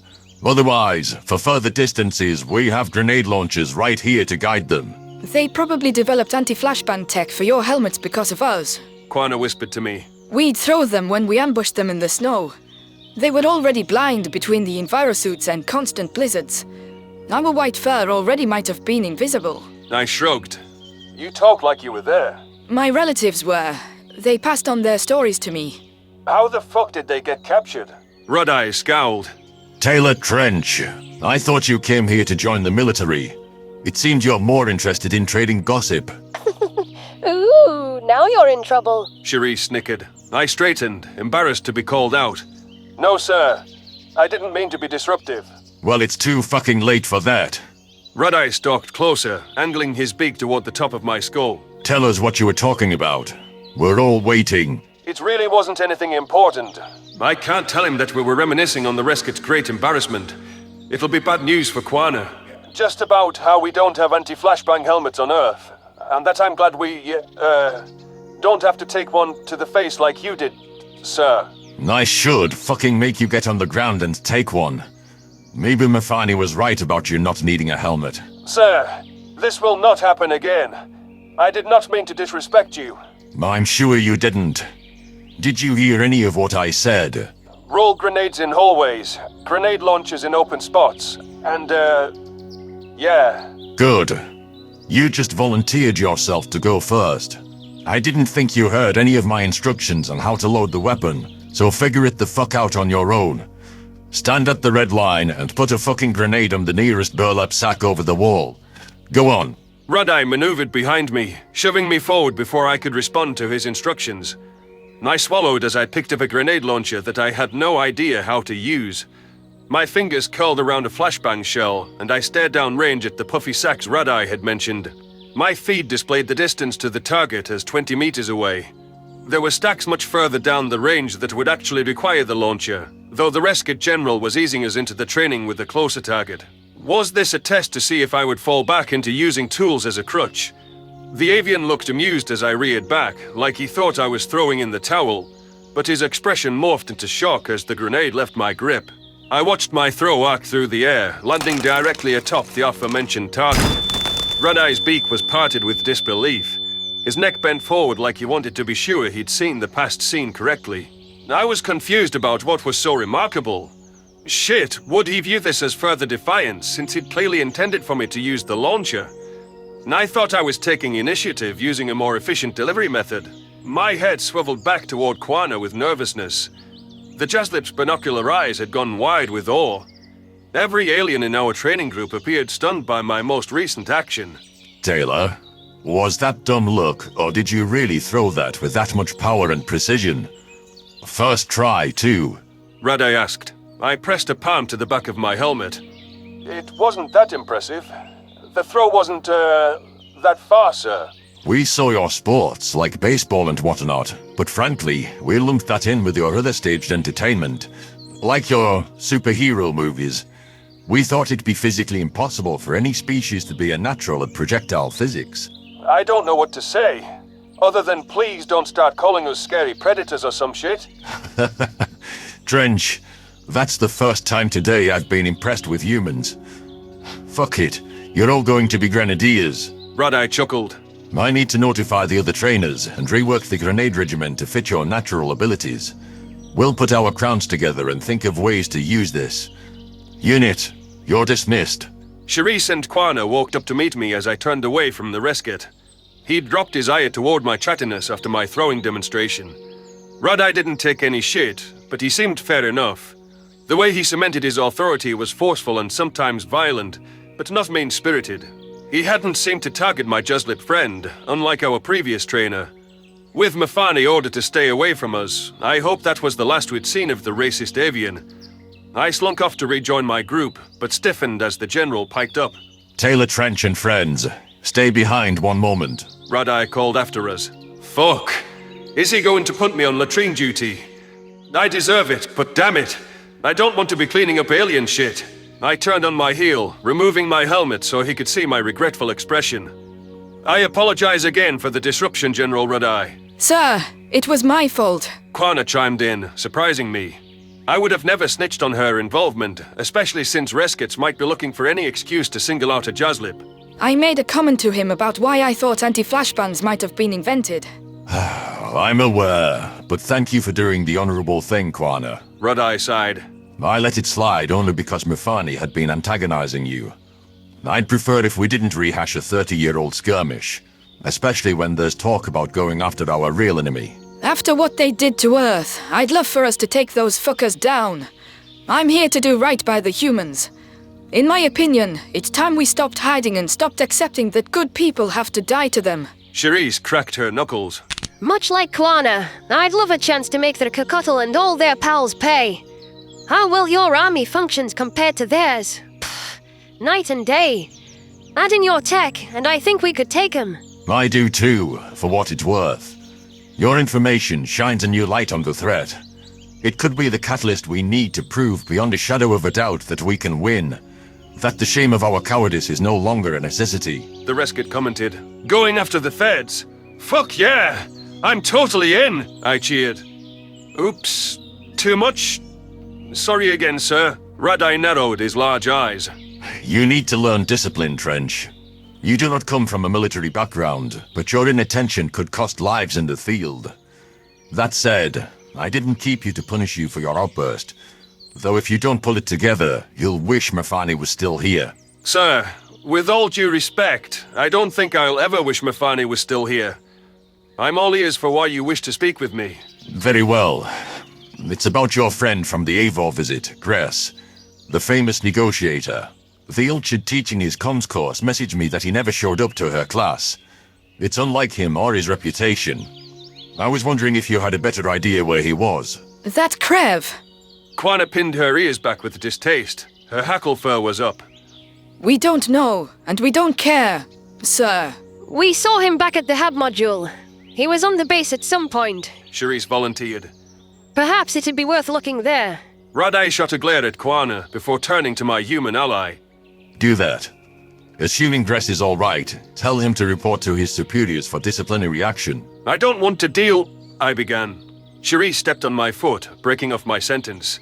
Yes, sir. We're on it. Good. Whatever is going on between you, your personal issues will not take precedence over your duty again. Dismissed. The rescued hissed. I stormed off, stomping through the grass as soon as we ducked out of Red-Eye's line of vision. After how deeply Gress had hurt me, Charisse had no right to volunteer me to search for him. I wouldn't interact with the Krev who'd strung me along as my exchange partner, lying about kids dying and genocide to save face. Quana bared her fangs at the female human, a clear indication that she also had no intention of tracking down the kid killer. The Jaslip was a better friend than Gress had ever been, just by admitting her wrongdoing to Red-Eye, instead of letting me take the fall. She didn't hide from her past or her actions. If Gress thinks I'd choose him in an ultimatum between him and Quana, he's nuts. I want nothing to do with that lying bastard. Charisse crossed her arms, blocking my path. Taylor, he was your friend for months. For your own sake, if only for closure, you owe it to yourself to find and confront him. I'm not doubting Quana's story, but I never saw Gress as someone so impervious to life. Maybe he feels bad about it now. Maybe his superiors pressured him to save the delegates. Does it matter? I sulked. I don't want to hear excuses. Not now, when he didn't have the balls to be honest with me. After all that talk about me leveling with him. You should never cut someone off without hearing what they have to say for themselves. You two talk daily for months. That has to count for something. I've never seen Gress act like that before. Neither had I. I thought he was my friend. Now good people like Quana will associate me with that monster. I don't. The Jaslip offered. Not after you helped me with Mafani. It might be cathartic for you to confront Gress and call him out for the monster he is. I guess you should try to find him, to cut those ties once and for all, so that Red-Eye won't ask you about him in the future. It would be nice if I wasn't forced to interact with him anymore. Someone has to tell him in no uncertain terms that he's not my bunkmate anymore. I want answers. To call him on the carpet. How could he be such a rotten liar? Charisse patted me on the back. Go on then. Try looking near the hub module. He has that over-shrieking ringtone for you. It'd be hard to miss if you tried to call him. I guess I'm just an oversized ober to him. A pet. I'll show him what I think of his false friendship. I'll show him. I shoved my helmet into Quana's threefold tail, and the Jaslip heaved a sigh, a reluctant agreement to return it to my bunk. With righteous fury causing my fists to clench, I tore off down the pathway. I almost barreled over one human soldier who shot me a nasty look. My glower must have caused him to back down, since I felt positively deranged on the hunt for Gress. There was a single person that I wanted to direct my wounded feelings toward. Had he even cared about how I would feel at all? Why had he zeroed in on me out of every human on Tellus? Because I was in a vulnerable state. Perhaps this was all long-term revenge for clubbing him over the skull. To think I liked him and bought that young, easily flustered, kind-hearted dad act. To think I believed he had a conscience or could be trusted to watch out for humanity's best interests. I jabbed his name in my call history as my pupils jerked around the vacant space behind the hub module. Sure enough, I heard oboe shrieks in the distance, by a thick set of hedges off the beaten path. Gress didn't pick up my call, but I wasn't letting that jackass send me to voicemail. By God, I was going to say my piece to him. I vaulted over the bushes with triumphant wrath, and faltered in my anger as I heard the softer sounds. The Krev was curled up into a ball, looking like a green spherical pine cone. I could hear snot bubbling in his nostrils, along with pathetic sobs emanating from his chest. In spite of myself, I felt sorry for him. It was difficult to unload my anger on someone who looked so broken. Gress, I whispered, internally cursing myself for my sympathy. It's me, Taylor. Come out of the ball. Please. We need to talk. The Krev uncoiled slightly, pointing a disorientated gaze at me. I'm sorry, Taylor. I'm so sorry. I ruined everything. I saw her. Saw you with her. And she wouldn't stop accusing me of all those awful things. Are you trying to tell me you didn't let children die? Because I feel like that's something I should have known. How the fuck can you think I would do that? How? I flinched away from his raised voice. Quana said it's like common knowledge. You said nothing to defend yourself. Because I can't. I can't, Taylor. I just can't. I've been trying to pull my life together, but that day follows me everywhere.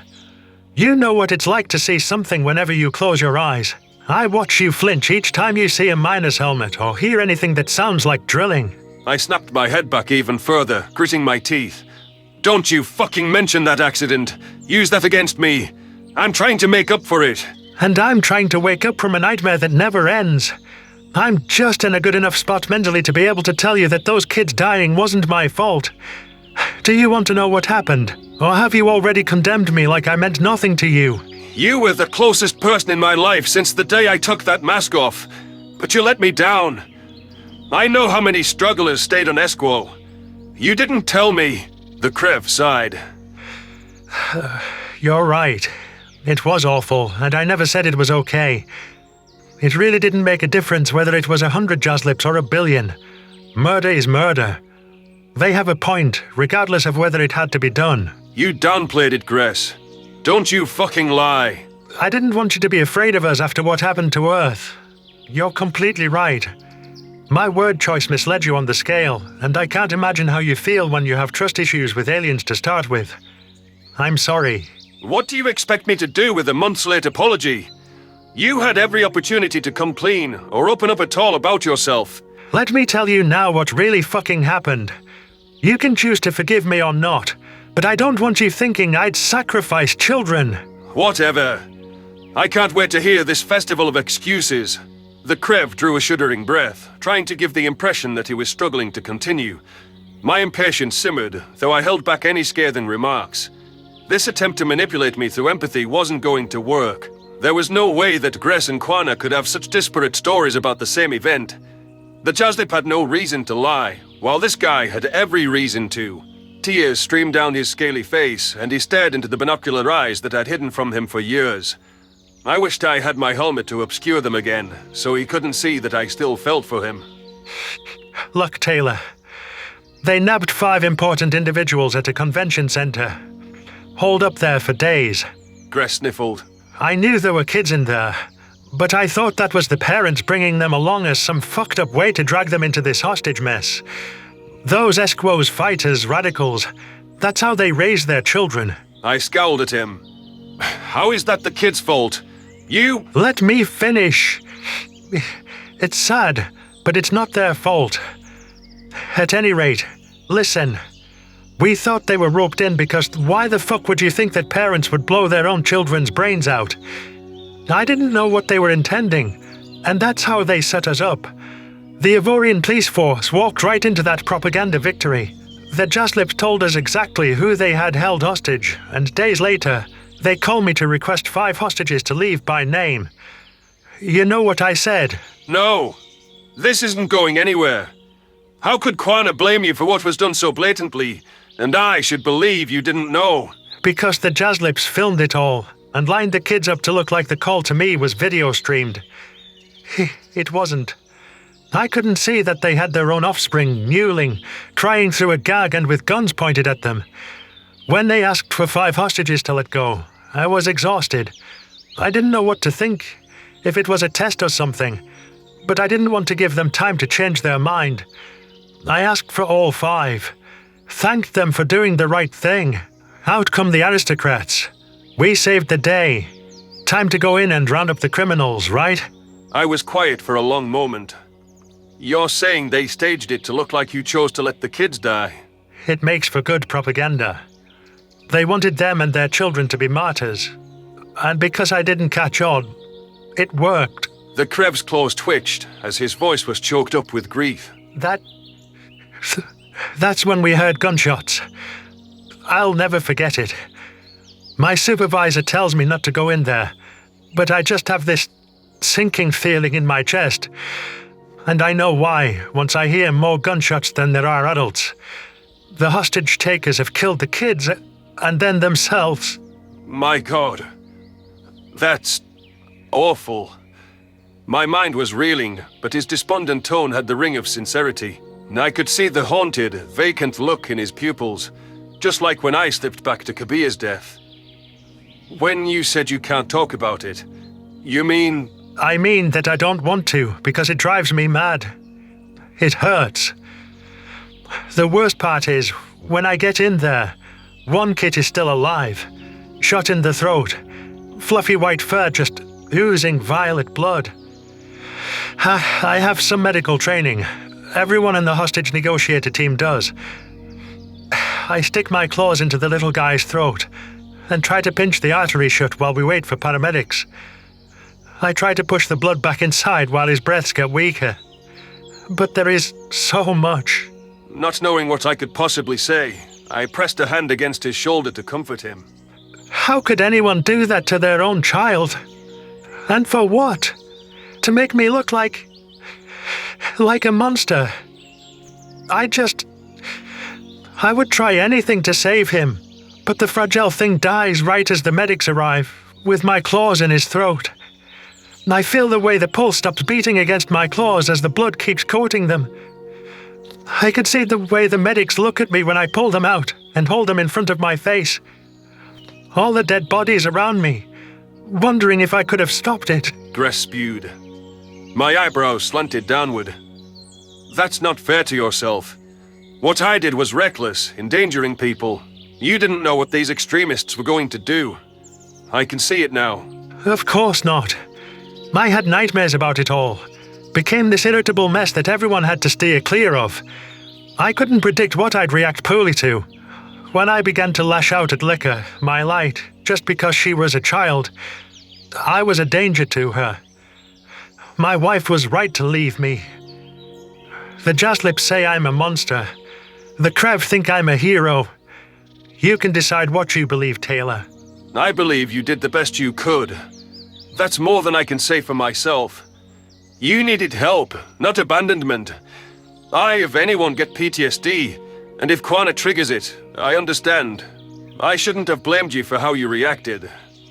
I won't cut her off, but you don't have to interact with her. Gress snorted. I can't crumple every time I see a Jaslip from that enclave. I doubt Quana would tolerate me. She won't care about the truth. We can tell her what really happened. Neither way, I'm here for you. I'm going to be a better friend. And, like you told me when I took off my mask, I'm glad you opened up to me. His eyes perked up for a moment. Oak? Just this once. Don't get used to it. I winced as the Krev threw his arms around me, applying pressure right where Mafani had kicked me. Knowing his side of the story, everything about his life crumbling was all the more tragic in hindsight. Gress was tormented because of Jaslips who'd orchestrated the murder of their kids to look like it was his choice. For what it was worth, I thought good people like Quana needed to hear the truth. My best friend deserved better than that slander.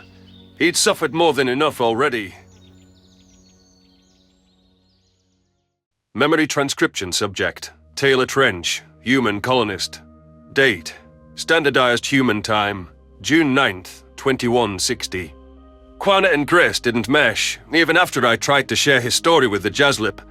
The fluffy carnivore demeaned me as gullible for buying his ignorance, though potential dishonesty was unthinkable to me after seeing the look in his eyes. My Krev exchange partner had opened up his soul to me, and I wouldn't let the quadruped's vitriol turn me against him.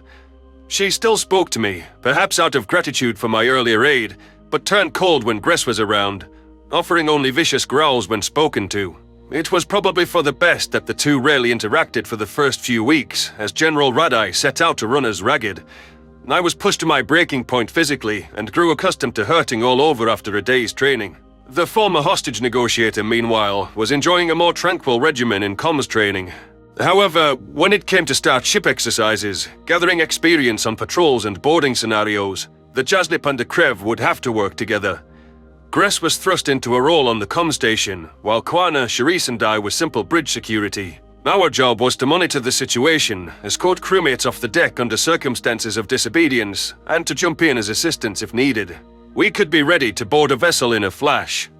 Under peacetime, a large part of our responsibilities might be stopping piracy and apprehending suspects in telespace. The Krev would help if we requested their aid, but the last thing our settlement wanted was to be a passenger on protecting our own territory.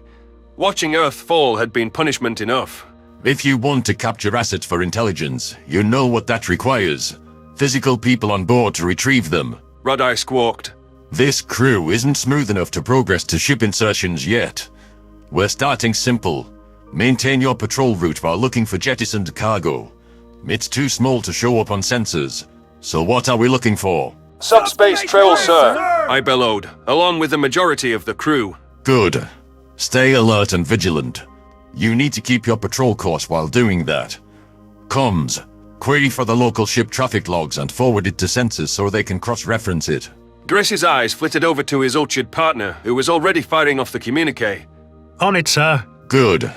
Show me that you can work as a team and complete your duties without babysitting. This should become routine, people. Charisse began drifting past various stations, eager to be summoned if they needed an extra hand.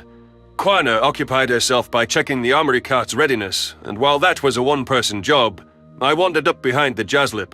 The patrols were mundane as could be, especially when we were assigned as the bridge watch, unable to screw off like those on duty in the crew quarters, away from Red-Eye's watchful eyes. The Resket would flip his lid if we didn't make ourselves useful and stay alert, however, even if there was nothing to look at but empty stars. I wished I could handle some of the duties, yet as quiet as it was, I wasn't as hopeful for spare work as my security guard friend. The Jaslip proceeded to rummage through the first aid supplies, ensuring for the upteenth time that various auto-injecting blood packets were available in case of injury. A smirk crossed my face, imagining how the Federation thought we'd glimpsed those and tried to drink them like vampires. The amusement fizzled out, pushed back by the knowledge that humanity had been slaughtered for such laughable ideas. Kwana took the supplies back in their cubby, and I shoved thoughts of that bygone era away. The carnivore's three tails twitched with equal boredom and restlessness, knowing it would be several hours up in the stars without stimulation. The slim armor along her body was connected to a spine-mounted gun. It had helped the Jaslip move quickly as a quadruped, while still fighting it with her tails. Every now and then, I see her angle her head toward Gress at the comm station. I wondered if she thinks about disabling the friendly targeting and taking him out. Orders be damned. Kwana won't listen about him not being a heartless killer. She fell right into the propaganda. Charisse wandered back to orders, crouching next to me as I pretended to inspect the weapons cart. So much for taking the fight to them. The tech's got a day of simulated space combat, but here we are, adrift in the stars. I'm tired of twiddling my thumbs. We got a few ground exercises, I offered. I know it can't all be glitz and glamour, but I don't feel much like a soldier. I don't feel any closer to fighting the Feddies. I feel like a Krev lapober, forced to stare at monsters all day. You know Gress lied about Esquo, and you still fall for his story, Taylor. There's video proof on my side. What does he have? Kwana hissed, muzzle contorted in a nasty snarl. Gress is my friend, and he's tried to be nice to you, despite the names you called him, and how you remind him of a traumatic incident. He knows he was being unfair. You're being unfair by not even considering that the Jaslips you think are psychos have an agenda. Charisse pressed a finger to her helmet where her lips were. Keep your voices down. If you two are disruptive again, Red-Eye might put you out the airlock, and you'll be the jettisoned cargo to find. The Jaslip pinned her ears back. You still sidle up to the kid killer as well. Is this some kind of primate loyalty? Refusal to see what's right in front of you? Kwana, with all due respect, I'm more likely to believe a public servant than extremists who shot their own kids on camera.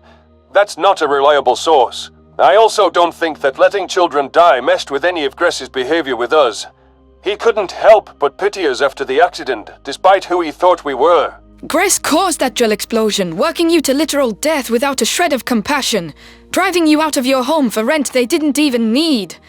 He puts on a nice face now because you remind him of his pet. I crossed my arms, wishing she could see the vicious scowl beneath my helmet. That's the thing. Gress wasn't driving us from our home. Our home is Earth, and the feds drove us out. I'd want secretive people I thought were feds gone too, and I'd be a lot less nice about it. The drill exploding falls on me for being a shit negotiator, and watching my own self-interest. Is that what you see in Gress? You both have those two traits in common. I balled my hands into fists. Damn it, Quana. You used to be fun. And you know, I felt sorry for you for a lot of shit. I want to be your friend, but you can't bear that I think for myself. That I don't agree with extremist narratives. I'm angry that you crawled right back to being his pet after you yourself saw it. Charisse made a shushing sound again. Shh! Enough! General Radai is giving us sideways glances. General Radai is listening to what you're saying as well. The Resket squawked. Since you three can't sit still and quiet for a few hours, a permanent separation might be ideal. It might be best if Quana was kept away, since she spends half the time egging me on about Gress. I wish she'd chill out. Without a word to request to stay with the Jazzlip, I moved near the elevator and placed my hands behind my back. My brooding thoughts occupied me more than standing at ease, as Charisse apologized to Radai, despite being the one who'd been trying to quiet our bickering. I imagined the Resket would make us all run laps until we wanted to throw up, since he'd already done that to me twice as punishment. Even if it got me into trouble, I wasn't going to let Quana impugn my closest friend's honor like that. Gress was a good man, who'd had his life ruined by real monsters, and had been set up to be at the heart of a controversy. If the Jazzlip kept pushing me, my choice was simple. The patrol was quiet as we wandered our normal route while combing subspace trails. I crept forward toward the rail that overlooked sensors in the hopes of gleaning something from the screens. If I could pick up enough, maybe I could get a posting as a sensors assistant. It was supposed to be one of the simplest jobs on the vessel, while also giving me something constant to process. I watched how the Trumbull and the human on the station whittled down the activity, trying to sniff out whatever Radai had set up. I stifled a yawn, hoping they'd pick up the cargo soon so we could return to camp. This wasn't the illustrious freedom fighter career I envisioned, that was for sure. Was I serving humanity at all? Sir, I'm picking up dozens of unregistered subspace trails at the fringes of the system. Much higher visibility than loosed cargo, the Trumbull stated. The contacts appear to be still active, and are on an intercept course with Tellus. They appear to have dropped out of FTL before triggering our disruptors, and are proceeding at sublight speeds. There was the slightest shift in Radai's demeanor, but I saw the angle of his head change. It seemed like a momentary jolt of surprise, just enough to suggest this wasn't a planned simulated encounter. The Resket maintained his composure, though he'd cleared the gap to the sensor station in a second. Confirming that it was true with his own eyes, he quickly wheeled around, announcing that this was not a test. The General relayed orders to comms to notify both the Consortium government on Eivor and Mayor Hathaway's office on the newly built-up Tellus. Gress risked a glance at me, consternation evident on his face as he sent word of the incursion back to the delegates. Who the fuck was in our space? Had the Federation discovered the Ark ships and come to finish us off? My features hardened, knowing quite well the direction they'd come from. We weren't going to let the prey fuckwits get anywhere near us. I waited for what I already knew to be true, as sensors gathered information on the intruding vessels and cross-referenced them against known schematics. It was fortunate our vault of data from Earth had thought to bring what we knew of their military capabilities. To my surprise, the sensor station had an immediate hit just from the minimal intel in the Krev's database from their long-ago scouting. I could feel the adrenaline kicking in, alongside a surge of wrath toward these monsters.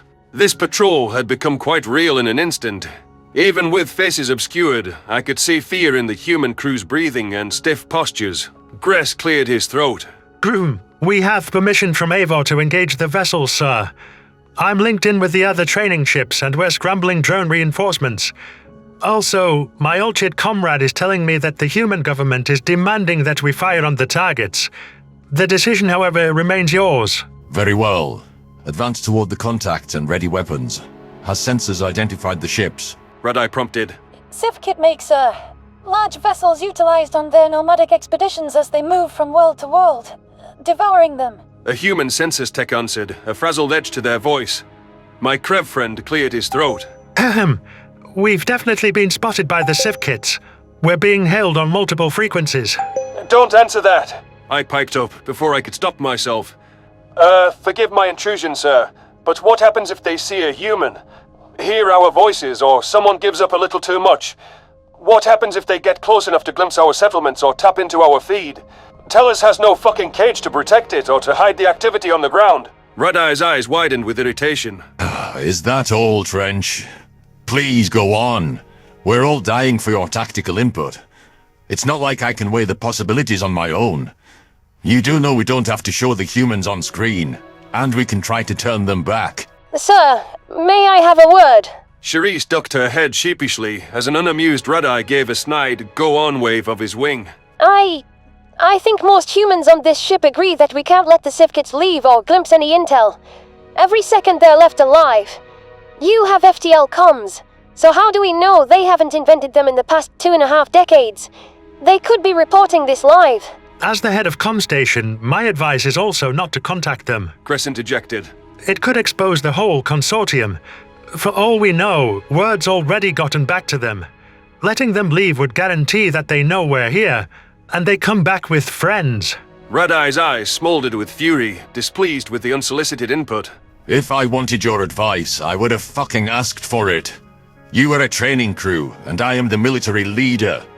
You aren't just several rings below me. You're bottom of the pecking order, and I am the top. Do I make myself clear? Yes, sir, I offered, though my heart wasn't in it. This was my planet on the line again, not his. If he didn't attack them, I wouldn't accept that. And given what Hathaway had transmitted in response, I doubted most of humanity would either. Good. If you can't follow your damn orders, you assholes won't make it a day in real combat. Lay off the panic and do what the fuck you're told. Now turn on automated weapon systems and prepare to highlight the targets as hostiles. Sub-designation, shoot to kill. Don't do it until we are within range. I don't want them to have a moment to know what hit them. We strike all at once, as a fleet. These are the most important minutes of you dipshits' lives, so get it the fuck right. I backed off my mutinous thoughts, feeling a rush of pleasure that the Rescue General intended to obliterate these bastards. How and why the Sifkits had strayed 7 days' travel from their territory was a question, but that showed that they definitely would have crossed Esquo's path by now. They were a long way from home. Human and alien crew alike scrambled to their various duties as our formation closed in on the intruders. Weapons activated the computer systems. Even on a manned ship, manual control of artillery was only a failsafe in the consortium. Comms went dark, with the final transmission to Tellus and Eivor, not wanting to give away any intel about our planet's locale with indiscreet signals. This was the start of exacting revenge for Earth. We draw a line in the sand. We're not leaving Tellus, and we're sure as shit not letting them get a whiff that humanity lived. They'd gun for us first to finish us off. The Krev Consortium has these prejudiced fuckers outclassed, and they can keep our survival secret by firing the first shots. Red-Eye stared at the viewport, watching the burgeoning ships enlarge on the screen. He looked a bit remorseful, burdened by the knowledge that his order would vaporize the thousands of life signatures we saw, and be the opening volley of the Consortium's inevitable war. The Reskits hadn't engaged in a true conflict in 3 decades, so it was likely that his military service had been dominated by peace. Even Esquo wasn't an all-out space bloodbath, so they lacked the first-hand recollection of interstellar war that we had. I believed that these aliens were different than the feckless Feddies, but I hoped that the General had it in him to do what was necessary. Our hatred for these herbivores was likely stronger than his. General Red-Eye never looked away from the viewport. Run a final check on all systems. It appears their shields can't deflect particle beams, but we can't be sure. Prepare to manually fire an immediate follow-up as soon as I give the order for targeting and the first one's away. Be ready to divert power to shields or thrusters in case this doesn't go according to plan. Yes, sir! Came the various calls of assent. Very well. Closing in 3, 2. Target them now. The ship's weaponry revved to life as the ship AI cleaved through a Sifkit vessel with a rapid, invisible hand. The other training vessels proved their readiness as well, synchronizing their weapon deployment to knock them out all at once. The prey scourges weren't ready for their shields to be bypassed with a single hit, and the precision of the computers was impeccable, finding the weak spots and obliterating the armor. The drone reinforcements coming up from the outer system zipped up behind the Sifkits, but it proved unnecessary to surround the expedition spacecraft. A chain reaction of fireballs, split seconds apart, lit up the invading fleet, before only debris remained on the viewport. I whistled in appreciation, mashing my hands together to cheer. Other humans were celebrating as well, basking in the feeling of victory at last. Quana's whiskers twitched with delight, and she chipped in her own howl. The Jazzlip blamed the loss of Esquo on the threat of Sivkits venturing outward, and had also joined the military to help defend us. Our Arxur colony really could protect itself now. This was what we could do with recruits out on a training mission, not with the million-strong armada that Eivor had amassed. It meant a lot to us to finally score a victory against the Federation, after years of hiding and changing our lives to them. General Red-Eye swiveled around, finally studying each of us. Forget your earlier mission. Sweep the edges of the system thoroughly and make sure there's no more of them. Stay on high alert. We'll be increasing patrols in case this was only the first bunch, or in case they launch an all-out attack when the ships don't return. I'd like to see them try, I whispered to myself. Now's the time to press our advantage. Push into their space. With a staged cargo retrieval gone by the wayside, I trained my binocular eyes on the viewport, searching for any sign of the herbivore savages. My helmet hood gave info about the epicenter of each vessel's remains, and I took the time to tally them up. Imagining their sudden ends gave me energy that I hadn't possessed since beginning boot camp. This was what I had been fantasizing about for so long, and it was better than I dreamed once manifested. Humanity's revenge tour began today, with these eviscerated Sivkit ships. Memory transcription subject. Tassi, Bissem alien liaison. Date. Standardized human time. June 10th, 2160. Onzo had delivered, with the ticket into the Sapient Coalition's doors, earning us a trial period of 6 months, though it could be cut short at any time by a majority vote. The technocracy granting us that long of a leash might have been to ensure that we'd slip up, but despite our differences, we knew better than to show them in front of the aliens. The Selma and Vitrala nations sent their own representatives, along with Zalk and myself representing the Saya and Lasmin respectively. Zalk could play the diplomat without an Altor present at these meetings to egg him on. When I first entered the station a few hours outside Earth via Dustin and Haleska's shuttle, I was expecting to give a pitch about Bissem's. Instead, the Coalition pretended we didn't exist, aside from the nations closest to the United Nations, who did send delegations to welcome us. Dustin suggested that we wouldn't make our case until the time slot was up, and Bissem's had to convince the Forum to let us stay on. I looked for any opportunity to prove ourselves or jump in with useful insight, but we were out of place up here. Long political meetings and discussions took up the days, with occasional new legislation and guest speakers. I tried to learn as much information about the aliens as possible, even when it was tedious. The most compelling items were running through natural disasters and other crises on SC worlds, and sending aid from multiple planets. Can you imagine what that's like? A tsunami hits tropical Leilut, and dozens of planets chip in aid to rebuild it. That alone is a good argument for why we should join the SC. More helping flippers to fall back on. General Nalto was in regular contact with me, eager to chime in if any military-related decisions ever did arise. We'd also been recording each of the proceedings for Lassian intelligence to comb through each bit, and notate any useful information for diplomatic profiles. The Ven Lil ambassador was on the floor presently, requesting outside funding for more research on the physical lifespans and socio-economic outcomes of the uncrippled Skalgans. From what Dustin had said, the Ven Lil felt very strongly. While fiercely loyal, they weren't to be messed with under any circumstances. My personal opinion was that they were a candidate for Ivrana to open trade with. We are getting close to a time where the Skalgans will be the largest cohort. I venture that within a decade, there will be more restored adults than those still bearing knock knees and noseless faces. Governor Lysa was herself one of those bearing the Federation-given afflictions, with how her legs were twisted inward and her snout was deformed. This could have a large impact on a healthcare system, safety regulations, and mortality expectations. These are things we'll need to know as this generation ages. Mazik President Kuiper spoke up. Her kind was much larger than the other delegates. Why can't you get this information from Project Chronicle rather than making us open up our pocketbooks? Wouldn't the Far Soul have records of the changes? I'm sure they were more concerned with taking kids away from their parents, giving them genetic deformities than waiting for us to die out. They obviously weren't concerned with our long-term health. I concede the point. What exactly are the concerns about healthcare? It'd be a positive if you live longer. If you're less sick. The entire School of Medicine needs an overhaul. That includes courses taught outside our borders, like those life-saving regiments at the Zerulian's Galactic Institute of Medicine. If someone breaks their leg, how do we know if the healing time is different, or surgical outcomes? How do we handle rhinoscopies when we're not used to Venlil having noses? We have to throw out everything that we know. Secretary General Quemper mounted the stage, having to abandon the human partition. She herded a confused Lysa away from the microphone as soon as the governor finished her response to Queeper. The UN leader whispered a few words in the Venlil's ear, which only made her side-facing eyes widen with additional confusion. The Skalga natives wore their emotions on their features, so it bodes well that her creamy fur wasn't puffed out with fear and her bushy tail wasn't drooping. I stayed vigilant for any manner of horrendous news. The question is, what would be out of the ordinary that would flummox her but not alarm her? It piqued my curiosity to say the least, and might be the sort of thing Naltor would want detailed notes on. It's not like the humans to cut off their oldest, most steadfast ally in the middle of requesting aid. They wouldn't without good reason. Something worthy of bumping health studies to a later slot. Apologies for interrupting Governor Lysa.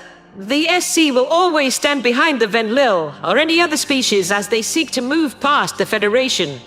We'll continue this conversation soon with the reverence it deserves. The Secretary General wore a blue velvet jacket, while the UN logo emblazoned on it matched her white hair. She had a kind, matronly face, at least in my estimation. I'd spoken with her once, but her own scientific fervor was familiar and disarming. One of our outposts in Palton space was approached by a Sivkit diplomatic shuttle, which clearly hadn't seen use in decades.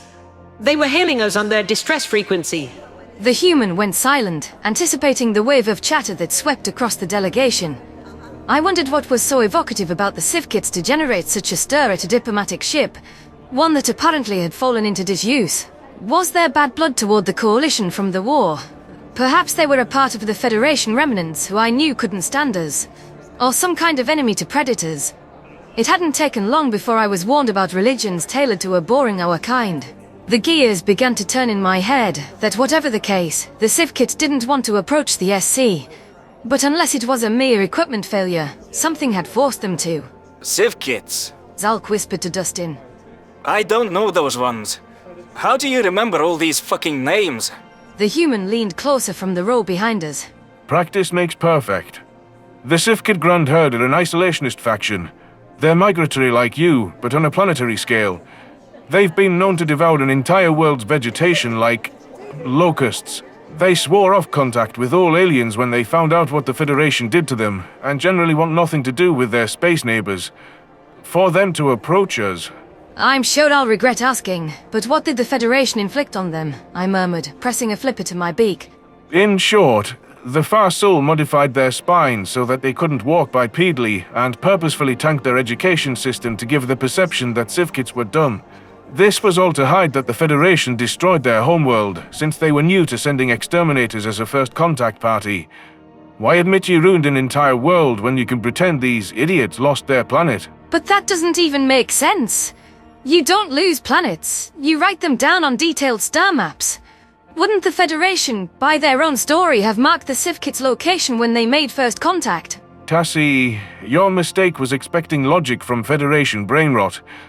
At any rate, we don't know how the Sivkits are doing. They haven't answered any of our communiques, until now. For what it's worth, I hope they fixed their spines and reclaimed their old curriculum. They deserve to make it on their own. Zalk slapped his head feathers in irritation. It's never... Oh, the Federation landed and elevated the species out of the love of their hearts. Always maiming, crippling and burning everything in sight. Pretty much. You can see with the Venlil and the Sivkits that it wouldn't even spare you if you were herbivorous.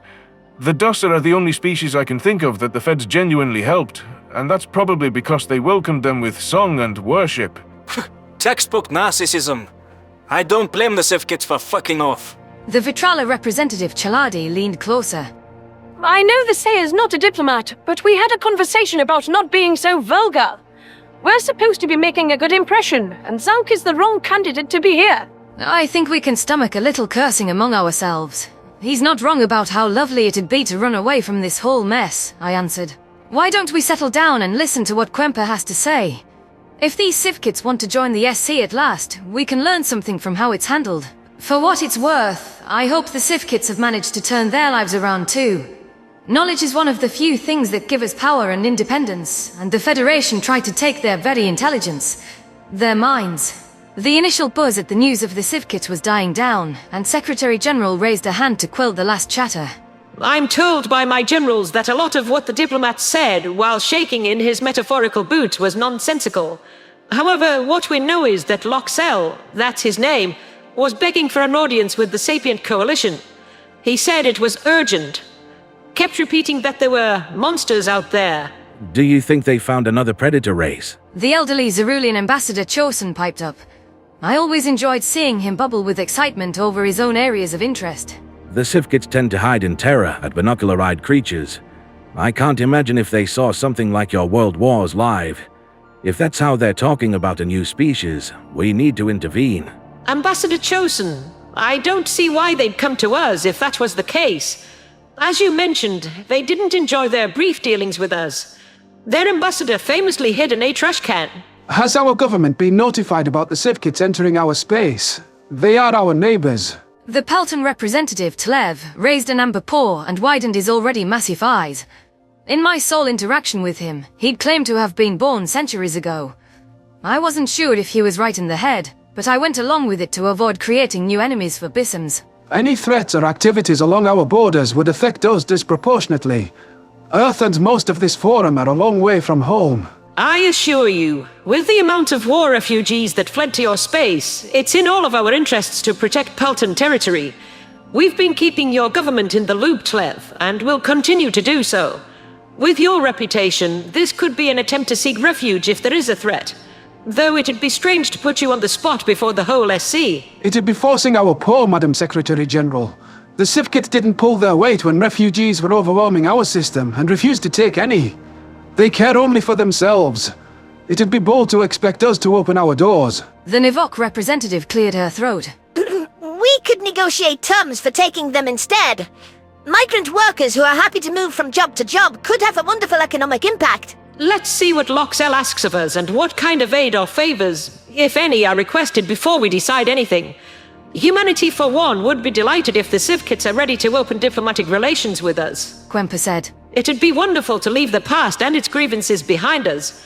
I'm going to transfer Loxel to the big screen and see if he'll tell us more. Before anyone else could give voice to exploitative plans, a mammalian with fluffy white fur blinked onto the screen.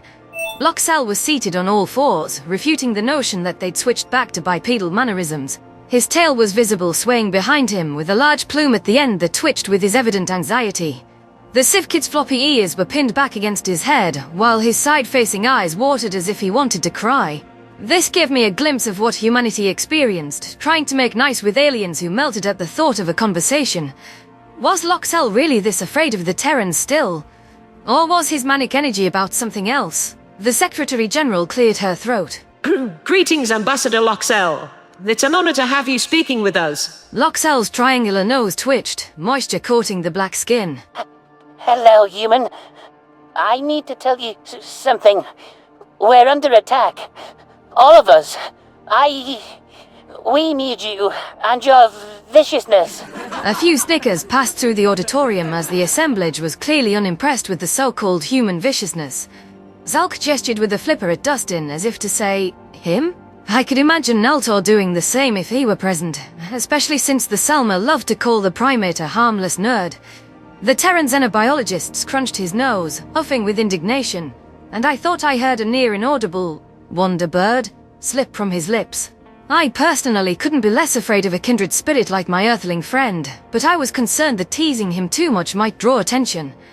It was laughable that the Civkits considered the docile, peaceable humans to be vicious out of old prejudices. Why come to beseech the help of a party that you believe is some savage predator basking in violence?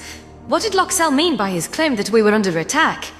That should have perked Zalk's ears up if our Seiya liaison wasn't too busy laughing at the fluffball. Secretary General Quemper raised a weathered hand for silence once more. Why don't you start from the beginning, Loxel? Who attacked you? Outer space. From out there.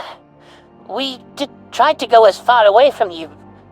From everyone in this sector. The stutter in Loxel's voice was becoming a bit grating as his plumed tail rose higher into the air for emphasis, dramatizing his points inadvertently. Civilian ships. Thousands, hundreds of thousands dead in total. Dozens of expedition craft. We just wanted to graze. What a calamity of aliens cruel and unfeeling. Predators of the Arxur kind. Zalk leaned closer to me. Is this guy for real? What's next? Swooning and pressing a pole to his head. Listen to what he's saying. Hundreds of thousands dead. If that's true, that's a massacre, I whispered back. Whoever would do that to civilians threatens all peaceful spacefarers. Hold on, Loxel. You're saying that aliens beyond our borders attacked your expedition, killing the herds on your ships? Quemper paced the stage, eyes narrowed in thought. What did you do to provoke them? Did you ignore their requests to leave? There was a habitable planet to stop off for a week or two. A little to nibble on. We hailed them. No answer. None. Woe is me. I can't do this. It's too much. All of the bodies for no reason at all. We would have left. We would. Definitely. Certainly. Unquestionably. You can't talk to them. Go do the predator thing. Kill them all. Quemper flinched as Loxal's eyes went manic. You do know the United Nations is anti-genocide, right? Yes, human. They genocided innocent travelers. That's why we come to you to burn them like Nishtal. The Krokotl ambassador squawked in frustration. Hey, that's not an acceptable comparison. Nishtal was rebuilt after it was destroyed. Exactly. They must pay for what they've done, but we cannot. I know you can take them down. You wouldn't leave another vicious rival out there. The ships broadcasted their own slaughter over FTL comms, so we have a video. Look at them fire without warning. They wanted to kill us because we were there. The predators. The foam from the mouth. The bloodlust. The hunter's hunt. The flames. We get it. We'd like to see the video, Loxel. The Secretary General sighed, biting her lower lip. Could you please show us that? If I must. Sharing screen and sending the exact location so you can go after them. Behold, Sapient Coalition. Predators worse than the masters you serve. We throw ourselves at your overlord's feet. Cement your place at the top of the food chain and dominate for us. This Sivkid hardly seemed like a reliable narrator, so having visual proof would be helpful to validate his tale. Footage from the viewport of a spaceship bridge replaced Loxel's jittery face, displaying an open stretch of stars. Under the proper magnification setting, I could see craft approaching.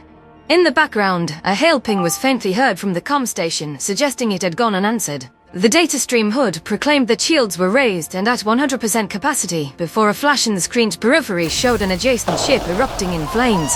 Mere milliseconds later, the feed went dead, proclaiming that contact had been lost with the vessel. The easy inference was that it had experienced the same swift demise. Whoever's territory the Sivkits encroached on, they were shooting first and asking questions later. A lot like the Sayer with Alsh. I wonder if aliens did something to them too. See the unfamiliar ships. Murderers striking in an instant, no warning. Our shields were like paper ripped apart with one claw. We give you what we saw from their contact so that you know what must be done. This cruelty, this injustice was not your own, so I trust you humans to avenge my sweet grazers. Avenge the wasted cutlets and rage forth against these fiends. Loxel shrieked, switching back to his own camera. Secretary General Quemper blinked in evident frustration. This happened outside the SC's borders, and you are not an SC member state, which makes it not our jurisdiction. Why are you coming to us? For help. Help, please. We'll walk ourselves to the cattle pens. Just do this for us. You do not kill us in our sleep, so we'd rather you reign supreme. I see. I am sorry that you were attacked, but we'll need to discuss this. Why don't you stay on the UN base as a guest until this is resolved? We don't have any other diplomatic contacts to get in touch with, and we would like to open channels with the Grand Herd. If I must be sacrificed for my people's salvation, then here I stay. Right here, willing, knowingly ensnared. A subject sent to never return, yet holding the fallen in my heart. Thank you, wrathful predator. The Sivkits await your progress, stating your claim to father of thrones. Quemper hurriedly disconnected the call before rolling her eyes in open fashion. That was an interesting fellow. But I suppose it's a positive that the Sivkits are taking baby steps toward diplomacy.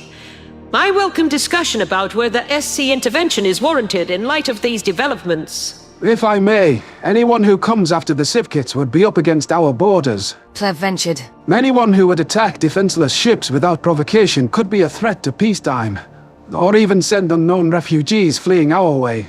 We need to chart our beyond the borders neighbors better regardless. I think the incident merits investigation for that alone. At the least, we should assess where these aggressors' territory is so that our future ventures stay out of it. For what it's worth, I see the reason in that. However deranged Loxel might have been, there are hundreds of thousands dead without cause. I'd be willing to send a UN scouting party from that Pelton shared base to scope out what lies beyond the border, probing all the way to the marked location. Having more info on the threat will be a net positive. Are there any objections to us looking into this further? After a few moments of silence, a familiar Yotul politician stood at their desk. None of that aspect, but we'd propose mobilizing more assets into that quadrant, in case total war erupts on the Palton's doorstep. It's not impossible that these hostiles could follow the Sivkits' trail right back over our borders. We'll send reinforcements to shore up our postings there. Backup from the Yotul and any others who have ships to spare would be appreciated. Should we notify the Shield? The Jord diplomat whose species had defected from the Dwerton-created organization 12 years ago asked. Their motto has always been to mobilize for any herbivores in harm's way. We can send a communique to the Shield informing them that a Sivkit civilian fleet was attacked outside of SC space. I don't think they need any more details. We don't need to be fighting over who's in charge of the scouting expedition or have them make things worse on some revenge quest. Understood. We still have connections to several of their members, so we can handle that. Thank you, Nicklay. That was his name. It's hard to remember all of these alien names, especially when I haven't directly interacted with them. Humanity will brief the SC on anything we learn going forward, but we won't have answers overnight. Let's take a 10-minute recess. If we can all still focus after that visit, I'll cede the floor back to Governor Lysa. Chatter swept across the room as I finally took a moment to process what we had learned. It was possible that Ivrana wouldn't be the only one at war soon, with the Coalition mobilizing past the fringes of their territory. I couldn't stop wondering why the unknown aliens had obliterated the Sivkits on sight. The fact that they'd been able to strike the intruders down with a single blow, ignoring shields, meant their technology was strong enough to be a serious threat. General Nalto would classify this as an event that could imperil Ivrana for certain. It wasn't like Bissems were being called to action in this emergent situation, but I still didn't like to see trouble brewing with the organization we were trying to join. Hopefully, there could be a peaceful resolution as a result of this scouting expedition. Avoidance was a better outcome than confrontation between two spacefaring giants. It was in the humans' nature to help those in need, but I hoped they wouldn't get sucked into a full-blown conflict on the Sivkits' behalf.